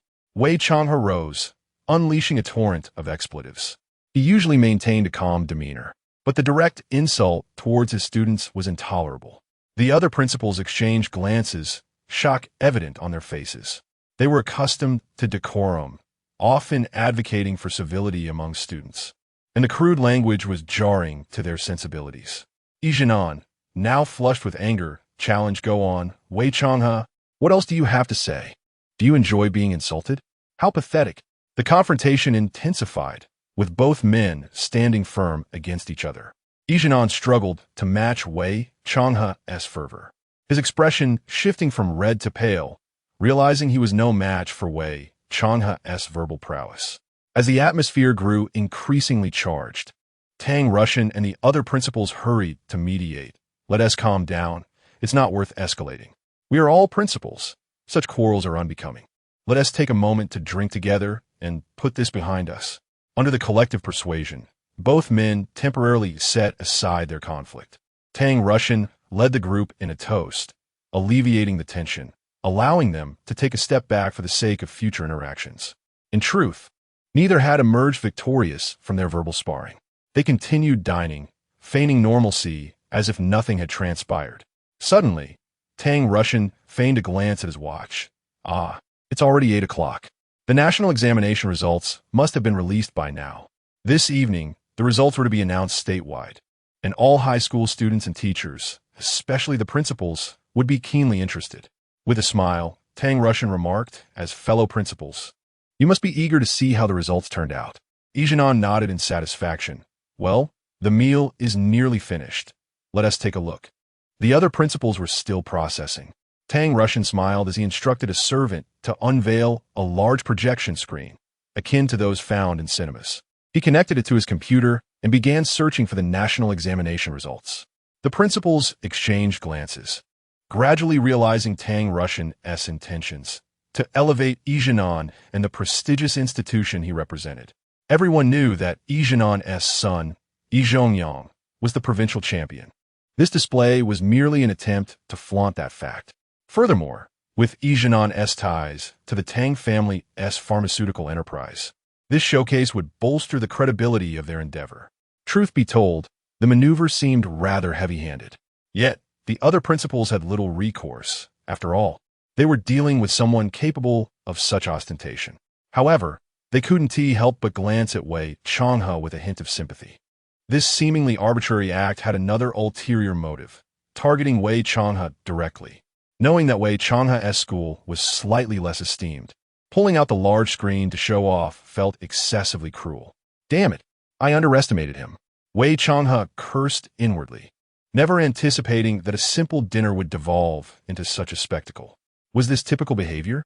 Had Yijian lost his mind in his quest for recognition? Wei Changhe regretted coming to the Tang residence, feeling as though he had invited trouble upon himself.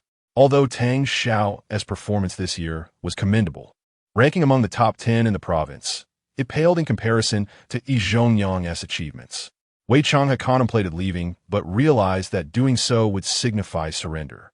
As a principal, he bore the honor and disgrace of his students collectively. On the large screen, Tang Russian unveiled the rankings of the national examination results, revealing only the top 100 graduates, those who had emerged victorious from the fierce competition. The national examination was akin to an unseen battlefield, rife with rivalry, where every point could determine one's fate. The principals gazed at the screen, recognizing many familiar names among the top 100. Those were their most outstanding students.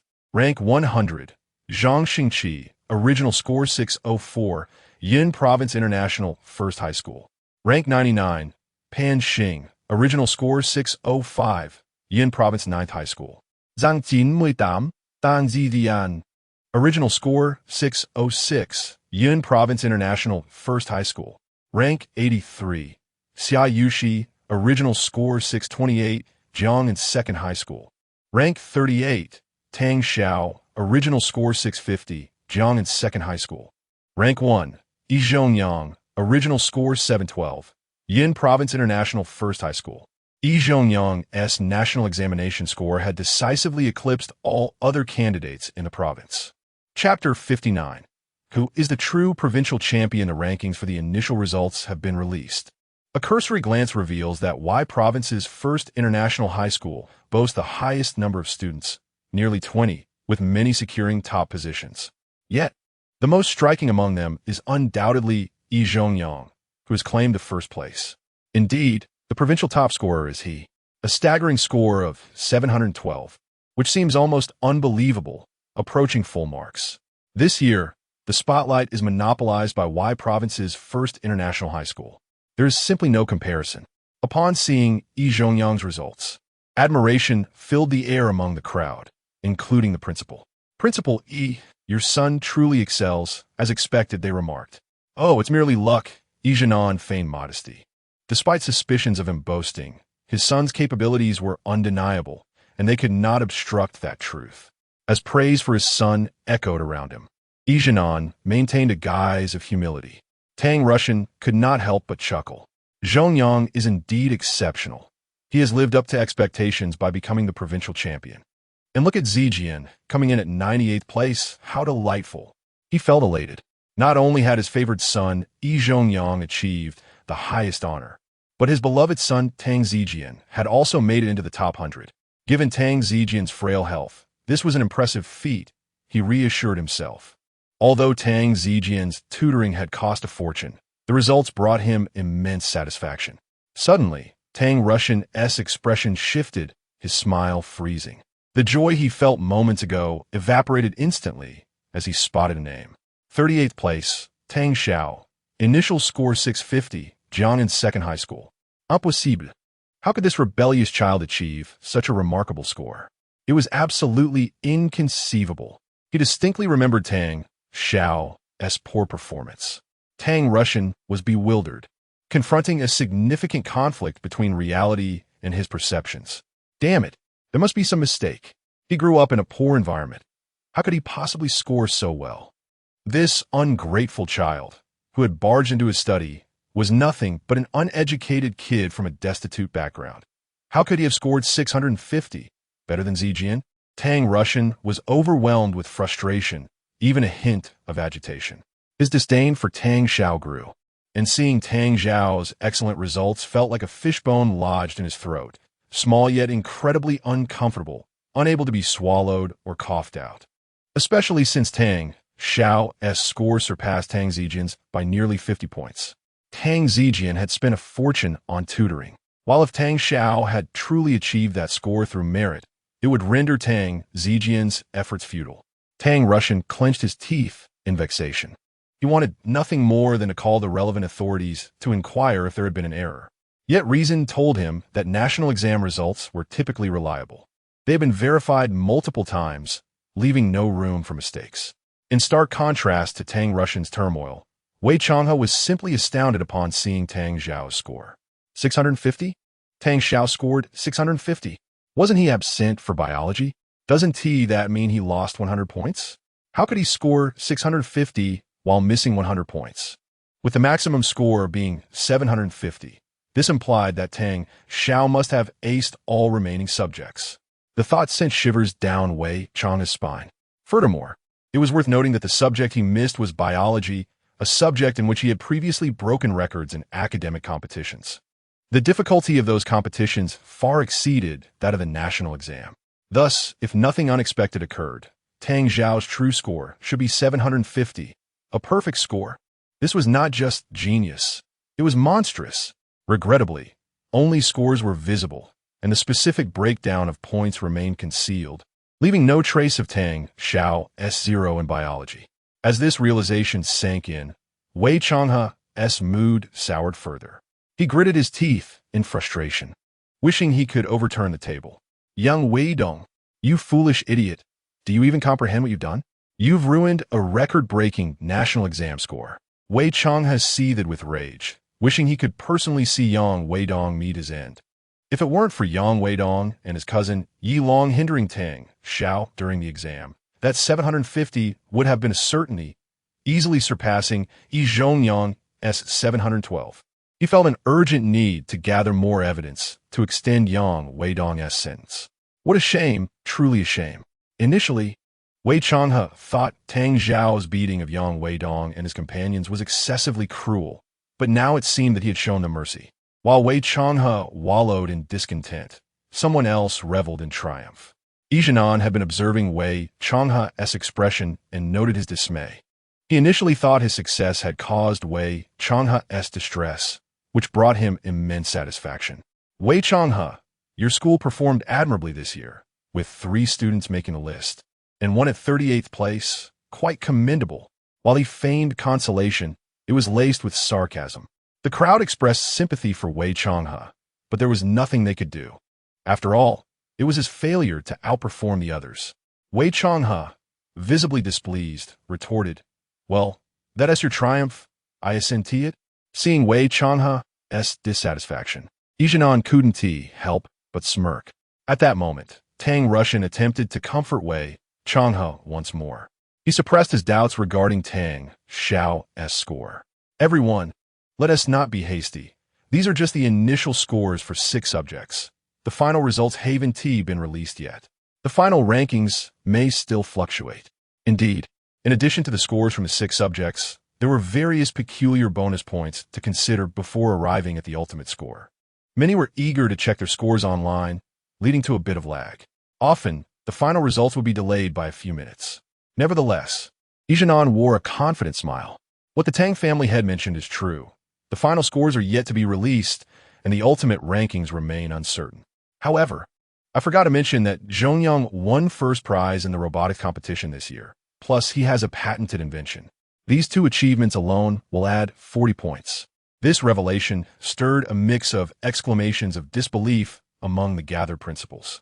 This old fox, some thought, while others felt the urge to curse. He scored 712 and still managed to rack up an additional 40 points.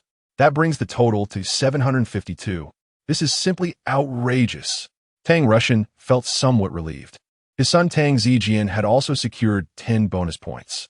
This meant that Tang Zijian's final ranking would narrow the gap with Tang Zhao, making the difference appear less significant, even if he still wouldn't surpass him.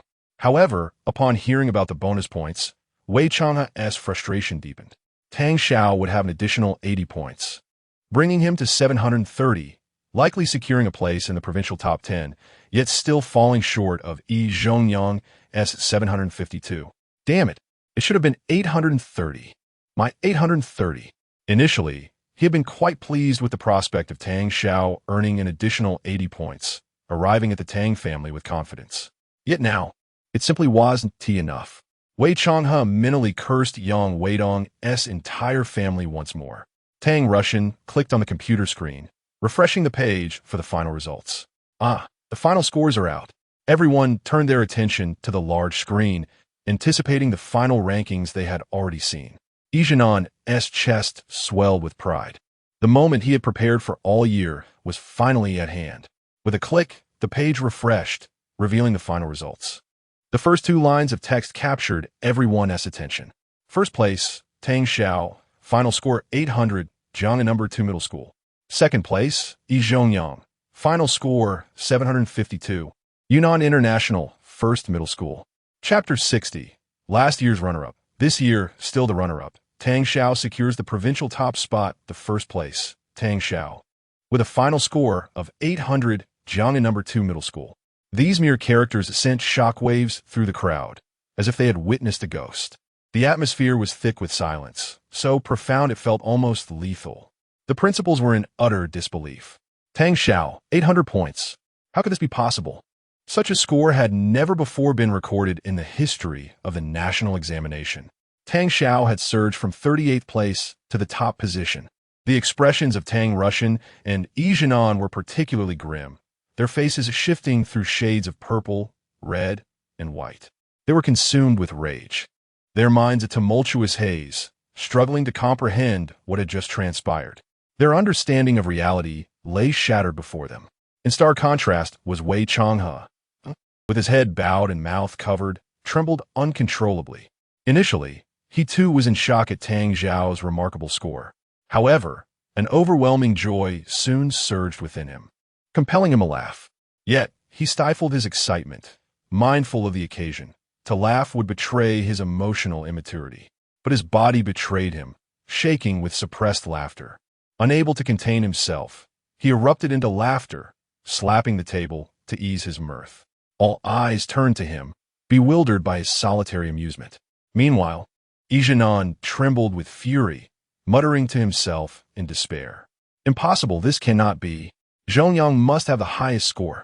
No one could surpass him. It must be a mistake, a grave error. Tang Russian was on the verge of spitting blood in frustration. Everything had seemed perfectly in order. How could a mere update have transformed Tang Xiao into the provincial top scorer? This was unfathomable. Surely, there must be a glitch in the network. He refreshed the page, convinced that the illusion would dissipate. Yet, no matter how many times he reloaded, Tang Xiao's score remained firmly at 800, undeniably securing first place. While he could accept any other student as the provincial top scorer, the thought of Tang Xiao occupying that position was intolerable. The contrast was stark. Ijanan's face paled, while Tang Russian appeared utterly lost. Conversely, Wei Changhe laughed unabashedly. This scene was perplexing. One principal pulled Wei Changhe aside, urging him to temper his mirth. "Old Wei, please refrain from laughing. Maintain some decorum. After all, you are a principal. If your student achieved 800 points, would you not laugh?" "Huh, of course I would," Wei Changhe retorted. The other principal's expression turned awkward, for he realized that were it his student who scored 800, he too would likely laugh even harder than Wei Changhe. Ijanan, with disheveled hair and a face flushed crimson, his eyes bloodshot, was on the brink of losing control. The grace and composure he once possessed had vanished. He had spent an entire year preparing for this moment, sacrificing his son's youth in the process, all to promote the provincial top scorer. Now, with Tang Xiao taking that title, his year of effort rendered him a fool, a jester. Zhongyang's second place would become a laughingstock across the province. While it might still generate traffic, it would be negative publicity, black in notoriety. The first place, Tang Xiao, would overshadow all his efforts, turning Ijanan's year of labor into a mere garment for Wei Changhe's number 2 middle school. He was baffled. How could the other have added 150 points? Was this reasonable? Not at all. Ijanan's inquiry mirrored the concerns of all the principals present. Where did that extra 150 points come from? Remember, each subject only has a maximum of 150 points. To inexplicably add 150 points is akin to claiming you have taken an additional subject and scored full marks. Is that normal? Wei Changhe grinned broadly. What? Are you envious? Is it permissible for your son to add 40 points, but not for my student to gain 150? While Wei Changhe was aware of Tang Xiao's 80 points in extra credit, the origin of the remaining 70 was a mystery to him, although he lacked the answers. That did not hinder him from mocking Ijanan or boasting to his peers. Wei Changhe felt elated. This was certain to elevate number 2 middle school's status significantly, enhancing its resources, faculty, and funding. Such extraordinary gains were a testament to Ijanan's shrewd promotion. You despicable man," Ijanan exclaimed, striking his chest as though to calm his racing heart. Other principals hastened to console him, urging him to maintain his composure. They took a certain delight in Ijanan's plight. After all, their own institutions had been overshadowed as well. Yet witnessing the collapse of Ijanan's carefully orchestrated year-long plan brought them a sense of satisfaction. Feigning profundity, Wei Changhe remarked, "I can only say, those who understand will understand." The group of principals fell silent, taken aback by his audacity. At that moment, Tang Russian continued to fiddle with his computer, hoping against hope that this was all a figment of his imagination. It was impossible. Tang Xiao's score could not be this high. Such a notion was utterly inconceivable. Tang Russian's own children had always excelled, ranking within the top 100 during the national examinations. Yet, how could they possibly compare to Tang Xiao, the provincial top scorer? Seeing Tang Russian so distraught, Wei Changhe gently patted him on the shoulder. "Old Tang, there's no need to refresh anymore. Everything has been settled. Tang Xiao is indeed the provincial top scorer. At least it's a relief that Tang Xiao is merely a distant relative of yours. If he were your son and you failed to recognize him, that would truly be infuriating." Wei Changhe's words, though seemingly comforting, were laced with barbs. He was well aware of Tang Zhao's situation and had come primarily to avenge him. Indeed, you speak the truth. I appreciate your input. Tang Russian forced a smile that was more painful than tears. He could not afford to lose his temper. He had just declared that Tang Xiao was not his son. If he truly erupted in anger, it would only complicate matters further. Any fury he felt had to be suppressed, though it was taking a toll on his health. After a brief while, Jianan found an excuse to leave. He could no longer bear to remain in such a situation. He also needed to assess the public's reaction, hoping to salvage something from the wreckage. The other principals followed suit, departing one by one, uncertain of whether they could achieve anything in this regard. Tang Russian felt a deep ache in his heart. Yet, for the sake of social niceties, he forced a smile, bidding farewell to each departing guest. Once everyone had left, the servants swiftly set about tidying up. The living room was left with Tang Russian alone, his expression dark and menacing, as if he were on the verge of violence. The atmosphere was palpably oppressive, causing the servants and butler to keep their distance. It was clear to everyone that Tang Russian was a powder keg, poised to ignite at the slightest provocation. Then, unexpectedly, the voice of Tang Zijian broke through the tension. Chapter 61. The Furious Patriarch. Another slap for the faux young master. Two figures entered through the door, Tang Zijian and his mother, Zhang Ping. In his hand, Tang Zijian held the latest model of a gaming console, exuberantly exclaiming, "The national exam results must be out. Dad, how did I do? I performed exceptionally well this year. Didn't I? Haha." The mother and son had just returned from shopping trip, with the gaming console being a gift from Zhang Ping.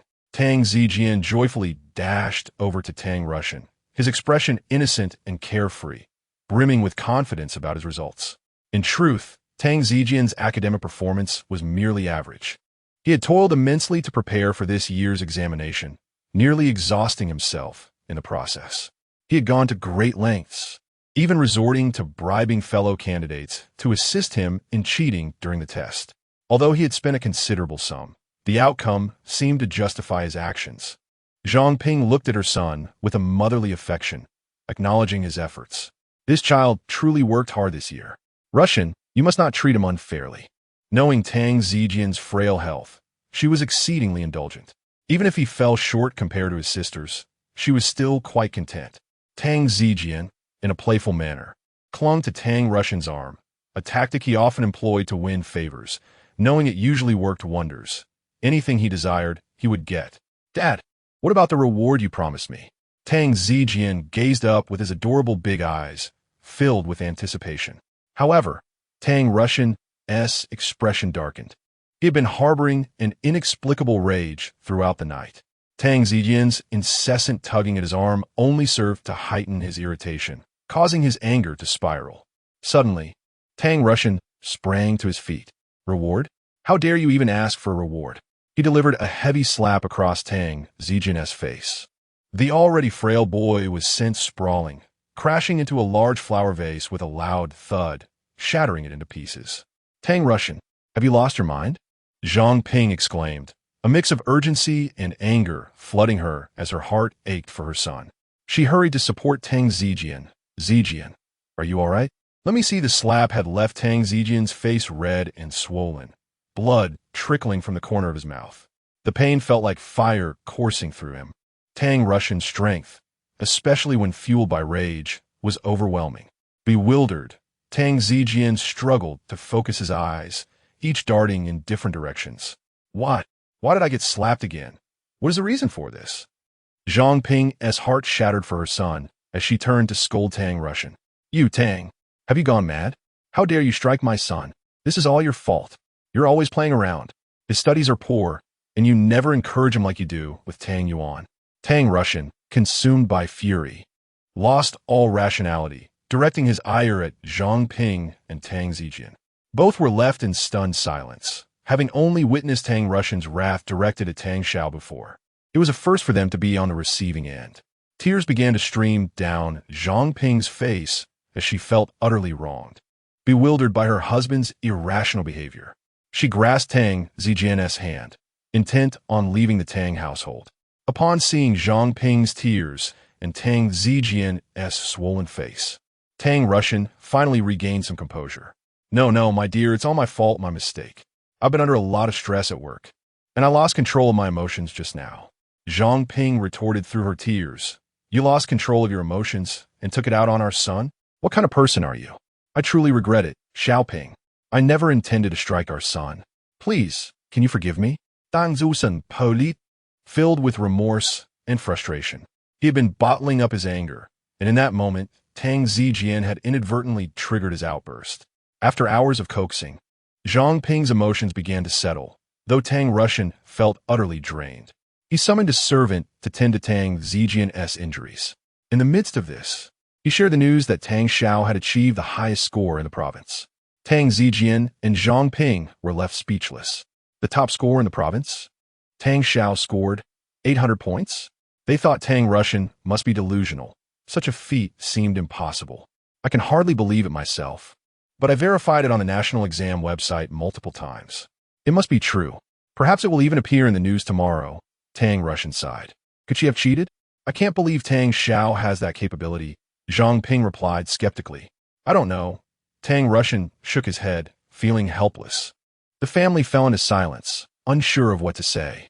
At that moment, Tang Zijian, with his swollen face, began to weep uncontrollably. Mom, Dad, I'm sorry. It's my fault for not studying hard enough. It's my poor performance. The pain on his face was compounded by his tears. The salt from his tears stung his wounds, causing him to shudder slightly, but he felt he needed to cry at this moment. Seeing their son's self-reproach, both parents felt their hearts breaking. Zijian, don't say that. You've worked very hard. We would never blame you. Zhang Ping comforted, stroking his head. It's my fault for not controlling my temper. It's all on me. Tang Russian lamented, filled with regret at seeing his son's maturity. The family exchanged many comforting words, and before they knew it, it was already past midnight. Zhang Ping glanced at the clock. It's getting late. We should rest now. Tang Russian, let us go. She shot him a look that held a hint of reproach. Ah, tonight I'm in for it, he thought. Good night, Mom and Dad. Tang Zijian said with a calm expression, locking the windows before retreating to the bathroom, securing the door behind him. He turned on the shower, the sound of water drowning out everything else. Once everything was in order, Tang Zijian took a deep breath and unleashed a furious roar. Tang Xiao. Though he yelled with all his might, the pain in his face persisted. However, he felt he had to release his frustration. Otherwise, it would consume him. Tang Xiao, why are you still alive? I worked so hard. Why do you always ruin my chances? He had bribed others to cheat and barely managed to score 600 points, while Tang Xiao effortlessly achieved 800, which drove Tang Russian to the brink. Tang Zijian's misfortune was to be caught in the crossfire of his father's fury. Initially, he had hoped for a reward for his national exam performance, but the couple's anger had overshadowed that thought entirely. Discovering Tang Xiao had scored 800 left him feeling more envious than if he had been slapped. It was a wound far deeper. He wished he could eliminate Tang Xiao himself. How could I fail to surpass Tang Xiao, even while cheating? This is impossible. Tang Xiao, what on earth did you do? Chapter 62. Son, perhaps you should consider studying for another year? Tang Zijian was in the bathroom, his fist pounding against the wall, muffled by a towel. His eyes were bloodshot. Damn Tang Xiao. When did he become so difficult to handle? 100,000 questions swirled in Tang Zijian's mind. Just 2 years prior, he could easily manipulate Tang Xiao. A simple display of tears would prompt the family to reprimand and punish Tang Xiao. Why, in the past couple of months, had he encountered obstacles at every turn? He had received numerous slaps, his face now slightly asymmetrical. Why had it become so challenging to deal with Tang Xiao? This simply wouldn't do. He needed more power. Tomorrow, he would plead with his parents, hoping to secure a portion of the Tang family's assets to preempt any future complications. The unpredictability of Tang Xiao instilled a profound sense of crisis in Tang Zijian. It was imperative to keep control of the Tang family assets. That was the optimal strategy. He stacked a few more towels and struck the wall once more. Tang Xiao, I will make your life a living hell. Tang Zijian gritted his teeth, radiating resentment. Every year, following the release of the national examination results, Media outlets across provinces eagerly capitalize on the excitement surrounding the exams. Yun Province was no exception. Early this morning, the media was ablaze with the news of the provincial top scorer. Yun Province's national examination top scorer achieves a staggering 800 points, a historic high score, also setting a record for the maximum additional points granted. Upon the release of this news, it captivated the attention of everyone in Yun Province's educational sector. From middle schools to high schools and even universities, the discussions were fervent. What the hell? 800 points? Is that even human? The perfect score is 750. How did they manage to score 800? What additional points of 150? That's absurd. How could such a thing even happen? Did the top scorer really score 650 and then get an additional 150 points? So 650 is enough to be the top scorer now? The highest scorer in Yun Province's history, yet also the most questionable top scorer. How do you know they're questionable? In the realm of the internet, all manner of comments abound. Amidst the uproar, last year's most discussed figure, Yi Zhongyang, was also brought back into the spotlight. It was laughable. He could have easily secured the provincial top scorer title. Yet this year he ended up in second place again, a perennial runner-up. This became the greatest amusement of the day. I suggest Yi Zhongyang consider repeating a year, aiming for the top score next year. Is it truly worth it to repeat a year? If he ends up second again, I would be in stitches. Are you blind? Yi Zhongyang's original score is so high. He should undoubtedly be the top scorer. How can he be compared to Tang Xiao, who merely climbed up with an additional 150 points? The system for granting additional points needs thorough scrutiny. The pressing question is, how exactly were those additional 150 points awarded to Tang Xiao? This remains a mystery. The official examination website does not provide detailed scores, only total scores and rankings. The original score of the top scorer in Yun Province was only 650, a situation that defies logic and invites considerable debate.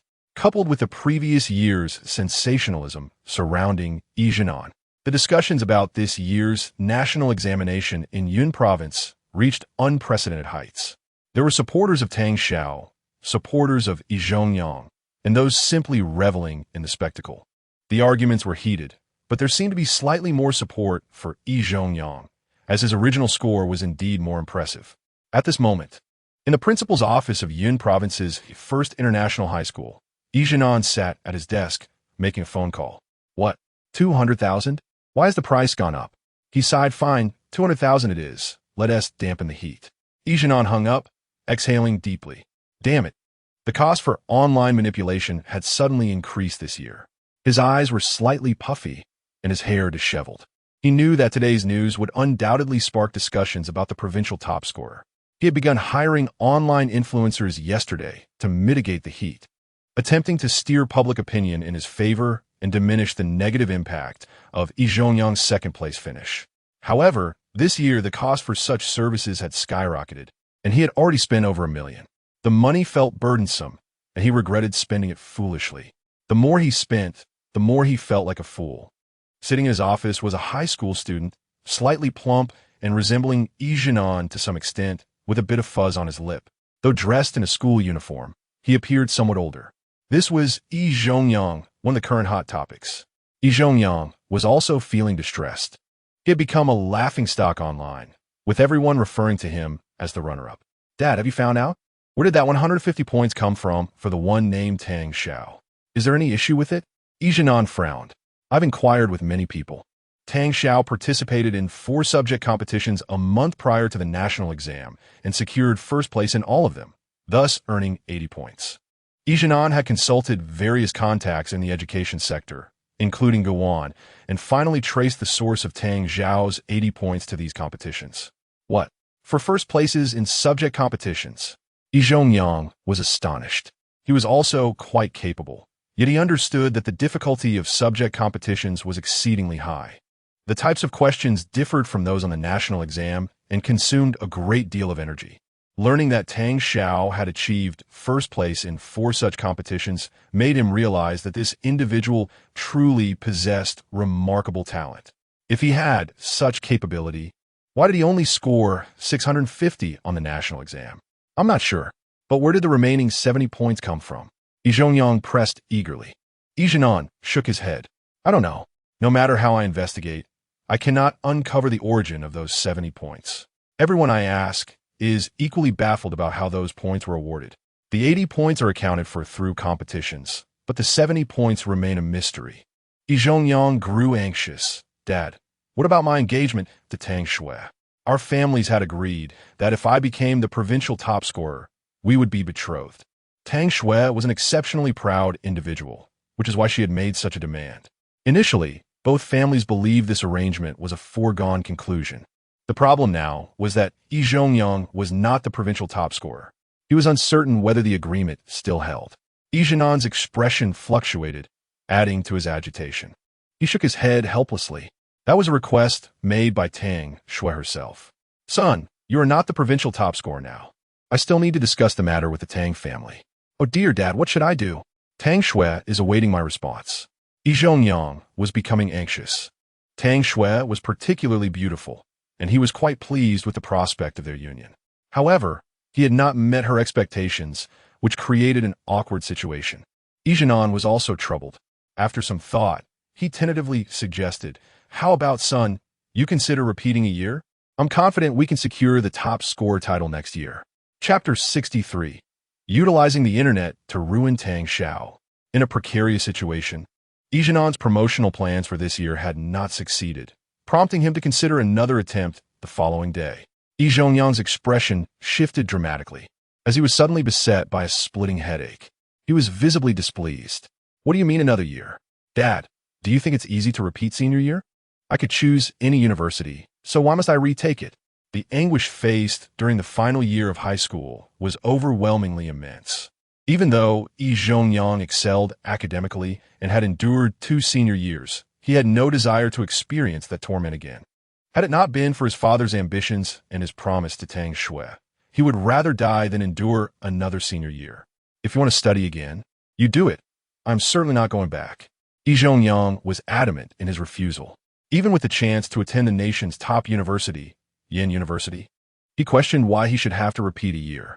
He felt utterly foolish. Furthermore, with so many people scrutinizing him online, it made him appear as the biggest fool of all. Sigh, I don't want this either. Yijian, deep in thought, became increasingly resentful. After a year of planning, he felt as though he had tailored a wedding gown for Tang Xiao. How could he swallow this indignation? There was no way a student from Wei Chang's second high school could possess such remarkable capabilities. There had to be something amiss with Tang Xiao's scores. The remaining 70 points were undoubtedly suspicious. Yijian was unconvinced. He had toiled for an entire year to accumulate a mere 40 extra points. While Tang Xiao's impressive 150 points raised serious questions. An additional 80 points was something he could begrudgingly accept, but the other 70 points were too dubious. Yijian observed his father's expression, seemingly grasping his thoughts. Dad, do you mean that Tang Xiao's 70 points might have dubious origins? It had to be so, otherwise. Why could they not trace it? He had investigated various competitions and inventions, yet found no record of Tang Xiao's participation. This led Yijian to firmly believe that Tang Xiao's additional points were suspect, although they could not ascertain the source of those 70 points. It was sufficient to know that there was an issue with his scores. A new plan began to form in Yijian's mind. Father, what do you mean? Make this matter public. The more attention it garners, the more advantageous it will be for us. Yijian pondered his scheme. Dad, I still don't understand. Yijian remained perplexed. With such excellent results, how can you be so dim-witted? Just hire some online trolls to attack him.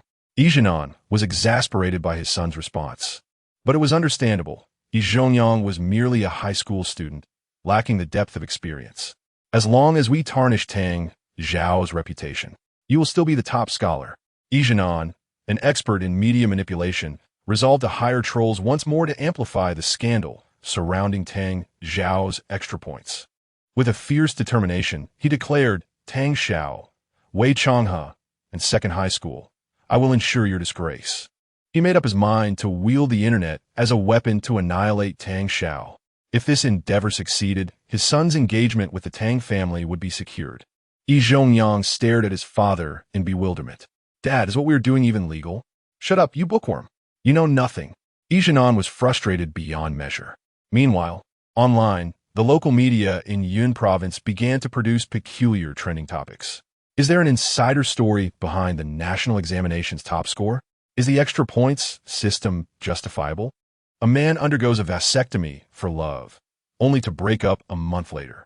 Yun province's top scholar faces widespread scrutiny. Internet celebrity defends braised pork. Collapses at a bathhouse. Police alert. A serial killer is on the loose in Jiangnan City. Citizens should remain vigilant. Though trending topics in the media often lack substance, under Yi Zhenan's manipulation, the discussion surrounding Yun province's top scholar reached unprecedented heights. Increasingly, people began to question Tang Xiao's scores, particularly the legitimacy of his additional points. However, at this moment, the center of this media storm, Tang Xiao, found himself at the Jiangnan City Police Department. He approached the duty officer. "Brother Qi, Grandpa's son, sent me to the police station for training." Officer Qi, the one on duty today, had previously met Tang Xiao. "Oh, it's Tang Xiao. Come in and have a seat." Still staying at the hospital? After exchanging pleasantries, Officer Qi scrutinized Tang Xiao, a mix of astonishment and confusion on his face. "Are you the top scholar from Yun province this year?" "Yes, that's me." "Impressive. I thought there might be someone with the same name." "Wow, but how do you have time to come here?" Tang Xiao, puzzled, replied, "Shouldn't I be busy?" "No. Today the trending topics are all about you." "You didn't know?" "I had no idea." Suddenly, Officer Qi exclaimed, "Damn, these publicity hounds have no bottom line. For the sake of some traffic, they will exploit anything. They harm others and themselves." After all this fuss, the top scholar himself is unaware that he is trending.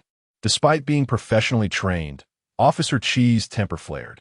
"Brother Qi, let them rant online. It has nothing to do with me. Don't get upset. It's not worth damaging your health."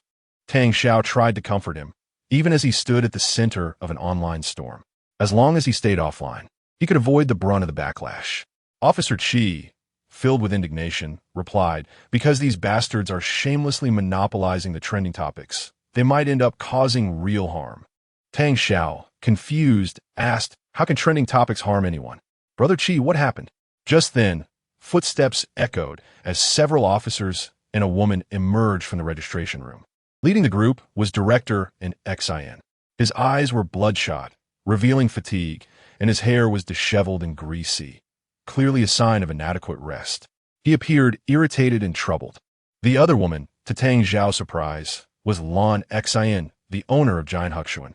Lan Xin remained stunningly beautiful, exuding maturity and charm. Yet her complexion was pale, and she looked shaken, like a startled deer, devoid of her usual grace. Director and Xin patiently reassured her, "We are doing everything possible to apprehend the criminal, Ms. Lan. You need not panic." "Thank you, Officer N, but the thought of those scenes frightens me," she replied. "We have deployed a significant number of officers, and we will capture the criminal soon." "All right, please take a moment to rest." Thank you all." Tang Xiao stepped forward to greet them. "Uncle and Boss Lan." "Tang Xiao, you've arrived." And Xin was quite familiar with Tang Xiao and was not taken aback. Upon seeing Tang Xiao, Lan Xin's eyes sparkled with recognition. She grasped Tang Xiao's arm. "How did you end up here? It's wonderful to see a familiar face." She seemed to relax, her sense of security replenished. Tang Xiao felt slightly bewildered. "What is this? This seems inappropriate." Despite Lan Xin's beauty, he was still young and had never encountered such a scene. And Xin shot Tang Xiao a knowing glance, signaling him to maintain the pose, as it was meant to comfort her. Tang Xiao initially intended to withdraw his arm, but upon noticing an Xin's gaze, he decided to endure it for the moment. The three of them took a seat in the conference room, with Lan Xin still holding onto Tang Xiao's arm, her hand trembling slightly. "Uncle Lin, what exactly is happening?" And Xin gritted his teeth and responded, "A fugitive murderer has surfaced in Jiangnan City." Chapter 64, Incorrect. Your conclusions are flawed. From an Xin, Tang Xiao learned that a serial killer had recently emerged in Jiangnan City, having committed 4 murders. This perpetrator was adept at disguise and possessed a keen awareness of evasion. The killings were not motivated by greed or lust, and the scant evidence left behind made apprehension exceedingly challenging. The police have been pursuing the suspect for several days without success, burdened by immense pressure. The final crime scene was concealed among the reeds by the Jianhu Lake, near the Jianhu Xian restaurant owned by Lan Xin. Upon discovering the body, Lan Xin promptly reported it to the authorities. Just as she completed her registration and stepped outside, she encountered Tang Xiao. Having seen the corpse firsthand, she remained visibly shaken. Tang Xiao, a familiar face she had encountered several times during her visits to Jianhu Xian, provided her with a sense of security amidst the turmoil. And Xin slammed his fist onto the table in frustration. The body discovered by Ms. Lan was that of a victim murdered just yesterday morning, with its head brutally smashed. The fiend demonstrates an utter lack of humanity. His anger was not confined to this revelation alone. What infuriates me further is that our police department issued an official statement, alerting the public of an escaped murderer and urging everyone to take precautions. Yet, what do we find trending instead? Utter nonsense that overshadowed our announcement. The killer has struck again, claiming yet another life. It's utterly outrageous. Despite the police's warning, the chaotic trending topics had obscured the crucial message, resulting in only a few individuals being aware of the situation. It was disheartening to ponder whether more lives could have been spared had the police's warning reached a wider audience. Such an important matter being derailed by thoughtless sensationalism was unacceptable for officers like them. Xiao Qi shared in an Xion's indignation, casting a glance at Tang Xiao. Tang Xiao quickly interjected, "Uncle, I assure you, I did not purchase those trending topics. I only just became aware of their existence. Of course, I know you wouldn't do such a thing. Why would anyone buy negative publicity?" And Xian trusted Tang Xiao implicitly, confident that he was not involved in such antics, especially given that the trending topics were predominantly disparaging towards him. Lan Xian's hands trembled involuntarily, haunted by the grisly sight of the corpse. Observing her distress, and Xian suggested, "Since you and Ms. Lan are friends, perhaps you could comfort her." However, Tang Xiao pondered for a moment before responding, "Uncle, perhaps I can be of assistance. Would you allow me to review the entire case record?" Sun Sheng had brought Tang Xiao to the police station for practical training precisely for such situations. And Xian had been supportive of Tang Xiao, recognizing that without his help, achieving a satisfactory score would have been quite difficult. Moreover, he had formed a good rapport with the officers in Jiangnan City and was willing to assist. "I possess an exceptional memory. I should be able to contribute," Tang Xiao thought to himself. With a variety of officers dispatched, and Xian supervised the operation from the station. Given Tang Xiao's capabilities, he felt confident that he would not hinder their efforts and ultimately agreed. "Very well, as you are a security consultant assistant, I suppose it is acceptable to share this with you." Though an Xian remained skeptical, knowing that while Tang Xiao was formidable in combat, solving such crimes required insight and logic that he doubted Tang Xiao possessed compared to his own extensive experience. And Xian led Tang Xiao to a collection of paper documents. The information encompassed the crime scene, the murder weapon, suspect characteristics, timings, and witness inquiries. "We have scrutinized these documents extensively, and the suspect's features have been largely established. Take a look. I will step outside for a smoke," he stated, seeking a momentary respite from the fatigue that the case had inflicted upon him. As Tang Xiao began to peruse the materials, Lan Xin silently observed, acutely aware of her limited ability to assist. She poured Tang Xiao a cup of instant coffee and placed it beside him. "I never imagined you were not only knowledgeable in medicine, but also in criminal investigation," she remarked in surprise. "I am still learning," Tang Xiao replied without looking up, engrossed in his examination. "Well, you are remarkably quick," she noted, astonished by the speed at which he was flipping through the pages. He skimmed through dense information with remarkable swiftness, turning to the next page before she could even register the previous one. Lan Xian was filled with curiosity. Is it truly possible to absorb this information so rapidly? Yet, the seriousness of his demeanor suggested he was not jesting. Had students nowadays truly become so adept? This reality surpassed Lan Xian's understanding. As Tang Xiao concentrated on the documents, she found herself quietly watching him. "This young man possesses a certain charm," she mused, feeling inexplicably comforted and reassured by his presence. Her earlier anxiety began to dissipate. replaced by a serene calmness. Time seemed to suspend itself, the only sound being the gentle rustle of paper. In the dimly lit room, a beautiful woman observed a focused young man, creating a tranquil tableau. After approximately 10 minutes, Tang Xiao furrowed his brow at a couple of sheets he had extracted. Realizing there was indeed a discrepancy, "Call Uncle and back in," he stated bluntly, oblivious to the commanding tone that had crept into his voice. Despite the age difference, neither Tang Xiao nor Lan Xin found it peculiar. Lan Xin smiled softly. "I didn't expect you to be so assertive." Tang Xiao was puzzled, unable to comprehend her reaction. She went to summon an Xin, who discarded his cigarette and re-entered the room. "What is it, Uncle? There's an issue with this case. The murderer is not 175 centimeters tall. He is only 163 centimeters. He has deliberately altered his dominant hand. He is actually right-handed, but committed the crimes with his left. His right thumb should bear a ring, and his left pinky nail is notably long. He is likely around 35 years old, with poor vision in his left eye and a prominent mole near his nose. His hair is slightly wavy, approximately 15 centimeters in length." Tang Xiao meticulously described the appearance of the killer. An Xin and Lan Xin listened in astonishment, taken aback by the vivid detail of Tang Xiao's description, which enabled them to vividly picture the criminal. An Xin, perplexed, questioned, "Are our conclusions incorrect? How can this be?" He could not contain his disbelief. "Your deductions differ significantly from ours. The suspect we envisioned does not resemble that description. Uncle, come here. Let me illustrate my analysis." "Dan xiao wu get." This criminal employed numerous deceptive tactics, but the body cannot lie. The inconsistencies are glaring, as Tang Xiao presented his findings. Meticulously analyzing the clues he had uncovered, an Xin grew increasingly intrigued and alarmed. Halfway through the analysis, an Xin interrupted. "Hold on a moment." He called out toward the door, "Xiao Qi, bring the homicide team in. We have a breakthrough in the serial murder case." Chapter 65. The proper use of exceptional memory. The police were astonished. "And Bureau, are you looking for us?" A group of 5 or 6 officers entered the data room. They were the last remaining members of the Major Crimes Unit, as others were occupied with cases.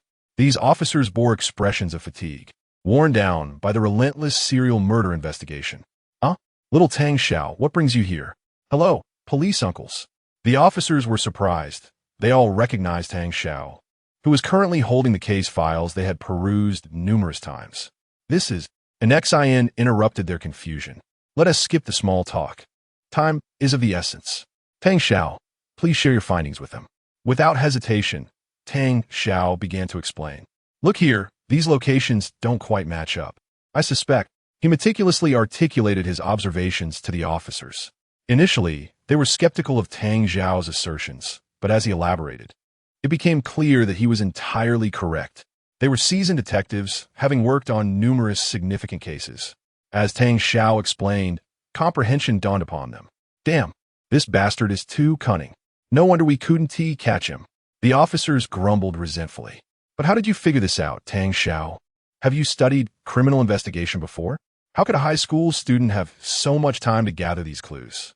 Not only did Tang Xiao analyze the perpetrator's intentionally concealed information, but astonishingly, he deduced the suspect appearance based on their habitual actions. This was somewhat far-fetched. I haven't studied it. It's primarily due to the meticulous records in your files, and my exceptional memory allowed me to piece it together," Tang Xiao humbly replied. In truth, everyone's thought processes are influenced by attention, information, and memory, which often leads to certain blind spots. However, Tang Xiao's perfect recall was akin to that of a camera, nearly devoid of blind spots. Hence, he easily identified details that others overlooked. Analyzing a person's appearance based on habitual actions could also be achieved with a sufficiently strong memory. For instance, individuals who wear braces often tend to press their lips together while speaking, eventually forming a new facial expression. Moreover, the detailed record from the police bureau significantly aided Tang Xiao in uncovering leads. Remarkable. Truly remarkable. It would be a shame if you didn't become a police officer. The officers praised him sincerely. For reasons unknown, Lan Xin felt a surge of joy at Tang Xiao's praise, even more so than the officers. An XIN clapped a police officer on the shoulder. Let us not waste any more time. Any questions can wait until the case is resolved. Now that we know what the perpetrator looks like, let us move swiftly to apprehend him. It would be disastrous if he committed another murder. The sooner we capture him, the safer Jiangnan City will be. Yes, Director. We will redraw the wanted poster immediately. We were previously misled and unable to catch him, knowing the suspect's appearance. It's only a matter of time before we apprehend him. Time is of the essence. We must act quickly. The Major Crimes Unit members quickly resumed their tasks. A glimmer of excitement finally appeared on an XIN's face as he patted Tang Xiao. Little Tang Xiao, you've been a tremendous help to us. If all goes well, we should be able to catch him within 24 hours. Will you join us in the apprehension? An XIN knew Tang Xiao was quite formidable. Being a disciple of Sun Sheng, he still hoped to bring Tang Xiao along. However, Tang Xiao pondered for a moment before shaking his head. I want to be going to the front lines for the arrest. I believe I can assist in other ways. 24 hours is still too long. Could you show me the surveillance footage from the crime scenes? Surveillance footage? We can show you, but the content is extensive, likely thousands of hours of footage. We reviewed some, but it's challenging to uncover any leads, an XIN explained. With a week's time and 4 lives lost, along with numerous surrounding neighborhoods and streets, the suspect has also disguised themselves and possesses strong counter-surveillance skills, deliberately avoiding the cameras. For such a cunning and high-intelligence criminal, sifting through thousands of hours of footage is akin to searching for a needle in a haystack. How long would that take? It's all right. I just want to give it a try. After a moment of contemplation, an XIN agreed. All right, follow me to the conference room. The conference room was equipped with a computer and a large screen. The officers had copied all the surveillance records from the vicinity of the crime scenes. Officer Xiao Qi opened the computer and the large screen. This is the surveillance footage from the main entrance of Blue Star Community, the site of the first murder. From a week ago. However, Tang Xiao interjected, please play multiple surveillance angles simultaneously. I can manage it. All right. Officer Xiao Qi was somewhat perplexed but complied. Opening just one more. Not enough. Open a few more. At Tang Xiao's insistence, multiple video windows were opened, and on the large screen, 4x4, a total of 16 surveillance video windows played simultaneously. These were the recordings from 2 communities. Tang Xiao remained fixated, attempting to uncover the perpetrator's traces from the footage. The black, white, and gray lights reflected on his face as a torrent of information flashed in his eyes. Opfiso Xiaoqi, Lan Xin, and an XIN were all stunned by this extraordinary scene. Can he really manage all this? They wondered. Yet, Tang Xiao inquired, can we add more? That is all we can handle. The computer can't support more than 16 at once. What a pity. The efficiency is still insufficient, Tang Xiao thought to himself. He possessed photographic memory and super dynamic vision, making it easy for him to process such footage simultaneously. Officer Xiao Qi, can you increase the playback speed? Sure. I can set it to 1. 2 times. Too slow. Increase it to 4 times.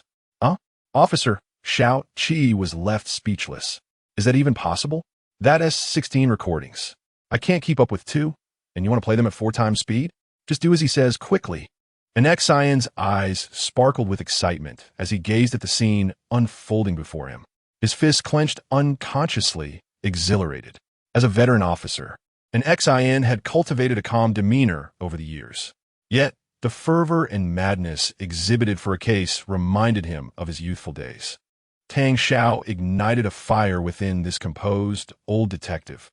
With Tang Xiao's extraordinary efficiency, it was indeed possible to find leads from the surveillance footage, significantly shortening the time required to apprehend the suspect.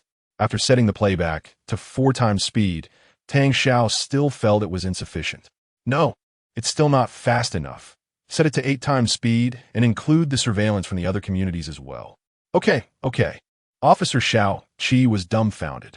Watching a recording at 8 times speed, how could anything be discerned?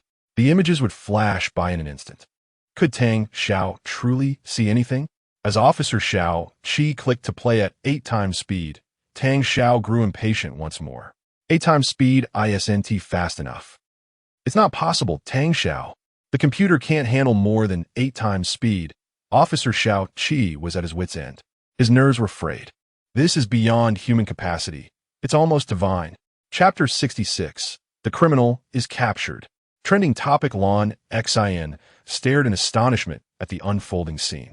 Being a member of the upper echelons of society, she held considerable influence and status within her circle. She prided herself on her extensive knowledge and experience, believing she had witnessed every extraordinary phenomenon imaginable. Yet, she had never encountered someone like Tang Xiao before. While she had previously admired his focus as he sifted through data, witnessing him analyze surveillance footage was nothing short of breathtaking, an unparalleled shock. Other officers, who were not on duty, were drawn into the conference room by the commotion. As they observed Tang Xiao simultaneously scrutinizing 16 monitors, they were left breathless, utterly astonished. What on earth was happening? Was this some sort of brain of the year competition? Even the champion could not possibly achieve such a feat. They felt overwhelmed. After staring at the screen for just a minute, nausea began to creep in. Was it really possible for Tang Xiao to maintain such intense focus? What could he even discern from this? Surely, the computer's cooling system must be burning out. They had previously dismissed the idea that artificial intelligence could surpass human intellect. However, once they learned that Tang Xiao was assisting in the manhunt for a murderer, a profound respect washed over them.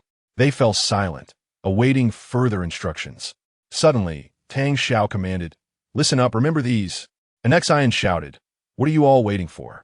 Follow his lead. At the director's insistence, they hastily retrieved paper, pens, and recording devices. Jinhua Chun Garden, Northgate number 3 surveillance, July 2nd, 202X. From 4:23 p.m. to 4:47 p.m. Lihua Community, backdoor number 6 surveillance, July 4th, 202X. From 2:03 a.m. to 5:20 a.m. Xingung Mountain Water Phase 2, Eastgate number 2 surveillance, July 5th, 202X. From 12:15 p.m. to 1:40 p.m. The officers scrambled to jot down the information. Possessing an extraordinary memory and dynamic vision, Tang Xiao pinpointed the criminal's whereabouts from the minutiae of the footage, methodically reporting each location. At last, after announcing the final position, his vision blurred, and he nearly toppled over. Fortunately, Lon Xin was there to steady him, and they both sank into nearby chairs. A trickle of blood escaped from Tang Xiao's nose. His complexion was ashen, and he felt dizzy. The intense mental strain had clearly taken its toll. "Tang Xiao, what's wrong? Brother Tang Xiao, are you all right? This must be hypoglycemia. He's overworked his brain. Quickly, get him some glucose." The officers rushed to prepare a cup of glucose water for Tang Xiao to drink. They gathered around him, and gradually, his color began to return. "Don't mind me. I've already traced the criminal's movements. Just follow the timeline and locations to deduce the suspect's whereabouts. I'm just exhausted. The criminals are in your hands now. I need to rest for a while." With that, Tang Xiao succumbed to slumber on the conference room bench. In moments of extreme fatigue, one often finds themselves overtaken by sleep. He was utterly drained, and only rest could rejuvenate his overworked mind. His body leaned against Lon Xian's, and she could even hear his steady breaths. The officers in the conference room watched the sleeping youth, their hearts swelling with emotion. This young man had worn himself out in the pursuit of justice. He had only just graduated from high school, someone who should have been sheltered, not burdened. They were police officers, and Tang Xiao's dedication brought tears to their eyes. An Xian wiped away a tear and decisively declared, "Let him rest here. We will go apprehend the criminal." Suppressing his emotions and volume so as not to disturb Tang Xiao's sleep, he added, "Yes." The officers nodded in agreement, quickly mobilizing. Tang Xiao had sacrificed so much, they could not allow the suspect to slip through their fingers. As they exited the conference room, an Xian instructed, "Director, I will stay here with Tang Xiao." Lon Xian volunteered, and an Xian nodded, "Very well, you can remain. If you're tired, take a moment to rest." He closed the conference room door behind him. Inside, Lon Xian quietly observed Tang Xiao as he slept. This child, a smile spread across her face. Yet, as time passed, her eyelids began to droop. The chaos within her heart had settled, and exhaustion washed over her. They sat shoulder to shoulder, leaning against one another. drifting into gentle slumber. The conference room was serene, but outside, the entire police bureau buzzed with activity. Quickly, the sketches are ready. Team 1 is investigating this area. Team 2 is over there. Move faster. Everyone was mobilized, intent on capturing the criminal. Half an hour later, the intercom crackled to life. Comrades, we have apprehended the suspect. The voice on the other end was filled with excitement. Wonderful. Oh, the officers erupted in cheers. An ex-IN's face lit up with a smile. The tension in his heart finally dissipated. They had been physically and mentally drained, grappling with the pressure of a fugitive murderer in the city. Now, they had finally captured him. Bring the suspect in, an ex-IN commanded with calm authority. Yes, in the police bureau, officers exchanged laughter and encouragement, patting each other's shoulders and thumping their chests. It was all thanks to young brother Tang Xiao that this case was resolved so swiftly. Indeed, without him, this investigation could have dragged on for days, potentially leading to more victims. I have witnessed what a true genius looks like. With such a formidable intellect, achieving top marks in the province would be effortless. How could anyone dare to question that? They had witnessed Tang Xiao's remarkable mental prowess. Such a brilliant mind was wasted on exams. The trending topics online were merely misguided sensationalism, jeopardizing serious matters. These scoundrels had no idea that without Tang Xiao's assistance, another life could have been lost. The mere thought of it incensed them. If given the chance, they would gladly see those responsible for such harmful media locked away. Speaking of trending topics, the officers seethed with anger. Such a crucial official announcement overshadowed by unscrupulous sensationalism. Moreover, the trending topics were filled with derogatory remarks about Tang Xiao. They could hardly contain their frustration. They wished for nothing more than to see those who manipulated public opinion face justice. Yet, despite their indignation, the practicalities of apprehending these unscrupulous media figures proved daunting. Meanwhile, Nan sat in his office, perusing trending topics online when a phone call interrupted him. What? Someone at the police bureau has seen Tang Xiao? Excellent. This is fortuitous. He has walked right into our trap. We cannot let this opportunity slip away. Contact a few influencers to interview him. Over the past few days, Nan had invested considerable effort into manipulating the online narrative, devising ways to undermine Tang Xiao. Though he had spent a significant sum, the potential benefits of restoring his son's status as the top student in the province were immense, both for the reputation of the international #1 high school and the alliance with the Tang family. Most importantly, he could not swallow his pride over this matter. Delighted by the news, Nan felt a surge of excitement. Tang Xiao was at the police bureau. Perfect. He had been longing to investigate the circumstances that had unjustly elevated this brat-ass standing.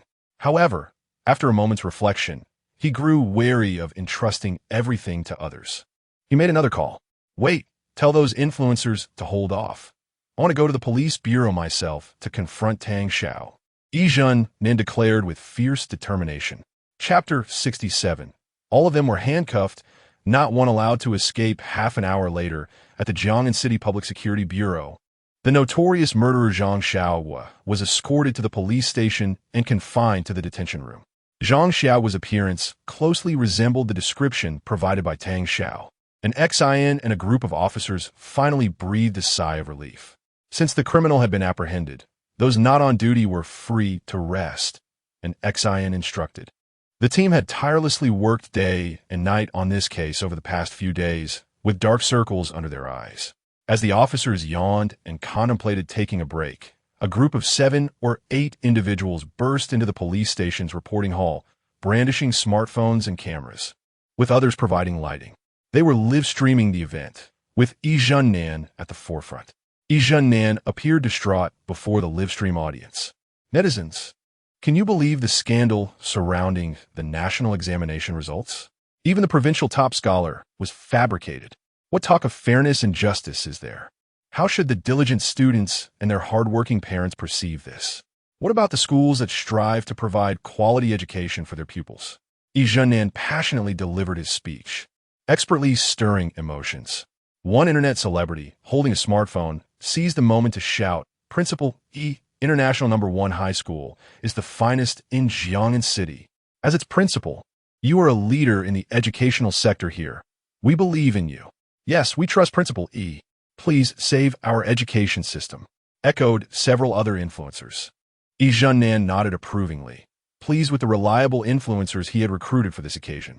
He had meticulously planned, bringing in 4 internet personalities to stream simultaneously across different platforms, with the police station as their chosen venue. He was convinced that Tang Zhao's results were dubious, and by reporting the case, the police would surely take his side, leading to Tang Zhao's disgrace. The livestream chat buzzed with excitement. Incredible. They actually came to the police station. Things are escalating. Finally, the truth behind Tang Zhao's results will be revealed. This sham provincial champion deserves to be locked up. Ha! The provincial champion is going to jail. This is too much. Quick, call the police. The national examination must remain untainted. Under the influence of Yi Zhennan and his online supporters, the on-duty officers stood up, furrowing their brows in concern. What are you doing here? Officer Xiao Qi reprimanded. He had never witnessed such a situation where individuals live stream from the police station without prior notice.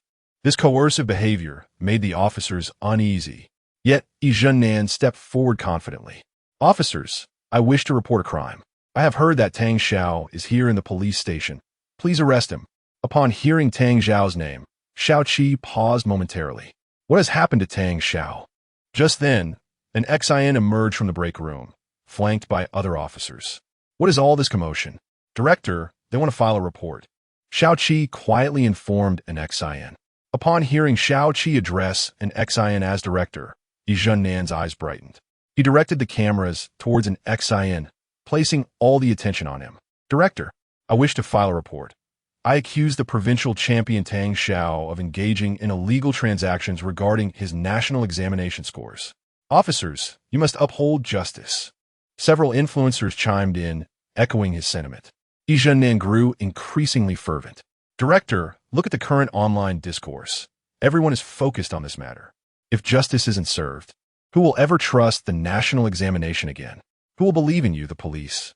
He incited emotions, and the other influencers rallied behind him, while the online comments overwhelmingly supported Yi Zhennan's claims. However, they failed to notice the officers' expressions growing increasingly grim, their righteous demeanor now tinged with a hint of menace. An XIN bellowed, cuff them all. Not a single one is to escape. Yes, a flurry of officers surged forward. They had been waiting for the director's command to confront this group. An XIN added, seize their phones. Do not stop the live stream. Continue broadcasting. These online warriors, formidable in the digital realm, crumbled under the police's authority. As officers confiscated phones, they twisted the influencers' hands behind their backs, securing them with silver handcuffs. The pent-up frustration of the officers, interrupted just as they were about to rest, could not be contained. Yi Zhennan and the influencers found their wrists painfully twisted. The police are assaulting us. The police are attacking us. One influencer protested vehemently, even attempting to headbutt an officer. However, the police swiftly subdued him, pinning him to the ground, his face pressed against the floor. Get a chain. We have a special case here. The influencers were bewildered. They were simply doing their job. Why were they being arrested? What was happening? Yi Zhennan and his companions found themselves handcuffed in the corridor, appearing as disheveled as common thieves. A stark contrast to their previous bravado. Yi Zhennan suppressed his anger and confusion. Why did it seem as though the police harbored animosity towards them? Director, what are you doing? The entire nation is watching. Under an XIN's command, the officers seized the phones and continued the live stream, which remained uninterrupted. Viewers were left bewildered, questioning how the stream had shifted from influencers to police officers. What on earth? Why are the police being so aggressive? Even Principal E has been apprehended. I initially had my doubts, but now I believe there is indeed a cover-up. The police are involved. The police are so fierce. Is it really necessary? Faced with Yi Zhennan's inquiries, an XIN glared at him. I want to know what you are doing. Do you even comprehend the gravity of your actions? Yi Zhennan gritted his teeth. Though handcuffed, he endeavored to hold his head high, refusing to concede. He resolved to clarify his position. Director, there must be some misunderstanding. I am Yi Zhennan, principal of International No. 1 High School. I am here to report crime. This year's provincial champion, Tang Xiao, has 70 points of extra credit with an unknown origin. No matter how we investigate, we cannot trace it. I urge you to open a case to thoroughly examine Tang Xiao's fraudulent behavior. Hold him accountable for his illegal actions. Furthermore, I demand an explanation as to why we are being handcuffed. This is an arbitrary exercise of power, Director. Have you considered the consequences? Even while restrained, Yi Zhennan stood defiantly against the officers.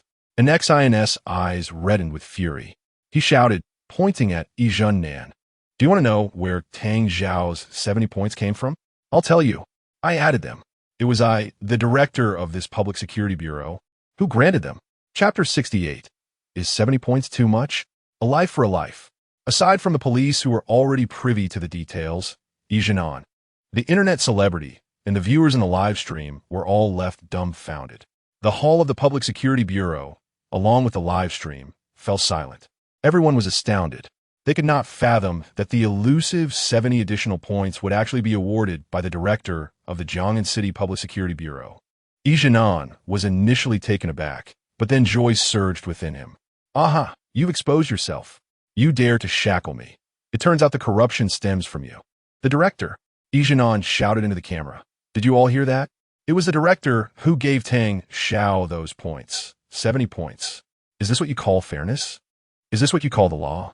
Shut your mouth. An sin vito. Let me tell you how Tang Xiao earned those 70 points." An XIN had made a trip to the document room, slamming down a stack of wanted notices onto the table in the hall. Zhang Chang, an A-level wanted criminal, responsible for 5 murders and severely injuring 2 police officers. Xiang Xiaonan, a B-level wanted criminal, Zhang Chang's accomplice, responsible for 1 murder, robbery, and theft. Yilong, a C-level wanted criminal, a hired thug, responsible for numerous injuries. Yang Yu, a D-level wanted criminal, Yilong's accomplice, involved in multiple burglaries across several provinces. And then there's Zhang Xiaohua, an A-level wanted criminal, responsible for 4 murders, who killed again last night and was apprehended only this afternoon.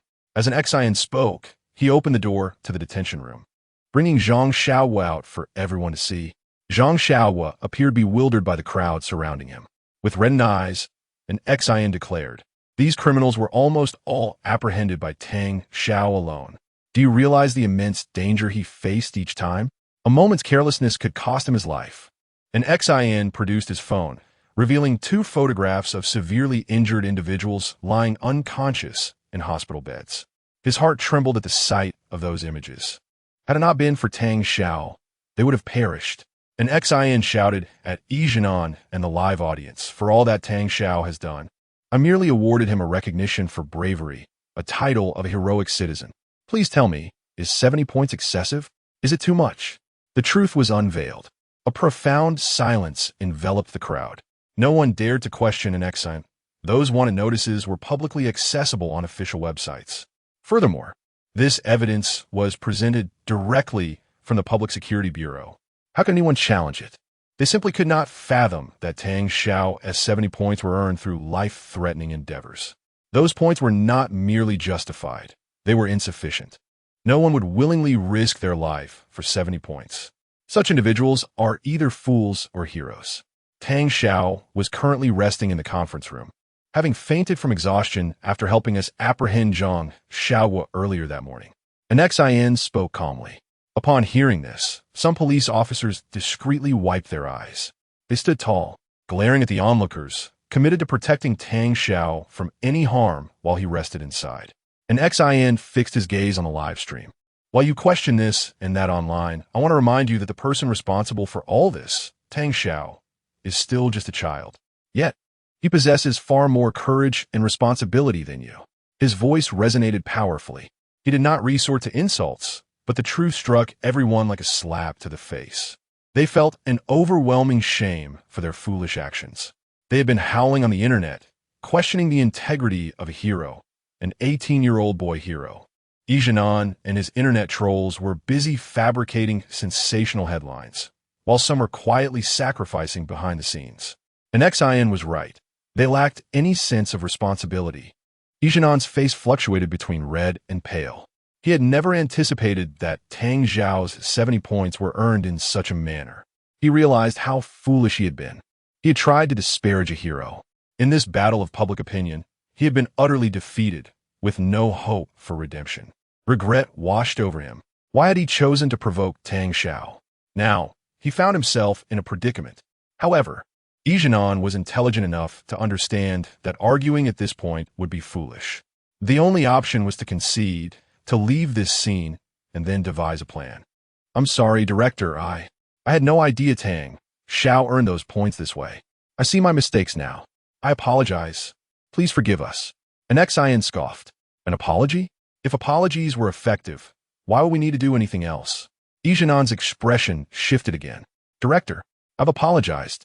What more do you want? I admit we were in the wrong, but we haven't broken the law, have we? Don't think you can act with impunity just because you're the director. An Xian interjected. Nonsense. You have indeed broken the law. Do you believe we are oblivious to everything? You have incited online harassment against him, causing significant damage to his reputation. You fabricated false news.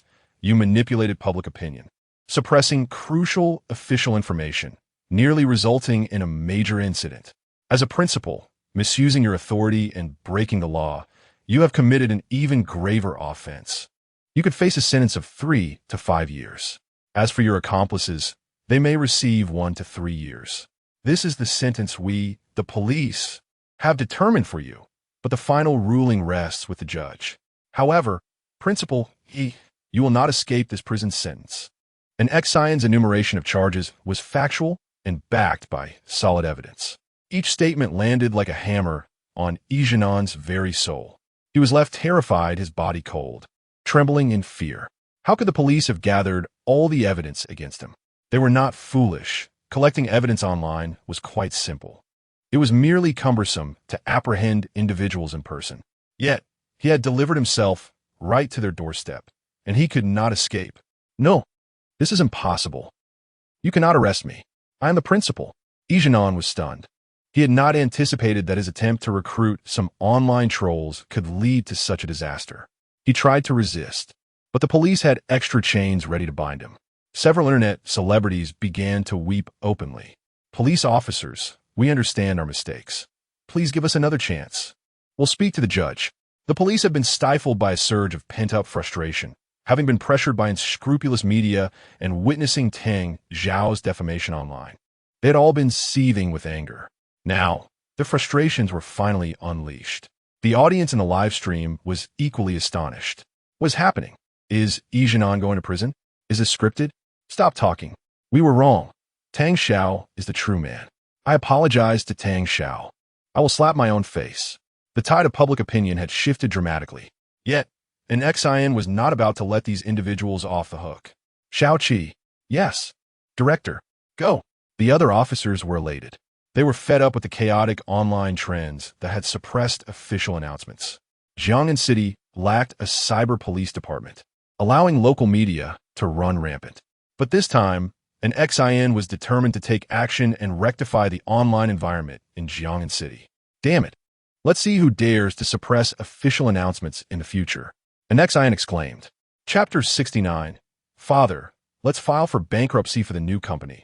The young master is heartbroken. In this farcical scenario, Yijian was dealt with decisively by an Xian. Meanwhile, the most sensational news circulating online in Jiangnan City was that Yijian, the principal of International No. 1 School, might face imprisonment. The twists and turns were entirely unexpected for netizens. Following this incident, an Xian promptly established a cyber police department, swiftly banning accounts for any disagreement and conducting in-person investigations. Who would dare to act recklessly now? At this moment, in the Tang family villa, Tang Russian cheerfully addressed Tang Zijian. Zijian, your desire to assist with our family's business shows that you have truly matured. Tang Zijian approached Tang Russian, expressing his eagerness to help the family. Tang Russian, without a second thought, felt immense satisfaction with Tang Zijian's attitude. What a sensible child. How could I have ever scolded him? I truly am unworthy. Father, you are simply overworked, which is why you become anxious. I have never blamed you. However, I do not wish to see you so exhausted. Although I'm still young and lacking in ability, I want to help alleviate your burdens. Having a son like you is a true blessing, Tang Russian thought to himself, feeling a deep affection for Tang Zijian. Unlike Tang Xiao, who had never requested anything and whom he suspected of seeking the family's wealth, Tang Zijian's proposal to take on company assets seemed remarkably mature. Tang Zijian began to massage Tang Russian's shoulders, appearing more delicate than any young girl. Tang Russian was utterly enamored by this display. Overjoyed, he readily agreed, Zijian, I will grant you half of the shares in the new pharmaceutical company I have recently established, making you the general manager. Alongside you, Xuejia and Principal Yijian will also be partners. With such prominent figures backing you, this company undoubtedly has a bright future. Tang Russian had collaborated with Tang Shui and Yijian in establishing this new venture, encompassing talent, funding, market presence, and products in a comprehensive partnership. Tang Zijian's heart swelled with joy. This is secured. Tang Russian had already invested tens of millions into this pharmaceutical company, and if all goes well, reaching a market value of over $1 billion should pose no issue. He had even contacted numerous principals in Jiang'an City to recruit talent, indicating his intention to vigorously develop this company to bolster the Tang family's influence. The fact that Tang Russian was willing to grant Tang Zijian a portion of the shares and appoint him as general manager showcased his immense trust. Father, I will work diligently. I will not betray your trust, Tang Zijian exclaimed, planting a kiss on Tang Russian's cheek. While the two shared a moment of familial affection, Tang Zijian's mind was racing with calculations. If he controlled this company, he could amass considerable wealth. A glint of ambition and ruthlessness flickered in his eyes. Tang Xiao, this is merely the first step in my quest for the Tang family's assets. In the future, all of the Tang family's wealth will be mine. Once I have complete control, just wait and see how I will deal with you. Dad, when shall we visit the company? He inquired, eager to expedite the proceedings. You just finished your national examination. Don't you want to relax a bit? No, I am too eager to improve and assist our family. Tang Zijian was exceptionally articulate, and Tang Russian beamed with pride. Very well, since that is the case, I shall take you to the company now. Yes, thank you, Father. The two rose, preparing to leave when Tang Russian's phone rang. It was his fourth sister, Tang Shui. Tang Russian cheerfully answered the call and activated the speakerphone. Xiao Shui, Zijian and I are at home. I have good news. I plan to allocate half of the new company's shares to Zijian. Haha, Zijian has grown and become sensible. Xiao Shui, I want to help you with the business. The father and son duo were in high spirits, eager to share this wonderful news with Tang Shui. However, there was a prolonged silence on the other end of the line. A melodious voice finally responded, Father, let us file for bankruptcy for the new company. What? Tang Shui's voice was icy, filled with resignation. Tang Russian and Tang Zijian were stunned. What nonsense are you speaking, Xiao Shui? The new company is so promising. Why will we file for bankruptcy? We have invested nearly 70 million. It is certain to reach a market value of over $1 billion. Why on earth would we go bankrupt? Tang Zijian echoed, struggling to grasp Tang Shui's words. Tang Shui's tone was heavy. She was clearly upset. Haven't you seen the news? That fool Yijian actually bought trending topics and sent hired trolls to the police station to create a scandal. Now he is utterly disgraced and might even face imprisonment. Yijian has become a pariah. With him as a shareholder, our company is a ticking time bomb. Who would dare to collaborate with us? Who would buy our products? In the world of business, especially for a publicly listed company, reputation is paramount, commonly referred to as market confidence. If people trust you, your company's value rises and your products sell easily. If they do not trust you, even the best products will struggle to find buyers. Yijian's reputation is irreparably tarnished. Who would trust a company associated with someone willing to manipulate public opinion? Father, I know this is hard for you to accept, but we must take this course of action. The Tang family must swiftly sever ties with Yijian and completely dissociate ourselves. The sooner, the better. If we delay, I fear that other sectors of the Tang family's business will also be affected. Tang Shui laid out the cold, harsh reality. Not only her father and brother, but she herself was also deeply affected. She had invested so much in this company. However, the fallout from Yijian's actions was far too toxic to salvage. Delaying would only lead to greater harm. Tang Russian stared in shock, rendered speechless for a long moment, unable to process the information. Why? Ijanan is a clever man. How could he engage in such reckless behavior at the police station? He had yet to read the news and was unaware of the chaos unfolding online. Tang Shui erupted in anger. The director helped him deal with the aftermath, and Ijanan fell victim to Tang Xiao. Father, I have warned you before. Tang Xiao is deeply scheming. Our family has been too kind, too forgiving. Look at the trouble he has caused. No sooner had he left our family than his true nature was revealed. Tang Shui's voice dripped with disdain. She was the most academically accomplished among the four sisters and had even pursued an academic career. She frequently heard her sisters criticize Tang Xiao for being uneducated, cunning, greedy, lazy, and ungrateful. This was her perception of him. Now that her own company was failing, she was filled with fury. What valor? What top student? None of it means anything to me. Where was his bravery when he lived with us? Where was his academic excellence? He only improved after leaving our home. Do we stifle his growth? Tang Xiao is the most cunning scoundrel I have ever encountered. Chapter 70. Tang Xiao was teased by the elderly matriarch Tang Xiao. Upon discovering that it was Tang Xiao who had sabotaged his company, Tang Russian was filled with uncontainable rage. With a loud crash, he hurled a coffee cup on the table to the floor. On the phone, Tang Shui sighed. Dad, we have severely underestimated Tang Xiao's malevolence. He has colluded with the director and deceived everyone. This is precisely the sort of thing he is capable of, having become entangled with the notorious Ijanan. Our new company is beyond redemption. It should declare bankruptcy sooner rather than later, lest we face even greater losses in the future. The veins on Tang Russian's forehead throbbed with anger. Shui, is there truly no way out? None. I do not wish for the new company to go under. But bankruptcy is the only option. However, rest assured, our research institute's new product will soon make a breakthrough. And once that happens, it will be far more profitable. Tang Shui spoke with unwavering confidence. After a moment's hesitation, Tang Russian cautiously inquired, what about your engagement to Zhongyang? That is impossible now. Not only did he fail to achieve the top score in the province, but his father's reputation is also in ruins. Dad, given his current state, do you still expect me to marry him? Tang Shui replied with evident resistance.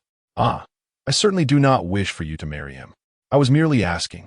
In truth, Tang Shui held no regard for Yi Zhongyang. As a university associate professor, how could she consider marrying a high school student? Moreover, Yi Zhongyang appeared timid and dull, resembling a mere bookworm. Tang Shui was drawn to those with genuine capability and talent, rather than such a scholarly type. Nevertheless, for the sake of the Tang family, she was willing to make sacrifices. If Yi Zhongyang had been the top scorer, she might have reluctantly accepted him as a spouse. But she would never genuinely love him. As for their married life, she certainly would not live with him. It would merely be a transactional arrangement. Ironically, Tang Xiao, in an unintentional manner, had aided her this time, yet she felt no gratitude towards him, viewing him instead as a troublemaker. Observing someone she despised display excellence only served to irritate and disgust her. Tang Zijian's eyes reddened once more, glistening with tears. Tang Russian quickly sought to comfort him. Zijian, why are you crying? Dad, all your and my sister's efforts have gone to waste. I feel so sad. Oh, silly child, it is not the end of the world. Tang Russian felt warmth in his heart, appreciating his son's thoughtfulness. Zijian, you are too sentimental. As long as our family is happy together, nothing else matters. Tang Shui felt touched upon hearing her brother's concern. Zijian genuinely seemed heartbroken. His heart was bleeding. How could he not be distressed? My father's company is gone. My shares are lost. The Tang family's enterprise had just begun to come into my hands, only to collapse entirely. How can I not mourn this? I had deemed this my first step in seizing the Tang family's assets. Yet how could the first step be such a failure? What rotten luck! Tang Shui reassured him over the phone. Zijian, you are still young and have many years to play. There is no need to rush into helping us. No, sister, I'm not a child anymore. I'm part of the family. I want to help you. Tang Zijian insisted with a stubborn demeanor, appearing quite mature. How about this? You can accompany Dad to apply for bankruptcy for the new company. That will count as helping the family, Tang Shui suggested. All right, I will handle it, sister. You can count on me. To think he was to personally apply for the bankruptcy of the company that had nearly been his. It was as if 2 more knives were plunged into his already bleeding heart. The pain was unbearable, leaving him breathless. Yet, Tang Zijian could not reveal his anguish. He had to wear a smile and feign understanding. As the call ended, the 3 of them, filled with resentment, silently vowed, "Damn Tang Xiao, you have ruined my plans. I will definitely make you pay." It was remarkable how they all shared the same thought. In the conference room of the Jiangnan City Public Security Bureau, only 2 individuals remained. Tang Xiao rested against Lan Xian's shoulder, still in slumber, while she had already awakened. Gazing at the youth leaning on her, a subtle smile graced her lips. "He doesn't snore while sleeping. That's another virtue I've discovered." Tang Xiao murmured softly. Lan Xian quickly closed her eyes, pretending to still be asleep. Tang Xiao gradually awakened, and upon realizing he was resting on Lan Xian's shoulder, inhaling her faint fragrance, his face flushed crimson. His heart raced. How did I end up resting on her shoulder? This is quite inappropriate. He gently shook Lan Xian awake. "Ms. Lan, wake up quickly. How do we both end up sleeping here?" Lan Xian feigned awakening once more, internally chiding, "This foolish boy. I don't mind you leaning on me. Why are you so eager to wake up? I don't even know how I fell asleep. I have no idea what time it is. I should go call director," and Tang Xiao spoke in a fluster. Lan Xian, exceptionally beautiful with a curvaceous figure, exuded a mature charm befitting her status as a high-end restaurant owner. If the essence of Xia Yushi was akin to cherry, then Lan Xian's aura was akin to fine red wine. As a high school student, Tang Xiao felt unaccustomed to being so close to such a captivating and sophisticated woman. Instinctively, he wanted to escape. Observing his flustered retreat, Lan Xian's smile widened, revealing an elegant grin. "This boy is truly adorable. I can't help but want to devour him." As Tang Xiao exited the conference room, night had fallen, and most officers had already finished their shifts. Officer Xiao Qi spotted Tang Xiao and beamed with joy, rising from his chair. "Tang Xiao, you are finally awake. You really can sleep from morning until now. It's already 7 or 8 o'clock. I actually slept for that long. Where is director in? Have the murderers been caught?" Dan Xiao Yingui. He nodded in response. "You all worked quickly. No one was injured?" "Of course, no one was harmed. Not only the murderer, but Yijinan has also been sent to the detention center." "Yijinan?" Tang Xiao was perplexed. "Who is Yijinan?" Officer Xiao Qi stared at Tang Xiao in disbelief, suddenly realizing that Tang Xiao was completely oblivious to the significant events of the day. "Everything revolved around you." Officer Xiao Qi marveled at how soundly Tang Xiao had slept. He then recounted the day's occurrences in full detail. Thus, the public sentiment on the internet underwent a complete reversal. "And you have now become a heroic youth." "What? Are you out of your mind? I am no hero." Chapter 71. No need. Don't come back tonight. He never anticipated that so many events would unfold after he fell asleep. As for considering himself a hero, Tang Xiao has never entertained such notions. He had no aspirations of heroism. His visit to the police station was merely for personal growth, and apprehending the culprit was a simple act of assistance. Tang Xiao could only lament how idle internet users are. He does not engage online, nor does he concern himself with such matters. His experiences over 2 years in the Tang family taught him the consequences of being overly preoccupied with others' opinions. One should live for oneself. Speaking of Yijinan, how could the principal of an esteemed international school be dealt with so casually? Although Tang Xiao was indifferent to the online evaluations of him, he would not tolerate any malicious intent directed at him. It was quite absurd for someone to harbor ill will without even knowing him. "If I can't pass the exam, I'll just wait until next year," he thought, bemused by the situation. Yet, having merely taken a nap, he found Yijinan had already compromised his own position. "Ah, Tang Xiao, you are far too modest. It is not that Yijinan is weak, but rather that you are exceptionally strong." Xiao Qi continued to praise him. Lan Xian tidied her clothes and appearance before stepping out of the conference room. "Tang Xiao, it's quite late. I presume you haven't had dinner yet. Come dine with me," she expressed with genuine concern. Upon her suggestion, Tang Xiao realized he was indeed famished. His hunger was palpable, as if his front and back were touching. Since morning, he had consumed nothing. Yet, he felt somewhat embarrassed by her enthusiastic invitation. But this might not be appropriate. What is inappropriate about it? Lan Xin countered, stepping closer to entwine her arm with Tang Xiao's. Attempting to break free, he found her grip unwavering. Let us go. We shall dine together. If it weren't for you today, I doubt I would have been able to sleep for days. I must express my gratitude. Having not eaten all day and feeling rather weak, Tang Xiao was inadvertently led away by Lan Xin. Watching their departing figures, Xiao Qi marveled. How infuriating. Why are these wealthy women blind to me? On the nighttime road, a deep crimson Maserati weaved through the alternating streetlights.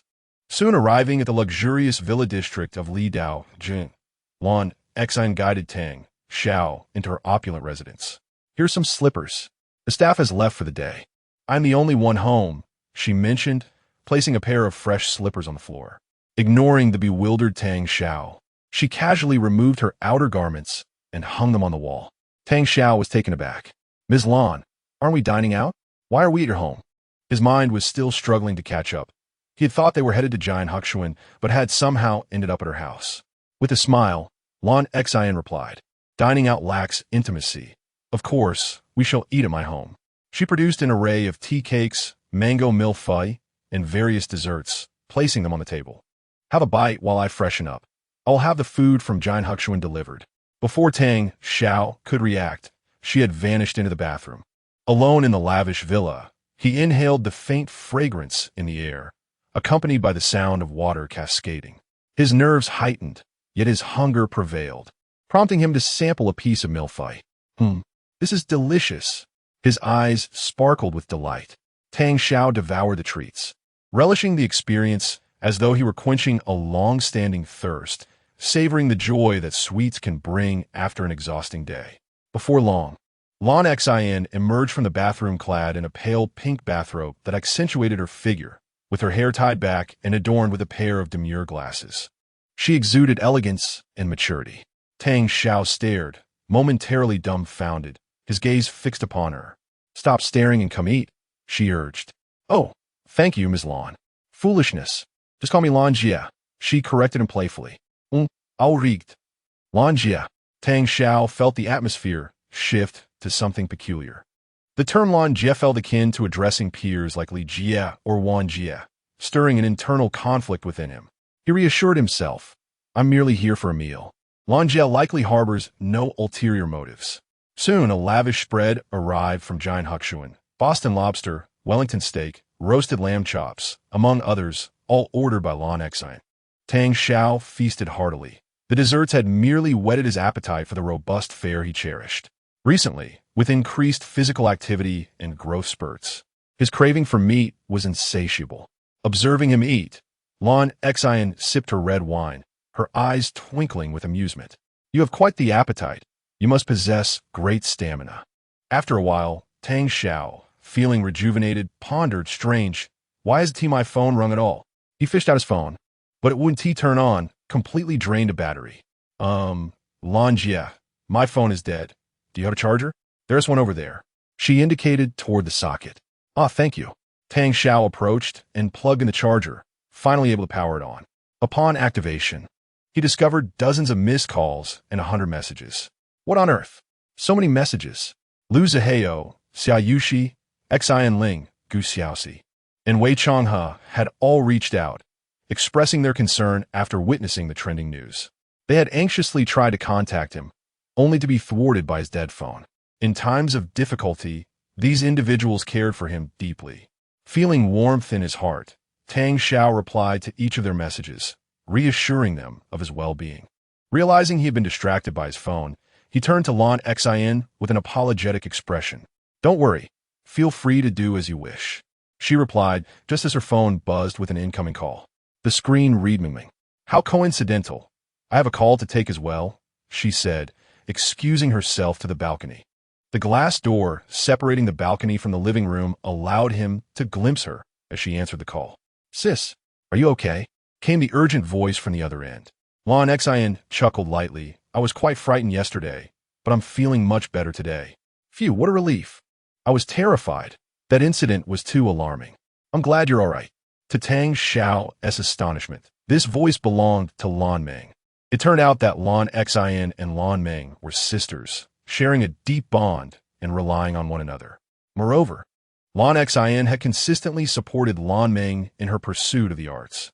As Lan Xin stood on the balcony, gazing through the glass at the young man in the living room, a dreamy smile graced her lips. Chapter 72. Show me a photo of my brother-in-law on the other end of the line. Lan Xin was momentarily taken aback.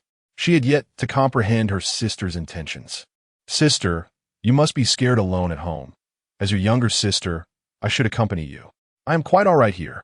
It's perfectly fine for you to spend time with your friend, Lan Xin thought, understanding her sister's concern but not desiring such attentiveness at this moment. After a brief pause, she inquired, Meng, do you believe that age truly serves as an obstacle between two individuals? Lan Meng was puzzled by her sister's question. However, as an artist, she possessed a different acceptance of such matters compared to societal norms. Of course, it won't be a hindrance. As long as hearts are united, age is merely trifling. The opinions of society hold no significance. Meng, I have found you a brother-in-law. A gentle breeze wafted through the balcony, rustling Lan Xion's robe. The night was exceptionally serene, with only the sound of crickets filling the air. Suddenly, an eruption of joy resounded from the phone. Wow, sister, that's fantastic. I always said you should find someone. Being single for too long isn't ideal, her sister chattered excitedly. Lan Meng was overjoyed at the prospect of her sister having a partner. With her sister's comforting words, Lan Xin felt a surge of happiness. Ever since my divorce, I completely lost faith in love. I thought I would never love again until I met him. The mention of her divorce stung her heart.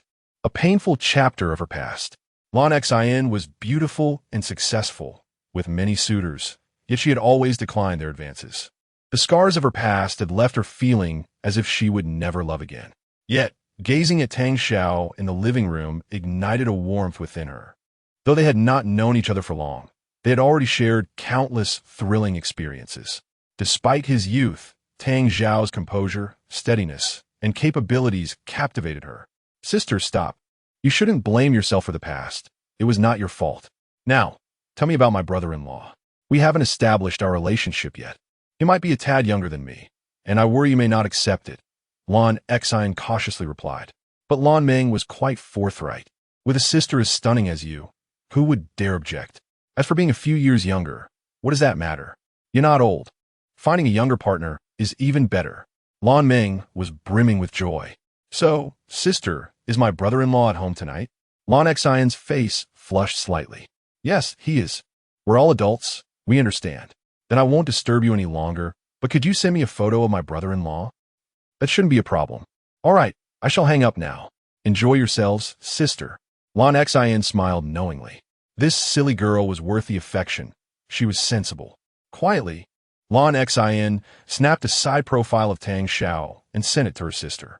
In the picture, Tang Xiao had a tall, slender figure, lean but not frail, and quite capable. His chiseled features were striking, even revealing his Adam's apple. The photo was splendid, and Lan Xion was pleased, sending it off to her sister. Just then, her phone rang again. Manager Lan, the scallions have increased in price by 3 yuan today. Would you like to purchase them? It was the manager of Jian Huxuan restaurant calling. Decide for yourself, Lan Xion replied, feeling exasperated. Oh, no sooner had she hung up than the phone rang again. So, Manager Lan, what color should we change the flowers to in the restaurant? You decide. Oh, Lan Xion's phone had hardly hung up before it rang once more. How annoying. This little manager is so inconsiderate, ruining the atmosphere. Beep. Lan Xion abruptly hung up the phone and turned it off. In truth, she could not fault the manager. Lan Xion had always been single, and the restaurant was her hub of activity. It was normal for them to discuss work at this hour. How could they know there was someone at her home tonight? Lan Xion smiled faintly. Tang Xiao, would you like a drink? Meanwhile, at Tang Xion's art design company, it was nearly midnight, and the office was empty. In Tang Xion's office, 2 girls were lounging on a stylish sofa.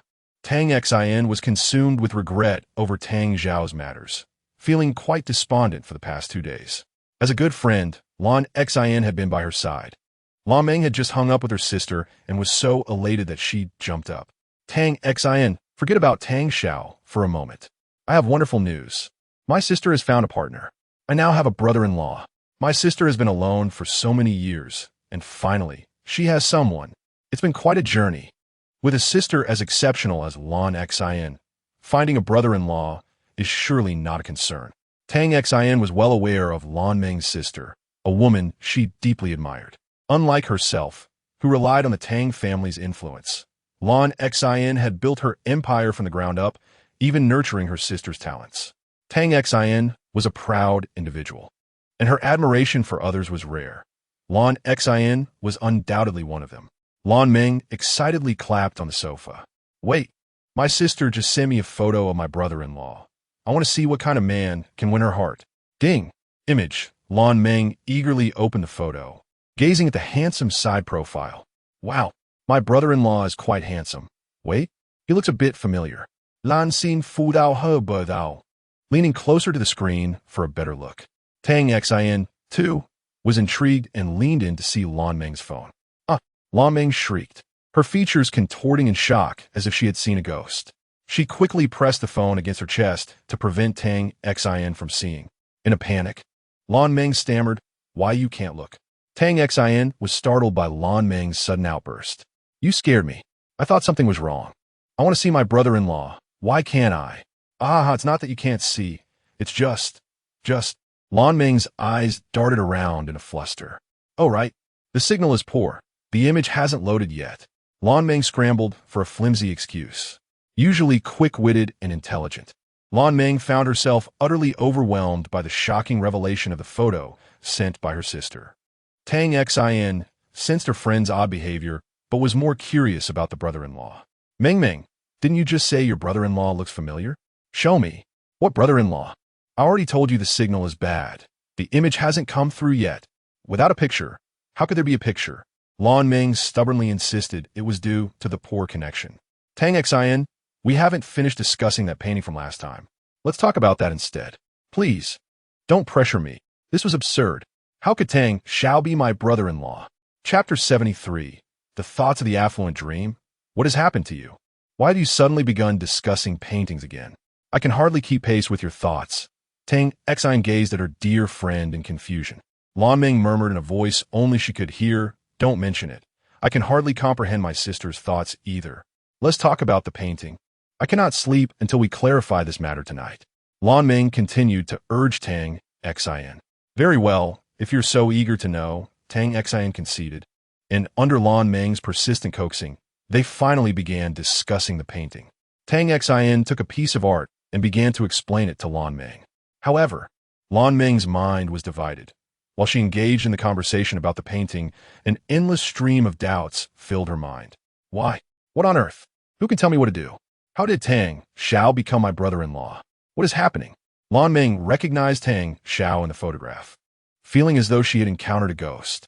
Just moments ago, she had been comforting Tang Xin, suggesting that if things did not work out, she should forget about Tang Xiao. She believed Tang Xiao was a decent person, but he had made his position clear. He could never forgive Tang Xin. It was better to advise Tang Xin to let him go. How is it that my sister has taken Tang Xiao? No, who has taken whom? The thought of Tang Xiao being alone with her sister at that very moment sent a flurry of chaotic images and thoughts racing through her mind. Though she was discussing the painting with Tang Xin, her complexion fluctuated between pale and flushed. My best friend's brother is now my brother-in-law. I have become my best friend's younger sister-in-law. Lan Meng's heart was a tempest of confusion. Despite her intelligence, she found herself utterly flustered. Finally, she found a moment to excuse herself. Xin, please wait a moment. I have a slight discomfort in my stomach. I need to use the restroom. If you're tired, feel free to sleep without worrying about me. Tang Xin looked at Lan Meng, puzzled, as she hurried off to the restroom. Meng's stomach really isn't great. She's in such a rush. Once inside the restroom, Lan Meng dared not switch on the light. She swiftly locked the door behind her and listened intently, confirming that Tang Xin had not followed her. She quickly dialed Lan Xin's number, pressing the phone tightly against her ear. I am dying of worry. Sorry, the number you have dialed is unavailable. Lan Meng paused, bewildered, and tried a few more times, only to receive the same response. The line was dead, and her messages went unanswered. Lan Ming was left dumbfounded. Could it be that they have already crossed that line? How is Tang Xiao so capable? Securing my sister right after graduating high school? This is far more intense than the rumors online. The chaotic thoughts and images surged back in her mind. Lan Ming was torn. No, is this something I can bear witness to? If I see this, how will I interact with my sister in the future? But I'm already at a loss on how to deal with Tang Xiao. If they truly become a couple, how will I explain this to Xian? Xian, you need not concern yourself with Tang Xiao any longer. My sister will take care of him. How on earth can I utter such words? In the restroom, Lan Ming could not help but bang her head against the wall. This is too difficult. Meanwhile, at Lan Xian's home, under dim lighting, a woman's voice could be heard. Ah, Tang Xiao, that hurts. It is normal. It will feel better soon. On the sofa, Lan Xian lay with Tang Xiao above her, who was giving her a massage. Tang Xiao's technique was remarkably adept, skillfully targeting the areas of greatest tension. Lan Jia, you have been overworking yourself. Your muscles are too tense. Allow me to help you relax. But you must also take care of yourself in the future, otherwise you risk injury. Tang Xiao was focused on his task, while Lan Xian smiled helplessly. Oh, thank you. She was unsure how their situation had evolved to this point. It was not what she had anticipated. However, seeing Tang Xiao's serious demeanor, she refrained from speaking up. Yet, it must be said, Tang Xiao's technique was indeed impressive. It brought her considerable comfort, albeit a different kind of comfort, but comfort nonetheless. Tang Xiao, engrossed in his work, remained oblivious to Lan Xian's true thoughts. He pondered, how curious, do all wealthy individuals have such a penchant for massages? Just moments ago, when he opened his phone, numerous messages from concerned acquaintances flooded in, inquiring about his well-being. He reassured them that he was fine and had no issues.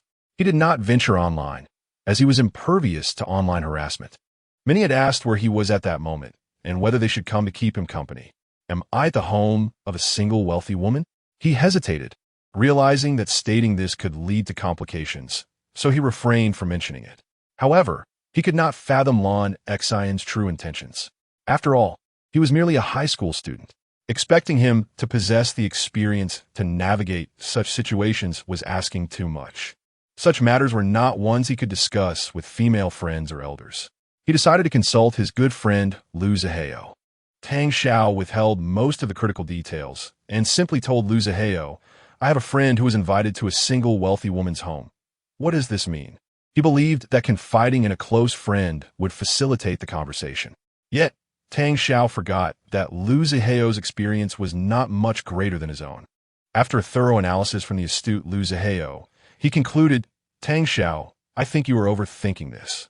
From my years of experience, girls are the most challenging to understand. You can never truly know what they are thinking, and a mature woman, one who has experienced life's trials, has thoughts far more complex than those of our schoolmates. Massage? Indeed. Did you not mention that your friend is knowledgeable in traditional Chinese medicine? Tue Na is quite renowned. She must be asking your friend for a massage. Lu Zihao analyzed with utmost seriousness. Two young novices, one willing to teach and the other eager to learn, found clarity through this analysis. Tang Xiao's thoughts began to clear, realizing that Lan Xian, having just experienced a fright, could benefit from a soothing massage to alleviate her stress. After all, Xian Ling was also a single wealthy woman. She enjoyed having Tang Xiao massage her as well. Just moments ago, Xian Ling had contacted Tang Xiao to schedule another massage. With newfound clarity and direction, Tang Xiao felt a surge of confidence. Is it not just a massage? That is my forte. Thus, he interpreted all of Lan Xian's subtle invitations as a request for his assistance in massage. The situation evolved into what it was now. After the massage concluded, Tang Xiao clapped his hands. Ah, is it over? Are you not staying here tonight? Lan Xian seemed reluctant to let him go. Tang Xiao hastily waved his hand in refusal, thinking to himself, this woman is truly outrageous, expecting me to help her for an entire night? I would surely be exhausted. Recently, I've been quite busy, my apologies. Regular updates will resume shortly. Chapter 74, Grandpa's Son's Gift, The Heavenly Fiend Society. Tang Xiao insisted on leaving. for he had matters to attend to at the nursing home. Lon Xin could only respond, "Thank you for tonight then. I usually live here alone, so feel free to visit more often." Lon Xin lied. In truth, she shared the residence with her sister, Lon Ming.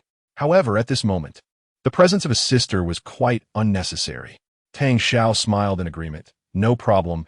The cuisine at Jianhu Xian is indeed delectable." He was quite satisfied with the evening's fare. "I'm glad you like it." Lon Xin beamed, her face slightly flushed from the pleasant atmosphere. Lon Xin was already beautiful, but in this moment, she exuded an enchanting charm that was utterly irresistible. Tang Xiao felt a flutter in his heart, but quickly averted his gaze, reminding himself not to indulge in such thoughts, as Lon Xin clearly held no such intentions. After Tang Xiao departed, the vast villa felt empty with only Lon Xin remaining. She settled onto the sofa, caressing her smooth back, where Tang Xiao had left traces of his touch. A knowing smile graced her lips. "He is still just a boy, not yet a man. How endearing." She mused, "Perhaps I was too hasty. I should take my time to win him over. The process of development is rather intriguing." Though nothing significant had transpired, Lon Xin found herself increasingly captivated by Tang Xiao. This very essence of his character contributed to his allure. Ming Ming would surely be delighted to know that her sister had found such a remarkable partner. Lon Xin believed that, given her sister's disposition, she would undoubtedly bless their union. After Tang Xiao had helped her relax, she truly felt rejuvenated. At the nursing home in Jiangnan City, darkness enveloped the surroundings. All the elderly residents were fast asleep, except for the room of Sun Sheng, which remained illuminated. Tang Xiao produced a syringe, administering an injection to Sun Sheng's spine. Alongside the spinal injection, acupuncture needles adorned his legs. Sun Sheng winced in pain. "You've turned me into a hedgehog." "You know, hedgehog. Hedgehogs are quite adorable. You're more akin to a porcupine," Tang Xiao retorted without reservation. "Hey, you insolent disciple. How dare you speak to your master in such a manner?" Sun Sheng exclaimed, but as Tang Xiao administered another injection to a different area, Sun Sheng let out a grunt of discomfort. "Keep it down. The other grandpas and grandmas are asleep. You wouldn't want to disturb them, would you? Aren't you supposed to be a legendary warrior? Can't you endure a little pain?" Tang Xiao scoffed. "Legendary warrior? Are you out of your mind? Have you read too many novels, or have I? Even warriors are made of flesh. Who wouldn't fear pain? I'm getting on in years.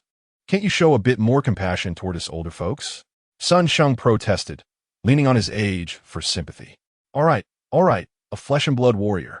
Please bear with it. Once this treatment is over, you should be able to walk again," Tang Xiao reassured him, though he continued with the injections. "Are you practicing traditional or Western medicine? Why the combination of syringes and acupuncture?" Sun Sheng inquired, perplexed. "This is both traditional and Western medicine.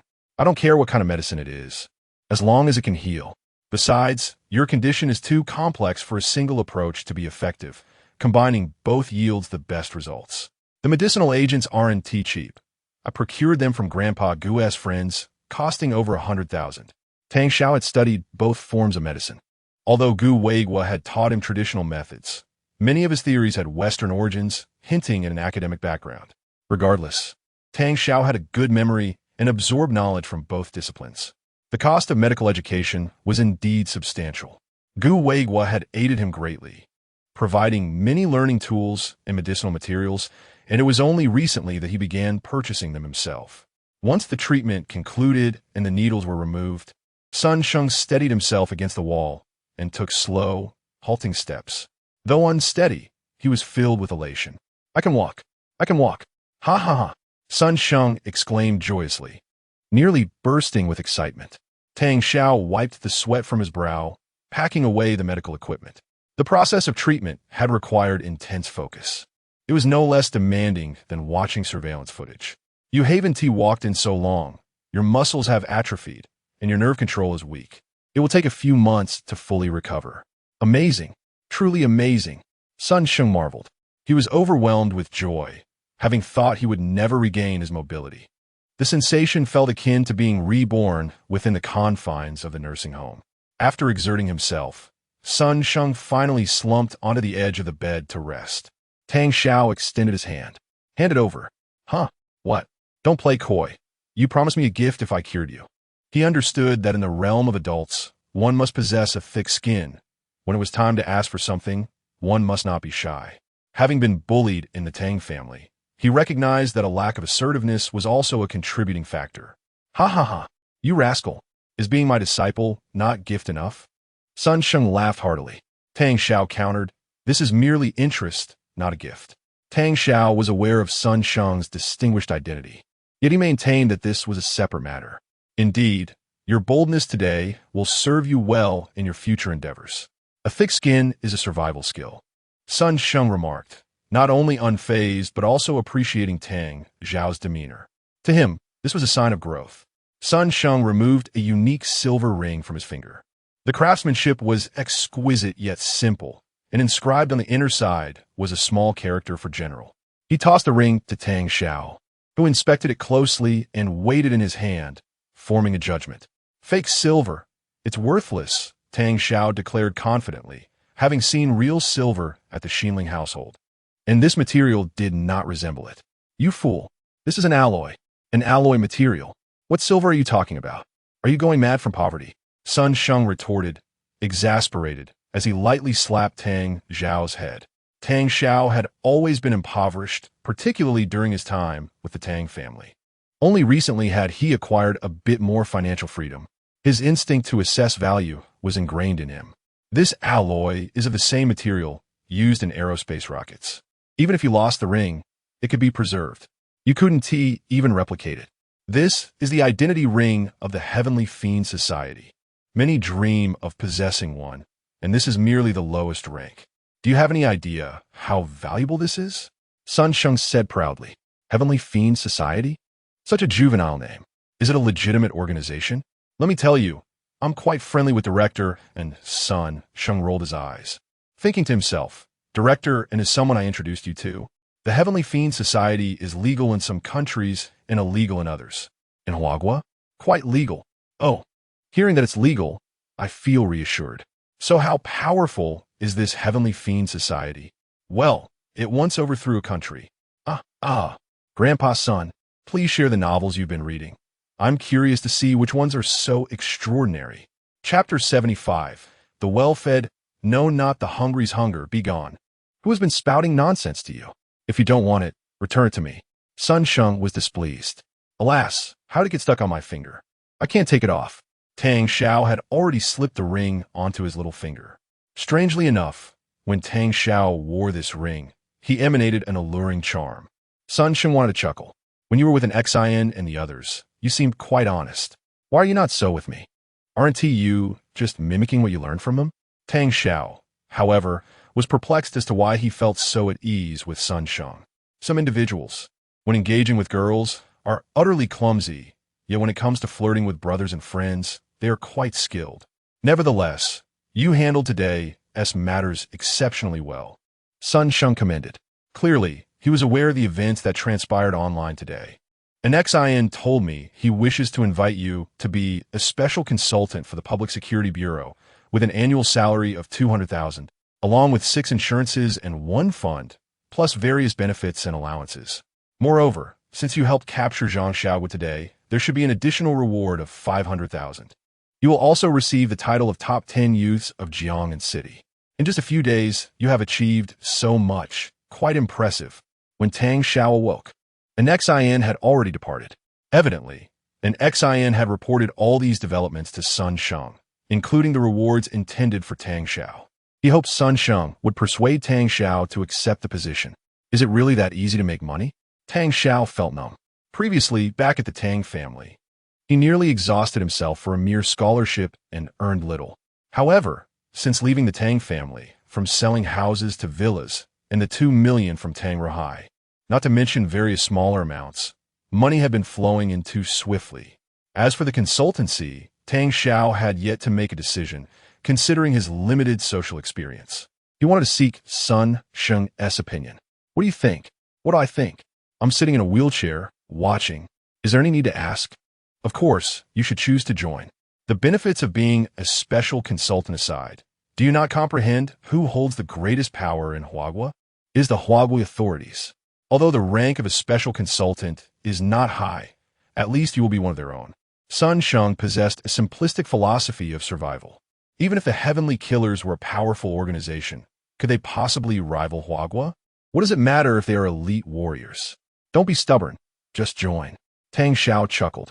All right, this indeed reflects your style of dealing with matters. With Su Chen's analysis in mind, Tang Xiao resolved to accept the position of special consultant for the Jiang and City Public Security Bureau.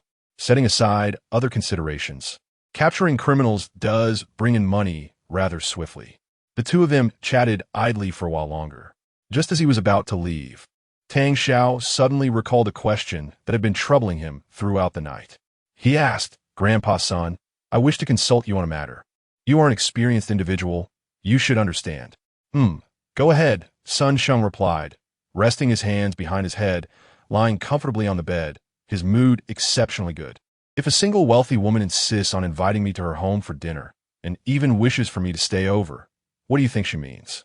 Su Chen blinked his wrinkled eyes, revealing a knowing smile. What do you think she could mean?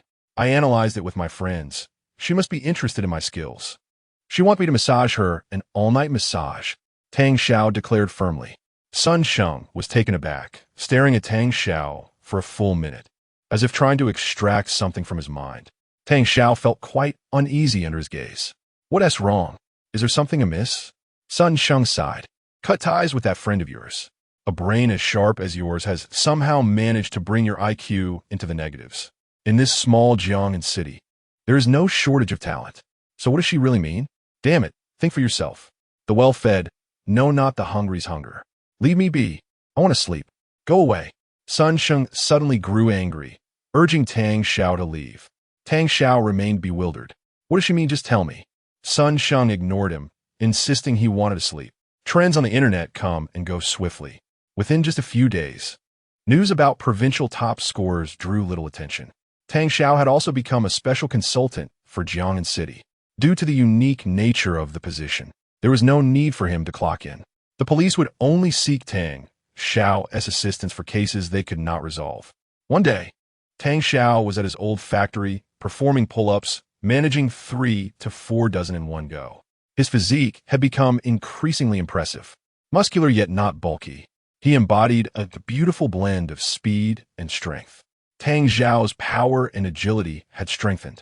At that moment, his phone rang. It was Xianling calling. Brother, have you decided which major you want to choose? I haven't started thinking about it yet, Tang Xiao replied honestly, as he genuinely had not considered it. He was the provincial top scorer with a score of 800. He could choose any university in the country. He could select any major he desired. Besides, with his extraordinary memory, learning anything posed no challenge. It was all the same to him. Oh, hurry up and decide. I can't wait any longer. What's the rush? The national exam has concluded. You should feel relieved now. I'm just concerned about you, Xianling stammered. I'm your sister. Can't I care for you? Hurry up and think it over, and let me know as soon as you decide. Understood? Xianling spoke domineeringly, relying on her status as the elder sister. All right, I hear you. The sibling dynamic between Xianling and Tang Xiao was evolving into something resembling a normal brother-sister relationship, a bond Tang Xiao had never experienced in the Tang family. Although he spoke dismissively to Xianling, he would surely stand by her if she needed help. All right, remember to come to my house next time to give me a massage, okay? I haven't had one in days, and my shoulders are starting to ache again. Massage? Upon hearing this, Tang Xiao felt a jolt. Why is it about massage again? I still haven't figured out the situation with Lan Xian. And now, here was again? Okay, I won't talk to you anymore. I'll hang up now. Xianling ended the call. At Xianling's villa, Xia Yushi stood nearby, impatiently asking, Sister Ling, what did Tang Xiao say? What major is he going to choose? Which university is he going to apply to? It turned out that the one most concerned about which university Tang Xiao would attend was not Xianling, but rather Xia Yushi. Xianling was merely inquiring on behalf of her sister. Xia Yushi had decent scores, but could not choose any university she wanted. She wished to know where Tang Xiao would apply, so she could attend a nearby university or at least be in the same city. Xianling sighed. I don't know. He hasn't started thinking yet. Who knows which school he will choose? Without receiving an answer, Xiaoyushi felt unsettled. Xin Ling scolded. It's all those useless people from Zhannan's side who caused my brother to be so distracted and indifferent towards university. I will continue to find someone to deal with the Yi family in Erzhong. Ever since Zhannan was incarcerated, various forces had seized the opportunity to attack the Yi family, including the international Yi family represented by Erzhong, leading to a significant decline in their power and reputation. Among those involved was Xin Ling's intervention. The Yi family suffered inexplicable losses, a form of revenge from Xin Ling for her brother. Chapter 76. Xiaoxi's movie is a hit. Tang Xiao remained uncertain about his future aspirations, a matter purely of personal contemplation. However, Xin Ling was oblivious to this fact. After perusing the chaotic news online, she directed her ire towards Zhannan. Did you not invite Tang Xiao to the hotel after your last visit to the art exhibition? Xin Lang Yin Guit. Xiaoyushi's face flushed instantly. She playfully nudged Xin Ling, chiding Sister Ling. What are you talking about? I don't comprehend. If you truly do not understand, why the blush? Is your ignorance genuine or feigned?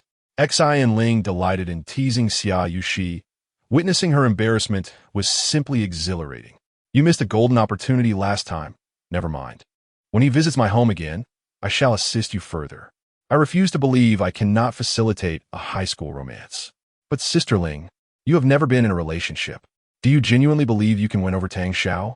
Xiaoyushi bluntly exposed Xin Ling's lack of experience. Xin Ling was momentarily speechless. I am his sister and also his homeroom teacher. How could he disregard my counsel? This inexperienced strategist clung to her roles to bolster her confidence.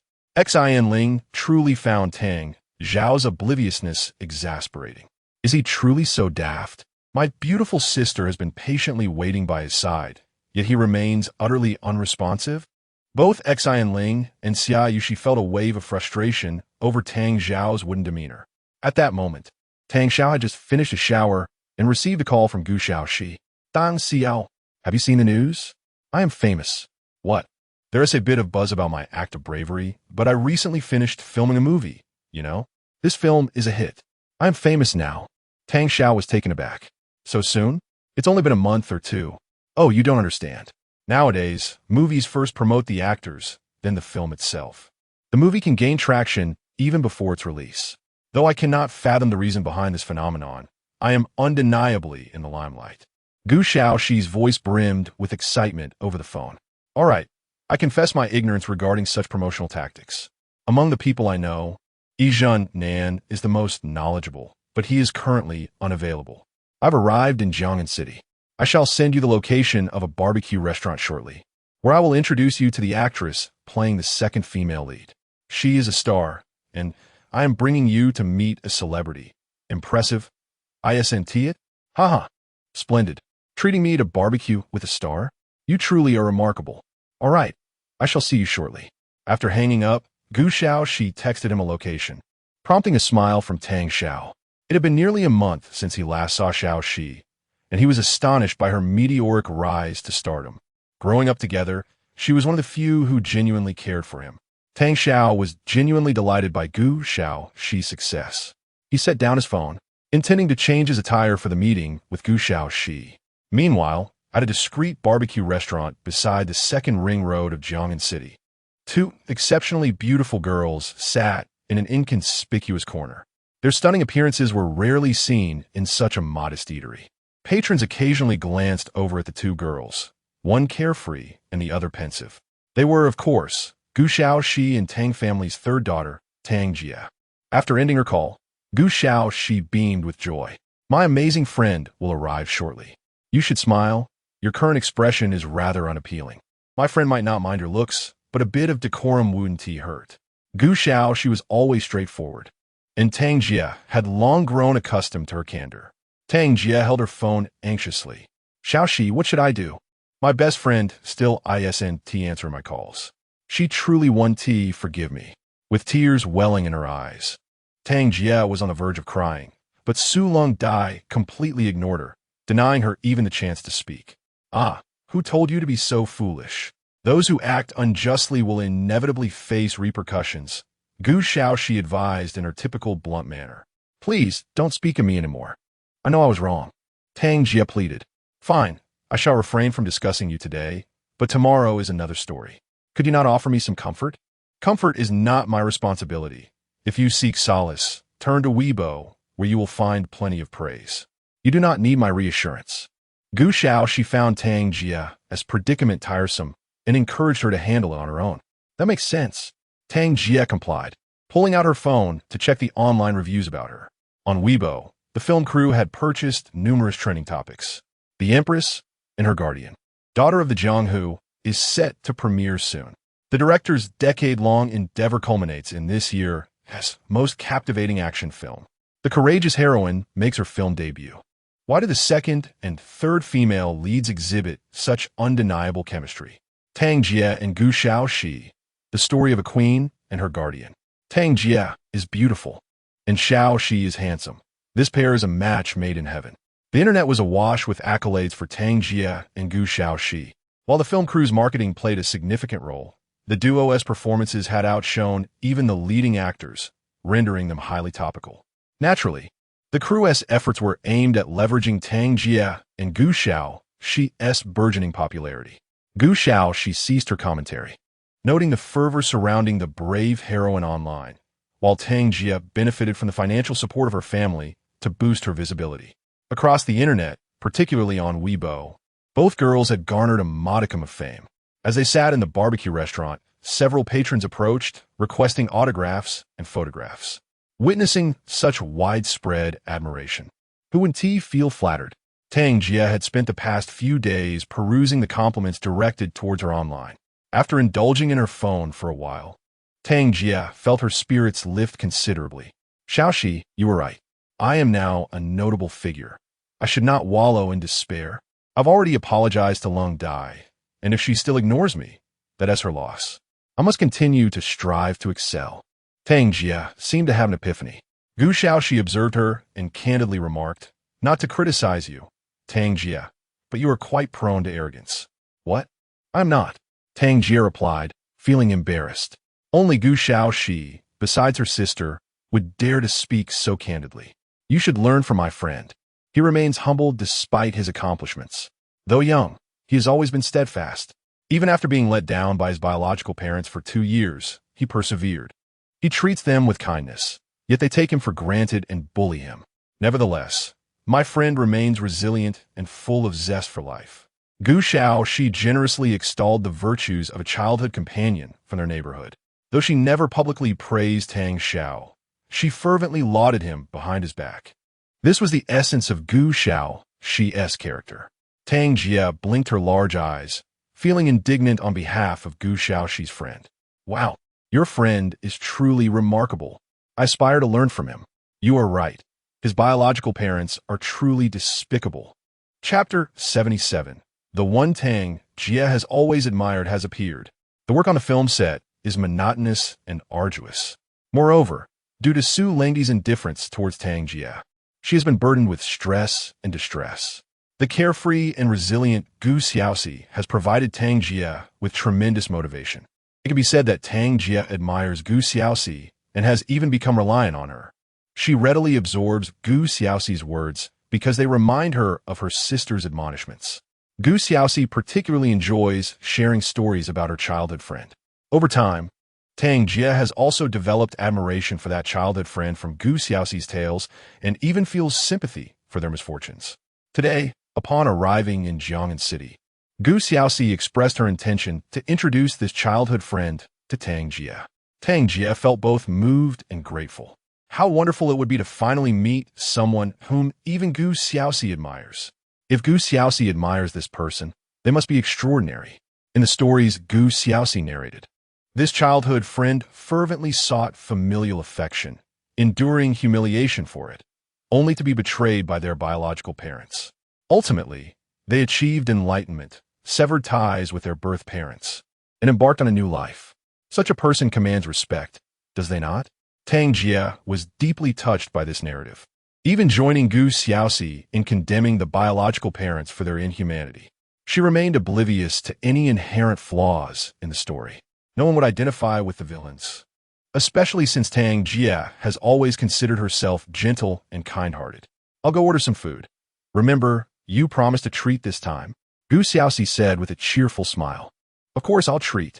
Tang Jia readily agreed. Gu Xiaoxi headed to the kitchen to place the order. Tang Jia sat alone at a barbecue table, scrolling through her phone. The internet was filled with praise for her, causing her heart to swell with joy. Oh my excellence has been recognized. How annoying. Tang Jia felt elated, and the troubles caused by Su Langdi seemed to dissipate. Gu Xiaoxi was right. Tang Jia was indeed prone to arrogance. In the film, she portrayed a queen, while Gu Xiaoxi played her guard, a relationship that mirrored their own. Tang Jia reveled in the compliments directed at her royal character.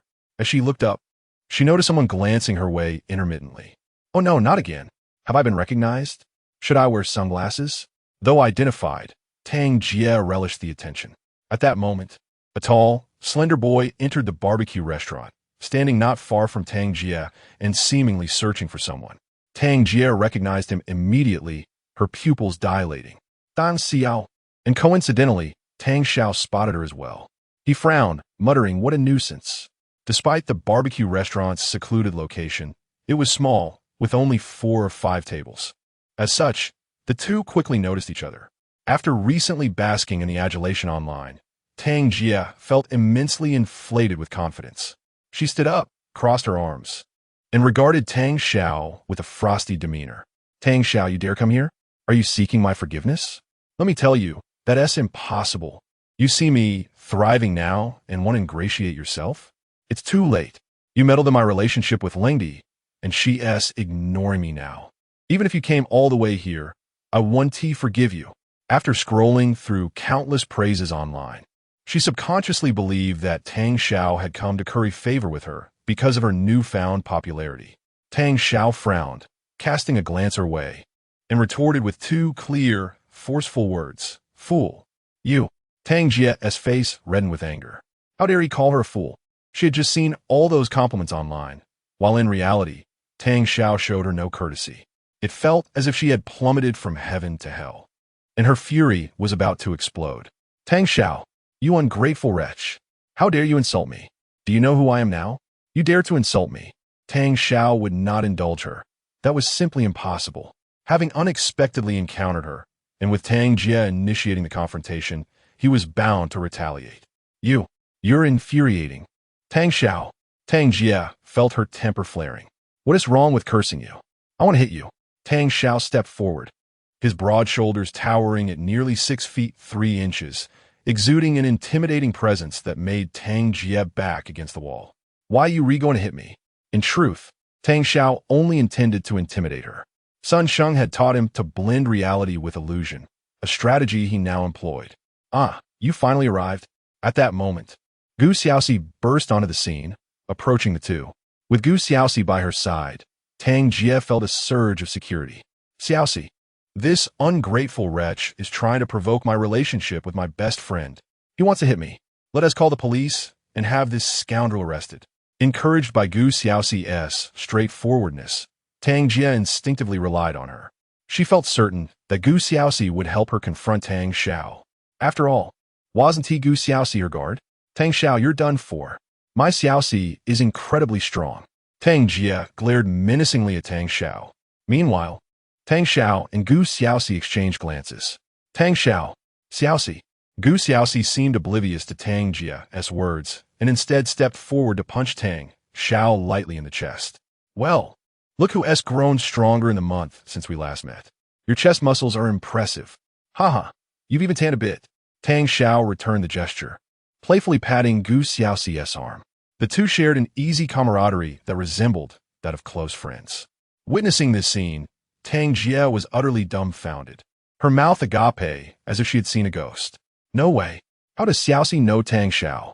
Their characters differ so greatly. How could they possibly know each other? A foreboding feeling began to rise within Gu Xiaoxi. She pulled Tang Xiao over to introduce him to Tang Jia. "Let me introduce you. Tang Jia. This is the friend I mentioned. You both share the same surname, Tang Xiao." Tang Jia felt as if a thunderbolt had struck her. her mind swirling with confusion and her ears ringing. The person she had idolized for over a month, someone who had even inspired admiration in her, was Tang Xiao. If the parents who harmed Tang Xiao were indeed her own, then she had been unknowingly cursing her own family. Oh my, I've been berating my own parents for over a month. Tang Jia's thoughts became a chaotic mess of shock, doubt, humiliation, and anger. However, resentment prevailed. Gu Xiaoxi, oblivious to the shifting atmosphere, continued with her introduction. Tang Xiao, this is the second female lead of the film, Tang Jia. Finally, Tang Jia exploded, her scream resonating throughout the barbecue restaurant.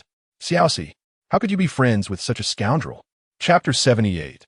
You personally slayed your own guardian. Xiaoxi, how could you befriend such scum? Tang Jia erupted with emotion, feeling an unprecedented sense of humiliation and deception. Even though they were in a barbecue restaurant, a public space, she could no longer contain herself. Her outburst drew the attention of others in the establishment, all eyes turning toward them. Gu Xiaoxi swiftly covered her mouth. All right, stop making a scene. It's quite bothersome. Then, she looked at Tang Xiao with a hint of surprise. Tang Xiao, are you playing the scoundrel again?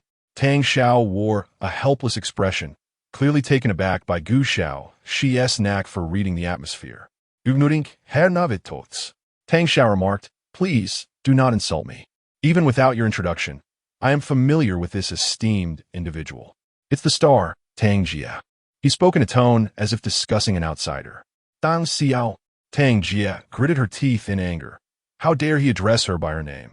Showing no respect whatsoever. Yet, Gu Xiaoxi stubbornly insisted on introducing them. Oh, you two know each other? That's splendid. Tang Jia, allow me to introduce you. Tang Xiao is my childhood friend. Childhood friend. Upon hearing Gu Xiaoxi's confirmation, Tang Jia felt her mind whirl. She shook her head vehemently, desperately denying it. Impossible. I know him well. He is not at all like you describe. He is a scoundrel, entirely different from what you say. Could she have secretly admired Tang Xiao for over a month? Tang Jia simply could not accept it. The Tang Xiao in Gu Xiaoxi's words, kind, intelligent, strong, and sincere, was utterly at odds with her own impression of him. How could she have admired such a person? It was madness. Xiaoxi, Tang Xiao is certainly deceiving you. Our family has treated him exceptionally well. He repays kindness with malice, speaking ill of us. Tang Jia grasped Gu Xiaoxi's arm, trying to explain. She believed that Gu Xiaoxi had been duped by Tang Xiao as well. Gu Xiaoxi was bewildered. What do you mean by your family? Wait, you are Tang Xiao's sister? So, it is your family that bullies him? Gu Xiaoxi finally connected the dots. Well, it turns out that the ones who mistreat Tang Xiao are your family. Had I known it was you, I wouldn't have spoken to you at all. A look of disdain crossed Gu Xiaoxi's face. Tang Jia grew anxious. Gu Xiaoxi was someone she idolized. The pain of being despised by someone she admired was unbearable. Xiaoxi, Tang Xiao is lying to you. Our family treats him very well. He is just deceiving you. Huh, how wonderfully kind you all are. Tang Xiao laughed in anger. I won't even begin to recount how your family treated me. Remember when I first arrived at your home, and you deliberately spilled soup on me? This scar is your doing. He rolled up his pants, revealing several distinct bite marks on his calves. 2 years ago, your family's Rottweiler broke its chain, and I shielded you. You pushed me toward that massive dog instead. I wanted to protect you, but you abandoned me. I was bitten while you emerged unscathed. The scar behind my ear? That was because you claimed I disrupted your piano playing, and you hit me. These were merely the visible scars. There were others inflicted by your so-called kind family. Slaps, corporal punishment, and countless taunts. Have you forgotten all of that? I will never forget. The evidence is undeniable. The scars on Tang Xiao's body are irrefutable proof. His eyes reddened with emotion, recalling the pain he endured after leaving the Tang family, battered and broken. Tang Jia's mouth fell agape in disbelief. These are. She remembered how she had treated Tang Xiao when he first came to their home. She had been extremely resistant and hostile towards him, wanting to protect Tang Zijian, and had played cruel pranks on Tang Xiao. Yet, she had completely forgotten about that. She genuinely believed that Tang Xiao had lived happily in their home. These were merely the wounds she had inflicted. What are the others? What about the cumulative harm from everyone else? Tang Jia felt as if she had fallen into an icy abyss, drenched in sweat. Tang Xiao merely yearned for familial affection, even wishing to protect her. Yet what had she done? Only now did she realize how malicious she had been. How could her family be so wicked? How did I become this way? Tang Xiao, you never told me any of this. Gu Xiao, she furrowed her brow, her fists clenching unconsciously as her eyes reddened. She was unaware of the truth. Tang Xiao had never confided in her. She had suspected that he had not fared well in the Tang household, but had never imagined it would be so dire. It's all in the past. That is why I never told you. Tang Xiao remained steadfast. This was precisely the kind of reassurance he should have received. Yet he offered it to others instead. Why not speak of it? He simply did not wish to burden those who cared for him. Tang Jia's complexion paled, her scalp tingling, her hands and feet cold. She could not believe she was such a vile person. She was horrified by her own cruelty. Right, you stole things, you took my sister's belongings. The reason I treated you this way is that you are a bad person. Tang Xiao regarded Tang Jia as if she were foolish. Do you have any evidence to support your claims of theft? Have you ever seen a thief living in such poverty? If I truly stole something, why not report me to the authorities? Why torment me? An unfounded rumor has plagued me for 2 years. Is this what I deserve? I merely wanted a family. Is that too much to ask? Why must you treat me this way? On what grounds? Faced with Tang Xiao's accusations, Tang Jia lost her composure and slumped onto a stool. He was right. They had never possessed any evidence. It was prejudice. She and her family had viewed Tang Xiao through a lens of bias. Tang Jia wished to deceive herself. But looking at the scars she had inflicted, the undeniable truths, her face felt as though it had been slapped repeatedly. So this is how malicious our family truly is. Gazing at the injuries on Tang Xiao, Gu Xiao, she realized that the villain in her story was herself, her own family. She finally comprehended the extent of her wrongdoing. Moreover, Tang Xiao had only been 16 2 years ago, still a minor, and they had stooped so low. Tang Xiao wished to avoid further entanglement with Tang Jia. Xiao Shi, let us leave. I do not wish to see her. I have no appetite. As Tang Xiao and Gu Xiao she turned to depart, Tang Jia panicked, tears streaming down her face. Xiao Shi, are you going to abandon me too? Can I not apologize? She reached for Gu Xiao Shi, only to be forcefully brushed aside. Let go of me. Tang Jia, I used to find you annoying, but now I find you repulsive. Gu Xiao Shi's words were like icy daggers, causing Tang Jia to burst into tears. Xiao Shi, you are not leaving me. You are my guardian, aren't you? Didn't you promise to protect me? The barbecue restaurant's lights cast shadows across Gu Xiao Shi and Tang Zhao's faces, obscuring their expressions. Gu Xiao Shi declared, Tang Jia, the performance has concluded. The one who wished to protect you most was Tang Xiao, yet you personally extinguished him. 2 years ago, you killed the one who truly wished to safeguard you. A person like you is utterly unworthy. As Tang Jia watched the two retreating figures, she collapsed to the ground, sobbing uncontrollably, drawing the gazes of those around her. Chapter 79. Gu Weigu's suggestion, What have I done? What have I done? Tang Jia wept bitterly, her heart shattered and utterly despondent. In a moment of despair, she had even mistaken Gu Xiaoxi for a faithful guardian, relishing that feeling. Yet, as Tang Xiao laid bare her misdeeds one by one, reality struck her. She was indeed a cruel individual. She had tormented the vulnerable Tang Xiao, bullying a child yearning for affection. She was unworthy of a protector, unworthy of a friend like Gu Xiaoxi. An overwhelming wave of regret engulfed her soul.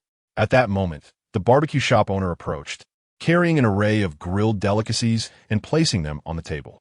Miss, though you are heartbroken, your friends have departed. You must cover the cost of the barbecue. Alas, they had originally planned to enjoy the barbecue together, but now she was left all alone. The thought deepened her sorrow. Tang Xiao and Gu Xiaoxi had completely disregarded her, exiting the shop without a backward glance. A young man and woman strolled along the street. Gu Xiaoxi patted Tang Xiao on the shoulder, feeling somewhat embarrassed. I apologize. I had no idea you suffered so much at the Tang family, nor that Tang Jia was your sister. Had I known earlier, I would have refused the film role. Tang Xiao pondered for a moment, unable to contain her laughter. You've killed the one who truly wished to protect you, she exclaimed, her voice echoing with mock seriousness. Such melodramatic lines, only you could utter. Gu Xiaoxi pouted, unimpressed. What do you know? That's not how it's done. She then asked, by the way, how many sisters do you have? 4, Tang Xiao replied. My goodness. Your mother bore 5 of you, akin to a prolific sow. They both burst into laughter, the cheerful atmosphere undeterred by past events. After their meal, Tang Xiao visited Gu Xiaoxi's home. Gu Weiguo was watching television while Gu Xiaoxi practiced her swordplay downstairs. A plate of cantaloupe rested on the coffee table as Gu Weiguo sat on the sofa. Grandfather, you called for me? Dang Xiao Yingui. Having received a message from Gu Xiaoxi informing her of his wish to see her, Gu Weiguo smiled warmly. Xiao Xiao, come sit and have some fruit. Of course, grandfather. Though puzzled, she took a seat beside him. Gu Weiguo continued. I heard from Xiaoxi that you performed remarkably well in the national examination, even securing the top spot in Yun province. Is that true? Being somewhat oblivious to the online world, Gu Weiguo relied on Gu Xiaoxi for much of his information. Tang Xiao humbly replied, it was merely luck. It's not every day someone achieves the top position. Given your memory and comprehension, it's only natural that you excelled. He chuckled. All credit goes to your grandfather. What do you intend to study in university? Do you have any preferences? Grandfather, I haven't decided yet. I don't have a particular field in mind. They all seem quite similar. When Shunling had inquired earlier, Tang Xiao had expressed similar sentiments. So you believe any university will suffice? Yes, indeed. Gu Weiguo seemed to understand her perspective. Then, Xiao Xiao, may I offer you a suggestion? Of course. It's entirely up to you whether to take it. Please, go ahead. Yun Province Medical University, while not comparable to the prestigious Yin Province Medical University in the capital, ranks among the top medical institutions in the country and is a 985 university. Attending there would not be a loss. As a former physician, Gu Weiguo would undoubtedly recommend medicine to Tang Xiao. In his eyes, with her intelligence and memory, she was destined to excel in the field. Tang Xiao looked at him. Curious. Grandfather, do you wish for me to become a doctor? Gu Weiguo shook his head. Studying medicine doesn't necessarily mean you must practice. You can also engage in academic research. Initially, I simply wanted to impart some traditional Chinese medical knowledge to you. I had thought it would suffice for a lifetime. To my surprise, you have not only mastered traditional medicine, but also excelled in Western medicine. Individuals like you are perfectly suited for academic pursuits. Of course, I have my own interests. I was once a student at Yun Medical University, where I have friends. Hence, my desire for you to attend. Gu Weiguo treated Tang Xiao as his own student, sharing openly without reservation. Seeing Tang Xiao deep in thought, he added kindly, I can also introduce you to an old friend of mine. He would surely appreciate you. After some contemplation, Tang Xiao concluded that pursuing medicine, whether as a doctor or in research, appeared to be a commendable choice. Most importantly, she felt a bond of mentorship with Gu Weiguo, who had generously shared his knowledge, even some of his treasured insights. What she had learned from Gu Weiguo had significantly improved Deng Yinglan's health. Remaining in Yun province would facilitate her care for her grandmother while continuing her role as a special consultant. Considering all aspects, following Gu Weiguo's advice seemed reasonable. All right, grandfather. I will apply to Yun Province Medical University. Wonderful. How delightful. Gu Weiguo exclaimed, his smile radiating with joy. He had not anticipated Tang Xiao would agree. Cool. Let us enjoy some fruit together. When time permits, I will introduce you to my old friend, the vice president of the medical university, who is eager to discover talent. Thus, Tang Xiao temporarily settled on her future plans. That afternoon, under the bright sun, in Jiangnan City's 4S car market, various car dealerships clustered together, showcasing multiple brands.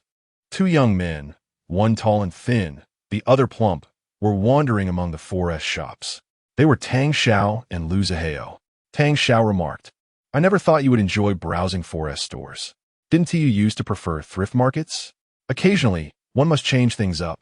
I recall your knowledge of cars, so I asked you to come along. I knew it. You're merely exploiting my expertise. I thought you were planning to buy a car, and it kept me up at night. Huh, if you call me father, I wouldn't mind helping you buy one. Buffed, you ungrateful wretch. Always scheming to take advantage of me. Anyone can boast. If you can truly afford a car, I'll call you father. The two exchanged playful banter, enjoying each other's company. With a national examination behind them and no assignments to tackle, they had set out for a leisurely day.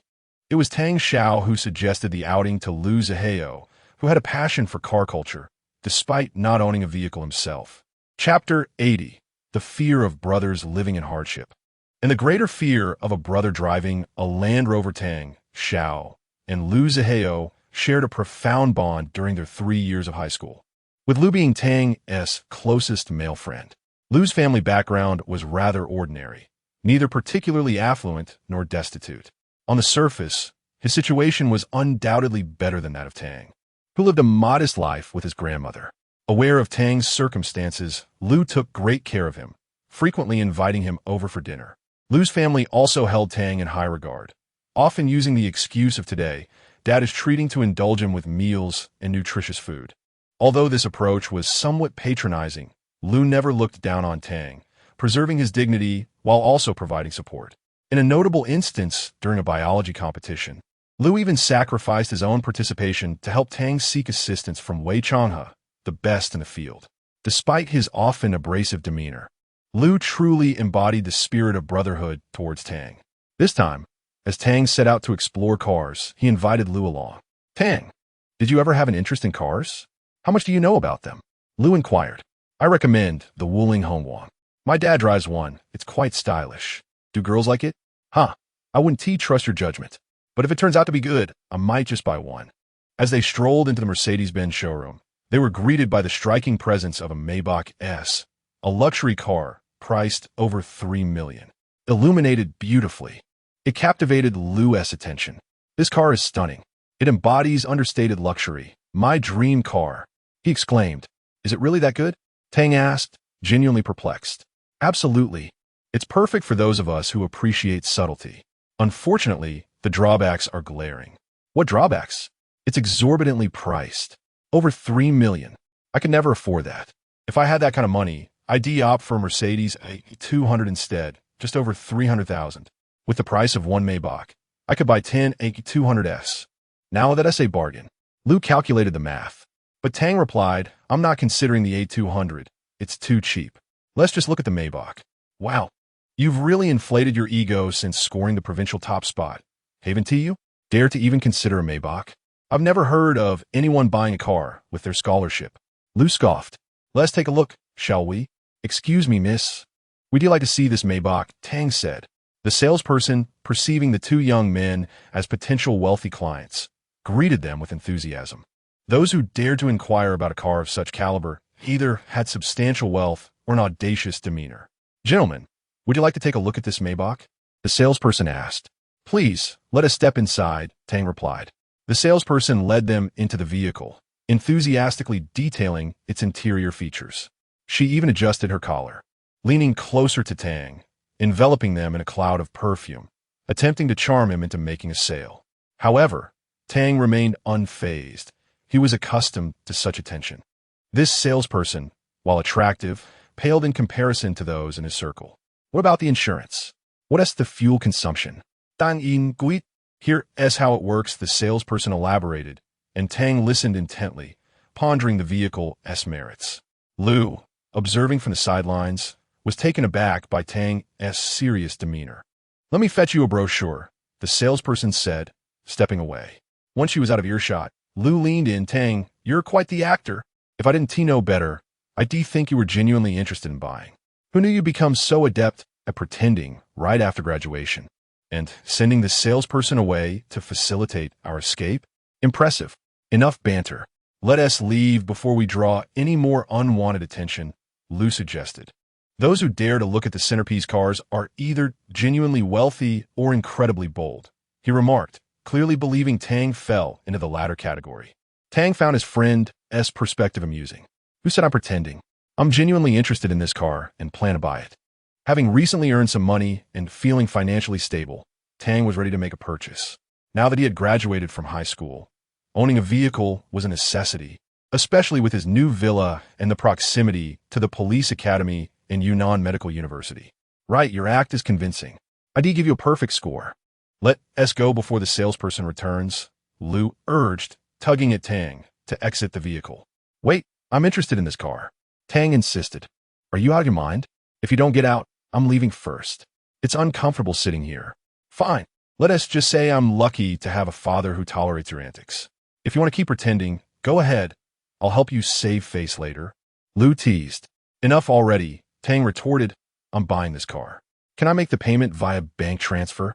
The salesperson's excitement was palpable. That is fantastic, sir. What color would you like? The black one looks great. It suits you perfectly. I'll go prepare the contract. Please wait a moment. With just a few exchanges, Tang finalized the deal while still seated in the car, taking in the surroundings. Lu's expression shifted, overwhelmed by shock. His trembling hand gripped the door. His face contorted with dismay. Tang, please don't scare me like this. Are you really buying it? Get out of there. Calm down. I told you I'm buying this car, Tang responded. Please don't. Just come out. My heart can't take this. Don't tease me. Lu pleaded, his expression a comical mix of desperation and humor.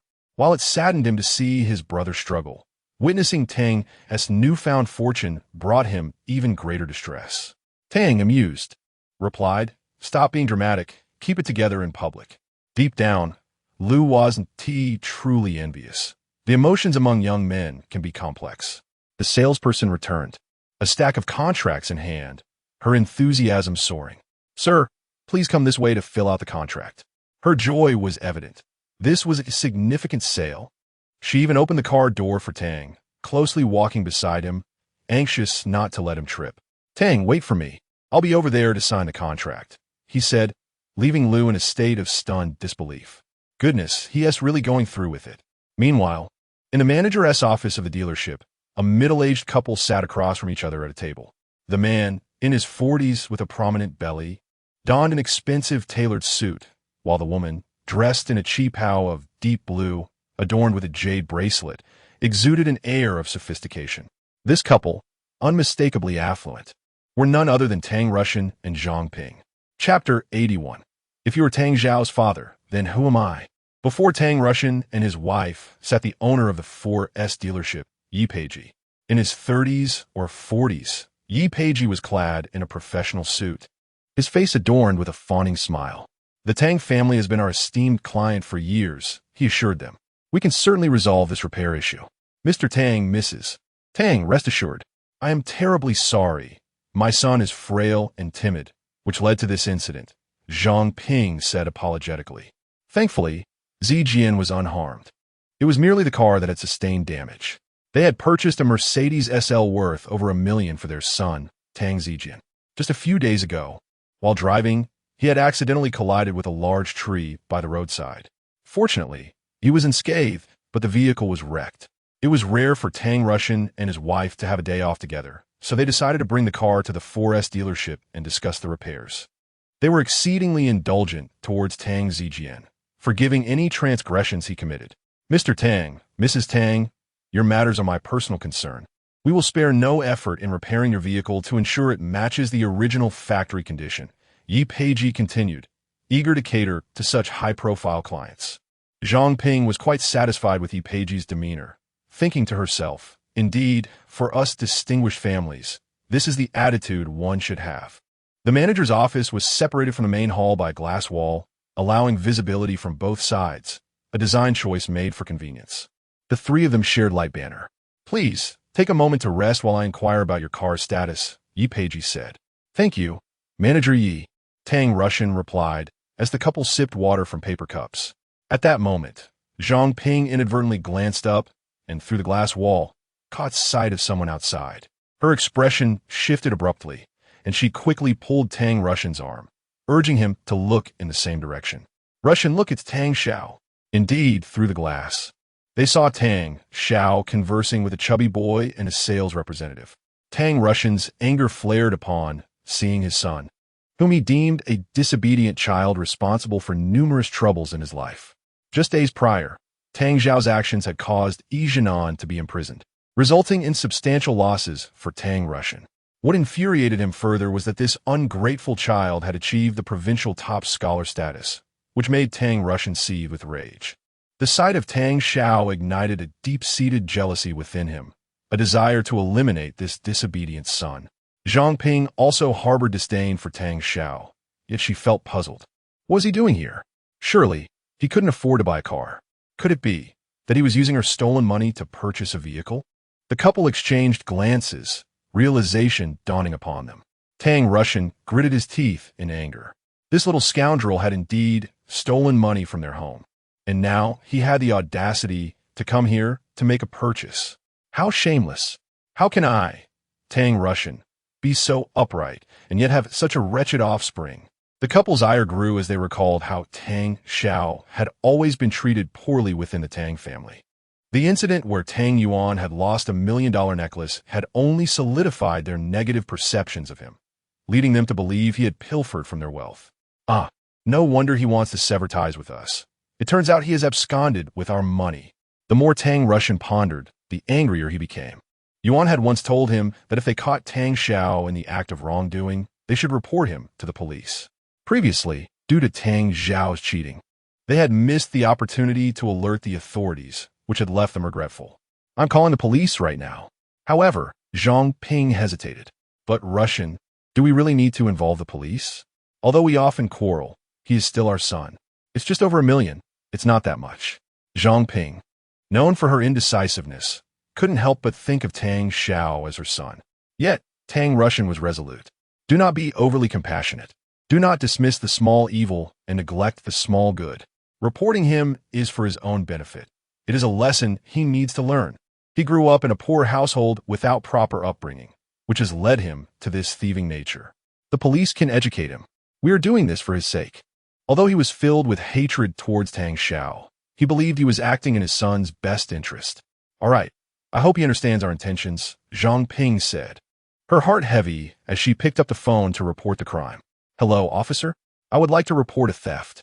Someone has stolen money from our home and is attempting to sell it at the 4S dealership.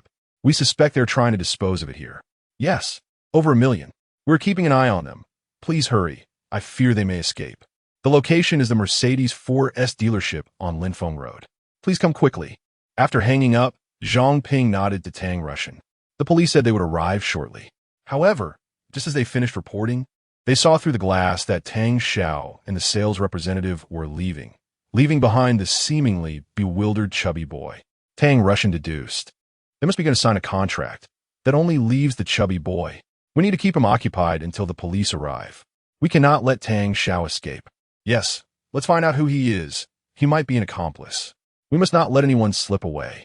Without informing the manager, the couple strode out of the manager's office. They approached Lu Zihao with purpose. Tang Russian queried, Kid, who are you to Tang Xiao? You seem quite familiar with him. I am his father. Do you think we are familiar? Suddenly, the atmosphere grew tense. Tang Russian and Zhang Ping froze, unsure of how to react. You are his father? Then who am I? Zhang Ping felt even more embarrassed. If you're Tang Xiao's father and I am his mother, then that means. Lu Zihao, having not yet comprehended the gravity of Tang Xiao purchasing an extravagant vehicle, was oblivious to the familial tension. He was accustomed to exchanging playful banter, often joking in such a manner. Tang Russian's blood pressure surged. In a fit of rage, he pointed at Lu Zihao and shouted, You little scoundrel! Are you taking advantage of my wife? Do you seek death? Russian, please calm down. He probably didn't mean it that way. It's just the way young people communicate. Zhang Ping interjected, attempting to pacify her husband. Lu Zihao, perplexed, surveyed the furious couple. What is the matter? Why are you so angry? I was merely joking with Tang Xiao. What is the urgency? He was bewildered by their intense reaction. Chapter 82. My parents died early. Tang Russian was infuriated, cursing vehemently. You little rascal. Let me tell you, we are indeed Tang Xiao's parents. He had initially intended to conceal his identity to stabilize Lu Zihao, but his words had inadvertently triggered an outburst. Were it not for Zhang Ping holding him back, he would have been unable to restrain himself from resorting to violence. Lu Zihao, however, stood there in confusion. Aren't Tang Xiao's parents dead? You. Tang Russian's face flushed crimson with rage, his chest heaving violently. He was further provoked by Lu Zihao's words. This adorable, albeit somewhat naive little chubby boy appeared so infuriating. He nearly lunged at Lu Zihao several times. Zhang Ping restrained Tang Russian, fearing that if she did not, he might truly resort to violence, which would lead to complications with the police. Zhang Ping, maintaining her composure, adopted a more amiable demeanor and inquired, "Young man, in truth, we are not bad people. We are relatives of Tang Xiao. We never expected to encounter him here. We saw him with the salesperson. Is he planning to buy a car? Just now you claim to be Tang Xiao's parents, and now you're saying you're his relatives? Do you really think I'm a fool? You're insane." Lu Zihao spoke candidly. "Little brat. Old Tang, calm down." Zhang Ping interjected, still not ready to give up. Lu Zihao pondered for a moment. It was of no consequence to inform them, and perhaps it would assist Tang Xiao in maintaining his facade. Tang Xiao is indeed buying a car. He is purchasing this Maybach S. He gestured towards the black Maybach in the lobby. The couple gazed at the price tag. 2 million. They were taken aback. Good heavens. Over 3 million for a car. I thought he merely stole a little over 1 million. I never imagined it would be over 3 million. Wait, that is just the cost of the car. The stolen funds must exceed 3 million. They both became flustered, failing to realize that a family could suddenly lose over 3 million and not notice it. What level of oblivion must they have? Yet, they firmly believed that Tang Xiao had indeed stolen that much money. Otherwise, how could he afford such a vehicle? Listening intently, Lu Zihao began to sense something amiss.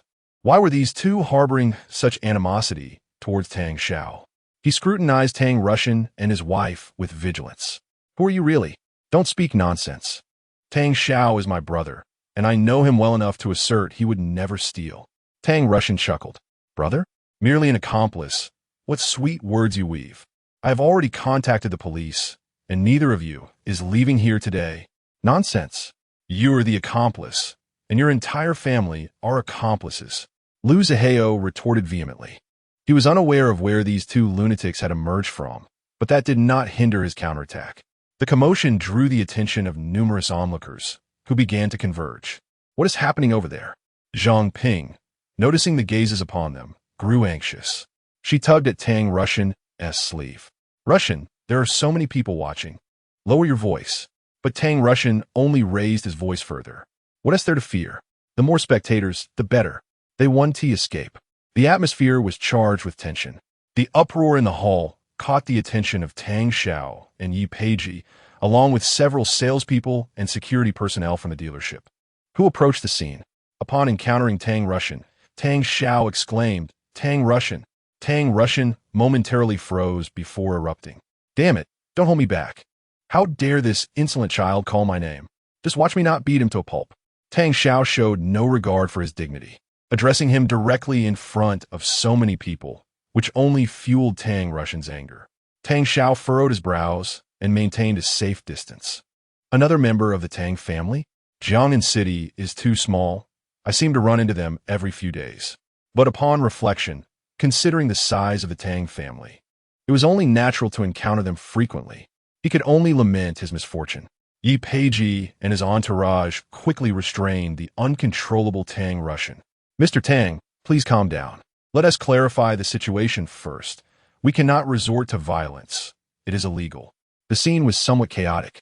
Yet Tang Xiao seized the opportunity to stoke the flames, warning, "Quickly hold him back. This man has a history of mental illness. He might bite. Biting is not a crime, so don't let him bite you." Goodness, he bites.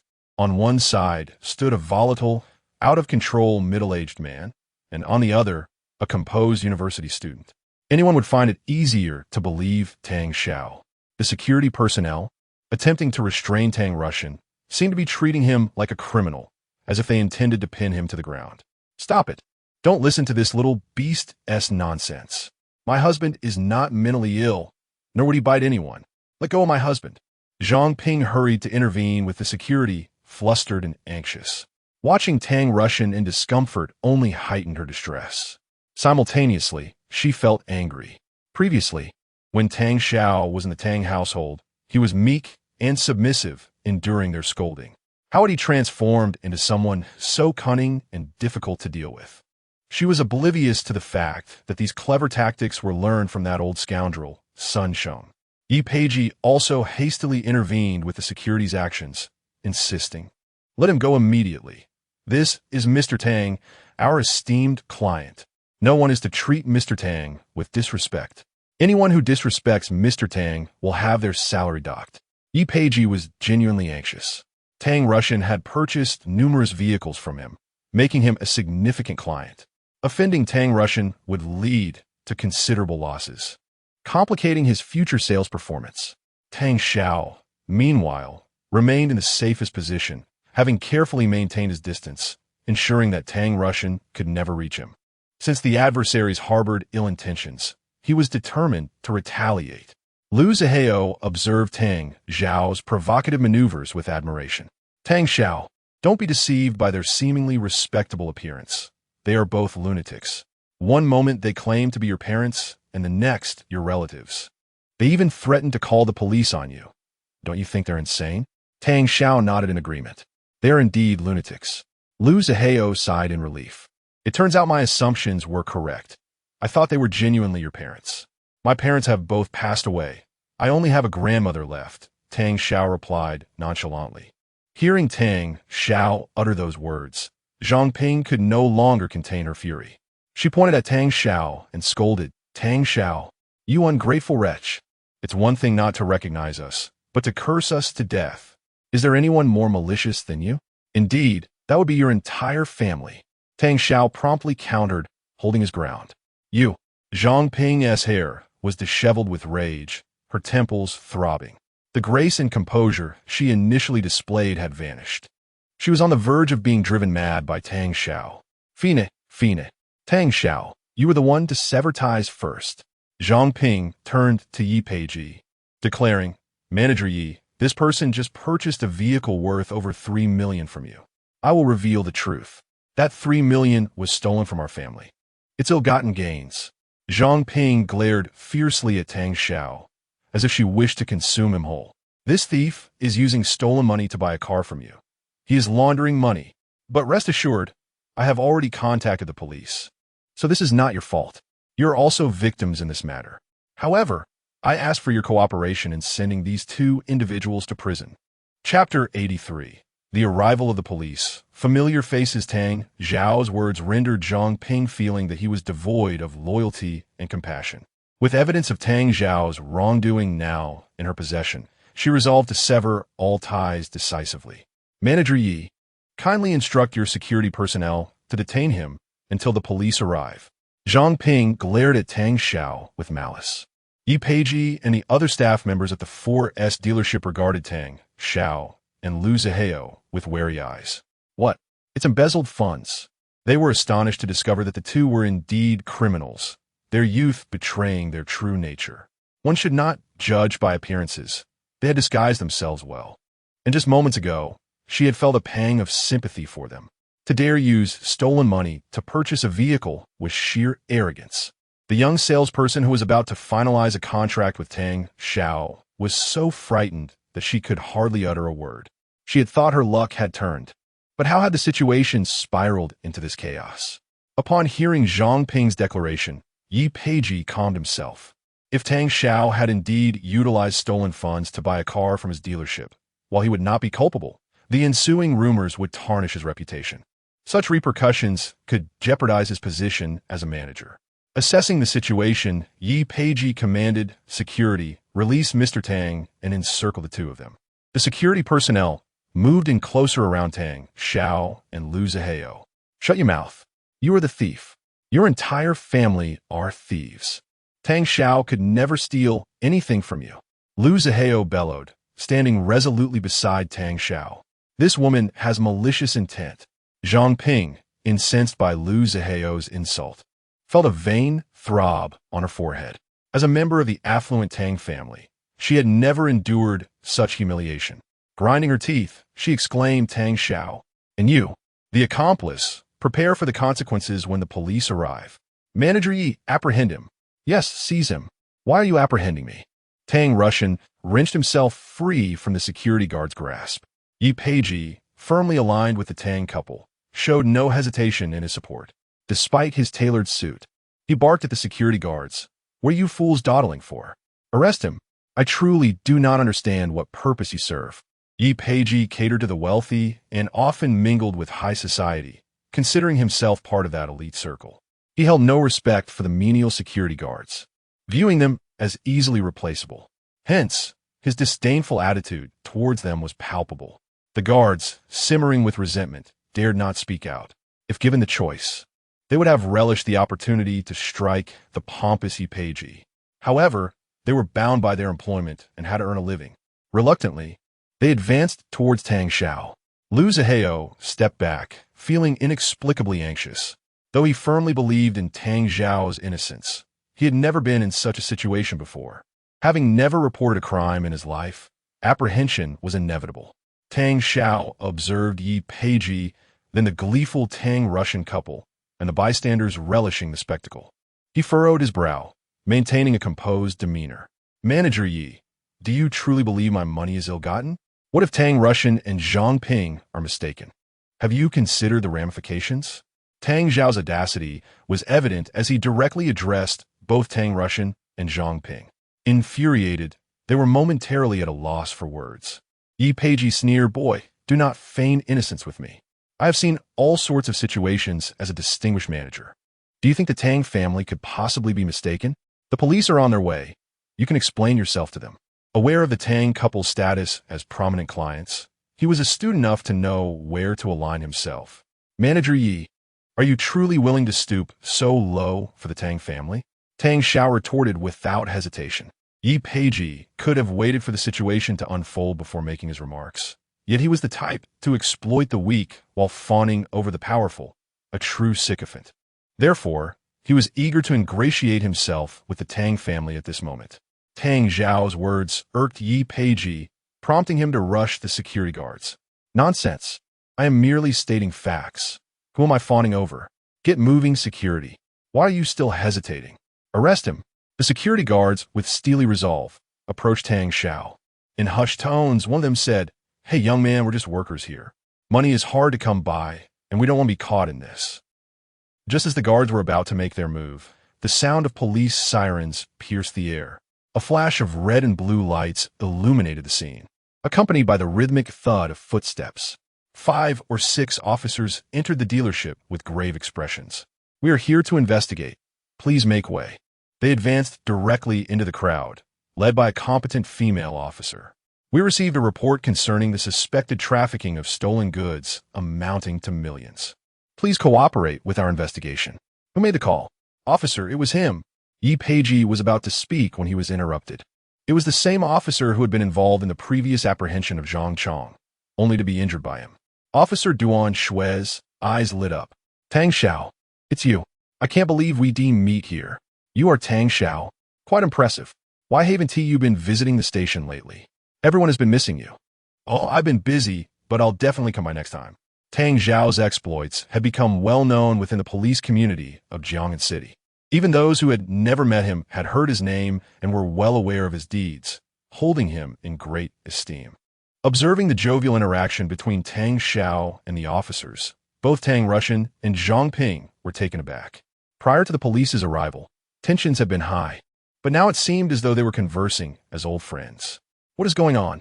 Why does he have such a rapport with the police? They thought, bewildered. "Officer, we were the ones who called the police."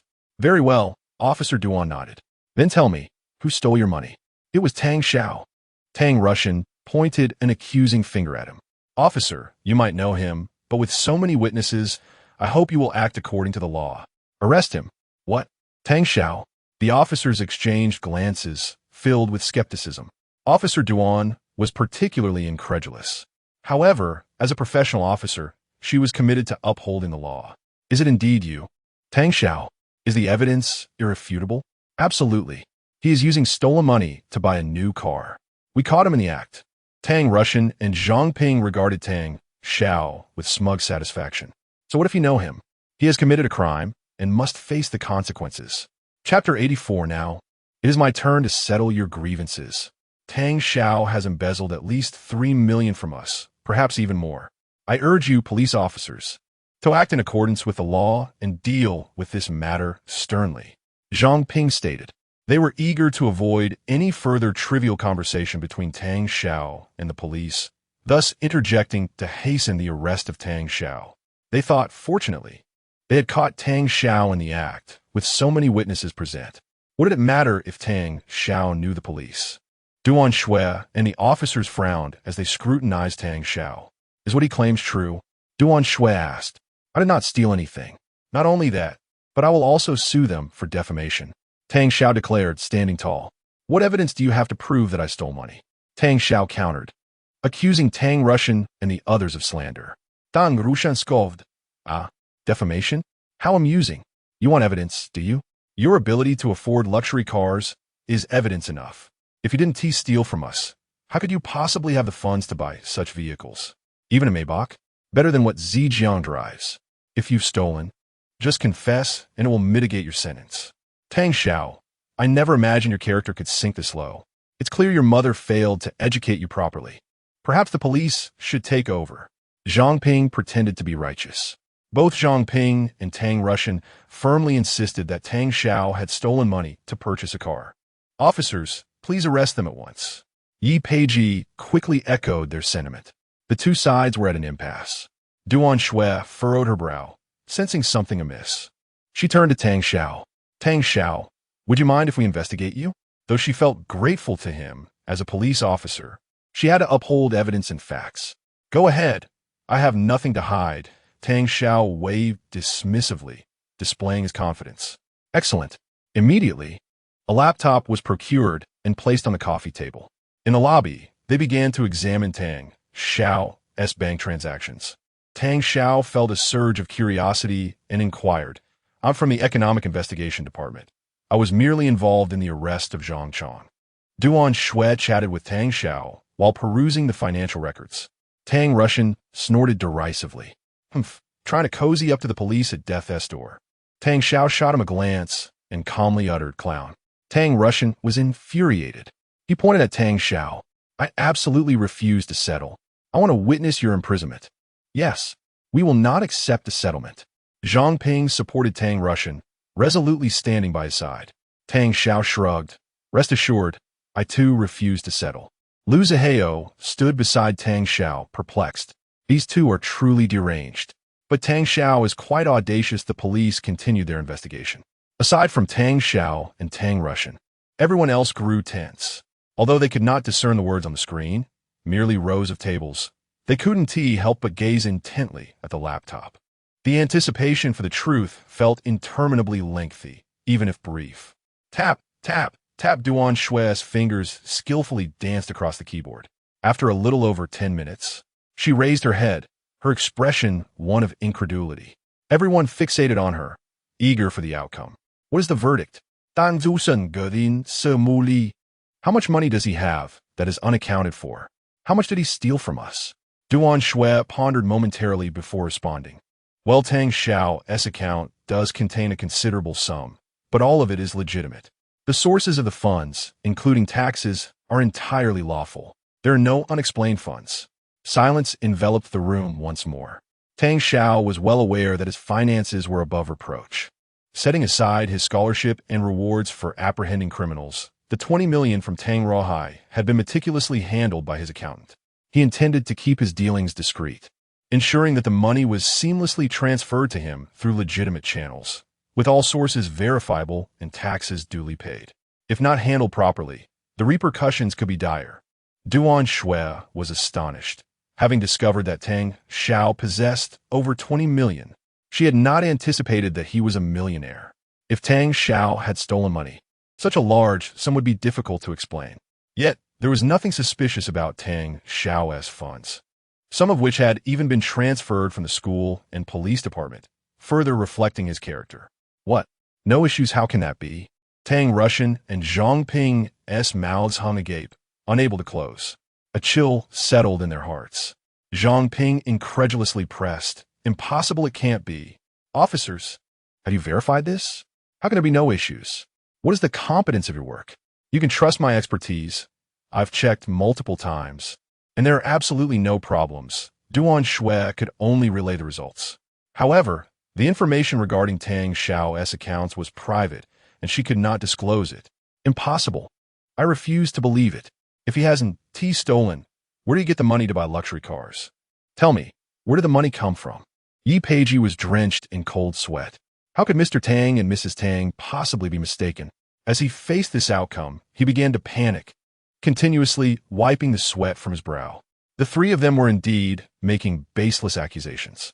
Duan Shui, her brows furrowed, suppressed her impatience. Mr.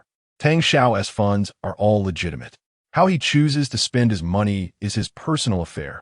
You have no right to question it. This is his privacy.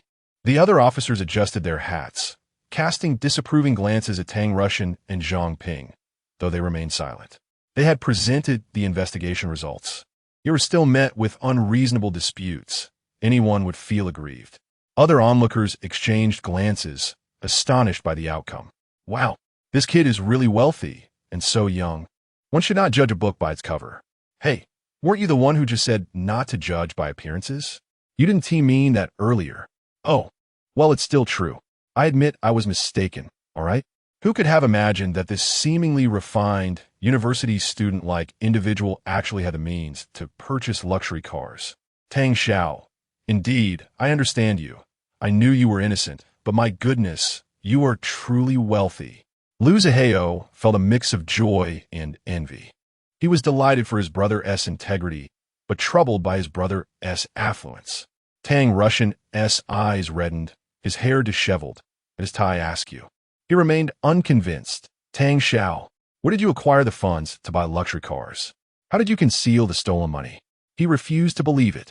He could not accept that Tang Xiao's money was legitimate. Tang Xiao coldly regarded Tang Russian and Zhang Ping, even casting a sidelong glance at the sweating Yipeiji. Where my money comes from is none of your concern. Now, I must hold you accountable for the defamation of my character and the consequences that shall follow. Chapter 85. But I am your mother. How can you bear to do this? Upon hearing that Tang Xiao intended to settle accounts for their slanderous actions, Yipeiji's body trembled. With a sorrowful expression, he lamented the actions of Tang Russian and Zhang Ping. Mr. Tang, Mrs. Tang, I trusted you both so much. How could you betray me? Clearly, nothing happened, yet you insist that I stole your money. Yipeiji was filled with regret. Having initially firmly sided with Tang Russian and his wife, wanting to do them a favor, who would have expected that there would be no issues found with Tang Zhao's finances? Tang Russian's face darkened. He could not accept this reality. It is impossible. He clearly stole my money. He is undeniably a thief. Duan Shui coldly pushed Zhang Ping's hand aside. We enforce the law in a compliant and legal manner and will not shield anyone. You claim that Tang Xiao stole millions from your household. Where is your evidence? Evidence. The evidence is that we lost a necklace worth $1 million. Tang Xiao must have stolen it. His character is flawed, thus he is the thief. Duan Shui frowned. You reported the loss to us, and we have no issue with that. However, to infer that he is the thief simply because you believe him to be of poor character, and even go as far as to report it, does not constitute evidence. Such actions are deemed as illegal defamation. You have broken the law.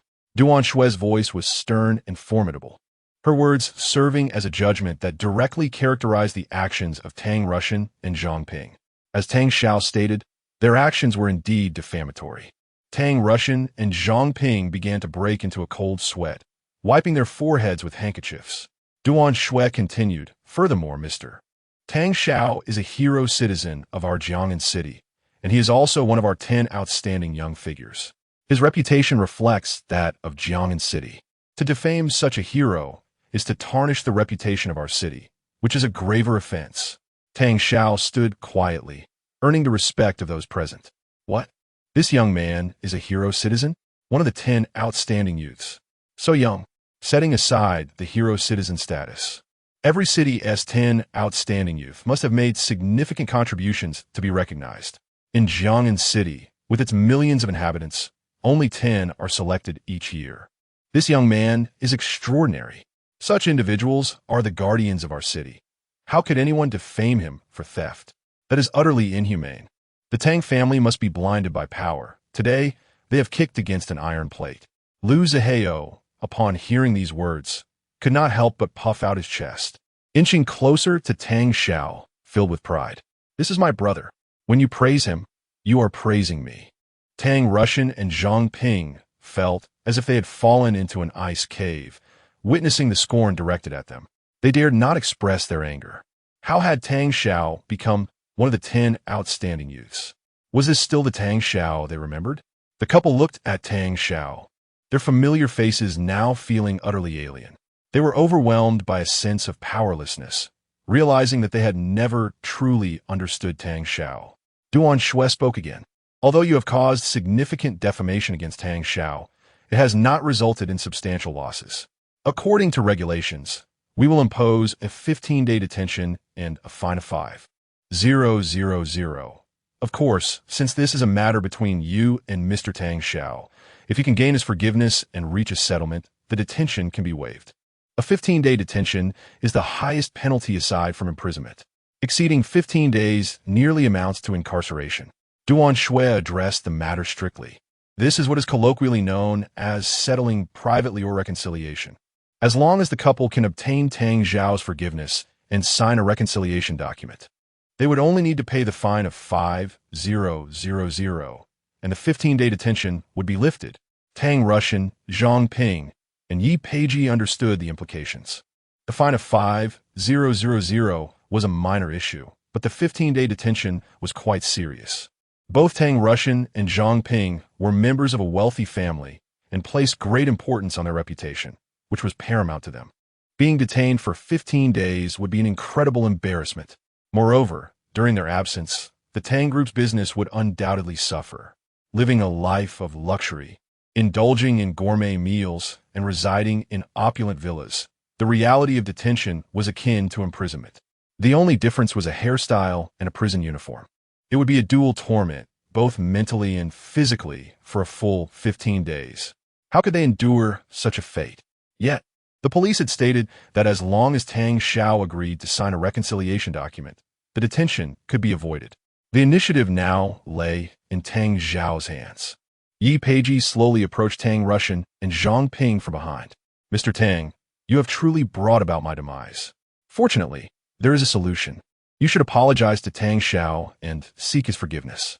That way, we can avoid detention. To be frank, I have been to a detention center before, and it is truly an inhumane place. I would rather die than go back.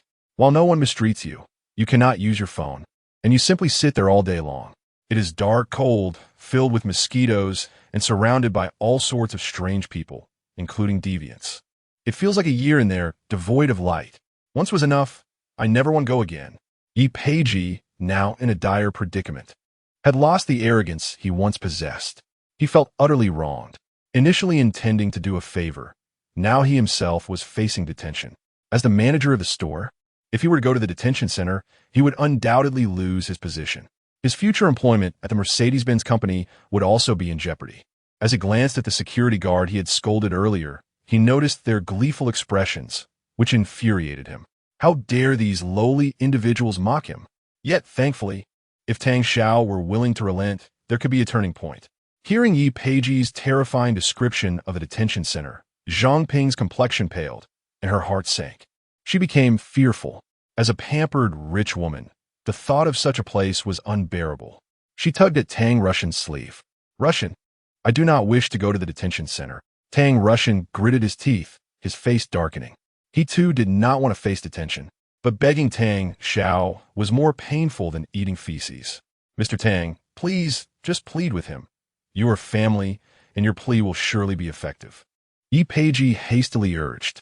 Zhang Ping felt that Tang Russian was utterly useless. Russian, what kind of man are you?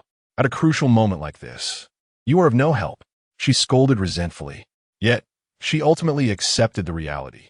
She gently approached Tang Xiao and spoke in a soft tone. Xiao, although there's been a misunderstanding between us, after all, I am your mother. Chapter 86. Father, Mother, perhaps you should enter and acclimatize yourselves. Today, it was Mother who acted impulsively. Can you bear to see her imprisoned?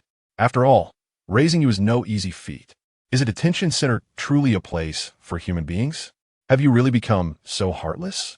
Zhang Ping, despite being in her 50s, had tears welling in her eyes. On the verge of breaking down, at first glance, she resembled a middle-aged woman abandoned by society. Just moments ago, she had been brazen and domineering, asserting that Tang Xiao was her biological son whom she could never harm. Yet it was she who had called the police. Tang Xiao took a step back, his face betraying his utter disdain. Oh, Mother, You are quick to accuse me of stealing from you. For 2 long years, your family has bullied me, scalding me with hot water, unleashing dogs upon me, and locking me out, denying me a place at the dinner table. You offer my grandmother a mere 2,000 as a feeble consolation. I considered you a mother, but did you ever regard me as a son? As he spoke, his eyes reddened. This was the first time they were hearing about Tang Xiao's past. They quickly discerned that Zhang Ping was indeed his biological mother. Yet, what kind of mother had she been? Zhang Ping trembled, realizing she had overlooked these matters. She had always dismissed them as trivial, believing Tang Xiao to be lacking in upbringing and education, justifying the need for discipline. She had never realized how excessive her actions had been. She even prided herself on being compassionate, thinking it was Tang Xiao who was ungrateful. You wish to call the police on me? You dare to threaten to imprison me? How can you call yourself my mother? Where were you when I yearned for even a shred of familial affection? You only remember I am your son when you need me to fulfill your demands. Tang Xiao's words were sharp and caustic, devoid of any semblance of mercy. He chastised Zhang Ping for being a green tea, a term laden with disdain. The ferocity of his words left no room for dignity. Zhang Ping's face flushed with rage, her blood pressure soaring as any flicker of guilt was extinguished by her anger. You little bastard! How dare you speak to me like that? She bellowed, disregarding all decorum. Duan Shui stepped forward, forcefully pulling Zhang Ping back. What do you think you're doing? I warn you once. This is a mediation, not a quarrel. No foul language allowed.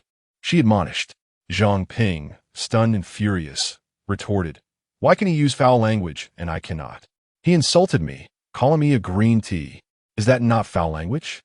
Green tea is merely a beverage. How can it be foul language? What you said is the true offense. I must warn you, if you continue with such language, it indicates your unwillingness to mediate and a refusal to admit fault. I will increase your punishment. Duan Shui declared firmly. A detention of 15 days was the maximum punishment aside from imprisonment. Anything more would lead to jail time. The onlookers exchanged glances, recognizing the inherent bias. While the term green tea might not immediately seem offensive, its implications were indeed derogatory. However, the police had declared it not to be foul language, and thus it was not deemed as such. The crowd observed the officers, who maintained their impartiality with solemn expressions, albeit leaning towards injustice. You all, Zhang Ping seethed, her teeth clenched, her complexion alternating between green and red. In verbal sparring, she was no match for Tang Xiao. Her previous insolence towards the police had only compounded her woes. Zhang Ping's eyes were bloodshot, and the makeup she wore began to reveal fine lines, stripping away any semblance of elegance. She was left speechless, filled with countless expletives she wished to unleash, but refrained from speaking out of fear that one wrong word could lead to her own incarceration. She felt as though she had been silenced. Yi Peiji grew anxious, finding Zhang Ping's actions foolish. Their communication had failed, inciting the ire of both Tang Xiao and the police. He berated her in his mind for her stupidity. He decided to take matters into his own hands. With a sycophantic demeanor, he approached Tang Xiao. Young brother Tang, surely we have no conflict, merely a small misunderstanding. Please show mercy this time. Let's not make this a precedent. Oh, do not frown so. Say something. Yi Peiji, who had been so arrogant earlier, now exuded obsequiousness, his demeanor inciting laughter and disdain among the onlookers. Young brother Tang, as long as you speak a word, we shall be friends. You wish to purchase that Maybach, yes? I can offer you a 10% discount. His words sent chills down Lu Ziheo's spine, who recoiled in disgust. The security personnel struggled to suppress their laughter at Yi Peiji's ridiculous display. Tang Xiao regarded him coldly. I preferred your rebellious nature. Kindly revert to that. It was all a misunderstanding. Scram. Tang Xiao's single word was curt and decisive. Yi Peiji attempted to protest, but was met with Lu Ziheo's insistence. Did you not hear him? My brother does not wish to hear your drivel. Yi Peiji recognized his negotiation had failed, his spirit deflated. He lightly touched Tang Russian's arm. Mr. Tang, do you not have anything to say? What can he say? Truly useless. Zhang Ping spat. At that moment, Tang Russian's expression darkened, radiating fury that he struggled to contain. The officers had already warned him. An outburst would lead to consequences far exceeding 15 days. With a voice heavy with restrained rage, Tang Russian addressed Tang Xiao. Speak a number. How much do you desire? What sum would suffice for reconciliation? Yet he could not bring himself to plead with Tang Xiao. Is it not my family's wealth you covet? Today, you have triumphed. I will give you money, provided you agree to settle this matter. Tang Russian's tone was despondent. He had genuinely softened, even offering money to Tang Xiao to resolve the issue. In the past, they had feared Tang Xiao's greed for their fortune. Now, he had willingly offered money, an act that felt like a slap to his own face. This was the greatest concession Tang Russian could muster, and he believed Tang Xiao would acquiesce. Yet the shame of the situation weighed heavily upon him. Tang Xiao remained silent, observing both Tang Russian and Zhang Ping, contemplating the absurdity of it all. Is this truly the family I once longed for? He felt a profound disillusionment. His silence left Tang Russian and Zhang Ping, along with Yi Peiji, restless. A faint smile crept upon Tang Xiao's lips, a facade of innocence. Father, mother, what are you discussing? We are a loving family. Why would I desire your money? His words caught both Tang Russian and Zhang Ping off guard. Was Tang Xiao genuinely so accommodating? A glimmer of joy flickered across Tang Russian's face, believing he had gained the upper hand. But before he could fully revel in it, Tang Xiao delivered an even colder retort. I have stated, I shall not accept reconciliation. The detention center seems quite pleasant. Perhaps you should go there and acclimate yourselves. Chapter 87. Sending my biological parents to detention, no reconciliation accepted. Is this your choice, idol? Tang Xiao looked mockingly at the three individuals. From the very beginning, Tang Russian and Zhang Ping had declared their refusal to accept any reconciliation. What a coincidence, isn't it? Tang Xiao harbored the same sentiment. He would never entertain the idea of reconciliation. Money? No matter the amount, Tang Xiao was determined to see them imprisoned. An overwhelming sense of regret surged within him. What a folly it was to put on an act from the outset. The expressions of Tang Russian and Zhang Ping were akin to having swallowed a fly. On the other hand, Duan Shui wore a composed smile on her face. Mr. Tang Xiao, do you refuse reconciliation? She inquired. I refuse, Tang Xiao replied resolutely. Duan Shui nodded and addressed Tang Russian and the others. Since Mr. Tang Xiao has declined reconciliation, according to regulations, we will impose a 15-day detention penalty on you. Tang Russian and Zhang Ping trembled with fury. They were both enraged and indignant, gritting their teeth as they glared at Tang Xiao. How could a son be so ungrateful as to send his own parents to detention? Yi Pei wore a glum expression. As Tang Russian was about to board the police vehicle, he shot a venomous look at Tang Xiao. Tang Xiao, just you wait. Duan Shui admonished. Tang Russian, are you still unrepentant? If that's the case, no need to get in the vehicle. We will reevaluate your punishment. Tang Russian immediately shrank back, his arrogance extinguished in an instant. No, officer, you've misunderstood. What I meant was, I will treat Tang Xiao to a meal in the future, Tang Russian quickly backed down. After all, he was a titan in the business world, the head of a prestigious family. Such a display of submission was quite rare. Zhang Ping kicked him, exclaiming, useless man. Still pretending? She was infuriated and could only vent her frustrations on Tang Russian. To take it out on Tang Xiao would be courting disaster. At that moment, a middle-aged man in a sharp gray suit strode in with an imposing presence. The staff at the 4S dealership were taken aback upon seeing him and greeted him respectfully. Mr. Long, you have finally arrived. Mr. Long, known as Long Yongtian, was the regional manager of the Benz company in Jiangnan City. Yi Pei and his associates were all under his command. Following him was the young salesperson who had just sold a car to Tang Xiao. Long Yongtian, with a robust abdomen and an air of leadership, cast a disdainful glance at Yi Pei, who turned pale, beads of cold sweat forming on his forehead. It's over. Upon seeing the young salesperson trailing behind Long Yongtian, Yi Pei realized that Mr. Long was aware of everything. After Mr. Long arrived, he glared at Yi Pei, expressing his disappointment. Yi Pei, how could you be so incompetent as to end up in detention as a store manager? If you continue in this position, the entire Benz dealership in Jiangnan will collapse. Listen well, from today onward, you are relieved of your duties as store manager and expelled from our Benz company. An uproar ensued. The employees were astonished at Yi Pei's dismissal, but secretly delighted. Yi Pei, who often bullied and mistreated them, was now receiving his just desserts. He stood there, despondent, on the verge of tears, unable to restrain himself from slapping his own face. What a fool I am, meddling in things that don't concern me. Long Yongtian, after publicly reprimanding Yi Pei, immediately adopted a more amiable demeanor. Hello, officer. This is Tang Xiao, right? A true hero among the youth. I am the regional manager of Jiang'an City, Long Yongtian. Duan Shui regarded Long Yongtian. What? Do you have an objection to our police's punishment? How could that be? I believe the police handled the situation excellently. Such acts of defaming customers deserve imprisonment. Even detention is a leniency, Long Yongtian responded, fully supporting the police's actions. As the regional manager, Long Yongtian understood the gravity of the situation.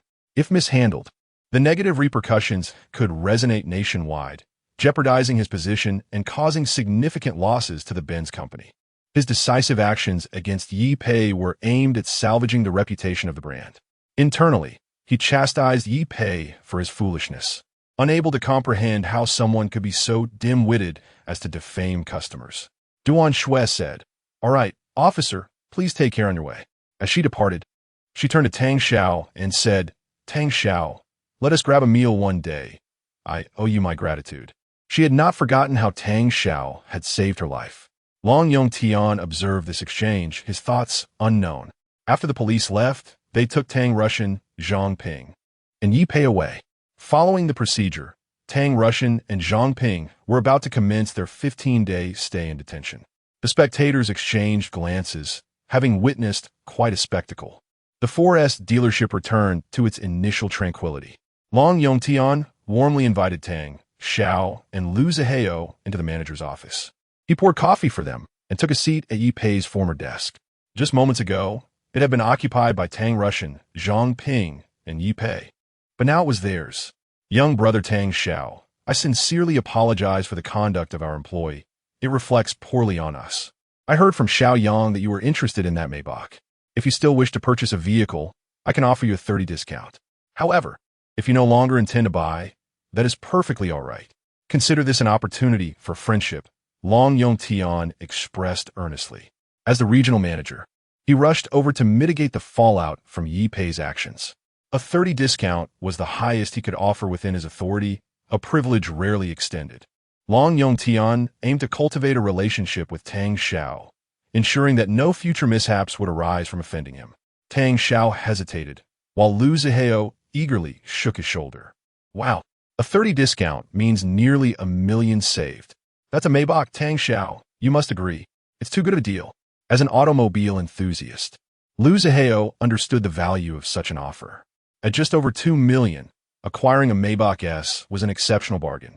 If Tang Xiao were shrewd, he could purchase it here and resell it elsewhere, potentially making a profit. Long Yongtian, displaying genuine sincerity, continued to wait for Tang Xiao's response. Yet, Tang Xiao remained contemplative, his gaze lowered as if deep in thought. I do find the car quite appealing, but let me think. What more is there to consider? Mr. Long is such a wonderful person, Lu Zihao urged, but Tang Xiao still did not acquiesce, seemingly lost in contemplation. After a few more minutes, Long Yongtian's expression shifted, his resolve hardening.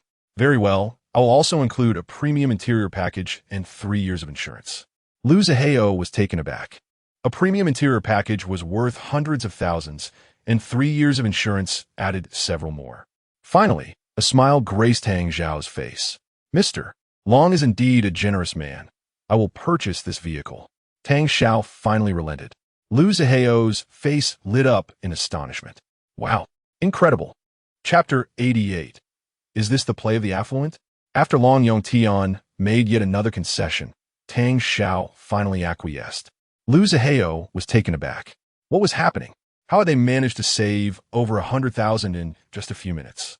He was merely a freshly graduated high school student, naive and inexperienced, unable to comprehend the intricate nuances of this affair, nor the underlying machinations at play. He could only exclaim that the world of adults was far too convoluted. Seeing Tang Xiao relent, Long Yongtian exhaled a sigh of relief. Although he had incurred significant losses, the matter seemed to be settling down.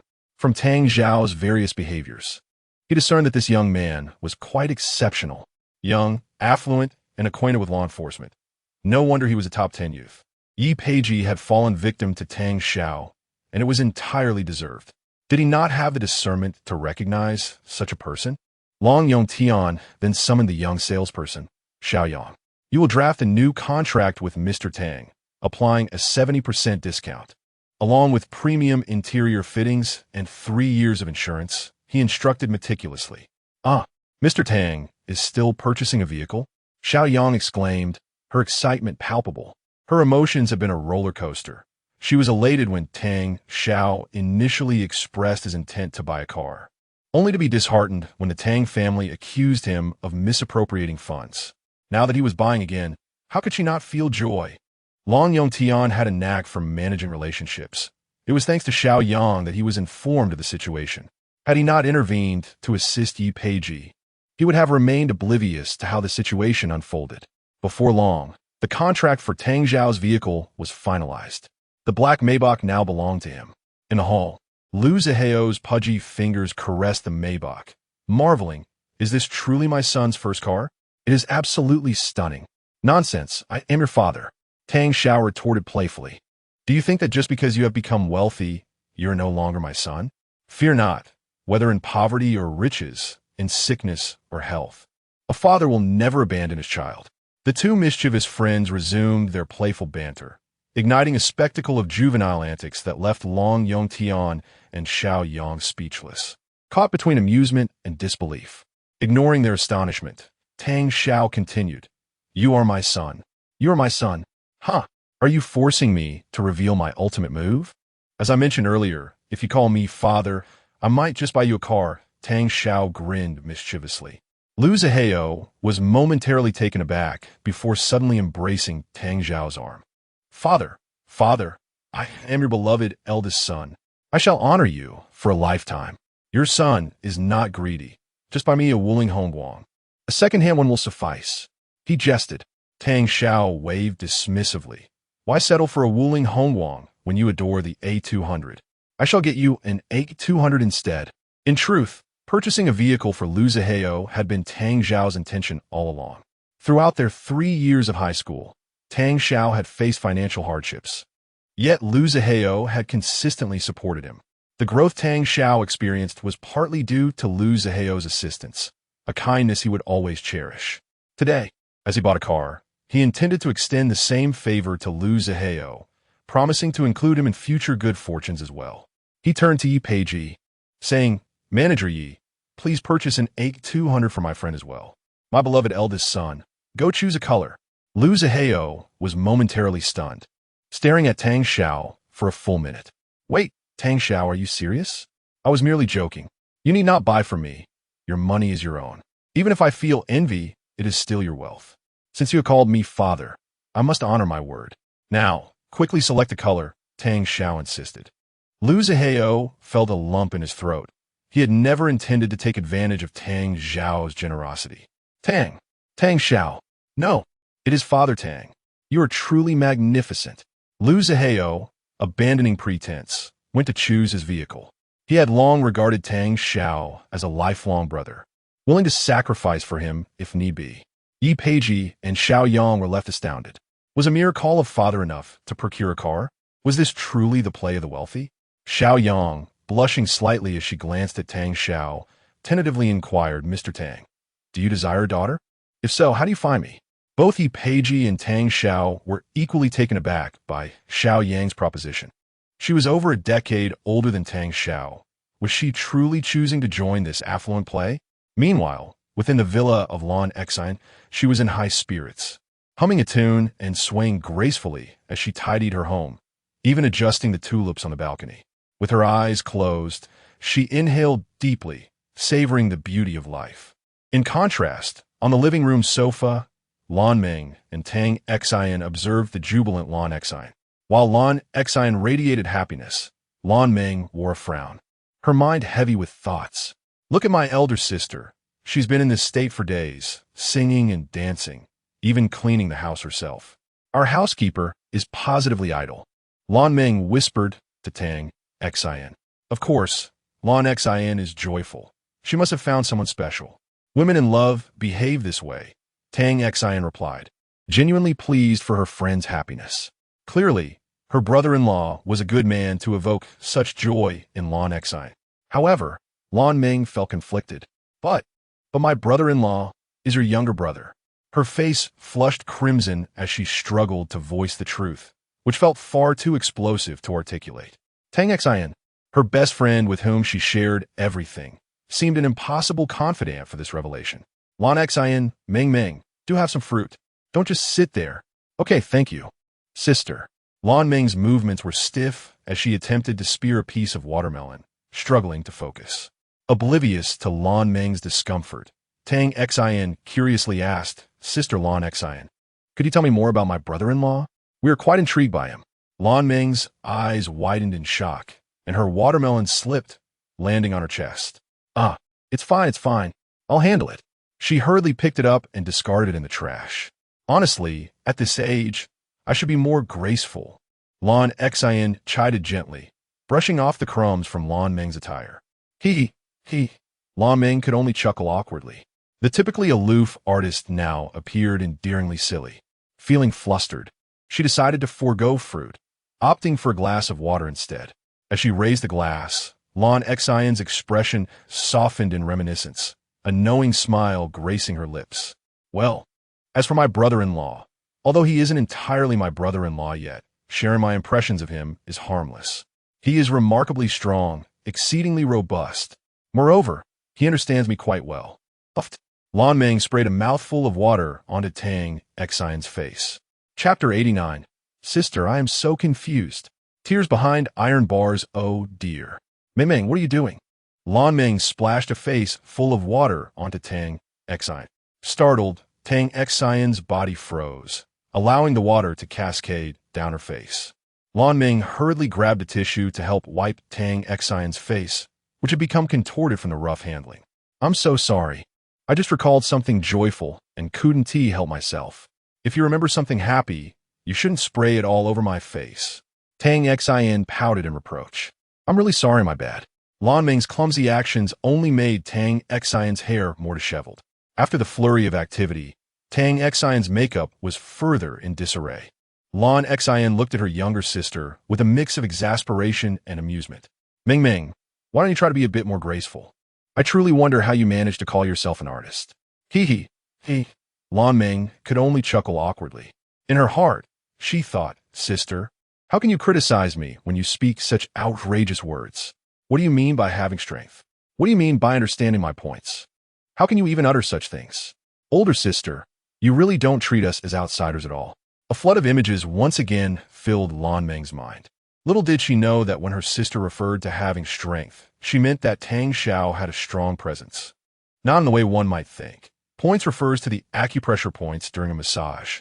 Lan Meng, eager to change the subject, exclaimed, by the way, sister, isn't your hotel opening next week?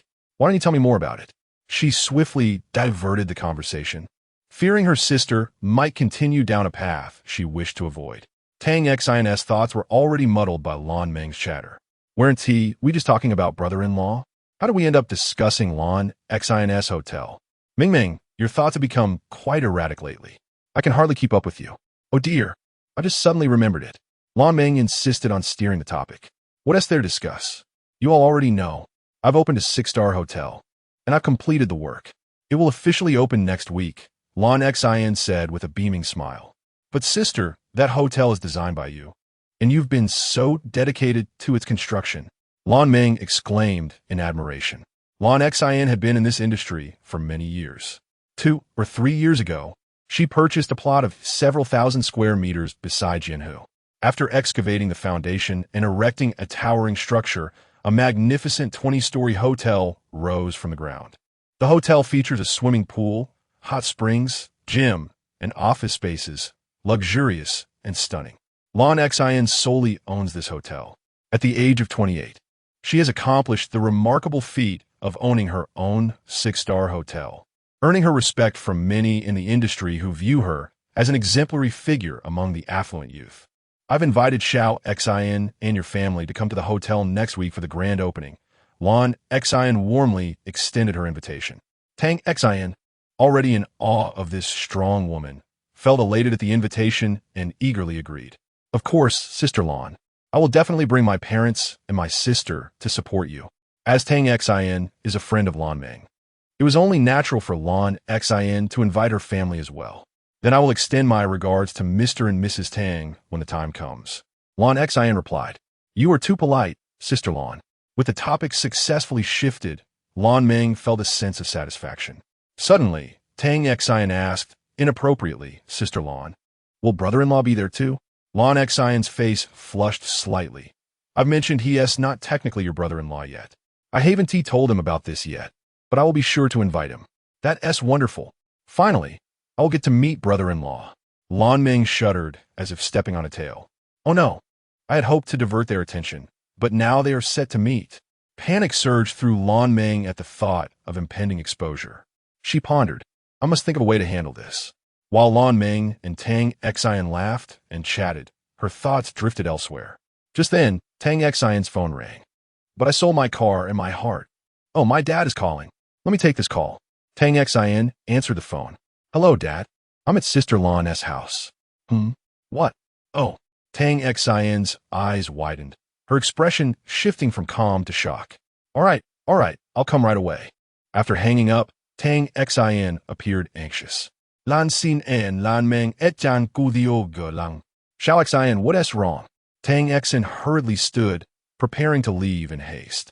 Lan Meng and Lan Xin also rose. What happened at home? Is it serious?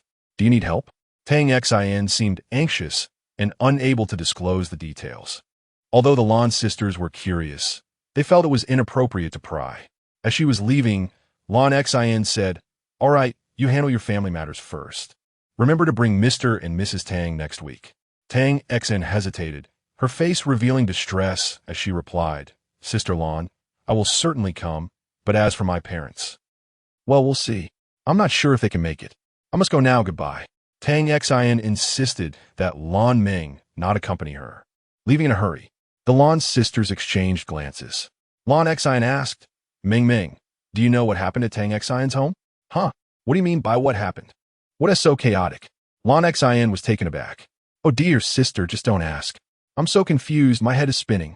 Lan Meng tugged at her long, straight hair, feeling inexplicably vexed.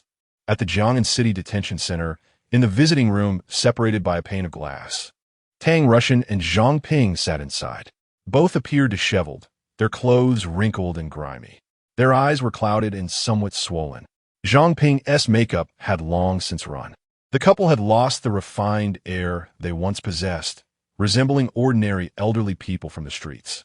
The fatigue and emotional strain made them look as though they had aged a decade. In truth, they had only spent a day and a night in detention, yet it felt like an eternity. They had lived a life of luxury in high society, and now their current existence felt like a descent from heaven to hell. Mr. Tang, Mrs. Zhang, your relatives have come to see you, called the officer at the detention center. Chapter 90. How dare you speak up for an outsider? Are you still my daughter? The three siblings, Tang Xin, Tang Jie, and Tang Zijian, entered the visitation room. Dad, Mom, how have you changed like this? Tang Zijian pressed his face against the glass wall, tears streaming down his cheeks like an unending cascade. Upon seeing their three children, a glimmer of light returned to the murky eyes of the couple.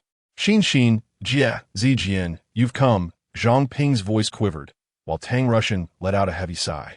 Tang Xin and Tang Jie felt a deep ache in their hearts. The sight of their beloved parents enduring such suffering made their hearts tremble. Through the glass, they inquired with concern, Dad, Mom, how are you? Are you adjusting to life in there? Zhang Ping's spirits lifted slightly as she began to ramble. Oh, how could one possibly get used to this? The people here have no sense of order, and there are so many living in such close quarters. Is this even a place for humans? We eat together with no private space whatsoever, and the toilets aren't even automatic. I have to manage it myself. How bothersome. Seeing her children brought forth a flood of words from Zhang Ping. Yet the more she spoke, the heavier her heart felt, her eyes growing red with emotion. They had been detained for a full day and night, a period that felt like an eternity in hell for her. Tang Russian remained silent. As the head of the Tang family, he could not afford to be as verbose as Zhang Ping. Meanwhile, Tang Zijian cried out loudly, leaving a fog of tears on the glass. "Mom, Dad, I feel so pain for you. I wish I could exchange places with you. If only I could bring you out a boy." Acting as a caring little cotton-padded jacket, did his utmost to sob, drawing glances from the nearby officers. "This kid can really cry. One might think he's the one being detained," they mused. "Good boy, Mommy's good boy. So understanding." Zhang Ping felt a warmth in her heart, realizing her efforts for this child were not in vain. Tang Jia comforted her parents, "Dad, Mom, in just 14 days, you'll be released. Just hold on a little longer." Although she had been busy promoting a new film, upon learning of her parents' situation, she had dropped everything to come. Tang Xian was equally concerned.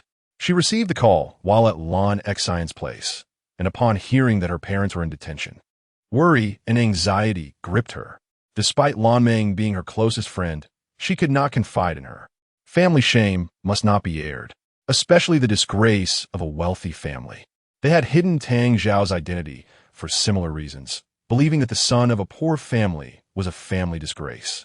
Thus, Tang Russian and Zhang Ping only informed their second and third children, along with Zijian, primarily because only 3 visitors were allowed per session. The eldest and youngest would have to wait for the next round of visits. 14 days? Oh my heavens, Tang Jia's reminder plunged Zhang Ping into despair. The day and night she had endured felt like an eternity, and it had barely begun. Tang Xian inquired, "Dad, Mom, how exactly were you detained? You were so vague on the phone. Surely you can tell us now." At this point, resentment flickered in Tang Russian and Zhang Ping's eyes. Tang Russian gritted his teeth. "It's that little bastard, Tang Xiao. That ungrateful wretch. He's the one who got us locked up." His fists instinctively clenched at the mere mention of Tang Xiao's name. Zhang Ping erupted in curses. That little beast. Lower than a dog or pig as a woman of refined upbringing, Zhang Ping usually maintained her composure. However, the torment of a day and night in detention shattered her decorum. With her self-respect stripped away, what decorum could she cling to? The 3 siblings were taken aback. Tang Xiao, why would it be him? They had always believed they were acting in his best interest, attempting to guide him away from a misguided path. Little did they know he would repay their kindness with such treachery, reporting them to the authorities for defamation, insisting they be detained. Completely lacking in gratitude, all those years I cared for him. Zhang Ping recounted the ordeal, painting Tang Xiao as a villainous, ungrateful son. The couple had endured hardship, only to be betrayed by Tang Xiao in the end. The narrative was thick with embellishment. Tang Russian remained silent, evidently in full agreement with Zhang Ping's account. In their eyes, they were virtuous victims, wronged by the wicked Tang Xiao. "Brother, how could he do this?" "But he doesn't seem like that kind of person." After hearing the story, Tang Zijian began to cry again. Yet this time, Tang Xian and Tang Jia did not react as they usually would, hurling insults at Tang Xiao. Instead, they remained silent, their expressions shifting like the weather, as if deep in thought. Seeing his daughter's silence made Zhang Ping and Tang Russian uncomfortable. "Xin Jia, what are you thinking? Why the silence?" After a brief pause, Tang Xian asked, "Dad, Mom, so you're saying you told the police that Tang Xiao stole our family's money, and since they found no evidence, they countered with defamation charges, resulting in your detention?" Being an art student, Tang Xian's mind was sharp. Despite Zhang Ping's disorganized narrative, she quickly grasped the crux of the matter. Zhang Ping hurriedly defended, "We never intended to frame him. We were only trying to help." Tang Russian bitterly added, "Who knows what tricks that little wretch used to hide the money? The police couldn't find any evidence. Who knows where he stashed the stolen money?" The couple's resentment toward Tang Xiao was palpable. They firmly believed he had taken something from their family. The police's inability to uncover the truth was simply their incompetence. How could the police understand Tang Xiao as well as they did? With tears streaming down his face, Tang Zijian sobbed, "Brother, he's not that kind of person." Before he could finish, Tang Xian interjected, "I too believe Tang Xiao didn't steal from us." Tang Zuseng, Zhang Ping, and Tang Zijian were taken aback, completely unprepared for Tang Xian's statement. Tang Zijian stared wide-eyed at Tang X. My dear third sister, I was merely being polite. But how could you genuinely think that? Tang Russian suddenly erupted. Tang Xin, have you gone mad from painting? We all witnessed Tang Xiao's character. How can you speak up for an outsider? Are you still my daughter? Hey, you there. Lower your voice. No standing. An officer reprimanded from the side. Sorry, officer. Russian. Lower your voice and don't stand up. Zhang Ping quickly pulled Tang Russian back, simultaneously scolding Tang Xin. Xin, you know your father has a bad temper. Why would you say such things? Are you implying we blame Tang Xiao all these years? That he is a good person and we're the bad ones? So the police were right to detain us? Zhang Ping began to employ moral coercion. Tang Xin did not wish to provoke her parents further. Mom, that is not what I mean. I'm suggesting that perhaps Tang Xiao really didn't steal from us. We might have misunderstood him all along. She quietly reflected on Tang Xiao's dedication to the Tang family, his efforts often unnoticed. Increasingly, she began to doubt her previous beliefs, that Tang Xiao was not a bad person, but rather a sincere, kind-hearted, and intelligent younger brother. Would someone like him truly resort to theft? Tang Xin's rationality infuriated Tang Russian. Nonsense. If he didn't steal it, then who else could have taken your sister's necklace? Was it Zijian? Do you even think before you speak? Chapter 91. If only Mom and Dad could spend more time in detention. Tang Zijian trembled suddenly, his face paling. A few beads of cold sweat appeared on his forehead. After a brief pause, tears streamed down his cheeks. Dad, it wasn't me. I didn't steal my sister's necklace. Zhang Ping gently tapped Tang Russian. Russian, you frightened the child. Tang Russian replied, Zijian, don't cry. Dad was scolding your sister. I know it must have been Tang Xiao who stole it. Tang Xin has been foolishly rambling nonsense. It infuriates me. Tang Xin, use your brain. Why are you suddenly defending Tang Xiao?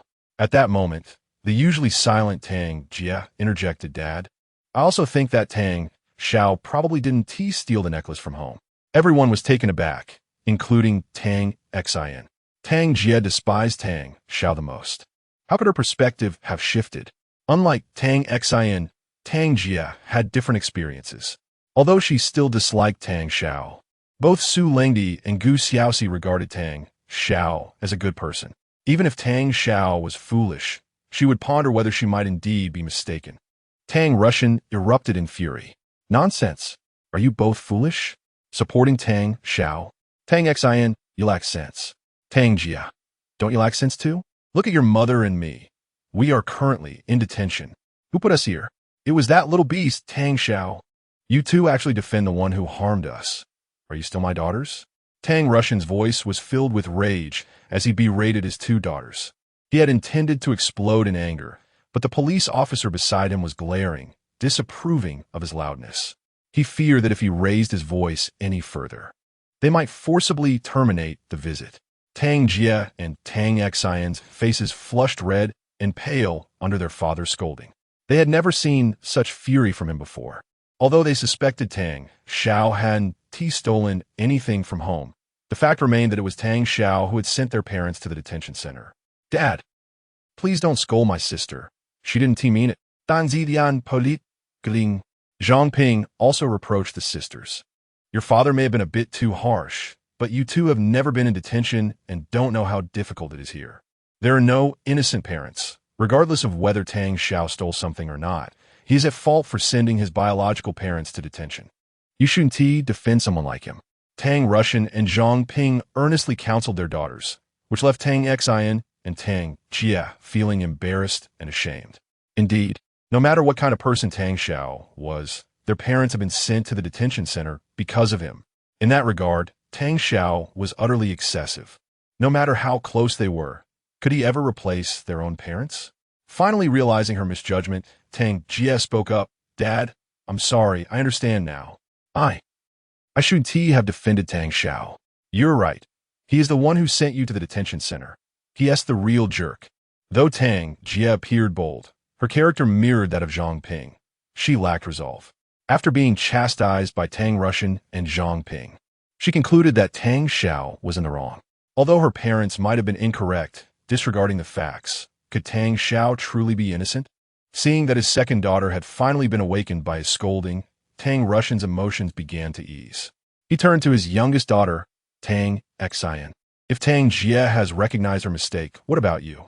Will you continue to err and refuse to repent? Tang Xian stammered, her thoughts a tangled mess. She didn't view Tang Xiao as a villain, but her parents were suffering in detention, placing her in a dilemma. She truly didn't know which side to choose.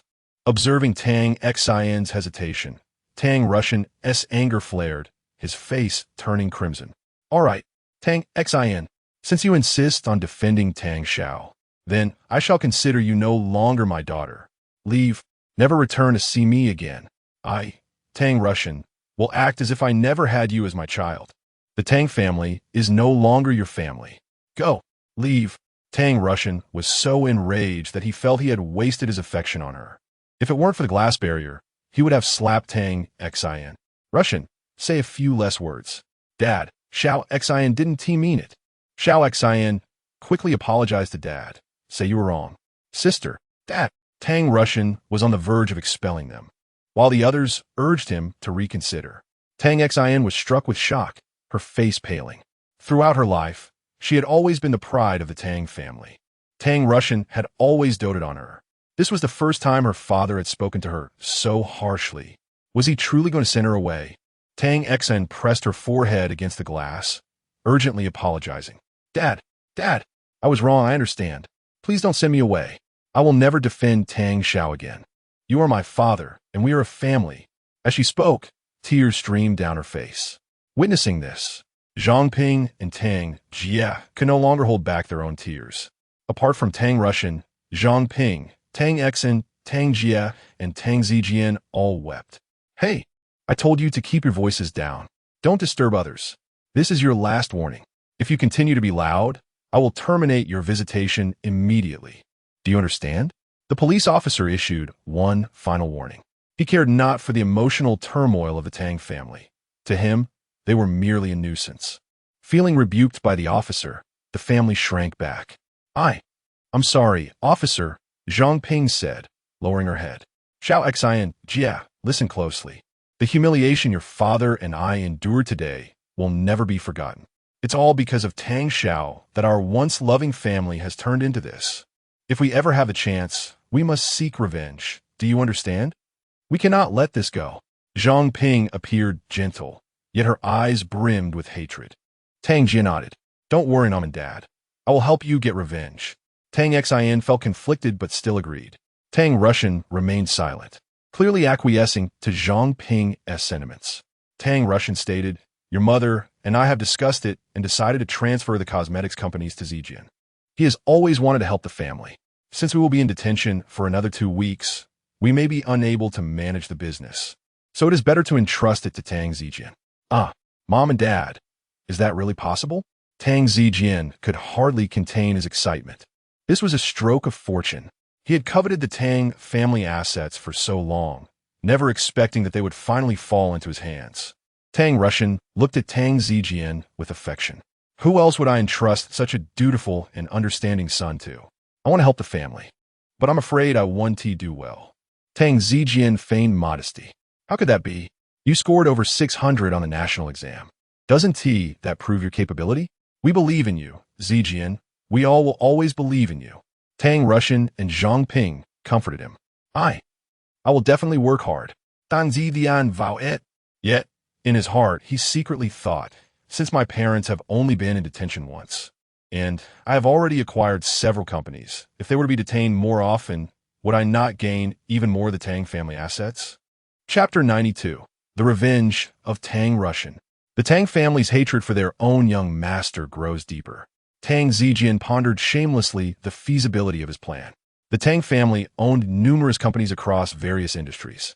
Although the cosmetic sector was not the most lucrative, it still boasted a considerable scale, with each company worth at least several tens of millions.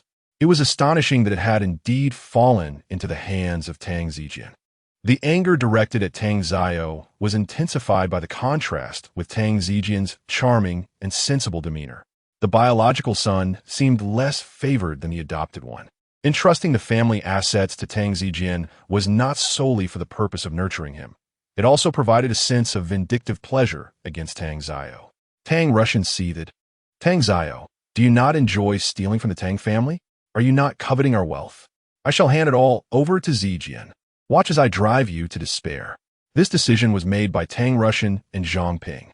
The sisters, Tang Jie and Tang Xian, were fond of Tang Zijian and believed it was reasonable to allocate a portion of the Tang family's wealth to him. Dang Zi, Dang Xin, you shall go out shortly and handle this matter. And remember to find Tang Rahai, your elder uncle. He primarily oversees this sector. The visitation time had come to an end. At that moment, several police officers approached Tang Russian and Zhang Ping, escorting them away from the visitation room. The three siblings on the other side of the window felt a deep sense of compassion, but could only watch silently. As Tang Russian departed, he urgently instructed, "Remember what I said, do not let Tang Zio off the hook." Dad, Mon Sobi. Tang Zijian's heart was brimming with joy, though he outwardly wept profusely. Tang Jia, witnessing their parents being taken away, increasingly felt that Tang Zio had gone too far, though he may have been in the wrong. It is utterly unjust for Tang Zio to bully our unfortunate parents.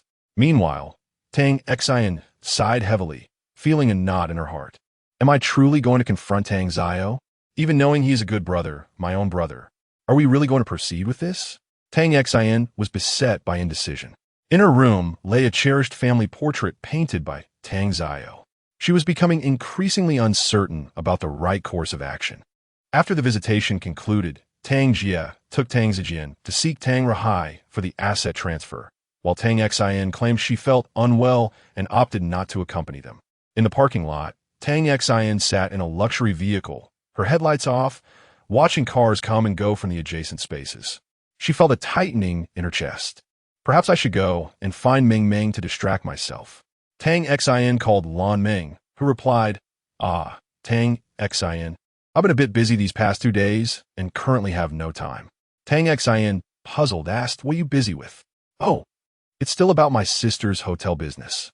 Let's talk later, Lan Ming said dismissively before hanging up. At that moment, Lan Ming found herself alone in her room, fiddling with her computer. She was inundated with calls, working tirelessly until dawn, when the sun finally rose. At last, she received a call. What? Tang Zio lives in the coal machinery factory community? Got it. I'll remember that. Thank you. Lan Ming stretched, feeling weary yet exhilarated. She had finally tracked down Tang Zio's address. It had proven arduous. Normally, for wealthy individuals, finding someone in the same city should be straightforward, especially since Tang Zio had appeared in the news. Yet, for reasons unknown, his address seemed deliberately obscured, making the search exceptionally challenging. Lan Ming had exerted considerable effort, consulting numerous people before finally uncovering it. She stifled a yawn, feeling fatigued. But upon seeing Tang Zio's address on paper, her excitement mingled with surprise. She never anticipated that his residence had been concealed. Did Tang Xian and her sister know this? If not, it indicated that they had underestimated Tang Zio. Lan Ming's initial impression of Tang Zio was that he was exceptionally talented, profoundly sincere, and deeply loyal. Yet, the difficulty in uncovering his address only added to his air of mystery. An 18-year-old capable of captivating my sister was indeed extraordinary. A peculiar glimmer danced in her beautiful eyes as her curiosity about Tang Zio intensified. Artists often possess a vibrant sense of curiosity, yet feeling such intrigue toward the man was a first for Lan Ming. I shall rest for a while. After I have sufficiently recharged, I will pay a visit to Tang Zio's home. I am eager to discover who this brother-in-law of mine truly is. But first, sleep beckoned, for fatigue had overwhelmed her. With a swift kick, she sent her slippers flying before climbing into bed. That morning, Tang Zio drove with Gu Weigua along the road. In the passenger seat, Gu Weigua gazed in astonishment at Tang Zio's Maybach. Xiao, is this your car? While driving, Tang Zio replied, I just purchased it. I thought having a vehicle would be more convenient for attending Yunnan Medical University. Can you truly afford such a car? Your grandmother still resides in an old community. I made a bit of money unintentionally a few days ago, which allowed me to buy it. Grandfather Gu, I too am troubled. I don't want my grandmother to stop selling her goods, but she insists on continuing. Tang Zio was at a loss. He could not sway the stubborn Dang Yingluan. Gu Weigua chuckled. It's only natural. Your grandmother has that temperament. If Yingluan were different, I wouldn't have spent so many years failing to win her over. You pursue my grandmother? Tang Zio exclaimed, staring incredulously at Gu Weigua, who was startled by the vehicles passing by. Watch the road, don't look at me. Focus on driving, and don't get distracted. Ah, Tang Zio was genuinely astonished. Gu Weigua nodded at the Maybach. This car isn't bad. Despite also living in an old community and leading an ordinary life, Gu Weigua remained remarkably composed in the presence of such luxury. This further validated Tang Zio's thoughts. Gu Weigua was not simple in his past. We're about to meet two of my old friends. Driving this car is quite fitting, haha. Gu Weigua surprisingly expressed satisfaction with Tang Zio's luxury vehicle. When did you obtain your driver's license? I got it while preparing for the national exam. Gu Weigua smirked, bemused. While others were diligently preparing for the national exam, you were off getting your driver's license? Your senior year certainly differed from others. Under normal circumstances, when peers were focused on the national exam, it would imply that one had nearly given up on it. Yet this seemingly time-wasting individual had surprisingly attained provincial top honors. Isn't that infuriating? Indeed, Tang Zio had managed to acquire his driver's license. The time of a genius diverges from that of others. However, recalling Tang Zio's extraordinary learning abilities, Gu Weigua soon found it to be quite normal. Chapter 93. The two principals compete for Tang Xiao in Yun Province, within the university town of Bailong City. The campus of Yun Medical University was relatively quiet due to the summer break. Tang Xiao strolled through the campus accompanied by three elderly gentlemen, one of whom was Gu Weigua, who had brought Tang Xiao to meet these two distinguished figures. To Tang Xiao's surprise, he found himself wandering through university campus even before officially enrolling. The other two gentlemen included one wearing old-fashioned round glasses, dressed in a suit, with meticulously combed hair, clearly a cultured and distinguished elder. Both students and faculty greeted him with utmost respect. Hello, Principal Dai. Principal Dai Wangji was indeed the head of Yun Medical University, a prestigious institution with a significant standing in Yun Province. The other elder, a balding man of slightly stout build, was dressed simply yet exuded a unique charm typical of an engineer. As they strolled through the campus adorned with trees, flower beds, and artificial lakes, the air was filled with the sounds of chirping birds and buzzing insects, creating a distinctly scholarly atmosphere, unlike that of high school. How do you find our university scenery? Principal Dai Wangji inquired with a smile. The balding elder, Lu Zhe, replied dismissively, it's decent. But our Yun Science and Technology University has an even better environment. We even have a waterfall, an artificial waterfall, not a real one, Dai Wangji retorted with a smirk. So what if it's artificial? At least you don't have one. What does an artificial lake signify? It shows our school surpasses yours. Lu Zhe chuckled. The two elders, surprisingly, began to bicker. Gu Weigua interjected with a laugh. Come on, you two, stop quarreling in front of the young one. At your age, isn't it a bit embarrassing? Allow me to introduce this young friend. This is Tang Xiao, the child of my neighbor. Tang Xiao. This is Principal Dai Wangji of Yun Medical University. And this is Principal Lu Zhe of Yun Science and Technology University.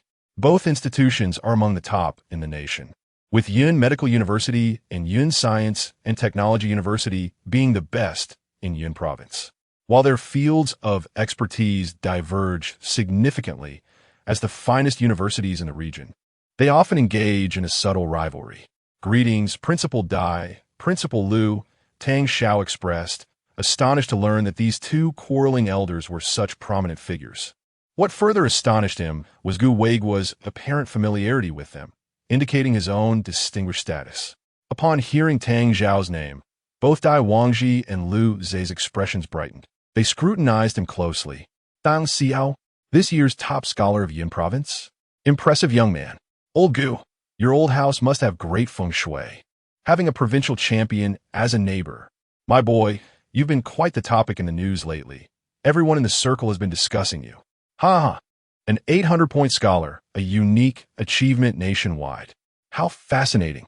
The buzz surrounding provincial champions typically fades quickly. After a few days, few remember their names. However, as educators, both were keenly aware of the top scores each year. Luze remarked, "There's a lot of criticism online directed at you.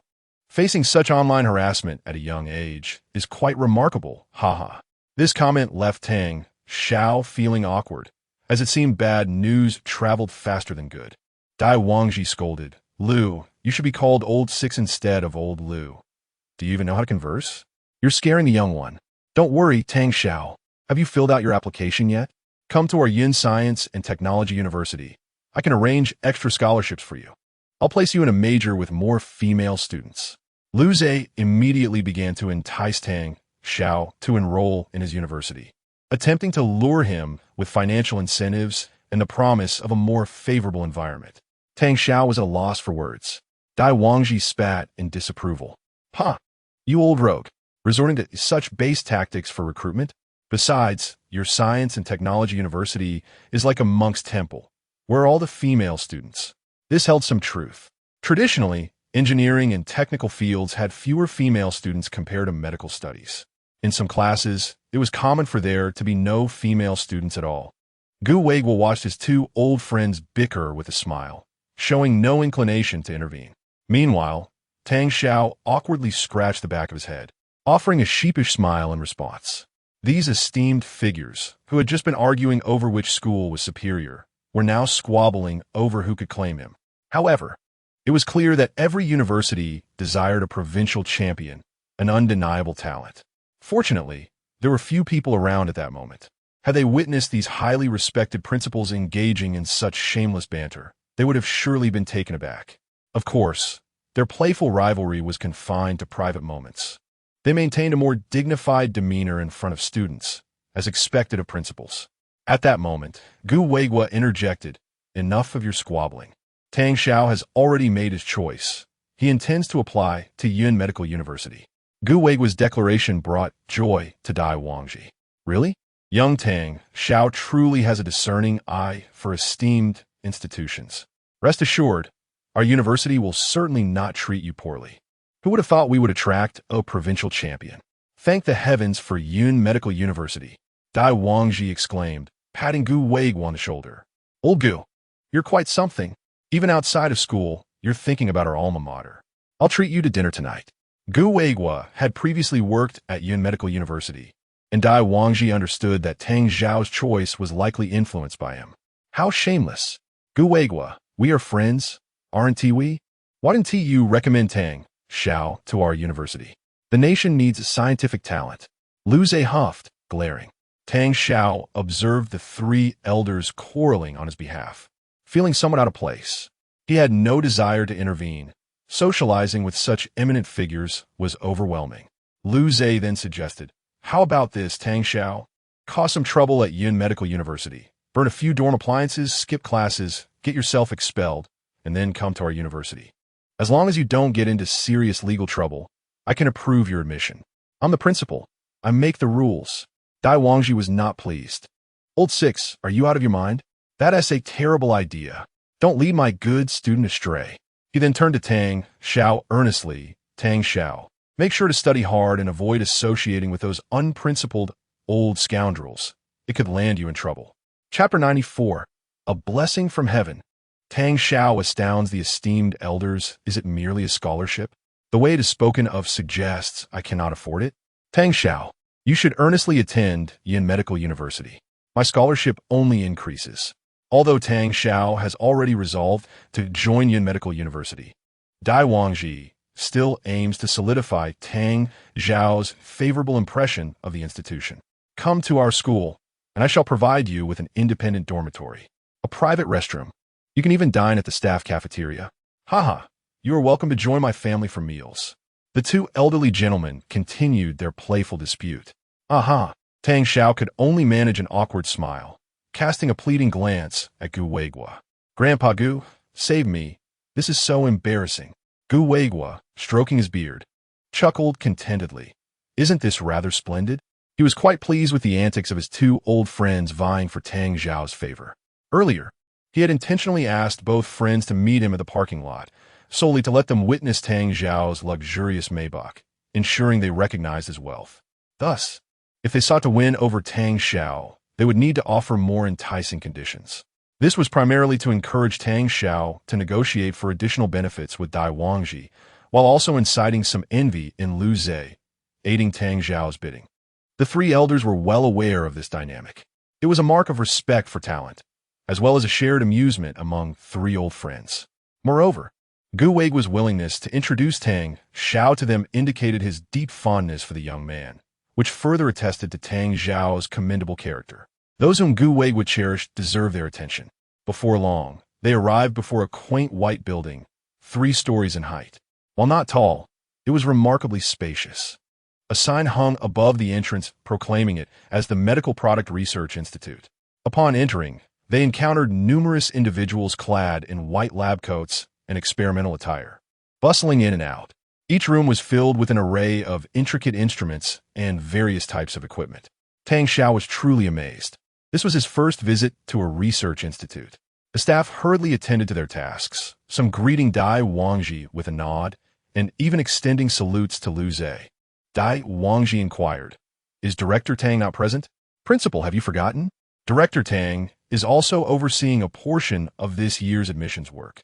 She has gone to the admissions office to attend to matters." "Very well, then. You carry on with your duties. I shall show these 2 gentlemen our research." "Of course." "Principal," Dai Wangji addressed the trio, "our director is a rare talent, both young and gifted. She has familial ties with the institute, and I had hoped she would introduce you, but alas, she is not here. Allow me to guide you instead." Gu Weigua and the others had no objections. Dai Wangji gestured towards the instruments, explaining, "Modern medicine differs vastly from the past. We now live in an era of technology, an era of interdisciplinary collaboration. Our medicine must intertwine with science to create advancements beneficial to humanity. Thus, both traditional Chinese medicine and Western medicine hold immense significance, as does the power of technology. This is the reason for our collaboration with Yun University. Within this research institute, several professors and doctors hailed from Yun University, and some instruments were borrowed from there. Although Lu Zhe and Dai Wangji often quarreled, they nonetheless collaborated to establish this institute."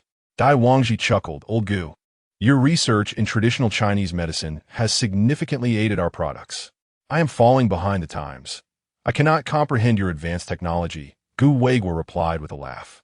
"Ah, I see you are struggling to keep up with modern advancements." Lu Zhe seized the opportunity to tease, perhaps as a form of retaliation for losing the provincial examination title. They entered a research room where several exquisite large instruments stood and numerous researchers busied themselves. At a computer desk embedded within the room, Dai Wangji introduced, "This is our institute's latest primary project, the electric acupuncture waist belt. It is a perfect amalgamation of traditional Chinese medicine, Western medicine, and high technology. If this project succeeds, it will conserve considerable medical resources, easing the burdens on both patients and doctors. Yet, we're struggling to locate a few specific acupuncture points. Old Gu, as an expert in this field, you're precisely the reason we sought your insight." Dai Wangji and Lu Zhe turned their attention to Gu Weigua. They were keenly aware of his esteemed reputation in traditional Chinese medicine, which persisted even after his departure from Yun Medical University. Gu Weigua donned his reading glasses to examine the computer screen, which displayed computer-annotated human acupuncture points. He glanced at the high-tech instruments, feeling a mix of familiarity and strangeness. Ultimately, he shook his head in resignation. "To be honest, I can understand the acupuncture points you're studying, but I cannot grasp the high-tech computer-related aspects. Every discipline has its specialization, and Gu Weigua excelled in traditional Chinese medicine. However, he found it challenging to comprehend such a multidisciplinary endeavor." Dai Wangji appeared somewhat disappointed. "Well, as old Lu mentioned, he understands the technological aspects, but not the medical side. It is best to let the younger professors and doctors delve into the research at their own pace. Although it will require considerable effort, there is no other choice. It is unrealistic for one individual to master multiple fields simultaneously, given the limitations of human capacity." The 3 elders sighed. In the face of progress, we must acknowledge our age. Meanwhile, Tang Xiao observed for a while longer, then glanced at the whiteboard filled with various formulas. Suddenly, he pointed to a specific location. The position of this electric point is slightly off. If we use electric stimulation on the Quantian point, the current intensity is insufficient. The three elderly gentlemen were taken aback, descending into a profound silence. Tang Xiao was remarkably young. Had he been an ordinary individual, his words would likely have been dismissed as folly. Yet, these three were devoted scholars, and instinctively they pondered Tang Xiao's assertion. They scrutinized the computer. While they could only interpret their areas of expertise, they recognized that Tang Xiao was indeed correct within their domain. The three were astonished. Tang Xiao, can you comprehend these concepts? Lu Zhe could not restrain his curiosity. Tang Xiao nodded. While preparing for the national examination at the library, I had some spare time. I perused various university textbooks. Indeed, Tang Xiao had only skimmed through certain university materials, not fully absorbed them. For instance, he had glanced at subjects like computer science, electronics, and chemistry. His exposure was limited, yet he had committed to memory the contents he had encountered. The essence of university studies, in truth, is an elevation and extension of high school subjects. High school serves merely as a foundation for university-level topics. Although Tang Xiao could not grasp every detail, he could certainly comprehend the overarching concepts. The three distinguished elders were astounded. That young lad, while preparing for the national examination, he delved into university-level material, and he still emerged as the provincial champion. He is not merely human. He is a celestial being. Dai Wangji expressed his delight. This is indeed a treasure from the heavens. He then turned to Gu Weigua and inquired, Old Gu, has Tang Xiao also studied traditional Chinese medicine under your guidance? Does he possess knowledge of acupuncture? He does, Gu Weigua affirmed. To what extent? Quite a considerable amount. Dai Wangji and Lu Zhe were once again astounded. They understood Gu Weigua's modest manner of speaking. When he claimed to be competent, it indicated exceptional skill. Yet his appraisal of Tang Xiao was described as considerable. Just how much had Tang Xiao learned from him? Chapter 95 ISNT, this merely about undergraduate, master's, and doctoral content? What an impressive young man. To think you've learned quite a bit from old Gu. You, old fellow, have been concealing the fact that Tang Xiao is not only your neighbor, but also your student? A remarkably talented student at that. Lu Zhe could not help but exclaim. Gu Weigua felt a sense of satisfaction within. After all, Tang Xiao was indeed his prodigy. The higher Tang Xiao's achievements, the more glory it brought to him. Dai Wangji fixated on Tang Xiao. Since you possess knowledge in fields such as computer science and medicine, can you rectify the inconsistencies in our research? The three elderly men gazed at Tang Xiao with anticipation. Tang Xiao pondered briefly before shaking his head. It may still be unfeasible. While I have perused some university textbooks, my exposure has been insufficient. There remains much that I do not comprehend. Tang Xiao's meaning was crystal clear. I grasped certain concepts, yet not all. Despite his solid foundation during high school and his commendable understanding of traditional Chinese medicine, he found the researchers in the institute were all graduate students. To expect him to engage in such research was indeed asking too much. Dai Wangji expressed some disappointment. I almost forgot that you're still a high school student. Engaging in this research necessitates knowledge from university and graduate studies. Well, it's of no consequence. As long as Tang Xiao possesses this talent, he can gradually learn in the future, Lu Zhe remarked with a smile. However, at that moment, Gu Weigua interjected. Since you are not yet proficient, then you shall learn now. A silence enveloped the room, punctuated only by the beeping of the instruments accompanied by the red indicator lights. The others stared at Gu Weigua. Lu Zhe retorted, Your joke is not amusing. What do you mean by learning on the spot? How could you, a renowned physician in your day, not know that learning is a process? Without years of immersion in a field, how could one possibly contribute to research? Yes, we know Tang Xiao is an outstanding student and undoubtedly intelligent, but the breadth of knowledge required for research necessitates considerable time. The principle is straightforward. The specialized knowledge required for research is extensive, and the learning process spans years. How can one simply learn on the fly? Oh dear, old Lu. It is Gu Weigua who is rambling. Do not frighten my student, Dai Wangji jested. He too believed Gu Weigua was joking. Grant him some time to study undergraduate and graduate courses, and then he may assist Principal Dai in completing the research project. Is that feasible? Tang Xiao mused. It should be possible as long as there are books and materials. Gu Weigua smiled. This is a university. There is no shortage of books and materials. Having witnessed Tang Xiao's capabilities, he held confidence in him. He continued, your grandmother suffers from back issues. If this product can truly be developed, it would greatly benefit her health. Tang Xiao's eyes gleamed with renewed motivation. He resolutely declared, then I shall give it a try. Lu Zhe and Dai Wangji exchanged bewildered glances at the exchange between the elder and the youth, feeling utterly perplexed. I didn't quite grasp your meaning. Gu Weigua expressed his disdain for his old friends. What is so difficult to understand? I am instructing Tang Xiao to learn the content of undergraduate, graduate, doctoral studies in a short time. Once he has mastered it, he can assist you in your research project. Do you comprehend now? A silence fell over the room once more, the atmosphere thick with incredulity. Lu Zhe and Dai Wangji regarded Gu Weigua with expressions akin to disbelief. This is dire. They say it is difficult for a physician to heal themselves. Even a remarkable traditional Chinese medicine practitioner like old Gu must be losing his mind. Fear not. Our medical university psychiatry department ranks among the top 3 in the nation. They will surely ensure old Gu enjoys a dignified twilight. Gu Weigua shot them a glare. You are the ones who are insane. Old Dai, weren't you supposed to treat us? Let us go eat first, and afterward we can have tea. Let Tang Xiao study on his own. Off we go. Huh? Are you serious? Let us go. Let us go. In the days that followed, as per Gu Weigua's arrangement, the 3 of them dined and reminisced about the past. Lu Zhe and Dai Wangji procured a plethora of undergraduate textbooks and learning materials for Tang Xiao, leaving him to study independently. After a few days, they gradually provided him with graduate and doctoral textbooks and materials as well. Tang Xiao found himself in the library study room, with textbooks piled high on his desk. These were not merely the contents of 3 degrees. Some were textbooks from multiple disciplines, primarily computer science, engineering, medicine, and electronic mechanics. Hence, the sheer volume was staggering. Some textbooks had even been transported from Yun University. These materials were sufficient for a decade of study. As Tang Xiao perused them, he realized that university content was indeed far more challenging than high school material.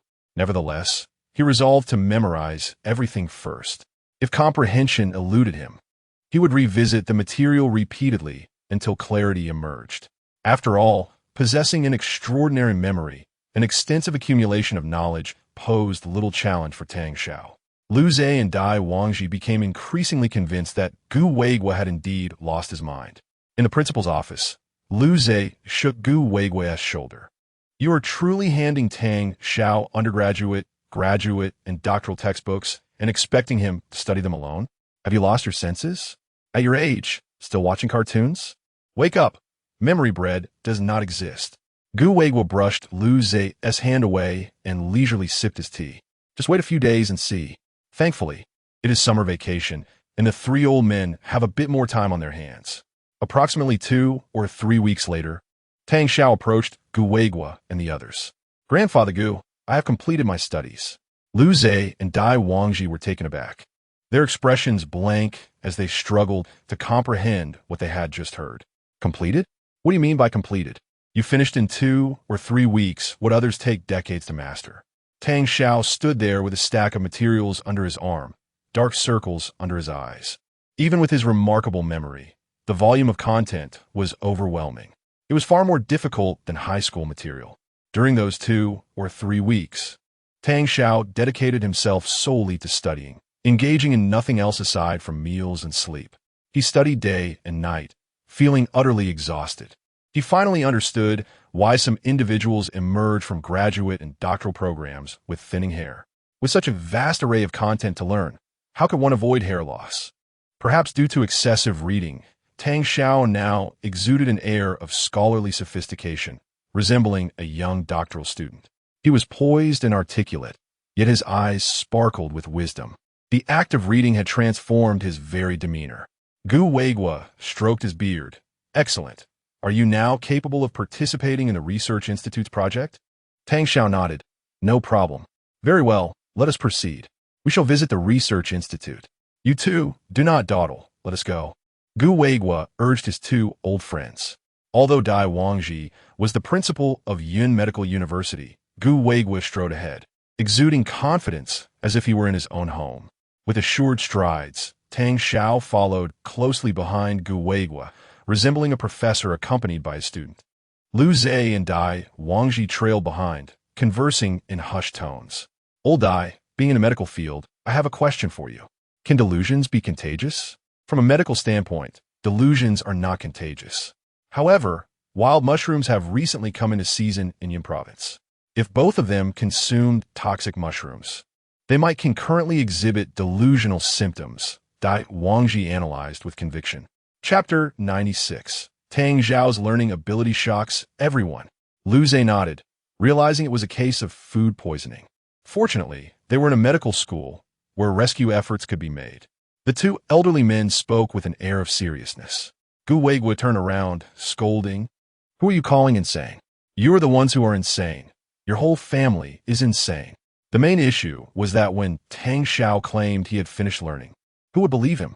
The group of 3 elderly men and 1 young man arrived at the research institute, which appeared as busy as ever. Researchers hustled about, working on various instruments, glassware, computers, and other equipment. They entered the previous room, and Gu Weigua asked once more, Xiao, do you understand everything here now? Tang Xiao nodded confidently.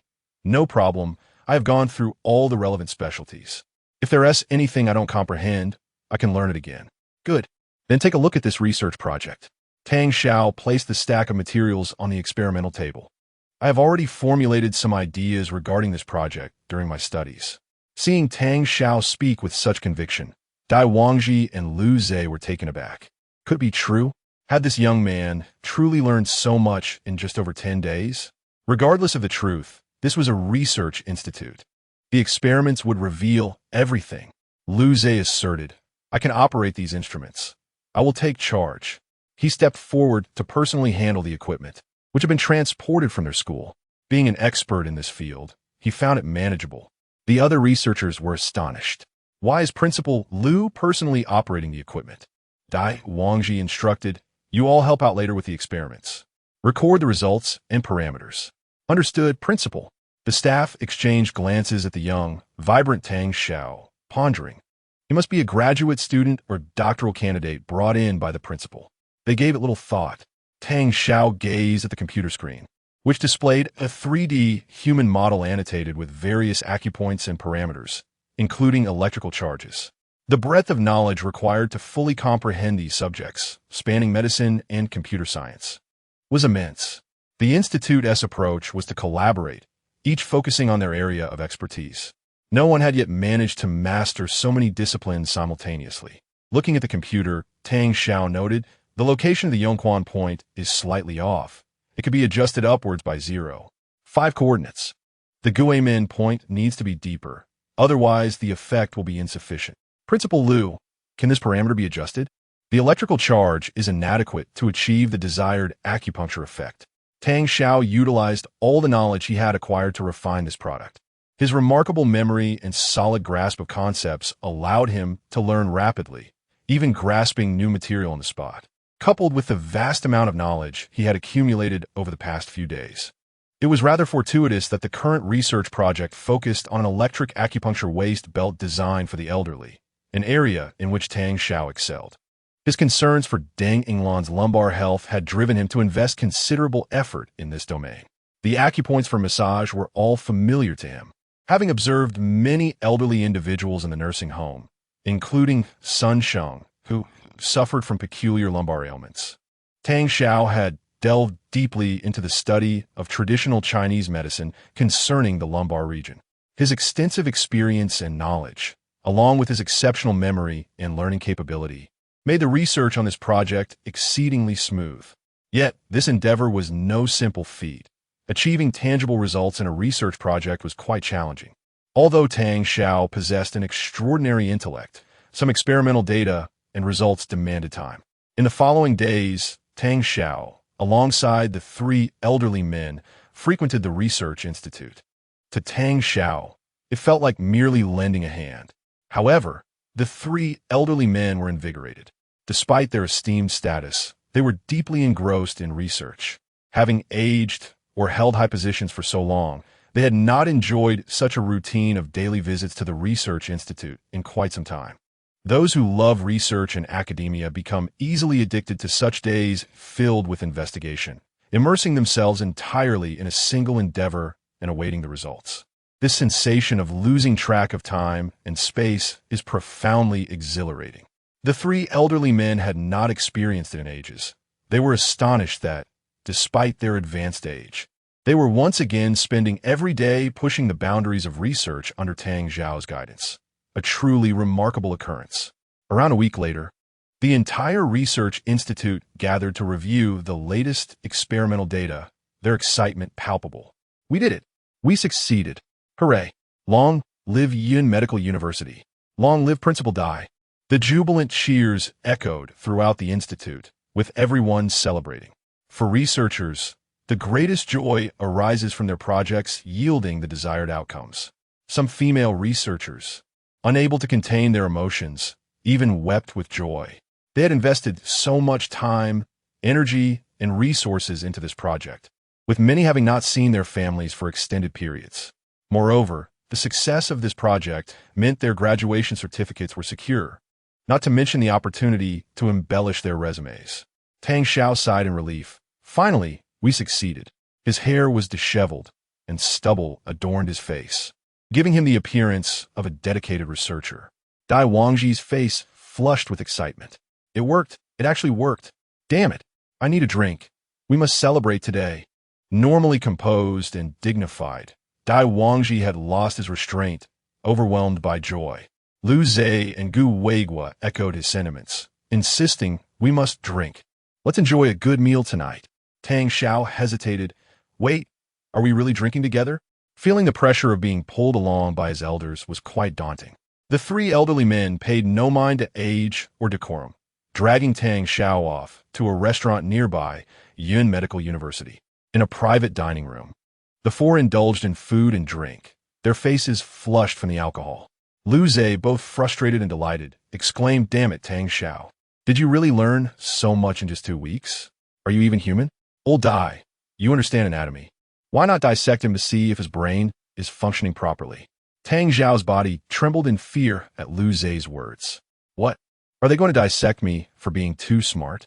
Gu Wei was scolded. Old Lu, you're insane. If anyone should be dissected, it's you. Dai Wangji defended Tang Xiao. Old Lu, don't scare my excellent student. Lu Zhe's irritation stemmed from this remark. Hearing Dai Wangji say that only fueled his anger as he glared at Tang Xiao. Damn it. You infuriate me, Tang Xiao. You're perfect in every way. Except for one. You're not a student of Yun University. Chapter 97.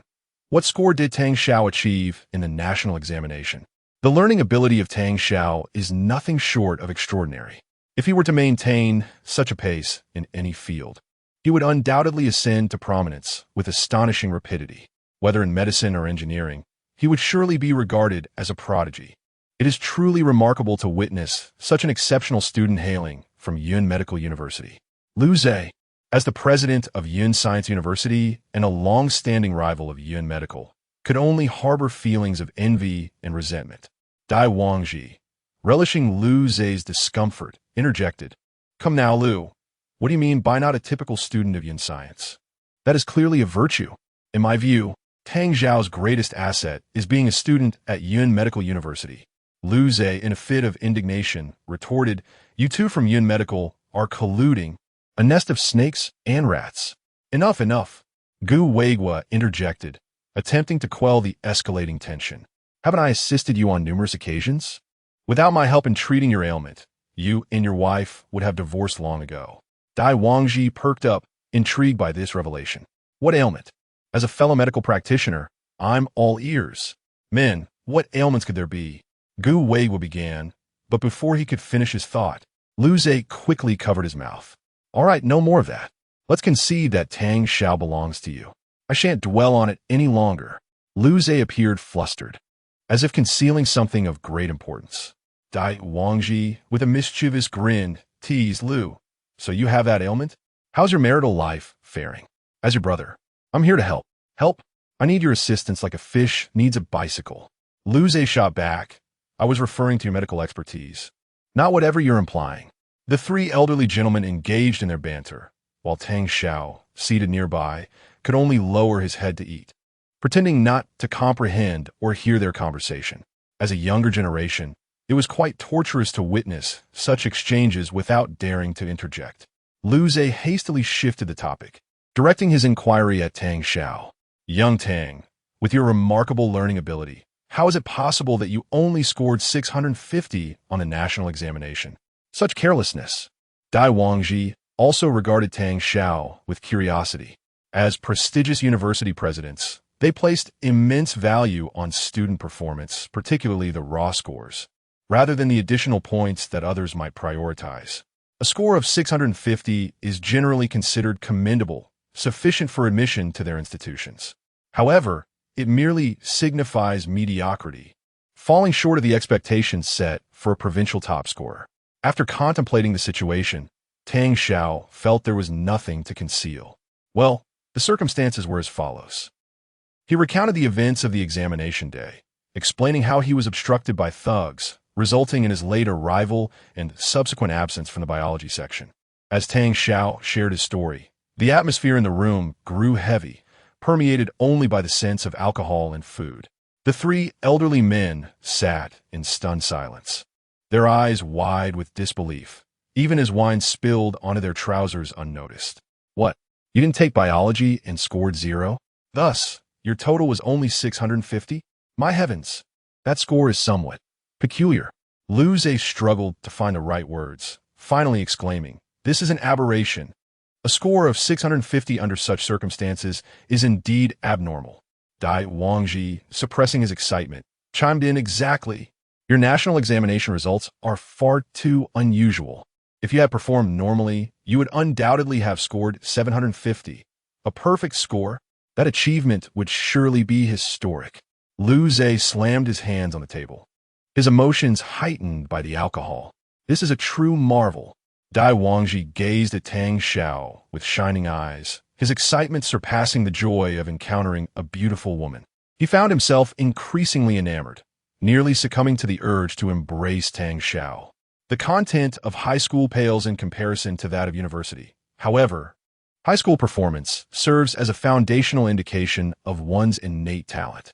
A score of 750